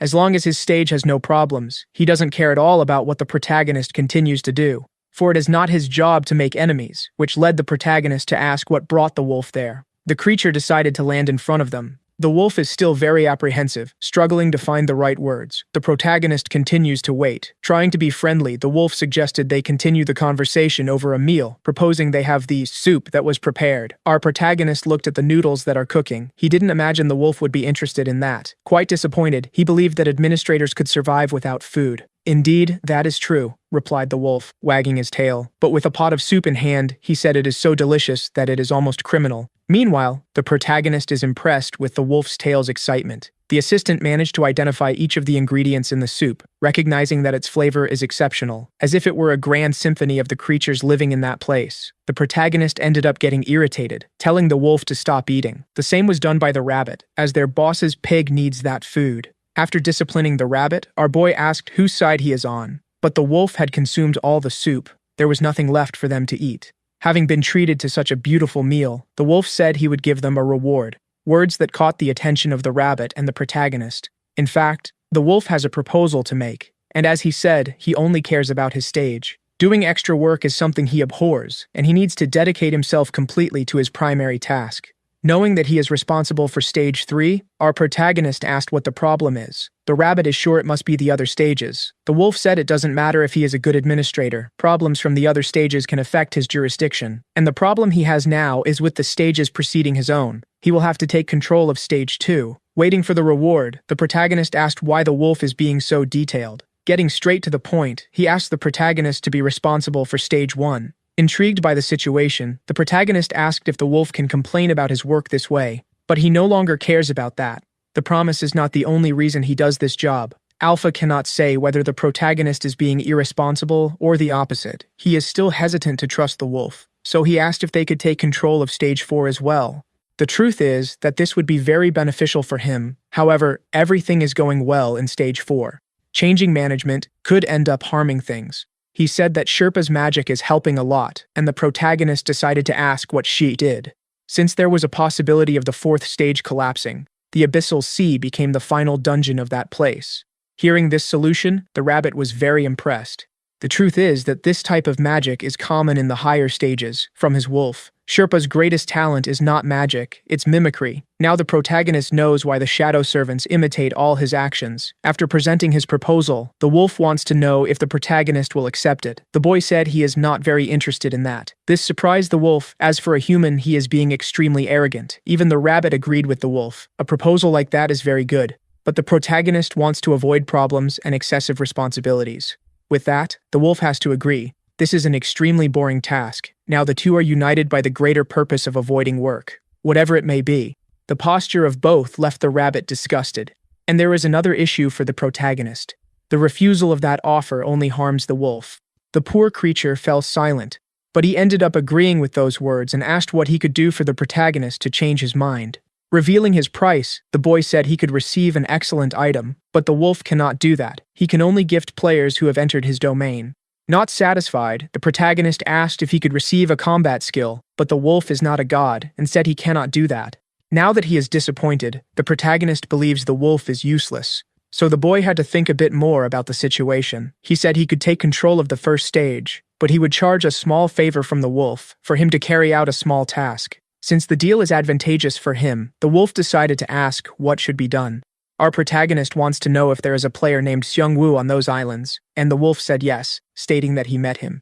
As soon as he learned this, the protagonist asked for them to be brought together, but the wolf said that only players can pass through his gate. If that is the case, the protagonist has the solution. He just needs to send the rabbit in his place. It should be easy for the wolf to protect someone like the rabbit from the griffin's claws. The creature confirmed that this is an easy task to execute. Handing a small item to the rabbit, the protagonist said he should deliver it to Jung Dawoon. Our boy even became worried, imagining that the wolf might eat the rabbit, but the little one said that everything is fine. When they worked together, they used to be colleagues, but the wolf made it clear that they are not friends. Heading towards his destination, the protagonist watches them, wishing that nothing bad happens. Meanwhile, on the islands, Jung Dawoon is defeating griffins with his sword. The first monsters were those slimes, and now griffins have appeared. The battles keep happening. Interrupting his thoughts, the rabbit appeared, leaving the player quite surprised. Fulfilling his task, the rabbit handed the small altar to him. That's all the rabbit said, and he is already saying goodbye to the player. The next day, the protagonist is relaxing peacefully in his bathtub. That habit is very strange for the rabbit, who would like to know why his master doesn't get tired of it, but our boy said it is perfect for solving his stress problem. The rabbit soon remembered that they need to manage stage 1, and the protagonist is thinking of a way to get back there. They are in a great dilemma, as all he does is use the gate. Alpha said that the gate cannot be used until it is repaired. The rabbit believes they will have to make the journey back the natural way. Bahamut said he can open a path if necessary, and give his life for it. But he was soon reminded by the protagonist that he is a ghost. Bahamut said it was just a figure of speech. Alpha also mentioned that there is another solution to this problem, just increase the gate's skill level to level 2. Now the protagonist realized that he needs to make more sacrifices. He thought he had gathered enough life energy, as he built many altars, but the protagonist used a lot of energy when he fought against the other assistants. Now, our boy asked if he should offer some of the food he had gathered. He immediately placed large amounts of food on the altar. Everything disappeared in the blink of an eye. Quite interested, Alpha wanted to know if there is more food, but the protagonist stated that he also needs that to survive. Suggesting another alternative, Alpha said that 2 griffins should be enough, a price that scared our boy. Alpha asked if he still remembers why he became a guardian of that temple. It is to use the gate and return to his world of origin. The protagonist said he still has that goal in mind. Now that he has no other choice, he thought about asking for help from the other dragon disciples. Talking with Xiongwu, the player said it would be challenging for him to execute something like that. But he was soon informed by one of his companions that another griffin was approaching, a beautiful opportunity for him. Hanging up the call, Xiongwu said he needed to leave immediately. The rabbit told his master that he should have asked someone else for this, because he knows a person who is extremely professional in this area. In the middle of a forest, firm steps are taken. A player was almost surprised by one of the creatures in the area, a terrifying monster. The creature tries to scare him in every way, but all it received for its actions was a blow to the head. The other players are impressed with this strength, wondering if that boy is really still in school. This is the player the wolf had talked about, Dong Min, someone full of potential. Our protagonist had contacted him, asking for a sacrifice, and the response was positive. Dong Min just needs to know how much is necessary, as he will strive to deliver. The rabbit is the one who is excited about this, as the boy is truly a prodigy. In a few seconds, he sends the first sacrifices.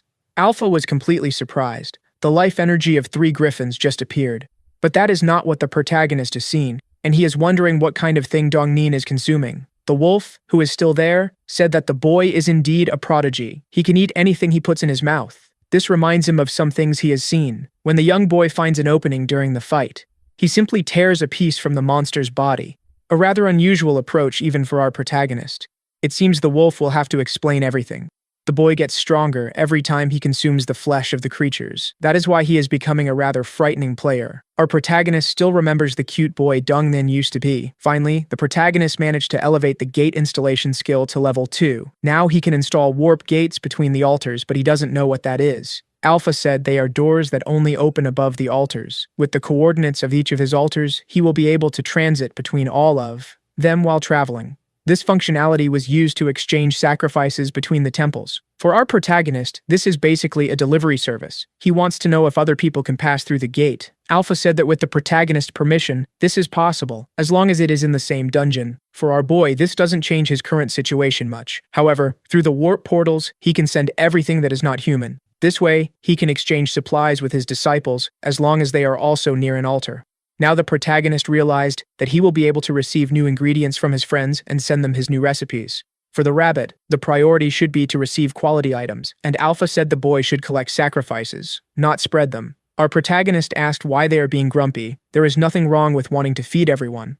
Alpha said that offering sacrifices is not wasting resources, as it accelerates the recovery of Althea's powers. But our boy is already tired of hearing the same story every time. Alpha suggested they return to the Great Temple now that they have this new ability, and the protagonist asked why he should do that. In response, Alpha said he would like to show something.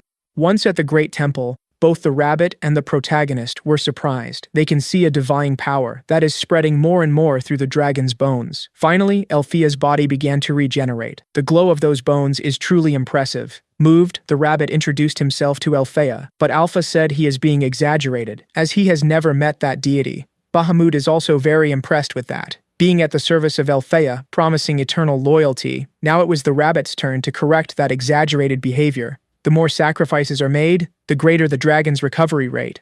Our protagonist realized that this is a much cooler process than he was imagining. The little squirrel should already know this, as he is responsible for guarding that room. Eventually, all parts of that body will be regenerated. Intrigued, the rabbit asked if this would really happen, and Alpha confirmed the regenerative capacity of the dragon's magical power. After seeing that with his own eyes, the protagonist thought to himself, this made his motivation increase even more. He will achieve many sacrifices, for he wishes to complete all the pieces of this dragon. These words were offensive to Alpha, but he overlooked it, as the protagonist's motivation is what truly matters. And now, he showed a large amount of food he had stored, leaving the rabbit upset, as it was hidden. After going to the Great Temple, they returned to Stage 1. The protagonist had just defeated a large stone golem. This performance left the wolf impressed, as everything happened in 10 seconds. Definitely, that person is not ordinary. Looking at the rabbit, the protagonist asked how many golems he had defeated, and according to the little one's calculations, this is already the 12th. A quite formidable number, and for our protagonist, it holds a special meaning. It has been a year since he arrived in this place, and he had absolutely nothing. But after starting his journey, he conquered various things. In that very place, he almost lost his life, and now he has taken control of this dungeon. For the rabbit, the feeling is incredible. He really missed the first stage. It was time for them to start working. After that battle, a golden sphere appeared for them. The protagonist asked what he should do now. Responding to him, the wolf said that the task is not very difficult. He needs to offer a living sacrifice to take control of the dungeon. This left the protagonist intrigued, and the wolf reminded him that he needs to place the living thing on the altar and remove its life. Our protagonist does not want to do something like that. Alpha said it would not be necessary. The end dragon prefers to take life, but he could offer fresh ingredients. That's when the protagonist remembered the peppers he had harvested not long ago. Alpha said the fresher they are, the better. Now the boy will use the opportunity to clean his inventory. He will even use the potatoes he had collected. Watching all that, the rabbit began to be very impressed. The protagonist placed everything he had in his inventory on the altar, as he drew a happy face, saying it is his masterpiece. But for the rabbit, all that is nothing but a bad joke, as it looked ridiculous. However, the protagonist wanted to have a little fun. Still, he offered the sacrifice. While doing this, the wolf decided to approach them, performing some magical circles with his hands. Alpha does not know what this means, and even the protagonist began to feel scared. The wolf asked the children to calm down. He is just changing the coordinates so that the players reach the next stage. He changed some settings so that players can heal all the survivors and can open the gate after completing the first stage. Otherwise, those who are left behind will be completely consumed by the rats, for that is what happened to the inhabitants of this land in the past. As soon as he learned this, the protagonist was surprised. He had not imagined that anyone lived in this region. The wolf said that these lands met their end a long time ago, but that their cycle continues to repeat. More and more curious, the protagonist asked if the wolf was talking about the dungeon resetting, and he is correct. That is an endless cycle of perdition. Now the protagonist is thinking about the other dungeons. The wolf said that each of them faces a different type of disaster. The continuous production of rats is what destroyed the first stage. In another dungeon, the problem is the weather, while the black mist of the abyss is the perdition of another. After hearing all that, the rabbit is impressed that people can create so many problems to perish in all these ways. His comment displeased the wolf, and he said it must be very nice not to be able to remember anything. But the rabbit could not understand those words. The one who paid attention to this was the protagonist, as the baboon had said the same thing. More and more irritated, the rabbit wants to know why everyone says this to him and wants to know what he had forgotten. He is sure they are hiding the fact that he is the reincarnation of a powerful person, in this case, a witch. The wolf said he was just her doll, and as a child, he used to bite him. This seems to have completely shattered the rabbit's dreams, which pleased the protagonist. Noticing the smile on his face, the rabbit told him to stop it soon, and the protagonist remembered the sculpture they found. There was a rabbit in it, and he always believed it was a doll. With so much evidence, the rabbit is becoming increasingly disappointed. He does not remember anything because he really was a doll. Smiling, the wolf said it's true, stating that as the rabbit levels up, he will discover more about the past. Even though he was just a puppet, he saw and heard a lot about the witch. But none of that matters to the rabbit. The fact that he was a puppet destroyed all his self-esteem. However, that didn't last long. Now he wants to believe that his soul is that of the witch. The wolf recommended that he stop being obsessed with it. For now, the rabbit has a new master to serve, and indeed that is the situation. This brought an even greater disappointment to the rabbit. which made the protagonist wonder if he has any problems to solve now. Finally, the wolf finished altering the coordinates. It's up to the Guardian now to declare dominion over this region. The time has come for the protagonist to shine. He said that this region now belongs to the Dragon of Life. The system said that the place is now called the Rabbit's Temple and the Rabbit's Dungeon. Surprised by this information, the rabbit asked if Alpha is trying to mess with him. Moreover, the monsters will not attack them unless they are attacked first, and all energy generated in the dungeon will be collected by the altar. Alpha believes that the best manager for that place is the rabbit, which is why he named it that way. The protagonist also agrees with this, as it is a profession the rabbit is used to. Finally, after all these trials, the king returned to his throne, that's what the rabbit says, claiming that the people of that place will have to kneel before his presence. Putting a bit of common sense into the rabbit, the protagonist quickly punished him. The little creature apologized for what he said, but reminded that he needs to train the new players so they can survive in this place. The protagonist said that the rabbit will manage, but the one in charge of that place is the protagonist, and he hopes no one dies in this region. Sighing deeply, the rabbit said that his master has very naive ideals. Humans always die. And if they take it easy, they would be eradicated in the following stages. But the protagonist disagrees. If people survive long enough, they will end up getting stronger. He is the best example of this speech. The rabbit reminded that the monsters will not listen to him. It will be hard to help the players. Hearing that, the wolf said it's true, as the creatures act according to instinct. But the protagonist has an idea to solve this problem. He decided to create a training program for the new players. The assistants have no authority over the monsters. They are simply ignored by the creatures. But if provoked, they can become dangerous. Overall, the assistant is basically invisible to these creatures. That's why the rabbit became interested in this training program for players, wanting to know what the protagonist's strategy is. Monsters that are animals can be out of control, but there is a way to use the plants. Alpha thought that our boy wants to use his traps, and that's exactly it. He wants to prevent other players from getting hurt too much. Thinking about the number of plants needed, the rabbit asked Alpha if this wouldn't consume too much life energy, but Alpha likes the idea of using traps for defense. Still, they need to solve the energy problem. The protagonist asked what kind of sacrifices he can offer. Alpha said that fresh harvest can be very useful, and meat can be used as well, but it cannot have blood. Knowing this detail, the protagonist asked why it has to be that way, and Alpha said it's necessary for the purification of the offering. Alpha wants to know how the energy problem will be overcome, and the protagonist said he will solve it by training the players. From now on, the artisans will have more work to do than the warriors. Neither the rabbit nor the wolf understood these words. Still, the protagonist began to put his plan into action. He is already building the first trap, using only his plants. Altering some settings, he made those carnivorous plants less dangerous, as they will not use their digestive juices.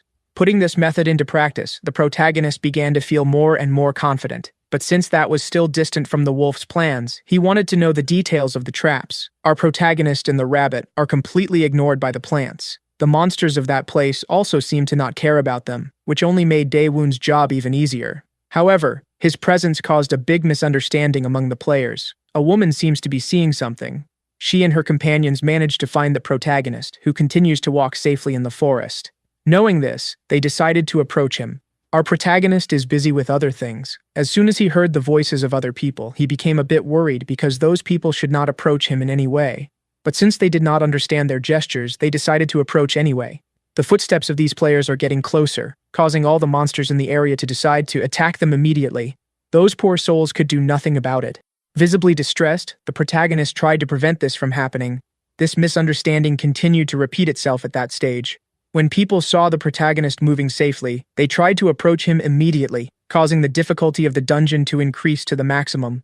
Disappointed with what he was observing, the rabbit asked his master where the training program was, and the protagonist was wondering why there were so many people in that place. It was Bahamut's turn to help as well. He uses his blizzard to push some monsters away, which are being frozen by the intense cold of his techniques. Even the players had to bundle up, and the ghost apologized for that. This is a temporary solution. The rabbit wants to know if the protagonist will be able to help the players this way. Bahamut cannot help everyone. Alpha said they need to save as many players as possible, as their deaths benefit the dragon of the end. The more people survive, the greater the number of sacrifices they will receive. They need to fix this problem at its root, and the protagonist is becoming increasingly thoughtful about it. He suggested that they could create some signs in that place, similar to traffic signs. He decided he would signal the safest routes, and this way, the players could follow their own path. The first thing to do is gather all the players in one place. Amid those people, someone noticed something. A large arrow appeared in the air, and it is pointing to a location. The players are wondering if it is a safe place or if it is a trap. Given that the entire region is surrounded by traps, they should take the risk of going to that arrow. The protagonist's construction turned out to be very useful in attracting attention. Several people are heading to the designated location, and the players from that area are getting closer. On the way, they encountered a large creature, dangerous for all of them. Collaboration proved necessary if they wanted to move forward. This automatically reduced the number of casualties. Finally, the first group managed to reach that place. To everyone's surprise, there were some cabins and walls. This is the safe zone created by the protagonist. While the players talk, the rabbit appeared to them. It has been a while since he last spoke to players, so he is a bit nervous. Enthusiastically, the rabbit welcomed them all. Performing this task is very natural for the rabbit, who managed to explain in 10 minutes how the dungeon works. The players need to overcome the challenges if they want to return to their worlds, but they still don't know what to do now. The rabbit said he would split them into 3 teams. The first will be responsible for hunting, while the second team will be in charge of preparing the food. Those in the third team will be responsible for preparing the land for planting. There will be a rotation of players among the teams so they can learn the minimum to survive in this place. The new players are surprised to be introduced to this concept, but our protagonist said that this is extremely necessary for them to survive, and he will now teach them how to use the powder from the bones of the monsters. One of those women is wondering what the protagonist's responsibility is in this, while our boy is using the shadow servants to teach them how to cook. Quickly, those new players began to follow the shadow. The one who was surprised by all this collaboration was the rabbit. He never imagined something like this would happen. He also said that the protagonist was responsible for building the safe zone, suggesting that none of those players irritate our boy, and indeed, a little difficulty made those people more obedient. Before, the players were the sacrifices of the place. Now they will have the chance to offer sacrifices safely. Alpha is impressed with the protagonist's genius, who used the sacrifices of the Dragon of the End to produce energy for the Dragon of Life. While the new players are learning, the little squirrel noticed something. The protagonist had made some doodles on sheets of paper. He started to move them quickly, causing the drawing of the squirrel to begin to move. Since the rabbit had never seen anything like this, he thought the drawing had come to life. The protagonist and his friends are having fun while the new players are busy daily. Bahamut is teaching those people to hunt the monsters, while the processing team is learning to handle all those materials. In the fields, the third team is learning to fertilize and care for the land. The shadow servants are in charge of showing all the work, giving the leaders of each team detailed instructions on what to do. This system created by the protagonist is very efficient. All he needs to do is walk around congratulating the new players, correcting small details. Something the rabbit also did very well, but in his own way, satirizing the new players, making it clear that some are quite useless. Unbeknownst to them, they began to work together on the same strategy. The protagonist is the nice guy, while the rabbit is the devil. And those players were increasingly grateful to the protagonist. His popularity began to rise. Finally, the first potatoes appeared there. It was up to the protagonist to congratulate the effort of those people. Looking at the potatoes, he thought about building a trap to increase everyone's safety. As those people learned the traditional way, the protagonist will teach the fastest route, as soon they will need to present sacrifices too. Opening his inventory, the protagonist went directly to the rat droppings, fertilizing the soil with that product. Observing his skills and his handling of the land, the players were impressed. To them, the protagonist said that the fertilizer greatly accelerates the growth of the potatoes, but it is a rare item and should be used with caution. Now that they received a small portion of it, the players are excited to return to planting. Our boy makes some notes. Mixing bone powder and the blood of creatures doubles the growth speed. If he purifies the mixture, the results could be better. Seeing that, the wolf asked why the boy makes so many notes. It doesn't seem pertinent. His presence surprised the protagonist, and the wolf said he had finished his work for the day. Returning his attention to the magic notebook, the protagonist began to wonder if he had written that. There was something about the potatoes there. Someone said that the potatoes are evil, and if they could move, they would attack humans. That handwriting does not belong to the protagonist, and he is thinking about who could have done this. Observing those letters, the rabbit said they belong to the runic alphabet. Alpha said they are used in magic circles, also known as the witch's alphabet. Our boy doesn't know why he can read those words, and the rabbit said that this happens inside the dungeon. Language has never been a barrier there. Even so, this is the first time he sees something like that. No wizard would use this alphabet to write such silly things. Alpha said that the wizard learns new spells through this alphabet, and the magic circle is the epitome of combining that knowledge. But, contradicting the protagonist, he said that using magic is not so simple.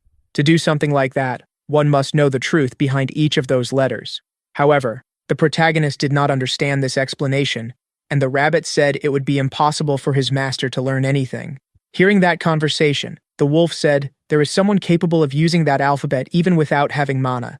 And he is talking exactly about the witches, who can use those letters as they please." Surprised by this statement, the protagonist asked why a witch would write something about potatoes in that way. But before giving the answer, the wolf wants to know where the protagonist found the magic book.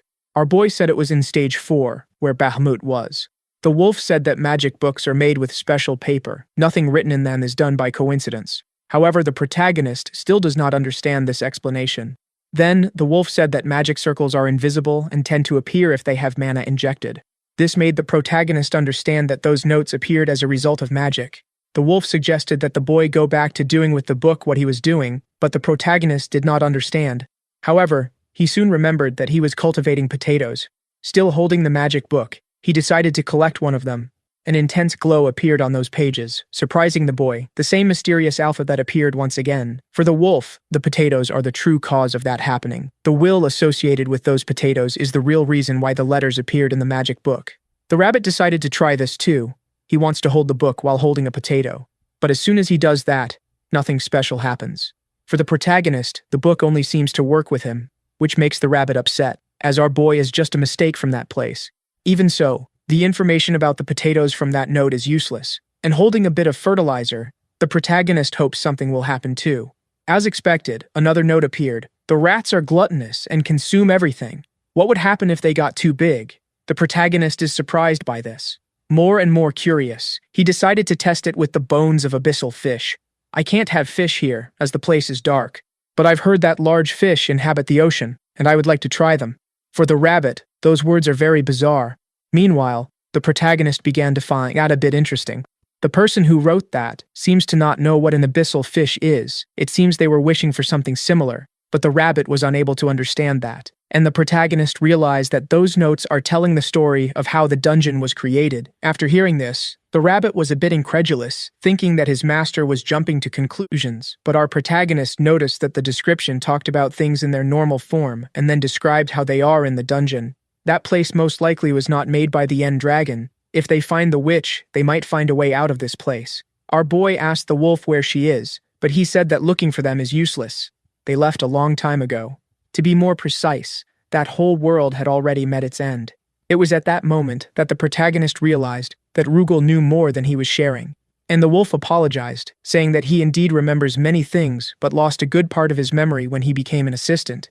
The rabbit said he is just making excuses, but the wolf assured him that he is telling the truth. Assistants are basically ghosts, wandering in a world that has already met its condemnation. It would be strange if they preserved their memories, especially when they defy the laws of nature. In silence, the wolf wished to be like the rabbit, who forgot everything. If he were also in that position, he wouldn't suffer from his own memories. Interested in this, the protagonist asked how much he remembers, as it is time to reveal everything. The wolf said that handwriting belonged to the last witch. It would be impossible for a mage to do the same thing unless they were very talented. Thoughtfully, the protagonist asked if by last witch the wolf is referring to the Black Queen. And that's exactly it, replied the wolf. Our protagonist wants to know who that witch was. The wolf said that some people saw her as a cursed witch, while others saw her as just a poor wretch. After many deaths, she was the only survivor, hiding from the Empire in her underground refuge and having a lonely death. Even so, she was a splendid queen. With the protagonist's new strategy, the players are alternating between groups. As a result, a group of very talented people emerged from that stage. All of them learned to eradicate monsters with extreme ease, and they are already eager to process those carcasses, collecting the necessary materials for cultivating the earth. There is a very dark determination on each of their faces. This even left the protagonist and the rabbit quite surprised. The bonds between the players had grown even stronger. Before them, the rabbit said that the time for graduation has come. While he does this, our protagonist is walking through the forest, collecting the items that the monsters had stolen. It was then that he encountered something different. A small cabin. It could be that the player's items were inside. He found a pair of glasses and dental floss. That could be very useful. But our protagonist ended up stepping on something quite disgusting. He is sure that it is poop from those disgusting creatures. This immediately made the magic book shine once again. The words say that mermaids are interesting creatures, fish that have human arms and legs, a bit grotesque. It would be better if they resembled frogs. Opening a hatch in the ground, the protagonist ended up finding a trap. It is a wooden door, and this item has the option to open. Distracted, he received a call from the rabbit. The players are heading to the archaeological site, and the protagonist said he is going too. Inside, they were all gathered before the altar. The protagonist congratulated everyone for completing that course, and they need to present the items they had produced, placing them on the altar. The players began placing the meat of the creatures and what they had planted in the ground. Finally, all those players would be able to advance to the next stage. Moreover, they were completely recovered from the fatigue they felt, or from any wounds they may have accumulated. Rugal appeared above them, informing that the fun was over. He was there to ensure that the gate was functioning correctly, and since these are the first players trained by the protagonist, the wolf wanted to guide them personally. One of those people asked where they would go now. The protagonist said he doesn't know, as he has never been to the next dungeon, but he wishes them all good luck. Ending his words, a great shine enveloped everyone. Now that he is alone, our boy felt a bit sad. Seizing the opportunity, the rabbit said that his master has the privilege of having him nearby. Gently tapping the book on the rabbit's head, he said that he is not human. This made the magic shine. The note that appeared there said that rabbits are very cute. Completely convinced by this statement, the rabbit now understands why he is so beautiful, believing he is the cutest rabbit on the planet. Our protagonist decided to try the same with Rugal, but the wolf did not allow it. A message appeared for them. The dungeon would be reset soon. The wolf will take the opportunity to leave, as he was only there to ensure it is being well managed. A great light is emerging in the middle of the forest. Curious, the rabbit asked if they would return to stage 5, but the protagonist said no. He will prepare a big dinner for the organization, as they should celebrate the fact that they are responsible for that place now. Thus they went to the underground hideout in the first stage. The fish there are quite large. Our boy and the rabbit walk through the corridors. It has been a while since they last went there, and the rabbit has many memories. In no time, a large meal was prepared. He wants to know if it is okay to mention Althea's name to the players, thinking that the End Dragon might harm them in some way. But even Rugal already knows what happened. The End Dragon must already be aware of everything. Alpha said they will not hide like cowards, and if difficulties arise, they will triumph over all of them. With his mouth full of rice, the rabbit said that Alpha is truly a very brave man, but he should take it easy. Alpha immediately corrected the information, saying that she is a woman. This brutal fact revealed in chapter 143 left the protagonist and his assistant completely speechless. To the protagonist, Alpha was an old bearded man, while to the rabbit, she must be an old bearded whale. Alpha said they are being very rude, and as she had told them, Alpha was Althea's first disciple, a pure maiden who offered herself as a sacrifice. She did this on her 25th birthday. Since then, 500 years have passed, but it is just an estimate, as there were no calendars in her time. The protagonist is wondering if Althea only accepted pure maidens as sacrifices in the past, and Alpha made it clear that this only happened because she was single. Even so, knowing all those things was quite shocking, and it contributed to them getting even closer. Back to stage 5. The rabbit is already saturated from working so much, and our protagonist wants to know how the players are doing. But the rabbit remains irritated. Those little brats are really annoying. They don't listen at all. Alpha said it is very important that they stay alive so they can offer sacrifices. Seeing our protagonist exercising, the rabbit asked what he is doing. Dawoon said he will take the opportunity to explore that island now that the slimes are gone. Using earth manipulation, he can climb quickly. And the rabbit realized that his master is very good at digging holes. After much effort, the protagonist reached the top, but soon he was impressed by the color of his. The pure air of that place is also very good. The feeling is wonderful, and he feels his body floating. The rabbit said that it is his master's butt that is floating, as he is being carried by the slimes. Worried, our boy doesn't know where the creatures came from and started using purification on all of them. After managing to get rid of them, he resumed walking around the island, until his eyes found something peculiar, another one of those archaeological sites. Analyzing the material, he realized it is made of the same ore as the keystones. The rabbit said that here on the moonstone, he now understands why these islands float. Even so, the protagonist couldn't activate the keystone. Appearing without warning, Rugal said it is necessary to put energy into the stone to activate it. Mocking the wolf, our boy said he must hate his job as an assistant. In completing the information, the wolf said that the necessary energy is from the life of the creatures, which is why he needs to hunt. Now the protagonist realized that it is necessary to activate that archaeological site. Alpha said that this is a good idea. If they know the coordinates of the next island, they can discover what their destination is. The problem is that the boy doesn't know what creatures he can hunt in that place, because besides the slimes, The only remaining option is the griffins, which are very abundant. However, trying to hunt them can be very difficult. In light of this, the boy remembered that he still has some bones in his inventory. In the magic book, a note says that they are intimidating, but not as much as the crows, which are greedy. They tend to steal shiny objects. It may be that they are afraid of the dark. Now the protagonist understands why griffins like stones, but he didn't know they were afraid of dark things. If he puts these facts together, he can create an interesting plan. And in no time, that is exactly what happens. The protagonist's golems are climbing the island. They were all gathered with a purpose. Since our boy can't fly, he just needs to bring the griffins down to the ground. Giving the return order, the golem's eyes began to shine. Shortly after that, they completely dimmed. The rabbit is impressed with what has happened. The protagonist has perfected his command over the golem's cores. Even though they have armor, the griffins are formidable opponents. And now, with the return order, he can gather the cores immediately. This way, he won't lose any of his creatures. The rabbit said this strategy is very good, and that's not all. Our boy showed his new tool. Not knowing what it was for, the rabbit asked why there are so many grooves on that piece of metal. Going to a stone, the protagonist asked if the rabbit remembers that spinning skill. If he combines that with a tool like that, something interesting will happen. Our boy made a strike. Now he can use the spear as if it were a drill. But, to his surprise, the force of the impact completely destroyed that stone. Even the rabbit was impressed by this, and the protagonist understood that he would need to control his own strength. In any case, the drilling spear is complete. Bahamut also saw that and was equally impressed, as he remembers a knight from the Empire who had a similar technique. Knowing that technique is powerful, the protagonist asked the shadow servants to try to replicate it. Now that he has his attack weapons, it's time to prepare the battlefield. On the side of one of the islands, the protagonist is working hard, collecting more and more solar stones. He takes the opportunity to practice his skill with the balance, raising the spinning skill to level 3. Finally, night fell upon them, and all the solar stones were gathered. The rabbit doesn't understand why the protagonist took so many, and he said they are necessary to build the setup. The technique he used is the same as building observation towers, but the boy added a slight curvature this time. Impressed, the rabbit said he had never seen anything like that in his entire life. What our boy just built was a large earth pumpkin. Visibly confused, the rabbit wants to know how that will help them hunt the griffins.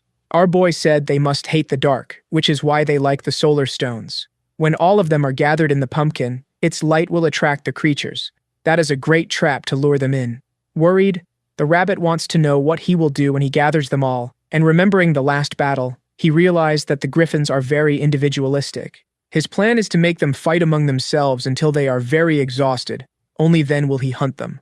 The rabbit asked what will happen if they decide to act as a team. The protagonist said they will certainly be in big trouble. Even so, it's time to put the plan into action. Everything is dark that night, and the solar stones have already been gathered.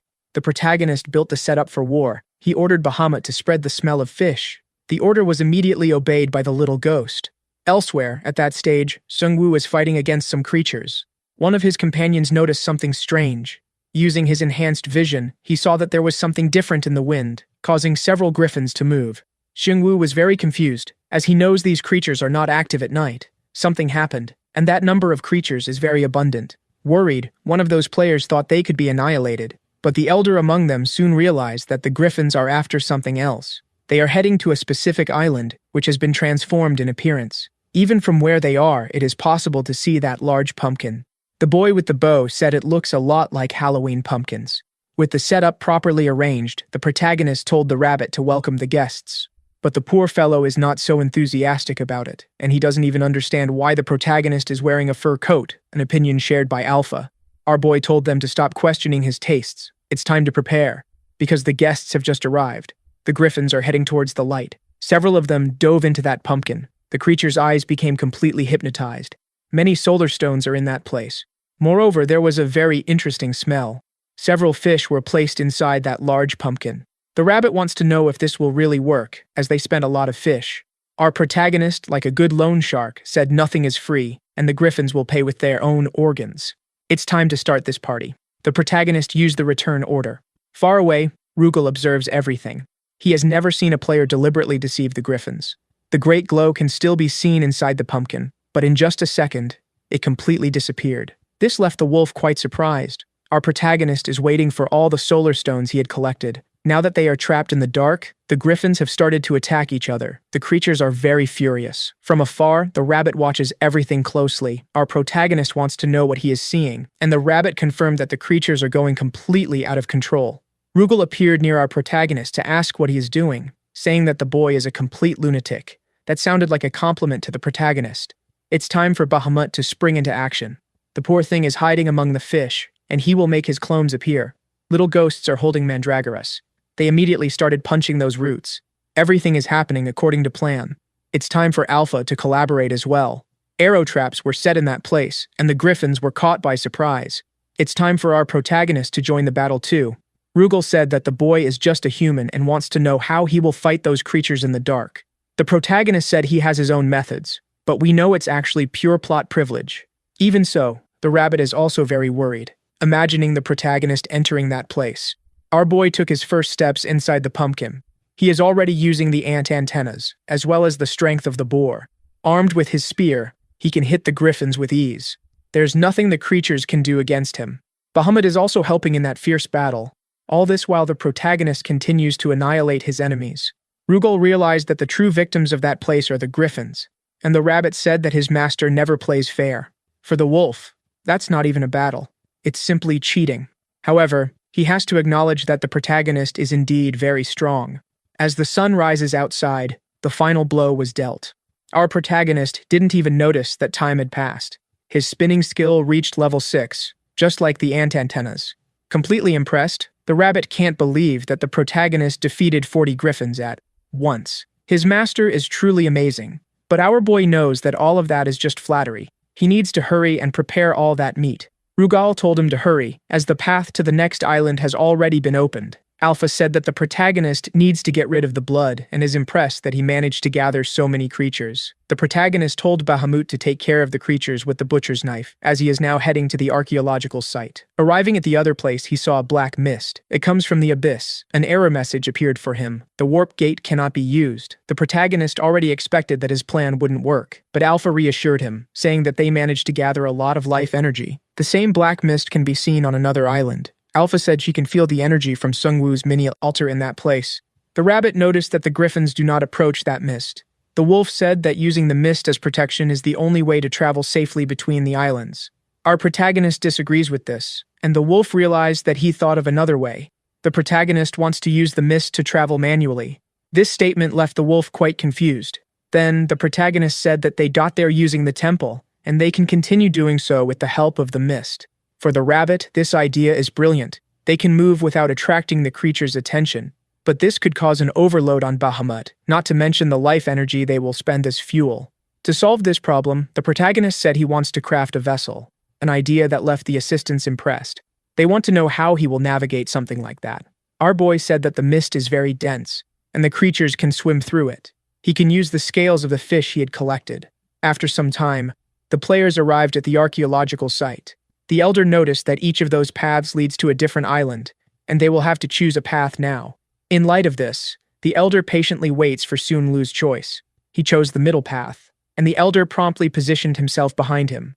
The elder soon said that they were not notified about any conquest, about having overcome that dungeon. One of those players agreed. It may be that they left something behind. To their surprise, a message said that the place would soon be reset. This left the players very worried. The ground of that place began to shake completely. Large cracks are appearing. Seung-woo realized that it's not just the ground that is being damaged. The entire island they are on is falling apart. One of the players said that if they don't move now, they won't survive for long. Seung-woo said they need to follow one of those routes. Back to the protagonist. He seems dedicated to his work. Feeling all that tremor, he started to wonder what could be happening. The wolf said that the island's energy was used to create the mist, which is why this is happening. The protagonist realized that the assistants are calm because they can fly. Following the explanation, when the dungeon resets, the islands are destroyed, and then they form again. Everything that falls is consumed by the abyss fish. But our boy doesn't want to lose all his griffins. He hasn't put them in his inventory yet. Alpha said they might lose all their sacrifice. Knowing they need to hurry, the protagonist told the rabbit to check the path to the Sky Temple. Bahamut said he has already prepared all the carcasses, and the rabbit informed that they are having problems. The underground tunnel has been destroyed. Our protagonist didn't expect something like this. Now he has no other choice. Using his earth manipulation, he started to build stairs, and he is doing it very quickly. He began to remove the panels from that place, replacing the earth with levitation stones. Every precaution is necessary, or the pumpkin structure could collapse. But as soon as the island was completely destroyed, the pumpkin remained intact. The protagonist is very relieved about this. He is not in free fall after all. Now it will be necessary for Bahamut to take them to the temple, but the poor thing apologized, as he used all his strength to fight the griffins. Alpha said they don't have any vital energy left at the moment. The protagonist then decided that he would sacrifice all the griffins he had collected. However, he is at a great crossroads. He needs vital energy to move the pumpkin. To get it, he needs to make sacrifices. But he can't reach the altar because he is out of vital energy. Alpha said he can't use the gates either, as the wind currents are making the pumpkin move. Our protagonist realized he needs to ask Dongmin for another favor and decided to contact him. But he received no response. Now, the protagonist needs to keep thinking. Maybe his only option is to eat those creatures. The rabbit said the nutrients would be very good for him, but the protagonist said he wouldn't do it alone. Since there is no other option, all they can do now is enjoy this meal. Our boy started working inside the pumpkin, leaving his companions surprised. The rabbit, seeing that counter and oven, began to wonder what had happened. For he is in front of a large iron table. As they need to be satisfied soon, our boy decided to make a Korean dish called hotteok. Watching him mix the dough, Bahamut advised that a little yeast should be added.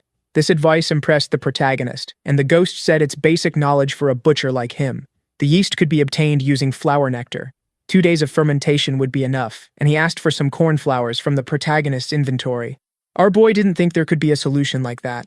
After kneading the dough, he will let it rest for 10 minutes. Finally adding corn syrup, sugar, and salt, he also added some more grains to enrich the mixture. After that, he put the filling inside the dough. Visibly uncomfortable, the rabbit asked if the wolf wasn't going to leave, and Rugal said he also wants to eat from that meal. Our protagonist finally started to bake what he had made, presenting to his companions the wonderful Korean dish. After taking the first bites, the rabbit was completely enchanted. The wolf is also deeply entertained by the taste of it. Finally, the protagonist managed to get a few minutes of relief, eating something delicious. It seems everyone enjoyed it. However, Alpha said that meal has no value as a sacrifice. It's time for the protagonist to hurry and offer the griffins.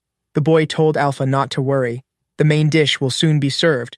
Continuing with the gastronomic adventure, the protagonist began to sauté some more ingredients. He finally managed to do what he wanted. Grilled griffin ribs, based on a recipe that should be made with chicken. The wolf and the rabbit went completely out of control at the appearance of that dish.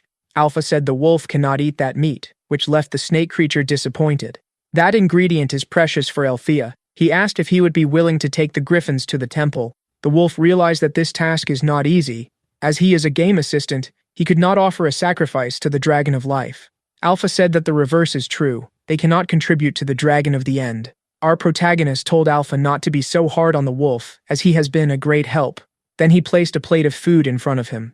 At first, the wolf found that a bit strange. Our protagonist said it's fried rice, made with the oil that cooked the ribs. There's no meat in it. If that's the case, Alpha agreed. The wolf realized that the flavor is wonderful, even though it doesn't contain meat.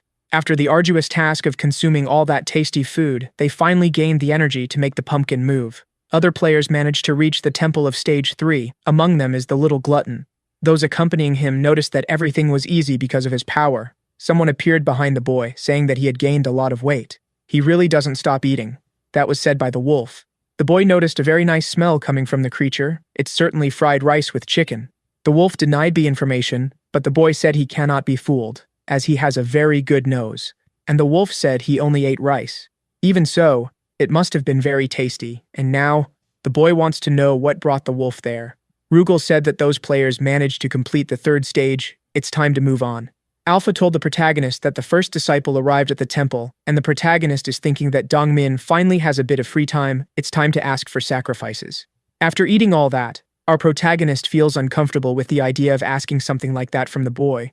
As they are already close to the altar, he will do it in a way that benefits everyone. Back at the Temple of Emptiness, it's raining heavily. Our protagonist contacted Dongmin, and the boy responded with great enthusiasm. He knows he is in the protagonist's territory, but that place is filled with people he doesn't know. The players are trying to scare the boy away, saying he should seek shelter elsewhere. Our protagonist didn't imagine there were other people there. They left the village empty. Dongmin said that village doesn't belong to those people, as his property already belongs to someone. But those extras don't want to abandon the rice that was planted there, and they are willing to use violence for it. They started casting attack spells towards Dongmin, but the boy had become a powerful fighter, easily dodging all those attacks, which left the extras surprised, as he is very fat. The boy didn't like this comment. Removing his clothes, he said the extras should remember who started the attack. The extras still don't understand what is happening. Dongmin is using the power of his ability. He becomes very strong when he is satisfied. His strength increased threefold, and he lost all the excess weight he had. He immediately tightened his belt very firmly. The extras were completely impressed by that. Dongmin showed them an extremely functional body, completely chiseled through violence. He asked if he could break a bit of the village's roof. Our boy said it's fine, as he could fix it later. That was all Dongmin needed to hear. With a single jump, he managed to get close to the walls, and he is ready to deliver the first blow. In no time, he took control of the village. Alpha is impressed with his performance. The boy learned to use the vital energy stored in his body, but the protagonist didn't understand those words. Then Alpha said it would be easier for them to observe that with their own eyes, instead of listening to an explanation, saying that the protagonist has an ability that refines his vision. Not understanding that, the protagonist remembered the map he has. Alpha said he can see his disciples anywhere. He may not be that skilled yet, but suggested he try. Watching the map closely, the protagonist decided to click on one of his towers. To his surprise, he saw exactly what was happening in that place. Alpha said that the protagonist now resembles a god who can see all things, but our boy thought it looked more like a computer game. And observing Dongmin, he began to wonder why he is so thin, which worried him, thinking he was stealing the boy's food. Not knowing that he lost weight because of his ability, the protagonist apologized. Curiously, Dongmin heard our protagonist's voice, and he is sure it came from the sky. The boy was so confused that he even thought it might be his hunger speaking. But soon he started talking to the protagonist, asking if he had become a god. The protagonist did not think that his map could do something like this. It's as if he threw something into virtual reality. For the rabbit, that form of communication resembles the whisper of the assistants. Alpha said that the dragons share the same power, even if they are on different sides, and the end dragon must use this method as well. Worried, the rabbit realized that the end dragon must already know everything that has happened. Still, it has not done anything. Thanks to Dongmin's effort, those extras were soon indoctrinated, and following Alpha's instructions, he asked everyone to follow him. The first sacrifices began to be presented. Accumulating vital energy, an intense glow appeared on the altar. This led the rabbit to them, and, desperate, he said that an emergency is underway. They have a big problem. Thanks to Dongmin's contribution, our protagonist managed to gather a large amount of vital energy, and his friends managed to reach the Sky Temple safely. The protagonist immediately sensed something was wrong. With the help of his map, he noticed that several red dots were approaching. The skeletons tended to gather in the Gap village, but this always happened randomly. This time, they seemed to be organized. In light of this, the protagonist and the rabbit exchanged glances. Worried about this, they immediately created a warp gate, heading to the temple of the Gap village. This suggestion was given by the rabbit himself, who immediately began to investigate the situation. This also left the protagonist very worried, as he does not know what might be happening. Looking at the number on Dongmin's forehead, the protagonist asked if he knows what that curse means. The boy said that Rugal had explained everything. Even so, he is worried and asked if the protagonist thinks something bad will happen. Deep in thought, the protagonist said he hopes everything turns out okay.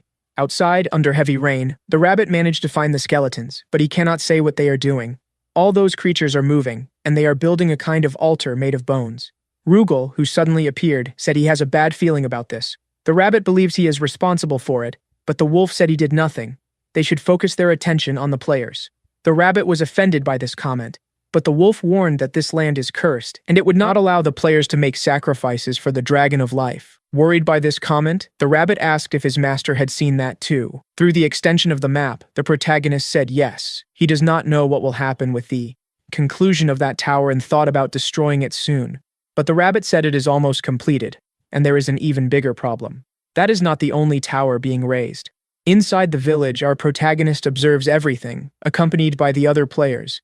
The towers are rising quickly, and our boy does not know if the skeletons are preparing for battle. One of the extras said that this seems quite dangerous, and the protagonist thought about the perimeter's safety. Using solar stones with levitation stones could be useful, and that is exactly what he does, surprising all the extras present.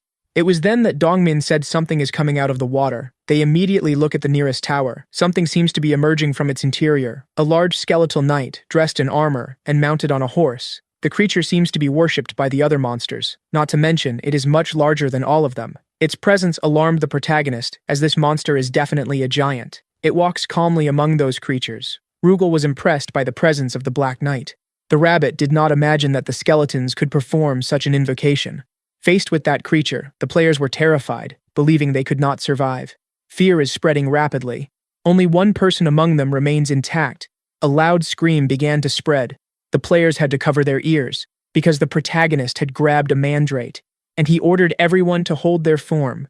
They need to prepare for the knight's arrival. The walls cannot be destroyed. The players were confused for a while, but soon realized that action would be necessary. They need to do something if they want to keep living. Those capable of attacking from a distance sent their attacks toward the knight, who made just a single movement with his shield, avoiding being hit by all those attacks. By deflecting that power, a great explosion occurred behind him. Dongmin realized that this would not be enough. They need to start close combat. As soon as they saw those words, the extra players realized that if they did not obey the boy, they would meet a fate worse than that dealt by the giant's hands. The first wave of survivors descended from the wall. They are ready to engage in combat. But it is very obvious that this will not be easy. Completely full of confidence, Dongmin is prepared to crush the enemy's head. However, as he approached the Black Knight, he ended up being hit without realizing it. His body was thrown several meters away, leaving his companions incredulous. Now those extras are truly terrified. To make matters worse, the Black Knight is capable of giving orders to the conventional skeletons. The fact that he can speak the human language left the protagonist surprised, not to mention that the skeletons are advancing in military formation. The protagonist decided he would focus all his traps on the large skeleton. The plants began to shoot, while others are grabbing the approaching creatures. Dongnin, who is still trying to recover from the attack, almost got hit once again. Before him stands the furious knight. Before the situation could get worse, an armored golem appeared to protect the boy. This left Dongmin quite relieved. The protagonist will divide his squad into 3 groups, with the help of Bahamut and his clones. It's time to use the new map function to gain a strategic advantage in this battle.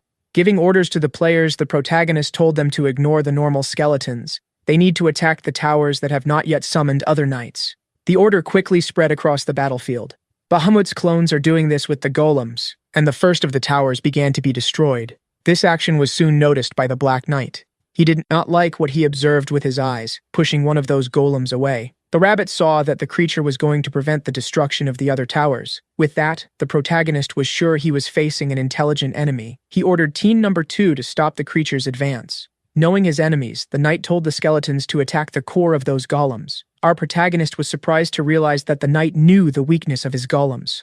Several skeletons are climbing onto one of the golems. Seizing the opportunity, the knight thrust his spear into the golem's body.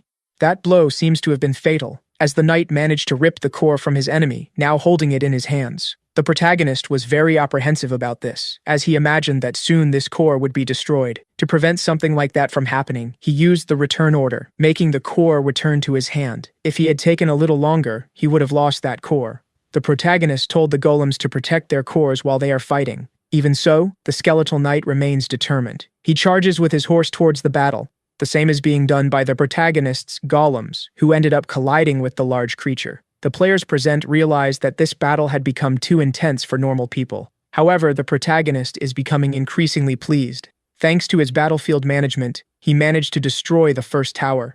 This only made the knight more and more irritated. In the company of the rabbit, the protagonist climbed onto his octopus. Worried, the rabbit noticed that his master was going to enter the battlefield. The protagonist believes that if he destroys that tower, the knight will disappear. As he is focused on the golems, the protagonist will use this opportunity to destroy the tower personally. Therefore, he boarded the flying octopus. With his balance in hand, the protagonist began to use his purification technique and the spinning technique. As soon as he did this, he descended among all the skeletons, easily destroying those enemies. With the Bone Destroyer achievement, defeating those creatures is easy for him. Before the large tower, the protagonist began to build a trap. The rabbit wants to know why he is doing this inside the tower. The protagonist said he would soon find out.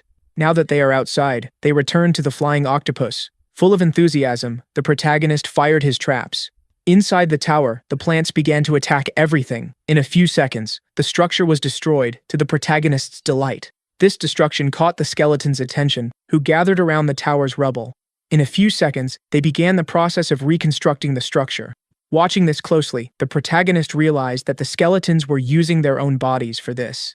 Elsewhere on the battlefield, the Black Knight managed to rip another core from his hands, destroying it completely, which made Alpha notify the protagonist. Losing that core, our boy realized he could do nothing, as he was distracted destroying the tower. Now he has only 11 golems remaining. The rabbit said that this number is still satisfactory, but the protagonist needs to rethink his strategy. Even though he has many golems, the knight is extremely powerful. It's only a matter of time before he destroys everything. Thinking about ending the battle quickly, the protagonist contacted Dongmin. He said that he and the other players should attack the knight, focusing on one of his legs. The truth is they are already trying to do that, but the knight is very fast. Knowing they need a little help, the protagonist sent the flying octopus to assist them. Dongmin had to warn the players not to attack that octopus, as the creature is on their side. Returning to speak with the protagonist, Dongmin wants to know how they will be assisted, as that creature is very slow. In response, the protagonist said they will be thrown far away. The octopus is already prepared to obey his orders. The protagonist watched the combat closely. He already has an idea of what they are capable of doing, and they will certainly handle this task. Everyone was thrown in the direction of the Great Knight. Some are completely terrified, not knowing what to do. Dongmin told his companions that they need to break the legs of that enemy. Still in midair, they managed to focus their attacks on one of the horse's legs, causing great destruction. Quite pleased, Dongmin believed they had completed the task. The horse can no longer balance properly, and the protagonist finally joined the battlefield, with his traps properly set. The time has come to destroy that great Black Knight. The plants fired several shots. The bone creature is agonizing, unable to protect itself from all of that. For God's sake, the protagonist could have done this earlier. The guy is simply destroying everything. Too broken. What remained of the Black Knight was just his bones, not that he had much more than that. Dongmin is still worried, wondering if they really managed to defeat the creature, as he doesn't see its head. Mysteriously, everything began to shake. Even the protagonist was worried about this. The bones that had been destroyed are now rising once again. They are gathering around a single point, forming a huge wicked creature, most likely a dragon. Truly frightened by that, the rabbit thought it could be the dragon of the end. Alpha told everyone to be cautious, as he feels the energy of the dragon of the end in that creature. It opens its jaws in a terrifying manner, roaring and frightening everyone. The protagonist asked if this is really the dragon of the end, but Alpha assured him it is not. It is just a copy. On top of the wall, Bahamut observes the bone dragon. Even he is terrified by that. But that monster is a hybrid between the Black Knight and the bone dragon, the Dragon Knight. Bahamut rushed to the protagonist to say that he has no chance of winning. They need to flee immediately, but our boy doesn't want to do that. This response left Bahamut very confused, realizing that the protagonist wants to protect those layers. The protagonist said he also needs to defend his rice field, something that didn't surprise the rabbit. In fact, it was expected. Mounted on the ostrich, the protagonist charged into battle. He can move with great speed through that place, firing several shots with his purification technique, hitting the body of the Dragon Knight at every opportunity. The purification is capable of damaging the creature's bones, but in a few seconds, skeletons appear to regenerate the damage. Our protagonist realized what is happening. Dongmin has no idea what they can do to defeat that great creature, which is also of a great size, larger than anything they have ever seen. Some extras are no longer feeling fear. They have accepted that they will soon die. Our protagonist knows he is not as eloquent or reliable as Seungwoo. Still, he continues to move quickly, as he is protected by the script. And there is something he is really good at. After passing his hand over the battlefield, the protagonist created floating stairs. A large portion of earth began to lift the bone dragon.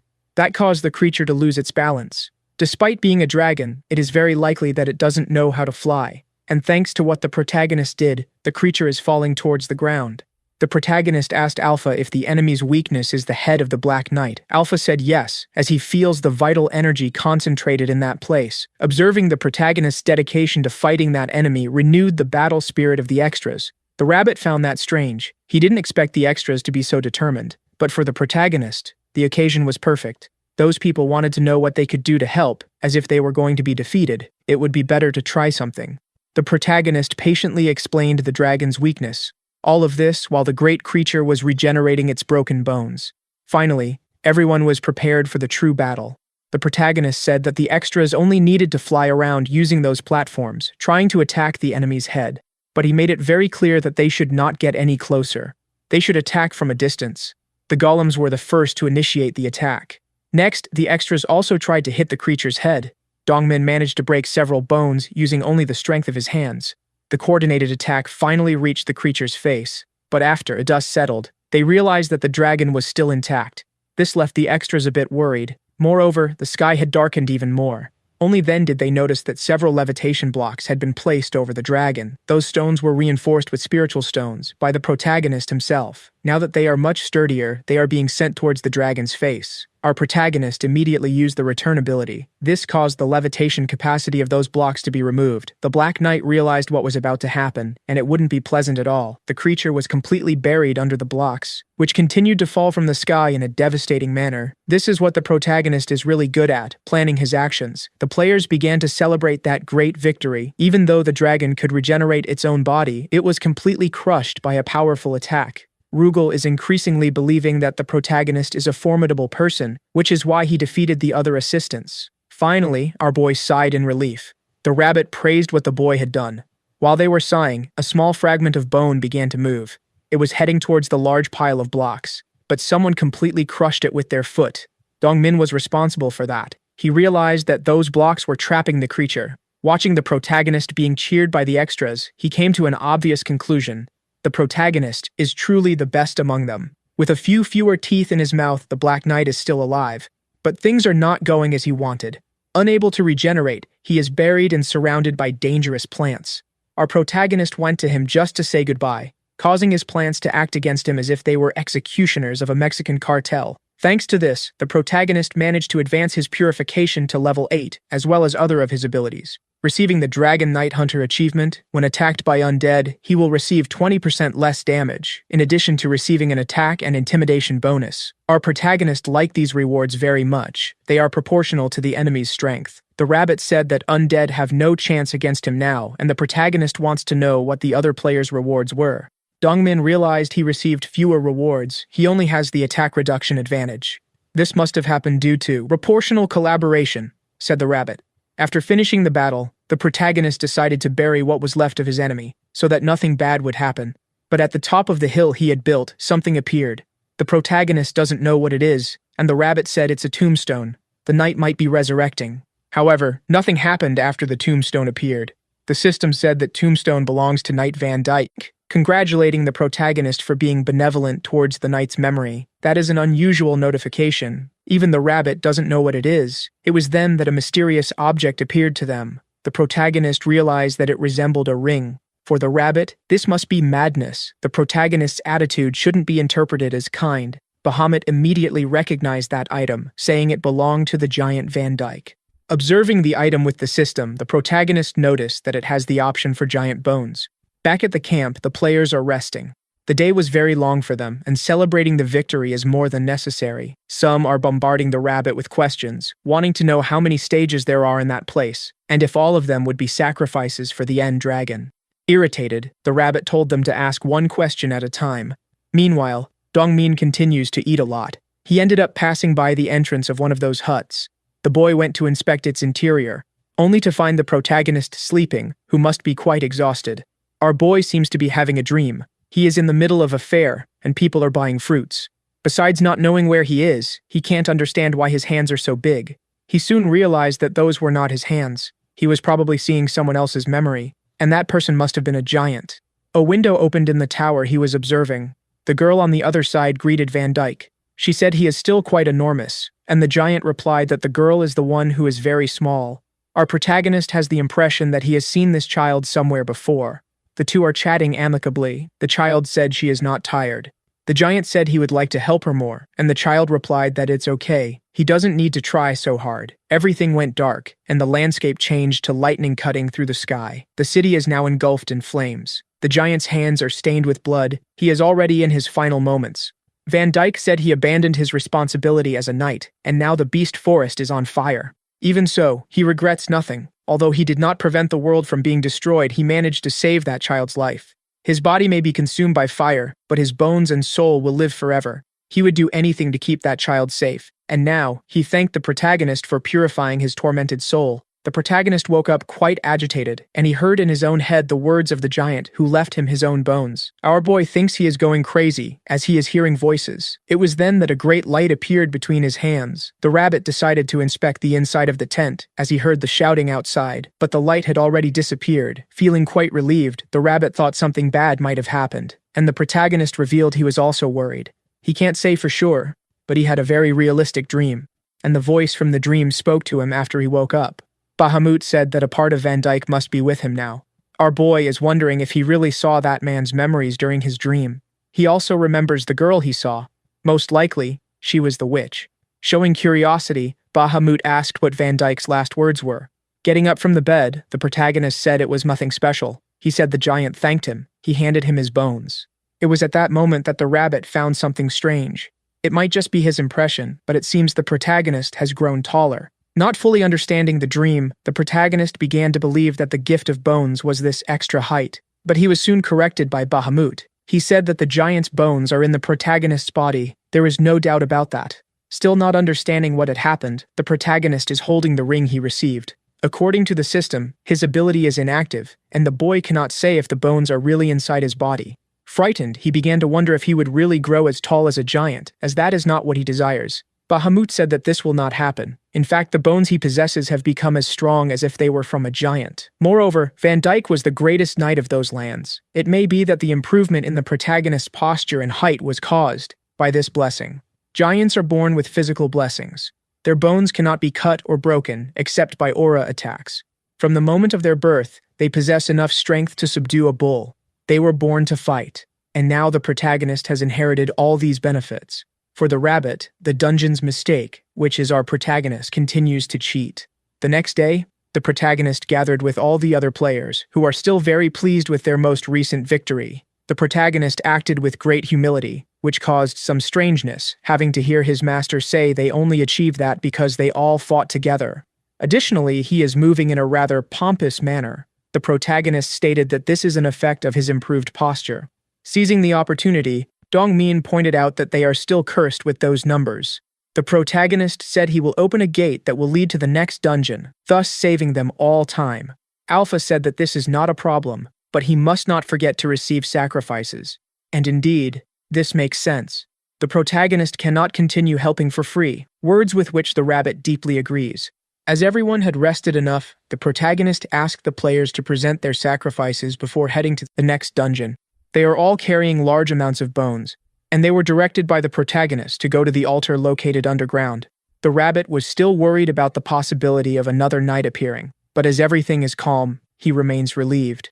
Those players are just following orders. They never expected to work in the dungeon this way.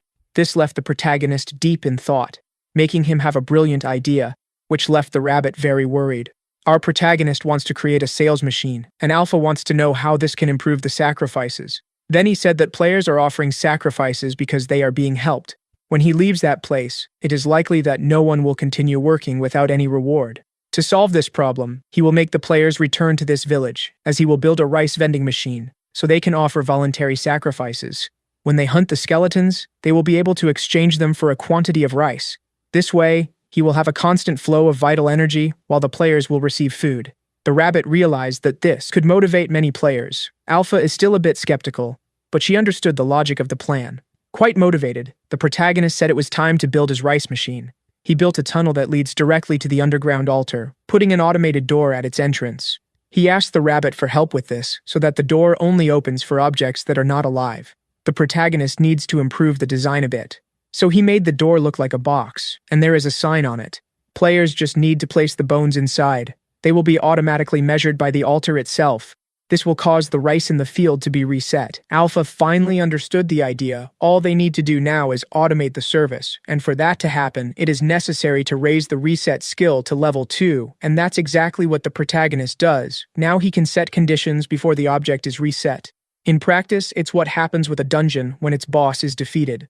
The rabbit started mocking Sherpa, who had to work hard to create an automated system, unlike the protagonist. Quite convinced, our boy said there is a big difference in level between them, but the rabbit is very embarrassed by the poses the protagonist is making after receiving the giant's blessing. The rice vending machine was finally presented to the players. Their reaction was extremely positive. and a guide with detailed instructions was also placed in that spot for new players who might show up. Properly prepared and ready to move on to the next stage, the extras thank the protagonist. Dongmin is on his way, hoping to meet the protagonist soon. Finally, the boy crosses the portal. The rabbit is pleased with the work being done. They managed to help more players, and the protagonist said they should return to stage 5. Because his shadow servants are working on something, it's time to check their progress. Arriving at the floating islands, the rabbit was quite surprised.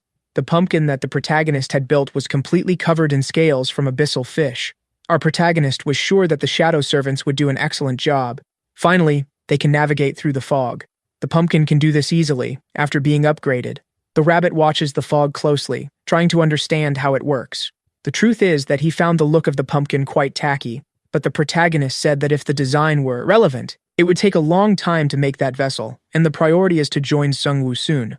Because the other players have already managed to advance in this dungeon, however, the protagonist is irritated with the slow pace of progress. With no patience for that, he decided to gather all his golems. Our protagonist called the rabbit to see what they had done, but the poor creature couldn't understand. In the hands of one of the golems is a paddle made from the fish scales. Our protagonist will place the golems inside the floating pumpkin. Right after that, he will activate his trump card, the octopus engine, which is also completely covered in scales. Watching all of this, the rabbit became even more confused, not understanding what was happening. Our protagonist stated that the golems will row, while the octopus will function as an engine for the entire structure. Now it's time to advance at full speed. The protagonist's large vessel is cutting through the dark fog. Dressed appropriately as a pirate captain, the rabbit is giving orders to everyone, but he was soon schooled by the protagonist, who was already missing hitting the rabbit. He would like to know where the rabbit keeps so many costumes. The poor thing said that nice people like him always have many clothes. It was then that the protagonist realized he must store those clothes in the storage that all assistants have.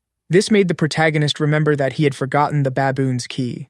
There is still a long way to travel to the next island. Our protagonist decided to investigate that key further. Further ahead, Sungwoo and the others ended up finding something. He and his team were welcomed by other players, but there is a great tension in the air. The boy with the bow said that those people seem strange. Sungwoo replied to him that they should act with caution. However, the muscular old man decided to take charge of the negotiations.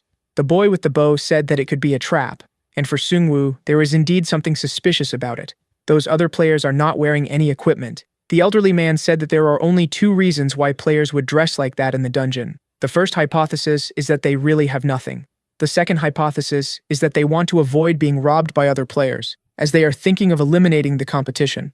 After hearing this, the boy with the bow believed that those players are being cautious. Inside the dungeon, there are players who hunt other players just to steal their items, but he can only take possession of the items that are being carried, so they must maintain constant caution. One of those strange players asked what they are whispering about. In fact, they are just happy to meet new people. But Seongwoo's group remains quite wary. Meanwhile, the protagonist navigates through the black mist. Inside his vessel, he is doing something to be used with that key. He didn't imagine he would have to use screws in the dungeon and is trying to find a lock for the baboon's key. The rabbit said he had never seen a trap disassembled like that. It is indeed interesting, but the protagonist said he didn't do anything special. All he did was use his workshop, using the key as a mold for those locks. Time passed, and the rabbit woke up tired the next day. He is surprised that the protagonist worked all night, and the protagonist's gaze is visibly tired. Quite worried, the rabbit is wondering if this is the baboon's curse. But the protagonist proudly shows what he has completed, the perfect lock. The rabbit wants to know if it works, and the protagonist inserted the key into the lock. His subordinates are quite excited about this, but so far, nothing special has happened. The rabbit asked if his master had infused vital energy into it, and the protagonist said he was waiting for his companions to wake up so they could see it together. The rabbit wants to know since when the human considers him so much. It was when the protagonist said that something dangerous might happen, so he needs help. Alpha is now going to infuse vital energy into the lock, and it will finally be opened. The baboon's magical storage has been accessed. A bit apprehensive, the protagonist said the rabbit should go first, but the creature is equally apprehensive. Since both are fearful, they decided to enter that portal together. And that's exactly what they did. On the inside, the protagonist was left completely speechless. There was a large amount of wealth and rare items that had been accumulated by the baboon during his work as an assistant. The rabbit had already expected something like this to be found. The golden key was indeed very useful. He already knew that the baboon was greedy, but he doesn't understand why he collected so many useless golden things. The protagonist said that the rabbit likes clothes, and the baboon liked wealth. They are alike, however. The rabbit made it clear that he is a sophisticated man with true good taste. Observing all that, the protagonist cannot believe he has become rich. It is truly surreal. He decided he would use some of those jewels to feel a bit richer, ordering the rabbit to treat him like a boss. But all the rabbit could do was think the protagonist was a big fool, and the boy continues to celebrate a lot, until his eyes found something peculiar. In the midst of all that treasure, there was a cell phone. To our protagonist's surprise, there was much more than just a cell phone there. Now he is thinking that the baboon was accumulating the personal belongings of the players. Seeing those objects, the rabbit was sure they were taken from the players who lost their lives. For the protagonist, that baboon must have been a thief in his past life. But Alpha informed him that he belonged to royalty. Most of the treasures there are from the Empire, and the seal on them belongs to a royal family. But the rabbit made sure to tell Alpha that our boy is ignoring all this information. He is too entertained with the cell phone. To his disappointment, they are all out of battery, and the protagonist just wanted to listen to some music. The rabbit knows what this object is. All the new players can't stop looking at it at first, but eventually discard it after a few days. And that is very plausible, said the protagonist, as there is no internet or electricity in that place. Our boy was already used to a life without cell phones, but after seeing all those devices, he felt the urge to start using a cell phone again. Alpha said that the object is very special, as it can feel an energy inside it similar to magic. Very excited, the protagonist asked if Alpha could connect them. She said she could put a bit of vital energy, but that wouldn't be simple, because she needs to adjust the wavelength of that energy, which for them is used as a power source. The End Dragon uses this energy to produce mana, while other people can use it to form aura. All these energies have different wavelengths, and for this to be altered, alchemy is necessary. Mocking the protagonist, the rabbit said they need an alchemist now, but Alpha said she could do it. Leaving the protagonist and the rabbit completely surprised, Alpha said she only needs the necessary materials, and they are very abundant in the place where they are now. She just needs a gold ring for this level of alchemy. It may not be very effective, but she could try if the protagonist wanted. Completely enthusiastic, the boy asked her to give it a shot. Using her magic, a glow appeared on the device.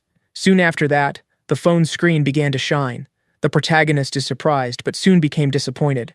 To access that phone, he needs to unlock it with his fingerprint. So far, he hasn't been able to do anything. He tried to unlock the phone using the pattern that must be drawn on the screen, but after a few attempts, the protagonist became disheartened. The rabbit thought this task is harder than overcoming a dungeon. Alpha is impressed with the security of this little device.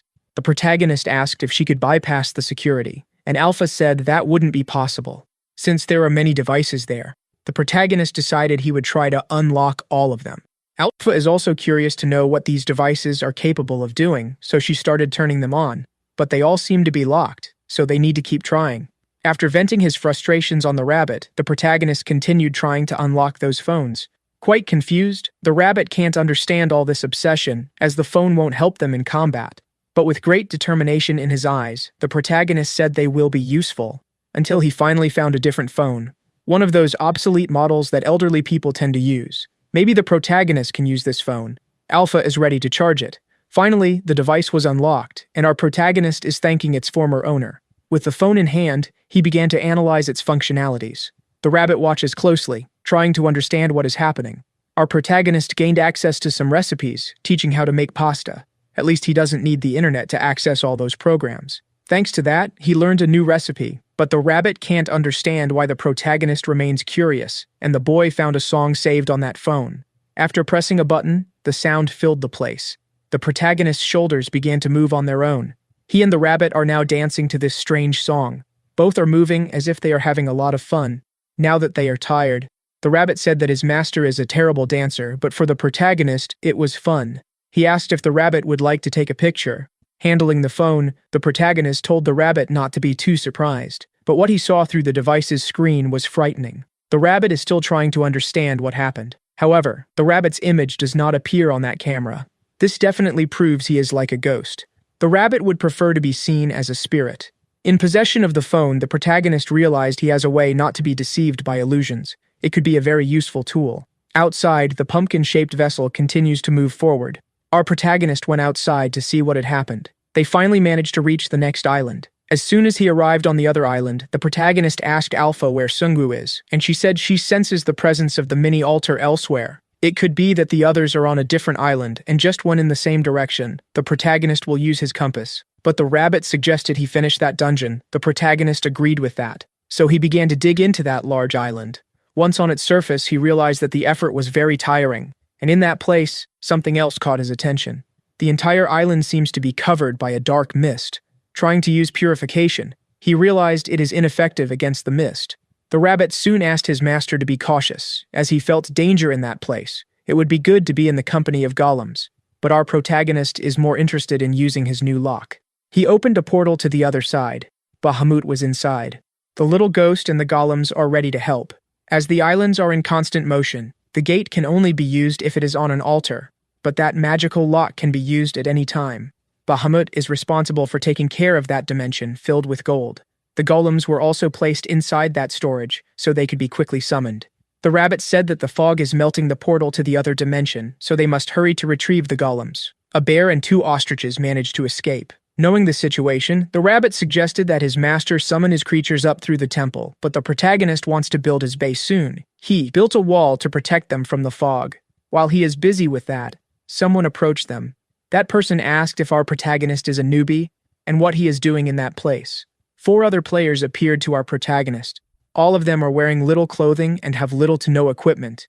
Our protagonist doesn't know if they are players, and the rabbit smells blood on them, which is why he felt danger in that place. Even though they are not wearing any equipment, the rabbit can tell they are strong just by looking at them. Our protagonist wanted to know if they were robbed, but the rabbit is amazed by his master's naivety, as soon he would become the victim. The protagonist thought those people were unlucky, and the rabbit said that few in the dungeon live a life of luxury like the protagonist. Those extras are intrigued by the protagonist's origin. The woman said he would surely be robbed soon, so they should hurry for that to happen quickly. The rabbit said those players should not be underestimated. They are very skilled, ready to execute a sword strike. The extra said he would take all the protagonist's items, but he was soon surprised by something. One of the protagonist's golems is ready to protect him, successfully hitting the extra's stomach with great force, knocking the player to the ground, breathless. The other extras began to panic, because that stuffed bear seems to be a black belt in violence. One of the players said that, in fact, that is an ogre, but it shouldn't be in a place like this. The woman with the bow suggested they retreat to attack from a safe distance. She ended up shooting one of her arrows in the direction of the protagonist, but our boy has incredible attributes. He caught the projectile mid-air, leaving the girl completely speechless. Our protagonist, while destroying the arrow with his hand, said that attacks like that won't work. He soon realized he would need a day to explore that island. Jumping several meters into the air, he surprised all those extras with his physical strength. Knowing he is stronger than expected, the players decided to hide in the fog. The rabbit found that unusual, as they wouldn't see anything in the fog. But the bald guy among them said they know the terrain very well and they would soon surprise them. Fortunately, our protagonist is using that old cell phone, capable of seeing through illusions, surprising the bald guy with a punch to the head. As expected by the protagonist, that old cell phone had become an excellent tool. He has already managed to find the other girls who are hiding in the fog. It's time to stop all those people. Summoning his shadow servants, he told them to teach those extras a lesson, but to take it easy. Shortly after, the extras were properly subdued and are begging for their lives. Our protagonist managed to build his shelter, but it will still be very difficult to construct an observatory. He thinks that using propellers might make it a bit easier. All are covered with fish scales, and he asked his shadow servants to start spinning. Meanwhile, pillars are being raised. Those players cannot understand how the protagonist is getting rid of the fog while building a large tower. Finally, our boy turned his attention to those people. It's time for them to have a very frank conversation. Little by little, the extras began to tell everything they know about that place, claiming that it is indeed true, which the protagonist should believe them. The rabbit said they are all deceivers, as they smell of blood and must attack unsuspecting people to get their equipment. But the boy said they only react in self-defense. They scare other players to get their items. There is no other way to survive in that place. After hearing all that, the protagonist seems to have become quite frightened. What those players told is terrifying. A certain number of deaths is necessary to keep going. This can be done through monsters, but some players want to take the easier path. That's how they started hunting other humans. This put all the teams at war, advancing in the island's score and obtaining items from other players. But those extras claim they are just stealing items. The rabbit said they continue to be criminals, because after they subtract someone's items, it's obvious what will happen to that person. Even hearing this, the extra said he is also a victim of that. But the rabbit hates moral relativism, stating that if everyone is a victim, then no one is the victim. Anyway, that's why people hide their items in that place, and it requires a lot of caution when attacking others. The rabbit found it interesting that players are wandering around without their items, risking being attacked. Now the protagonist wants to know what he needs to do to level up, and that extra realized that this newbie might have great potential and could possibly surpass this stage. He told the protagonist that they fled from the center of the island and don't have much information to share. The players in that place are fighting to get a treasure chest. Our protagonist continues to pay attention to the story. This is the Mist Island, those who continuously flee from the darkness. They ended up finding the maze that is in the center of the island. This information surprised the protagonist, and the mist cannot enter the maze thanks to its high walls. And in the middle of it, there is a large tower. Rumors say that the treasure chest is hidden in that place. The protagonist thought that all he needs to do is reach that chest to complete this stage. He just doesn't understand why players are still hunting each other. Then the extras said that all of this is just a rumor. No one has confirmed the chest's existence. So the rabbit asked how they know about something like that, since the players on this island have not had access to the truth, and if the chest is the solution, whoever reached it must have gone to the next stage. The extra said they heard this from the villagers. This information impressed the protagonist. He didn't imagine there was a village in that place. The extra said he is outside the maze, and they were expelled from that place. The people who live there are not players. They are residents of this island. Wearing a golden helmet, our boy leads the way through the mist. He is very curious to meet the residents of this place, and the rabbit wants to know if his master needs to wear such a flashy adornment. But the boy said he doesn't do it just to look good. There is something inside that helmet. A piece of high technology that allows him to see through the illusion. It is a cell phone. Showing one of the devices to the extras, he said they could find their way through the mist with that. Those people were immediately surprised to see a cell phone again, especially with a full battery. Using the device's camera, they realized it sees through the mist. The rabbit asked his master if it's okay to share this, as the extras might flee, and our protagonist said the cell phone's battery won't last long, so it's fine. Our protagonist asked the rabbit to doubt humans less. People don't betray for just any reason, especially in a mutually beneficial relationship. Our boy called his shadow servants, and one of those extras got scared. The protagonist told everyone to stay calm. The shadows will always come as bodyguards.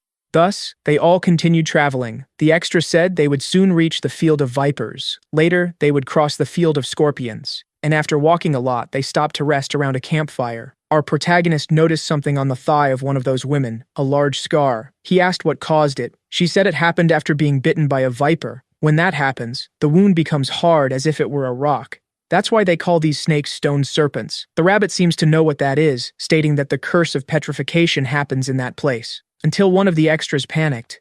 The place they were in was completely surrounded by serpents. There must be a den of them nearby. The leader of the extras told the protagonist to stay protected, as there is a way to fight those creatures. It is necessary to have a spear like the one he is carrying. The rabbit said the situation is very ironic. Players who tried to rob them are now needed to help them. In the face of a great challenge, it is necessary to join forces. But the protagonist wouldn't fall behind. He put the black belt bear in violence to work, while the extras used their tricks to protect themselves. Finally, the serpents were annihilated. That girl who already had a scar ended up being bitten once again. The rabbit seems to have become worried about her, and asked if everything would be all right. The woman said the poison disappears in 3 days, but it's a period of great discomfort. Looking at that scar, the protagonist thought about how he could help her in some way, and asked to examine the wound. He immediately used his purification ability, and the stone scar began to disappear, leaving the girl completely surprised. The leader of the extras was truly impressed. The purification ability is really incredible. The last time he saw it was during the early stages. It's amazing that the protagonist has come so far with this ability.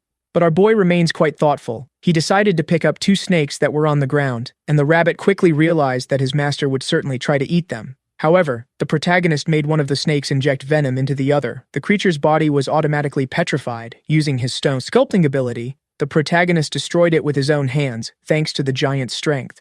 But the rabbit wants to know why the protagonist is doing such foolishness. However, he began to think about the ability to fulfill stones and the curse of petrification. Perhaps the protagonist was thinking of something. The protagonist realized he had found an extremely interesting weapon. Everything those serpents poison turns to stone, and when the protagonist saw this, he had a brilliant idea. He sent his shadow servants to shoot poisoned arrows, while he himself could crush the monsters that had been turned to stone. Filled with enthusiasm, he asked the extras to gather the destroyed serpents. Moving forward into the fog, the protagonist encountered a desolate scene. Everything seemed to have been turned to stone. It was as if the region had been hit by a nuclear explosion, but the leader of the extras replied that he had no idea what happened. Everything was like this when they arrived. The protagonist remembered Rugel's words about the cycle of perpetual ruin of that place. This could be the work of the petrification curse. The rabbit agrees with this, but said they have more urgent tasks. Feeling pity for that goose, the protagonist tried to purify it. Even though it returned to normal, the creature is lifeless. However, the tree that was purified returned to normal. Apparently, everything depends on the target of the purification. Now that he learned more about the petrification curse, the protagonist decided to jot everything down in his magic notebook. He soon heard a warning from the extra. They managed to reach their destination. The protagonist saw a large wall. That must be the labyrinth. From there on, they must be very cautious, and the protagonist remembered that the extra had been expelled from the village. The rabbit wants to know what caused this, and embarrassed, the extra said they were caught stealing the crops.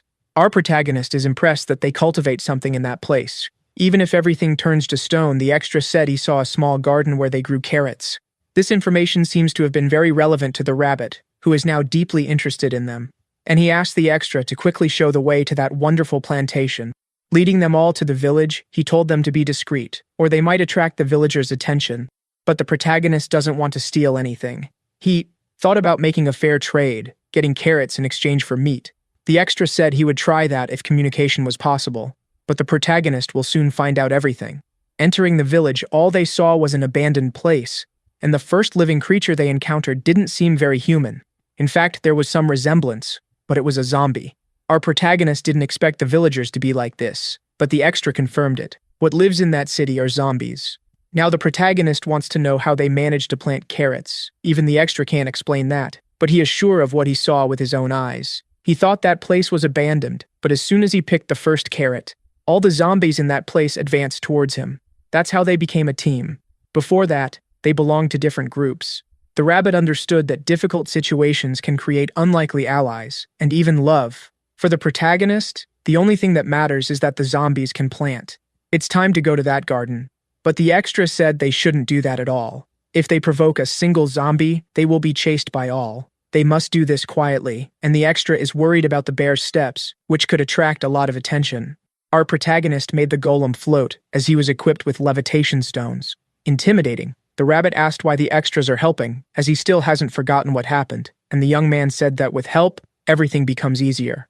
Not to mention that they can easily cross the mist, which greatly accelerated the journey, but the rabbit said that this was only possible because of the cell phone. The protagonist heard a whisper, saying that there is a treasure in the middle of the maze. Whoever finds it will have great luck. It's the zombies who seem to say these words. That's how the extra learned about the rumor. He heard the zombies too. The rabbit said that is the voice of the specters. The body and soul of those people are trapped in this village due to a curse.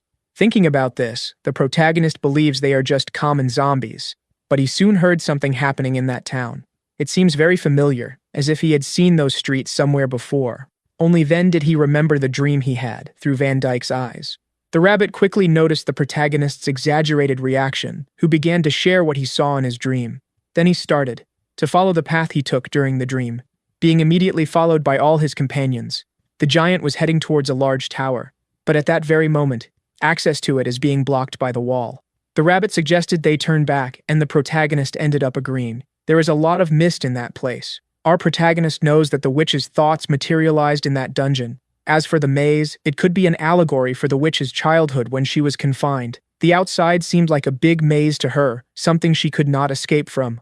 Perhaps the memory that the giant left behind regarding this. Not her bones, but the pure smile on that child's face. The rabbit told the protagonist not to make that sad expression while picking carrots. Our protagonist apologized, and the extra fell into despair, as he had asked them not to do that. All the zombies seem to have gone into a state of alert, and now they are heading towards the protagonist, filled with hatred. The zombies are approaching quickly, but our protagonist is waiting for them with a broad smile on his face. It seems that the extra finally understood what is happening. All it took was for the protagonist to build a wall, and they were all protected. The extra is surprised. He should have thought of that before, but the girl quickly reminded that they cannot build walls that way. Now that they are protected, our protagonist began to dig a tunnel to the next garden. The deeper he went into the ground, the closer the mist came to him. To push it away, the protagonist decided to use a solar stone. The people outside are wondering what kind of life our protagonist had before the dungeon, as he seems very comfortable with all of this. Finally, they manage to reach the next garden. After savoring the first carrot, the rabbit said they are very tasty, and the protagonist told him not to eat them all.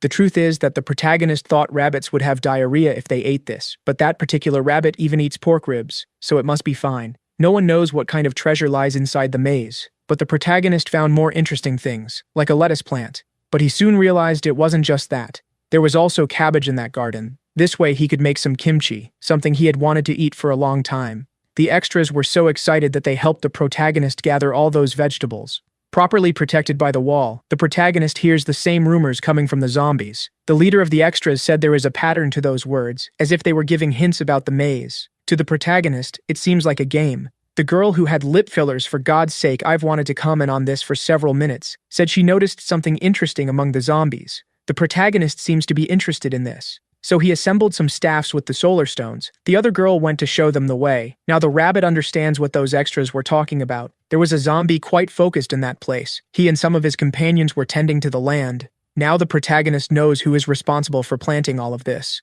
The rabbit decided to approach to find out what they are talking about. They are lamenting for the child, who seems to have done nothing wrong. She was adored as if she were a saint, but ended up being punished. The protagonist also went there with the levitation stones to hear what they are saying. They are lamenting for the girl, saying she is blessed and not cursed, but they could also be punished for having that opinion. The protagonist realized they are talking about the witch, and the rabbit agrees with that. Believing he had heard everything the zombies could offer, the rabbit began to withdraw, but the protagonist asked him to wait a little longer. They talked about Van Dyke, that he should save the child, and that she deserved to be happy. The protagonist asked if the rabbit heard that too, but the creature didn't seem to understand properly. Then, our boy said they had talked about the giant. The rabbit seemed to downplay this information, saying that his master was still sleepy. For the protagonist, there is a possibility that only he heard those words.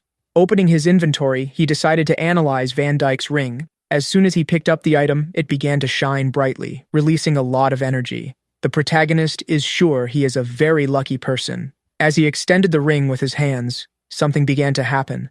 A distinct glow had come from the artifact, and that had gone directly to the labyrinth. The beam of light is heading towards the wall, and it ended up being blocked by it. A voice was heard by all, saying that the poor child should find happiness. The impact of the light on the wall ended up creating a large hole. Our protagonist and the extras were surprised by that. The leader of the extras believes it is a shortcut and began to wonder what he had heard a little while ago.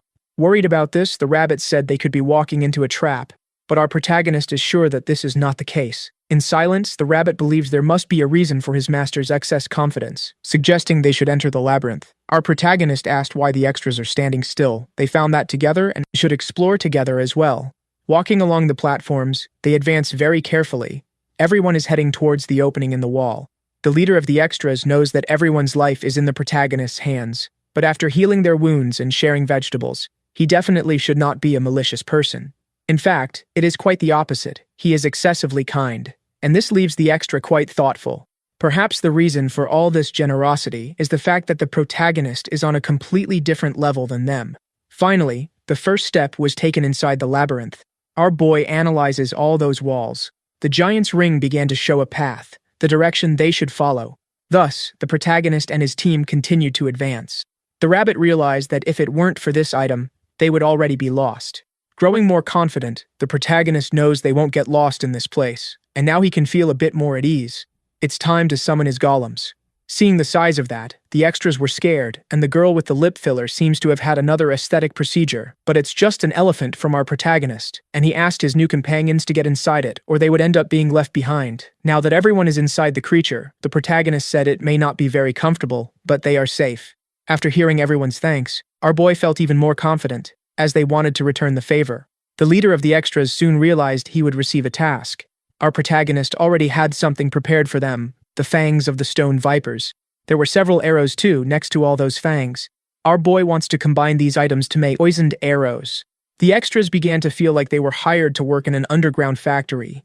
While they are working diligently, the rabbit appeared at the golem's window, asking his master to come outside to see what is happening. Responding to the rabbit's request, the protagonist went to the top of the elephant's head, spotting two large spiders in the way. It was time to test the poisoned arrows. The shadow servant is ready to fire. The arrow is heading towards the first spider. As soon as it made contact with her, the petrification curse began to spread. Our protagonist was happy about this. His strategy is working very well. Then he asked his new employees to keep working tirelessly, as they need to continue advancing through the labyrinth. In that same place, several people are desperately trying to escape. Behind them, a large iron ball is rolling down the path. If they stop for any reason, they will be turned into pate. The bald man realized he would have to use his ability if he wanted to survive, firing some energy balls in the direction of that iron stone. But things did not happen as he was expecting, and now there is little left before he is completely crushed. To his complete surprise, the iron ball passed by him without anything happening. With his underwear much heavier, the bald man opened his eyes discreetly. That had only been an illusion. He couldn't believe he had fallen for yet another one of them. The true danger of the labyrinth is that they will never know what might be real in the traps. The bald man's friend had returned to see what happened. They need to keep moving forward, and the bald man suggested they go back to the nearest crossroads. The leader of the extras observes everything through the lens of his cell phone. He was surprised to realize that the large iron ball does not appear on the device's camera. This only makes him admire the protagonist even more, who managed to perceive all of this. But he wants to know how he managed to turn on the cell phone. Our boy said that this was possible after melting a bit of gold. Then, he decided to show the extra how he can produce energy. The extra was surprised by this, but is sure that the technique was only revealed to him because it cannot be replicated. Knowing that this is a very complex illusory trap, the protagonist asked Alpha if they could do something like that. Alpha told him it would be impossible, as he is not a wizard. Thanks to the giant's ring, the protagonist continued advancing through the labyrinth, until they encountered yet another challenge. The tower located at the center of everything finally appeared before them. Some time ago, other players were facing several spiders. They are cunning creatures and can ensnare their victims using webs. One of those extras is about to be turned into soup, but instead of being finished off, he was taken by the creature to another place. He soon realized he was being taken to the center of the labyrinth. The monsters are hunting everyone who tries to take shortcuts, and the extra is sure that this is his lucky day. However, what happened to him was very different. All the players who were captured are now enchanted by the poison. The rabbit was already finding it strange how easy that was.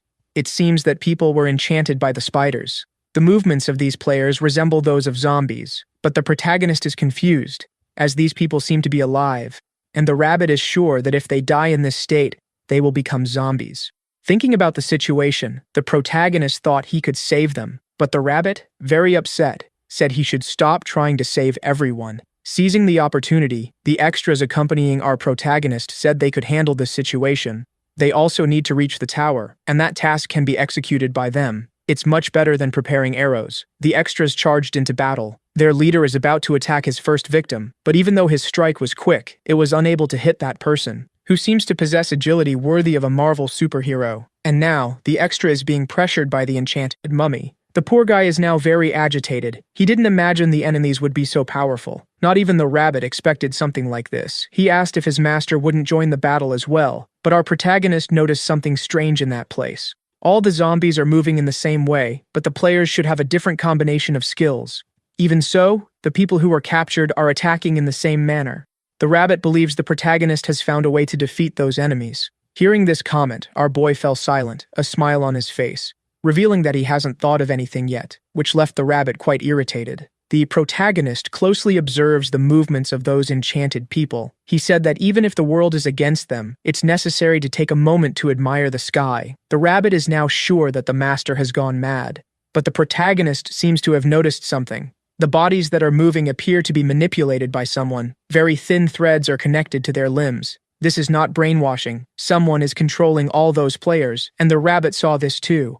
The threads are coming from the top of the tower. Knowing what must be done, our protagonist asked his shadow servants to cut those threads, and they are already prepared to obey the order. Using their spears, they manage to cut the threads that are controlling those bodies. The first person has just been freed. After being freed, the player's body fell to the ground without moving. The extras noticed that their enemies are no longer moving, and the girl with the lip filler understood that the protagonist had done something. A very threatening voice asked who had broken her dolls. A huge creature began to take steps in that place. That is the queen of the spiders, and half of her body is that of a woman. She welcomed the invaders to her nest. Her name is Arachne, and she wants to know if those people want to become dolls too. She immediately moved one of her hands, causing the remaining puppets to attack again. But the extras accompanying our protagonist are not completely useless either. Even so, Our boy seems to be worried. The puppets that had been defeated returned to the fight. The rabbit urged his master to be cautious, as that spider woman is a named boss. She soon realized that the rabbit is very adorable, but he did not like at all that he had drawn the creature's attention. Our protagonist, it seems, has been alone for a long time, saying that the appearance of that spider is not bad at all, and he also has the impression that he has seen her somewhere before. The rabbit said that appearance doesn't matter. That woman is still an insect, and if she talks like a human, it just makes everything even more revolting. The spider woman did not like those rude words and suggested tearing the rabbit's face off, making the poor thing apologize. But it was already too late for him. The spider woman called for her children. Several spiders that were hiding in that place revealed their presence. The extras realized that all monsters are being gathered in that position. It would be better for them to flee. Our protagonist noticed that building a wall would make no difference. They are trapped in that place along with the enemies. So he decided to open his portal that leads to the baboon's storage. Bahamut immediately greeted his master. He is already halfway through cataloging all the items in that place. As soon as he saw those spiders, he asked what was happening, as he would not let those arachnids bother his master. The little one immediately grabbed his scythe, asking the protagonist if he should clean up that mess. Our boy authorized Alpha to deliver life energy to the ghost, causing Bahamut's power to increase significantly. The ghost felt honored to receive so much energy, and now he can do what he loves. Within the battlefield, he began to use his blizzard powers, while slicing through all those fighters. The extras cannot explain what is happening. They only know one thing: they should not get in the way. The spider woman began to feel very cold. She did not imagine that among those people there was someone capable of using magic. Motivated by hatred, Bahamut told the inferior beings to prepare to suffer, for he would be the one to deliver destruction to all, freezing the spiders as if they were popsicles, cutting their bodies with his sharp scythe. Bahamut is now the true demon of ice. The protagonist thought that his servants should not act with such malice, as they serve the dragon of life. But, according to the rabbit, the ghost has always been a lost cause. After annihilating all those spiders, Bahamut asked if the spider woman had nothing more to offer him, and she seems to be interested in the ghost, who attacked all her children. The rabbit said she should say that on the ground, but so far, she remains at the top of the tower. After saying this, the rabbit hid behind the protagonist. The spider woman apologized, revealing that she is unable to descend from that tower. When questioned about this, she fell silent, stating that this had already been decided and there is a final test for those players. They need to do their best to overcome it. Opening her arms, the woman seems to be invoking something, but assured that if they manage to overcome that, they could lay their hands on the treasure that is guarded. The rabbit found those words very strange. It seems that this woman would like them to reach the treasure. A fireball began to cut through the air and it hit the spider that was in the tower, something the protagonist was not expecting to happen. This attack seems to have injured the spider woman. Not knowing who had done this, the protagonist decided to look back, noticing that other players had joined that place. The one responsible for the attack was an old man who was quite enthusiastic about his actions. Our boy wants to know who these meddling people are. Quite confidently, the bald man decided to threaten our boy, saying that the treasure belongs to them. In light of that, the rabbit said that the situation is getting more and more interesting. They found the idiots who were fleeing from the illusory metal ball. The protagonist did not like having found them. He soon realized that these people have good equipment, and they are coveting the spider woman's treasure. The old man wants to take the opportunity to continue attacking with his flames, and the rabbit said that at this rate they might really steal the treasure, so he asked what his master would do now. Our boy said that the answer is very obvious. His priority is to rescue the spider woman, but the rabbit did not understand this strategy. Using the levitation stones, our protagonist opened a path. Fiery spears are being thrown in the direction of the woman, who seems to be completely defenseless. But before she could be hit, she ended up being protected by our protagonist. These actions left her completely surprised. Our boy is now using his techniques to create floating stairs, building a great wall in front of that woman, preventing her from being attacked. On the other side, the protagonist said they should take the opportunity to escape. However, the spider woman remains very confused, not knowing what this human is planning. Our protagonist said he has nothing in mind, but staying there would be dangerous. They need to go to the labyrinth, as there is no other alternative. The bald extra wants to keep attacking. They need to get past that wall to hit their victim. Determined to do so, they decided to go around the structure. All the protagonist needs to do is build another wall, and this time, he will make more than one. With his skill, he began to create several walls, leaving the spider woman completely speechless. The rabbit is wondering what kind of player would protect the dungeon boss. His master has definitely gone mad. While continuing to work, the protagonist spoke once again to the spider woman. She needs to hide because she is in danger. Apologizing to him, she said she cannot do that. as she has always been trapped in this place, and will eventually lose her life at the hands of a player, as that is her fate. Our protagonist did not imagine she knew this. Ignoring the advice, she began to climb even higher in the tower. The rabbit said she is running away, also stating that the rules cannot change just because she wants them to. The creatures of the dungeon cannot change their fate. It is possible to try, but some things are impossible. Breaking the wall of that tower, the protagonist decided he would try. He will enter from the inside. Mounted on his ostrich, he began to climb the stairs. The rabbit is worried about this situation and asked Bahamut to accompany them as well. Outside are the extras, who do not know what they should do in this situation. They are afraid to stay outside. The bald idiot is outraged because the Spider-Woman just hid inside. Seeing these fools, the leader of the extras remembered his evil side, as those people are carrying very interesting items. The protagonist continues to ascend the floors of the tower. He wants to know if he has found the Spider-Woman, claiming he does not care about the treasure, as he would like to take her with him. This information left the woman very confused. But our protagonist knows she must carry some kind of story. The one who did not like this was the rabbit, imagining that his master wants to date an insect. The protagonist told the rabbit to shut up, as they are being followed by spiders, and this is making the rabbit very worried because they are surrounded. When he touched the tower, some notes appeared in the magic book.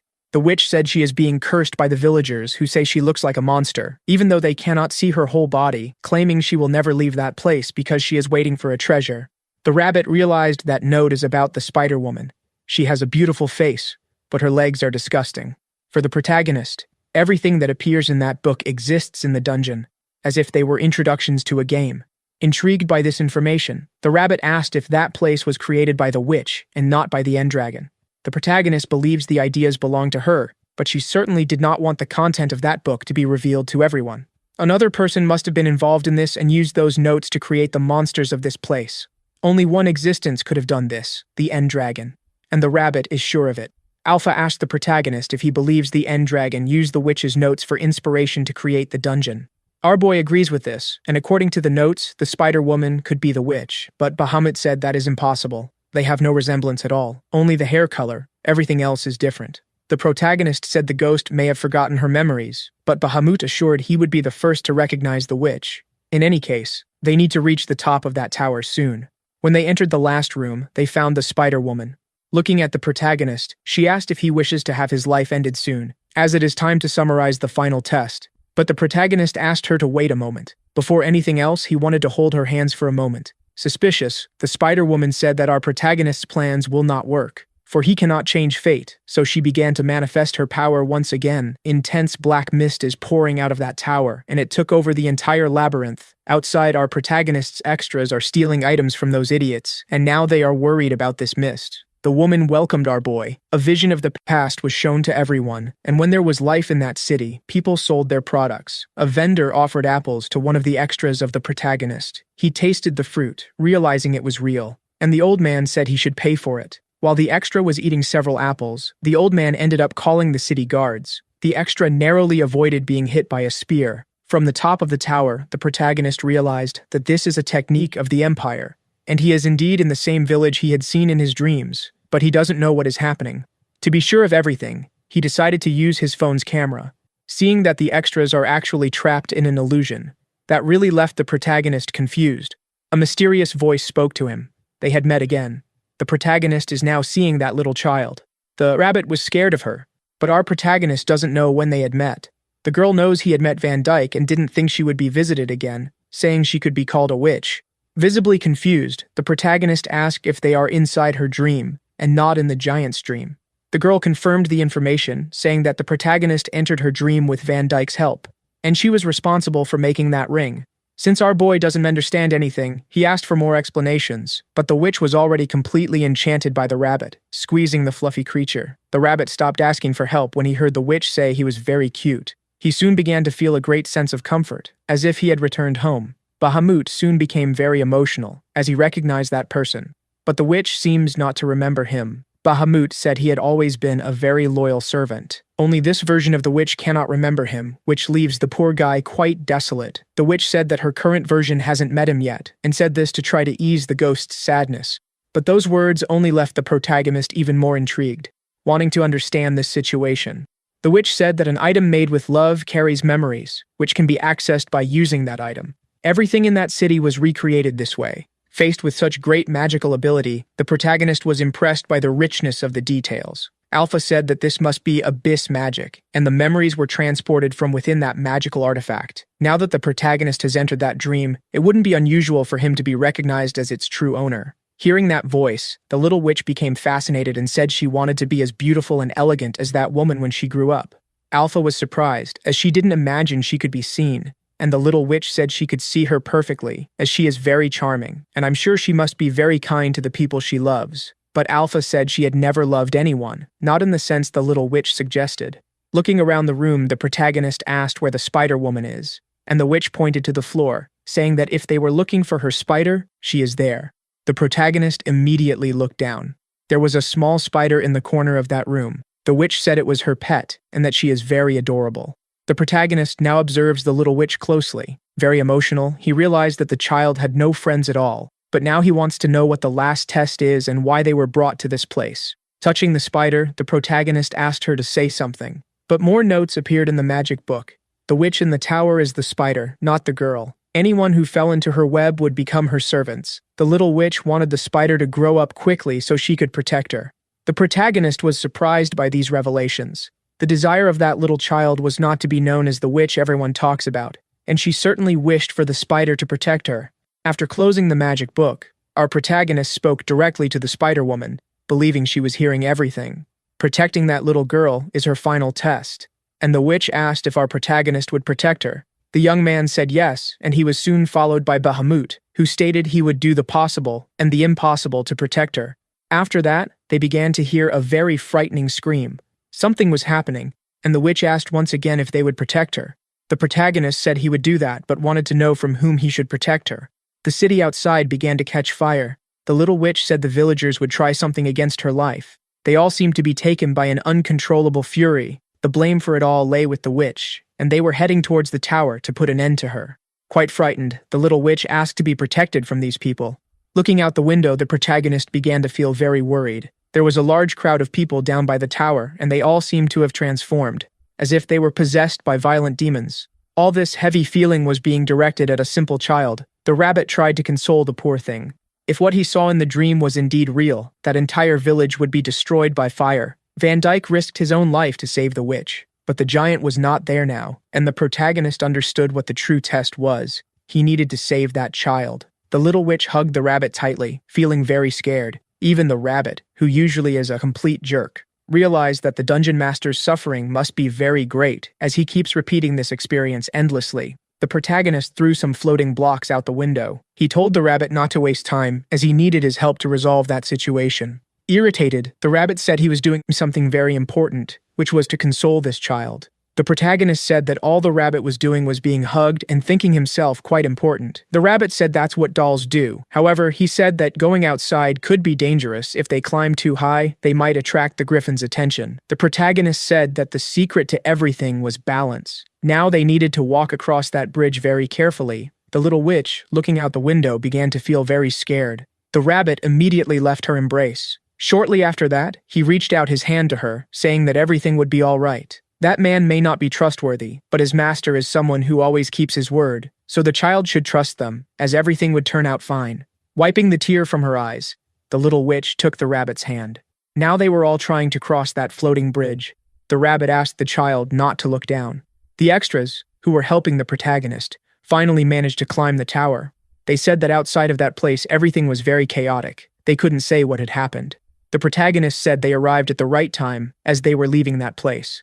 Slowly, they all began to cross the floating bridge, and the protagonist realized they had reached the limits of the labyrinth. That wall was very thick, but he could dig through it. But before doing anything, Van Dyke's ring appeared. The intense glow of the artifact made a hole in that wall. Our protagonist didn't imagine the ring could do something like that. The giant continued to help them all. With the path clear, the protagonist was motivated to keep moving. One of the extras warned that the spiders were following them. Willing to cooperate, the extras were prepared to fight against those creatures, using their weapons to prevent the spiders from advancing. All this while, our protagonist remained focused on making the floating bridge. The little witch remained quite terrified, but the rabbit did his best to comfort her.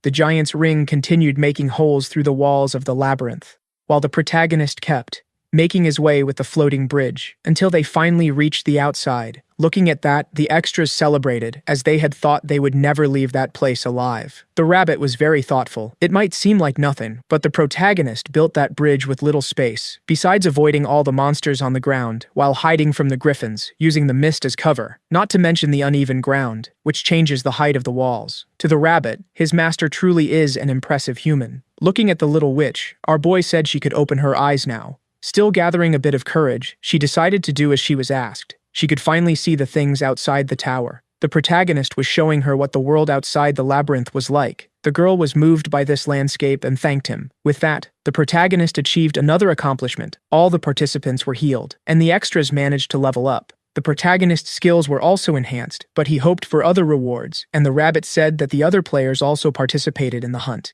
Even so, the little witch is very grateful. She wanted to reward our boy, but she has nothing to give him. However, the protagonist said that this was not necessary, and the little witch shouldn't feel bad about something like that. Willing to reward him, the witch began to use the enchantment. Alpha felt that this was pure, vital energy, and she had never seen anything so intense before. The witch said that the tower in which she was trapped gradually absorbed the vital energy from people, giving all of it to the witch. The protagonist was suspicious of this, but the little witch said that it did not alter anyone's life, posing no risk at all. Even so, the protagonist remained suspicious, as this was absorbed from people. The rabbit said that the other dungeons are maintained in the same way, so there's no problem at all. Finally, the boy decided to accept the gift, receiving another achievement, the gratitude of the witch. He now has the power of transcendence, capable of increasing the level of his abilities. Our protagonist does not know what this means. Alpha said it is just another term to refer to vital energy. This energy is always changing vessels. They can die, but the energy remains the same. An intense glow appeared before the protagonist. It was coming from the body of the little witch. The protagonist quickly realized this. The girl said she always knew she was no longer alive. The memory she could revisit ends at that moment. The rabbit began to lament. The dungeons always repeat, and that child is trapped in an eternal prison. But for our protagonist, this is an opportunity to see the little witch again. She did not expect to hear words like that. And the boy said goodbye to her, affirming that they would see each other again soon. As her body disappears, the little witch was very excited about this promise. With the conclusion of that dungeon, the whole city became quite silent, and our boy decided to analyze his own attributes after the witch disappeared. The skills he had developed so far are very advanced. The earth block and rock excavation are already at maximum, and this makes him quite happy, even if they are simple skills. But he remembered that he can now level up his skills, and he doesn't know where to start. For the rabbit, the decision is very simple. The protagonist should improve his main skill, and the protagonist is inclined to agree with this, as it is difficult to increase his purification. Thus, he ended up opting for this skill, finally reaching the intermediate level, gaining some new functions. While our boy analyzes this, a cat passed by him, holding something in its mouth. The object caught the protagonist's attention. What the cat is holding seems to be a bell.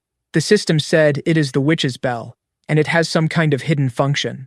Trying to remove the item from the cat's mouth, our boy ended up scaring the poor creature. He tries to approach in a slightly more polite manner, as he would like to take the bell for himself. But the cat does not seem interested in that. He decided to throw the bell into the air, completely swallowing the object. A completely unexpected result for the protagonist. Now the cat is in front of them licking its paws, pleased with what it had done. The rabbit does not know why the creature did that. The protagonist only knows that the bell belonged to the witch and asked if the rabbit had seen anything strange while being embraced by her. While they were crossing the bridge, the witch ended up touching the cat. At that moment, she might have handed over the object, or the cat might have stolen it. For our protagonist, all of this is regrettable, as that item seemed interesting. While they are talking, the rabbit noticed that the cat's body began to shine intensely. Alpha said that the constitution of that cat is a bit different from other specimens of its kind, but since abyss magic is not her field of knowledge, Alpha does not have a more precise answer, and this left the rabbit very irritated. According to Bahamut, the magic of his former master may have affected the secret of shadows, and he suggested that the protagonist do the same. With no other options, he decided to do that. As soon as he summoned his clone, the first impression he had was that nothing had worked. The rabbit began to mock the shadow servant, who is now digging the ground just like his master, but the clone seems to be shaping something with the clay, and gradually, that earth began to shine brightly, becoming a completely perfect block. Neither the rabbit nor the protagonist expected something like this. It seems that the shadow servant had utilized the protagonist's ability, If that is the case, the protagonist did something similar, and in response, the shadow let out a meow, but it ended up acting the same way as its master. The protagonist is now quite impressed, as the shadow servant can use his abilities. Until now, all the shadows could do was imitate his behavior. They were not capable of imitating his skills. Everything has just changed. That barrier no longer exists. The protagonist is so excited that he wants to test what the shadow servant can do now. Discovering that his copy can use all the skills he had developed to the fullest, this just opened a new path of possibilities for the protagonist. Moreover, the shadow can also share items with the protagonist, pulling out the iron skewer that looks like a drill. The protagonist can't wait to meet the young witch again, to collect more of those little bells. As he thinks about this, the rabbit said that if there is a large enough army of shadows that can use abilities, the protagonist won't need to worry about anything. Since he is very enthusiastic, he decided to give a name to that shadow. It will be called Grimbell number 1. After that, our boy lay down on the ground, carefully observing the items in his inventory. He still has 14 blocks of dirt, but while he was looking at this, he noticed that their numbers started to increase significantly. The protagonist had won the lottery. The shadow can store blocks for him. Now, our boy doesn't need to work so hard. The rabbit said that the shadow is even better than its master, as it can work in silence. Noticing a change in the sky of that place, the protagonist felt that the dungeon would soon reset. But before that happened, he wants to attack the zombie village one more time, managing to collect a lot of useful materials, like pots, clothes, pieces of wood, and the like, to the rabbit. Our protagonist is just a compulsive hoarder. Finally, our boy arrived at the temple. In the company of his extras, those people decided to continue traveling together, and the protagonist wished for them to be careful. After saying goodbye, the extras kept watching the protagonist, until our boy asked if they weren't going to leave soon, but their leader wants to know which pillar our boy will follow, as they would very much like to accompany him too. So far, the protagonist has no idea, and advised the extras to go on their way, as he still has many things to do in that place. The extra was worried, as the protagonist could be reset, and thinking of his well-being, said he wanted to help him. If that's the case, the protagonist asked if the extra would like to take a look, as he really has things to do now. Now the protagonist is wondering what the limit of his inventory is. So far, this answer has not been reached by any player. No one has managed to accumulate enough items to discover this limit. Thinking about the possibility of there being no limit, storing a whole house wouldn't be impossible. In light of the protagonist's boldness, the extras were impressed. For if it were possible to do this with a house, perhaps it could be done with an entire village, and to everyone's surprise, this was not an impossible task. The protagonist is now full of enthusiasm. Sharing the inventory with the shadow servant is very useful. Now he can store things at great speed. The extras decided to stop understanding the protagonist. The plot advantages over him are on a completely different level. Finally, the system announced that the dungeon will be reset.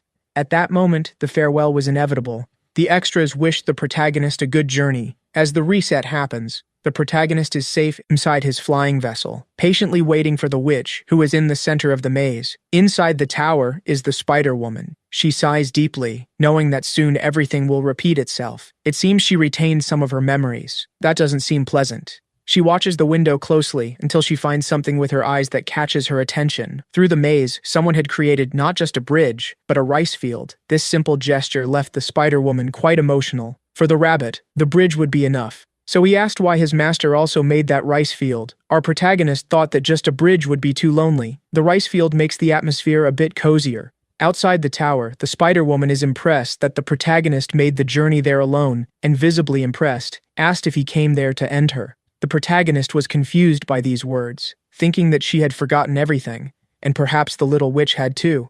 This could make things problematic. The woman said that the protagonist is a human full of tricks, and our boy asked if she wasn't going to summon her mistress. Hearing this request, she stated that she would begin the final test. In the room at the top of the tower, the little witch was happy that the protagonist had returned. Her words relieved him, as she managed to remember him. In a few seconds, the child was already hugging the rabbit, while Bahamut is prostrated worshipping his mistress. Once again she apologized to the little snowman, as she still didn't know him and had no memories of him. Her identity is just that small memory, in which she likes rabbits. The protagonist asked if she really is in the witch's memory. The child said it is her past, and it took her a long time to discover this on her own. Even so, she thanked the protagonist, as he made another bridge, which made her life easier. Our boy fell silent after hearing this. That is the same bridge he made last time. What was added were just the rice fields. The structure of the bridge was not affected by the dungeon reset, which remains unchanged. It may have been Van Dyke who helped them, and thanks to him, this bridge will protect her from now on. The girl gets emotional at the memory of her giant friend. The protagonist said that even if no one comes to save her, she can escape through that bridge in her window. Now the protagonist wants to talk a little more before the villagers start the attack. The little witch asked if he wants to receive another one of those bells, and the protagonist was surprised, as he didn't imagine she knew about that. However, the girl cannot do anything about it, as she gave her bell to the cat. The protagonist was surprised to find out that the item was not reset. The girl apologized. She only has one bell, and the one she gave to the cat was the last. Disappointed, the protagonist realized he wouldn't be able to improve his shadows anymore, but the witch saw the bracelet the protagonist carries and asked if it was his future version that did that. The protagonist answered positively. Knowing he needs that item, the little witch said it would be easier to find another version of herself. Our protagonist hadn't thought of it from that angle yet, and the little witch said she has the impression that another version of her is trapped there in the past. She has the memory of a single bell, but if another version of her were found, there could certainly be another. The protagonist realized that this makes sense. He asked the child what her name is, and the little witch said she can be called just Witch, but the protagonist knows that is not the name she wants. Knowing she is a fragment of memory, he suggested calling her Memory, as it is a better name than Witch. The girl seems to have liked this suggestion, and she returned the protagonist's kindness with a big smile. After reuniting with Memory, the protagonist continued on his journey. According to the giant's dream, his next stop will be the Beast Forest, and it's time to go to that place. But before that, the protagonist needed to change his route. Going to the Gap Temple, talking to the rabbit, he asked if the Beast Forest wasn't in the first dungeon. But before answering him, the rabbit noticed something in that place. Soon the protagonist also saw it with his own eyes, becoming impressed. An ant in that place seems to have noticed the protagonist, and she is not alone. Several ants are walking on the ground. The protagonist has no idea how they appeared and began to wonder if the chimera ant gave birth to all of them. But the rabbit is inclined to disagree. All those ants are adults. They must be servants of the chimera ant. Usually the protagonist found the chimera ant, which is now very large. It would be interesting to name that creature too. From now on, her name will be Queen. While they are in the temple, Alpha informed that Dongmin is trying to talk to the protagonist. Our boy had asked the kid if he had seen anything unusual in the Beast Forest. Dongmin wants more details about what could be out of the ordinary. Not even the protagonist knows how to describe it, but he asked for anything that could seem suspicious. This left the boy quite thoughtful. It seems he has an answer for the protagonist. He said there was a large cave beneath the mountain, but when he entered that place, there was nothing. The protagonist wants to know if he is talking about the cave with solar stones, and that is what Dongmin was referring to, but the protagonist is responsible for having created it. In any case, he asked Dongmin to get in touch if he remembers anything out of the ordinary. Now the protagonist realized there is no other option. He needs to go to the forest and search personally. That place originally is in dungeon number 4, a place with a great abundance of food, frequented by several players. Those who have overcome this dungeon cannot go beyond the entrance of the forest, but this does not apply to the protagonist. The system said he used a cheat to enter that place. The chief of that place was the two-headed ogre, and the rabbit reminded the protagonist that the creature's hide was used to enhance the golems. Now our boy is thinking about Dongmin's words. To conquer the forest, it is necessary to defeat 3 enemies, but it is very difficult to find the chief, as everything from the archaeological sites is scattered throughout the forest. The protagonist is not thinking about defeating the chief, but if there is a clue about the witch, it will be at the archaeological site.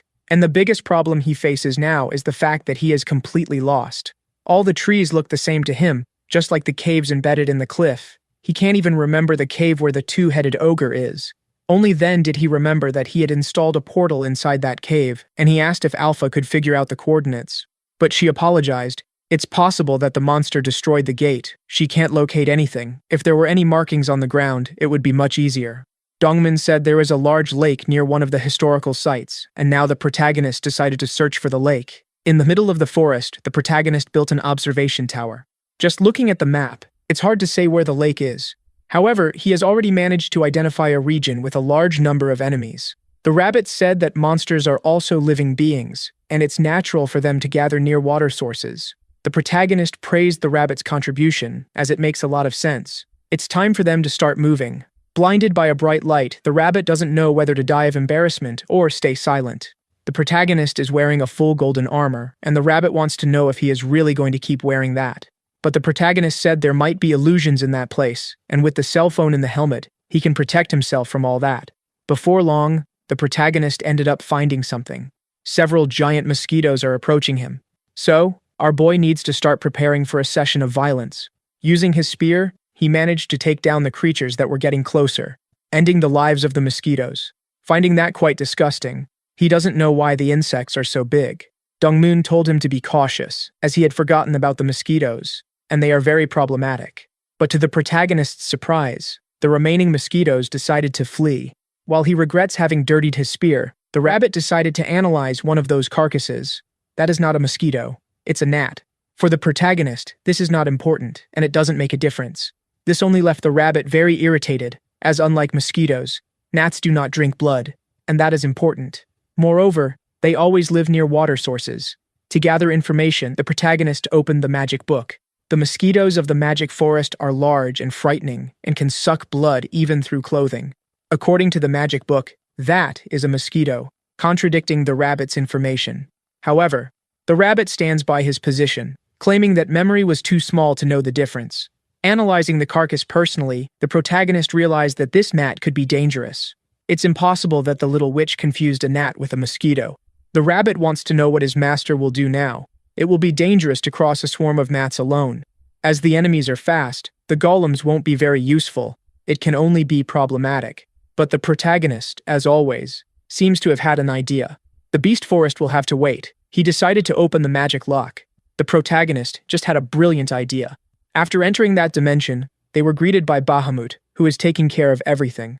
Our boy said he will be leaving soon, and while he looks for something, Bahamut watches him. Even the rabbit wants to know what the protagonist is doing, and our boy said he saw an interesting object over there. Finally, he found what he wanted. It seems to be a banner. The rabbit didn't understand what that would be used for. Returning to the outside, our boy said goodbye to the ghost, asking him to keep working hard. But Bahamut would like to know what is keeping his master so busy. They have returned to the witch's tower, and the rabbit doesn't know why they did that. The protagonist said there is a very interesting item in that place, and it can only be obtained there, and now he has all the materials that are necessary. After that, they returned once again to the beast forest. The rabbit seems to be getting more and more disappointed. With the help of spears, the protagonist seems to have made a large net, using spider silk, claiming that it will keep them safe from the gnats. Those masts he took from storage, while the spider web was followed in the witch's tower. The mini golems will be tasked with carrying that. This is a mobile trap for gnats. The rabbit realized it could be useful when the creatures were coming towards them, but doubts the spider web can hold them all. The protagonist warned that he would deal with the creatures that got stuck using his spear, so they could continue advancing. For the boy, this opportunity is perfect to elevate his ant antenna skill to the maximum. Finally, the monsters began to appear in the forest. The protagonist continues fighting against all of them. In no time, his body is already covered in the blood of the gnats. Meanwhile, the rabbit observes everything but seems unimpressed. After fighting quite a bit, they stop for a moment to rest. The protagonist needs this moment. He is quite exhausted. Elsewhere in the same forest, a woman is desperately fleeing from the creatures. Her screams caught the attention of the protagonist. The girl and her companion apologize, as they ended up throwing themselves under that mosquito catcher. Our protagonist watches in surprise at the presence of these extras. The gnats that were chasing them ended up trapped in the trap. The two apologized for the inconvenience, stating they were in the middle of a big problem. These players are also impressed with the protagonist's genius, who had crafted a perfect trap. These compliments left the rabbit quite irritated, as he hated that trap and told the extras to shut up. Seeing the talking rabbit, they were scared. It seems they don't know him. They must have entered the game during the baboon's management. The protagonist told the two to rest a bit, as he would expand the space of his tent in the meantime. A bit of tea was offered to those players. They are grateful for such hospitality. The protagonist realized they must have been there for a long time, so he asked if they had found the historical site or seen a large lake. The girl seems to know about that lake, as they were coming from it at that very moment. Then they showed the protagonist where the lake is. In the middle of all that water, there were some ruins. The protagonist was immediately impressed, thinking that it was a treasure chest. His greed sometimes surprises even the rabbit. The girl said they tried everything to get that chest, but they don't know how to cross the lake. Analyzing the water, the protagonist considered the possibility that the lake might be deep, not to mention that it is infested with gnats. In light of this, he decided to ask Dongmin how he got across the lake, and the boy accepted the idea that he wouldn't be able to access the chest, so he gave up. Since the historical ruins are close to the lake, it makes everything easier. For the rabbit, the solution is simple. Just ignore the chest, as it seems like a very obvious trap. But after looking at the protagonist, he realized that his advice would be completely ignored. And this leaves the rabbit quite scared, because our boy has already decided what he would do. Worried about his own safety, the rabbit said he wouldn't swim in that water, as the protagonist could use his levitation stones. The protagonist wanted to do that, but there is something there that he can't ignore. He has a feeling that something might come out of that water, which only made the rabbit even more irritated. Using the ant antennas, the protagonist will conduct some tests, throwing a piece of meat into the water. In the first few seconds, nothing happened, but the ant antennas picked up something. The meat that was thrown into the lake simply disappeared. This is a sign that something is hiding there. Even knowing this, our protagonist wants to conduct a few more tests, throwing another piece of meat into the water. For the rabbit, that is a waste of good ingredients, and the extras with the protagonist also agree with that. Once again, the ant antennas detect what happened. Something is consuming that meat.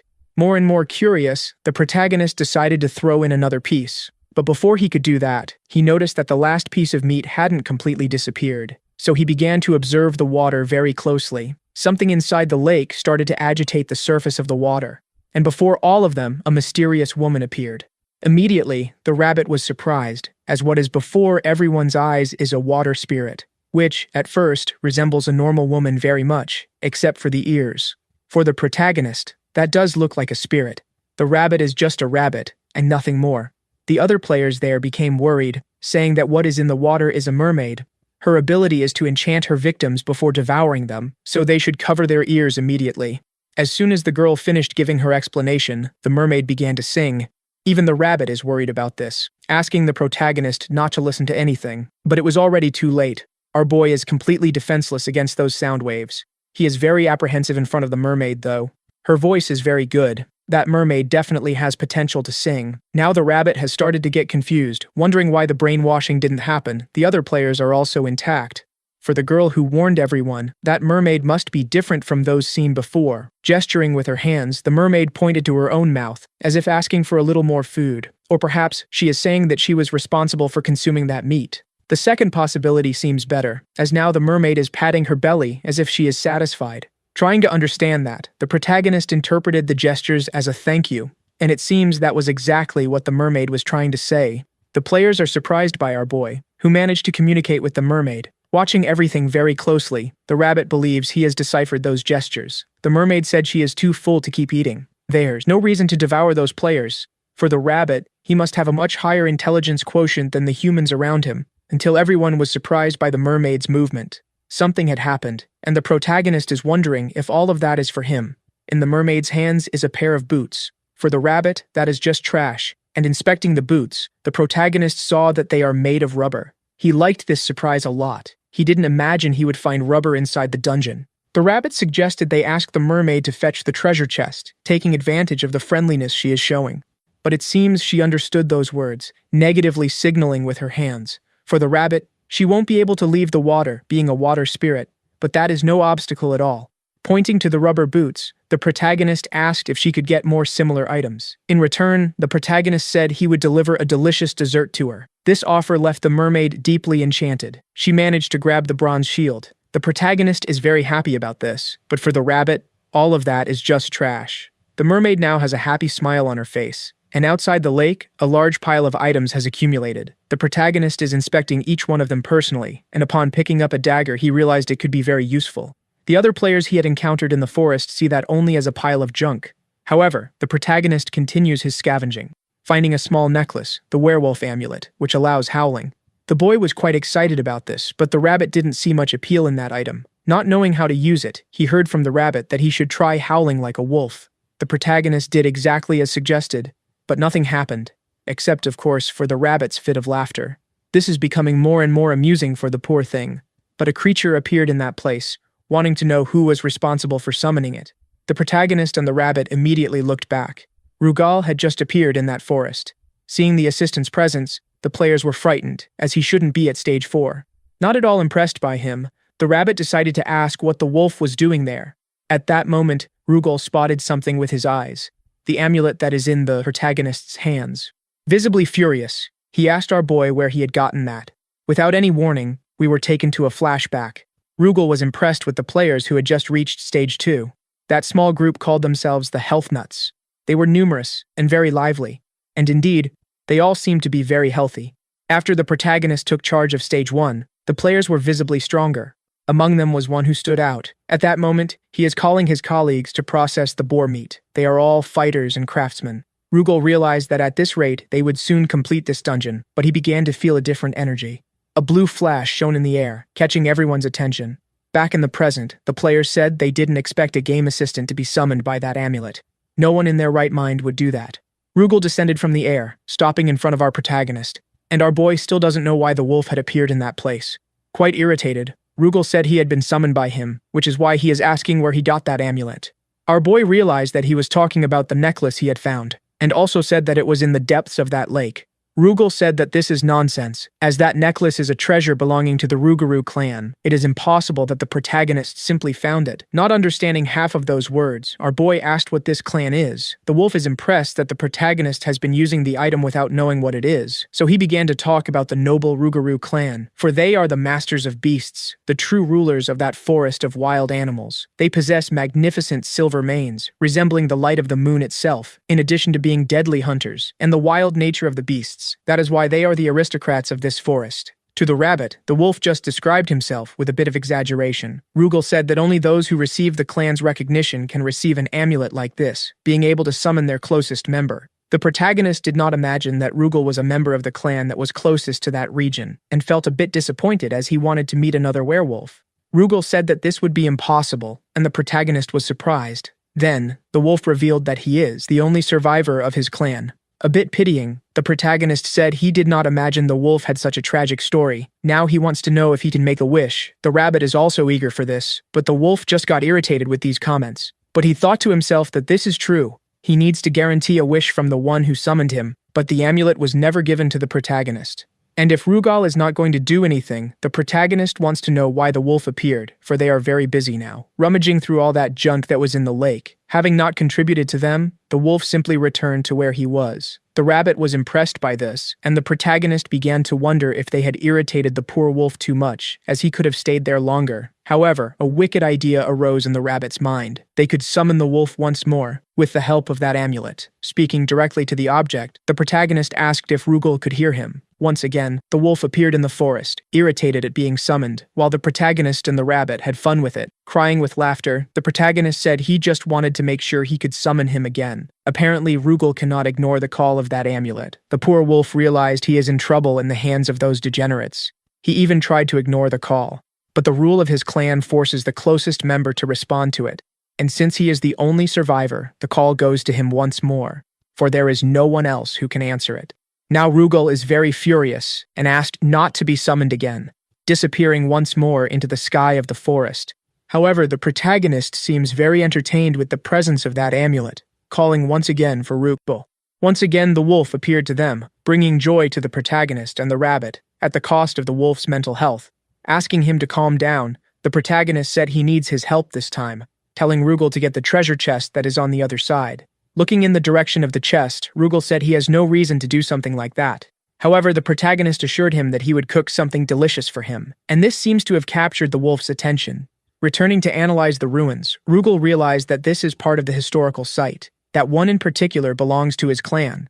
Rugal decided to sniff the mana with his nose. He never thought that, being the last member of his clan, he would retrieve a treasure that belonged to them. Destiny can sometimes be very cruel. Irritated by the delay, the protagonist said that if the wolf doesn't want to do anything, he just has to say so, while the rabbit said he is just lazy. Furious with this demand, the wolf said he would do it. Then he flew toward the treasure chest. In no time, he was returning to the protagonist with the chest in his hands. Our boy is already anxious, wondering what could be inside that box. The chest was thrown in his direction. Finally, the protagonist will be able to discover what is inside. As soon as he opened the box, his eyes were dazzled by an intense golden glow. There was an item inside, a war axe, which definitely seems to be a very powerful item. Spiritual axe, it can return, can be registered, and leaves a spiritual trace. The other players were impressed by that, as that is a Category 4 weapon. The spiritual trail is a very good quality, said the rabbit, for it can be thrown anyway and will always pursue the target. Analyzing the instrument, the protagonist began to wonder if it functions like a guided missile. But after holding the weapon, a mysterious energy began to envelop his entire body, leaving the protagonist worried. Rugal said he could relax. He is just being analyzed by the spirit that resides in that axe. Our protagonist had never seen an option like that, and is considering whether he should test a few things with that axe. Then he began to prepare to throw the weapon, something he does with all his strength, making the axe spin through the air. The instrument is heading towards a winged creature, an unsuspecting gnat, but the creature managed to dodge that weapon. However, the axe would not let things happen that way. In the blink of an eye, it not only changed trajectory, but also completely cut that monster in half. The protagonist, who witnessed all of this, was truly impressed. Then he commanded the axe to return, causing the instrument to appear in his hands. The other players present cannot believe their own eyes. This weapon, besides being thrown, can make very tight turns. There should be no monster capable of dodging it. And with the return option, no one will be able to take this item from the protagonist. This is a truly incredible combination. Rugal was very pleased with the player's enthusiasm, stating that it is a treasure of his clan. Impressed by the description, the protagonist said that the axe could be very useful in the future. Even so, he decided that he would offer it as a sacrifice to Alpha, which left Rugal quite irritated. Even Alpha asked if he wanted to sacrifice something so valuable. In fact, the rabbit is now questioning his master, as this should not be done. But the protagonist sees no advantage in those abilities, as he already possesses a skill to track the target. What is really important is the registration option. The protagonist offered the artifact as a sacrifice without a second thought. Rugal could hardly believe what he saw with his own eyes, as that item was truly formidable. After doing this, the protagonist went to the dimension where he keeps the baboon's treasures, asking Bahamut for some axes. A division of shadow servants with the same abilities has just been created. The rabbit does not know where the axe went and also did not understand why all those shadows appeared. But the protagonist has an idea. This is the easiest way to find out where the witch is. Not understanding anything at all, the rabbit asked what the protagonist's plan is, and he said that the registration season has arrived. Immediately, the servants began to work, cutting down the trees in the forest. The wood being processed was soon stored by all of them. With no trees to hide in, the gnats are no longer a problem for them. In exchange for the protagonist's generosity, those other players are taking care of the approaching monsters while the shadow servants work. The result achieved by our boy was truly impressive. The forest is being rapidly devastated, until they encountered an excessively large tree. A single shadow servant would not be enough to cut it down, but our boy has an idea to overcome this challenge. He decided that he would help his servant with that task. With the strength of the boar, the protagonist and the shadow managed to cut the tree in a single blow. Watching all of this, Rugal realized that this could be very bad. The protagonist still does not realize the magnitude of the mistake he is making. Even the rabbit found it strange. As the trees disappear, the forest is becoming increasingly silent. The protagonist noticed that there are no longer so many monsters appearing in that region.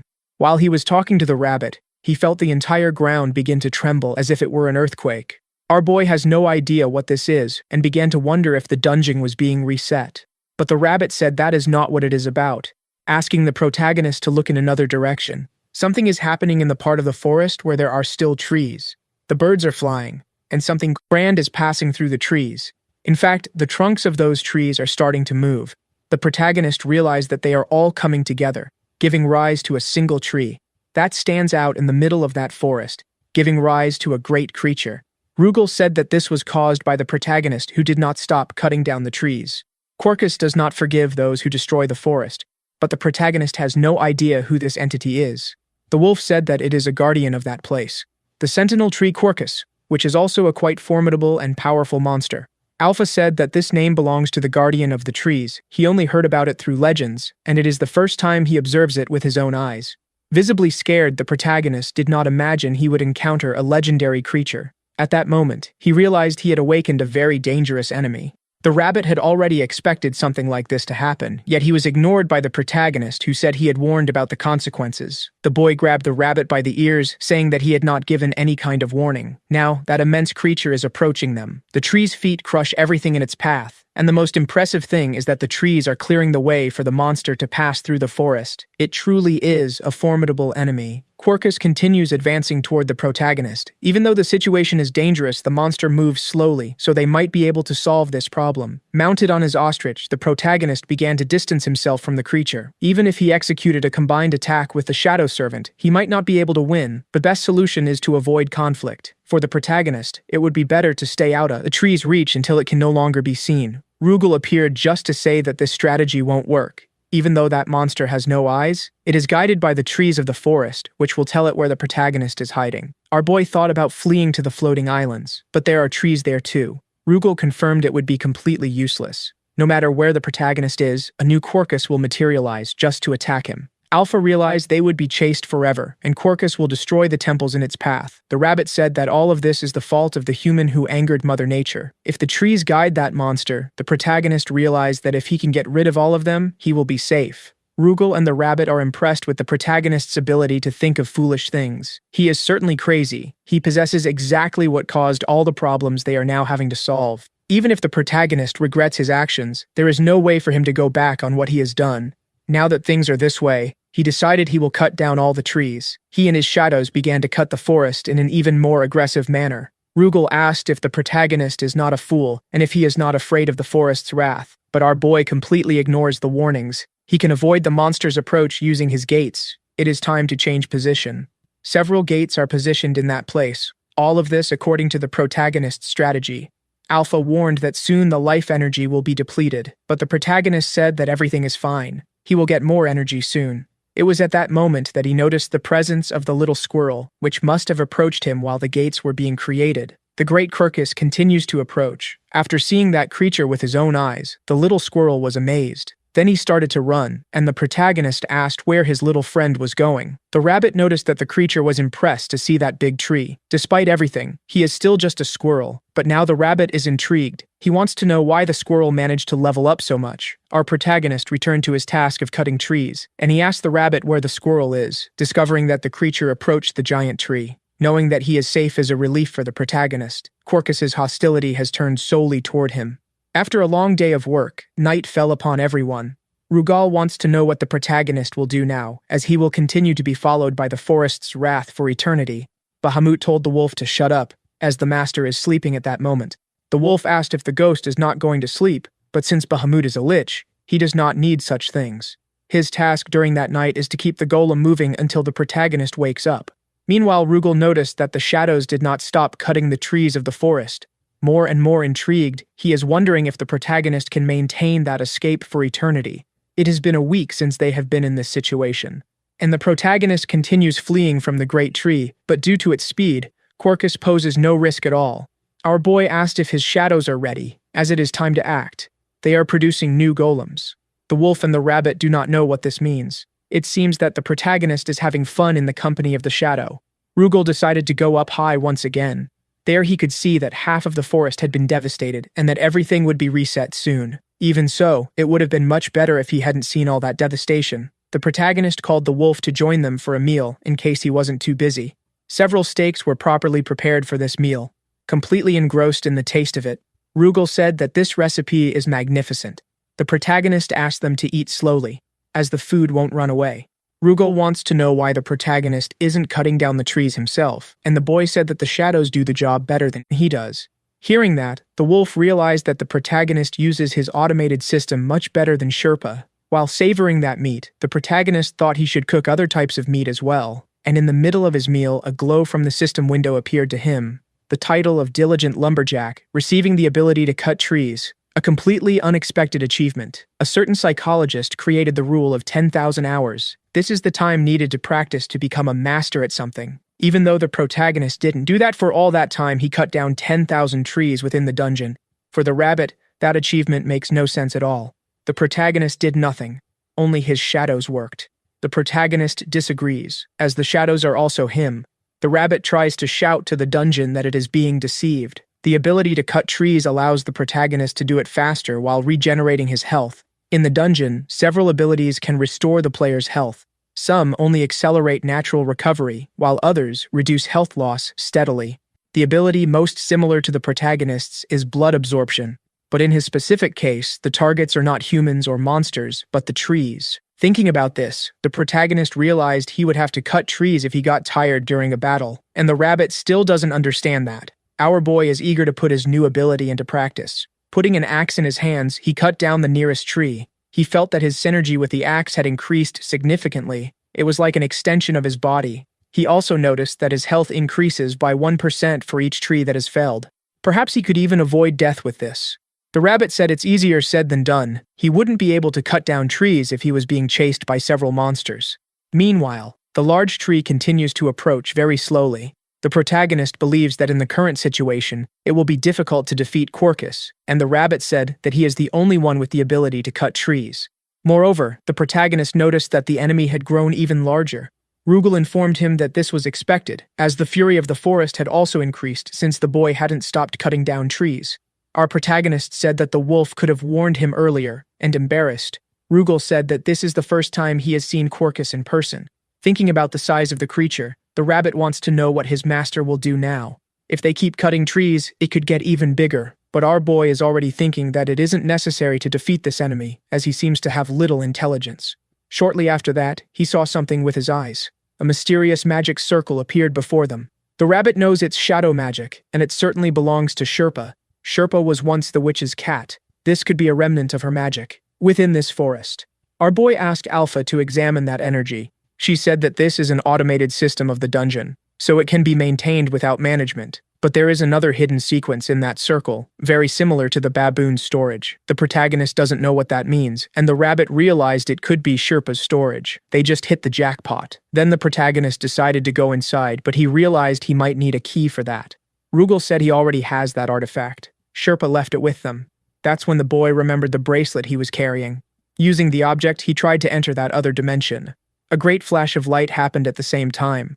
Our protagonist is momentarily blinded, but as soon as he could see normally again, he was quite impressed with what was happening. There were several destroyed objects scattered across the floor. The rabbit noticed they were broken sculptures, and all of them closely resembled the witch. The protagonist remains excited. It could be that another one of the witch's bells is there. Seeing all this enthusiasm makes the rabbit quite displeased. Meanwhile, the wolf is thinking that when coincidences repeat, it could just be destiny. But that particular human does things that other players would never attempt. He can find what is hidden beneath the surface. Rugal picked up a piece of the broken sculptures. Sherpa always acted as if he were smarter than the others, but apparently, he spent his free time in a very peculiar way. The protagonist asked if the wolf had discovered anything. Rugal believes that Sherpa was trying to find a way to resurrect the witch. And one thing he is sure of. That giant cat did not stop searching for her. The rabbit was moved. Only a jerk would hit a cat mourning the loss of its owner. Only trash would do something like that. But the protagonist said there was no other choice, and asked if the rabbit called him dungeon trash. Quite cheeky, the rabbit asked what his master would do about it, since he did indeed call him trash. Shortly after, the rabbit had been indoctrinated, receiving a few blows to the head. According to Rugal, Sherpa could hardly remember his owner. Still, he wanted to bring her back to life. That's why he automated the dungeons, to keep collecting mana, to try to revive the Dark Queen. In fact, it was Sherpa who named the witch the Dark Queen. And looking at all those sculptures, that must have been Sherpa's attempt to remember what he had forgotten. But all of this was futile. Shadow magic can only create fragments of a person's memory. It is not possible to bring the dead back to life. All of this left the protagonist deep in thought. He never imagined Sherpa had a story like that. And all of this led him to a conclusion. Curious, the rabbit asked what his master would do now. Our protagonist wants to restore all those sculptures that have been destroyed.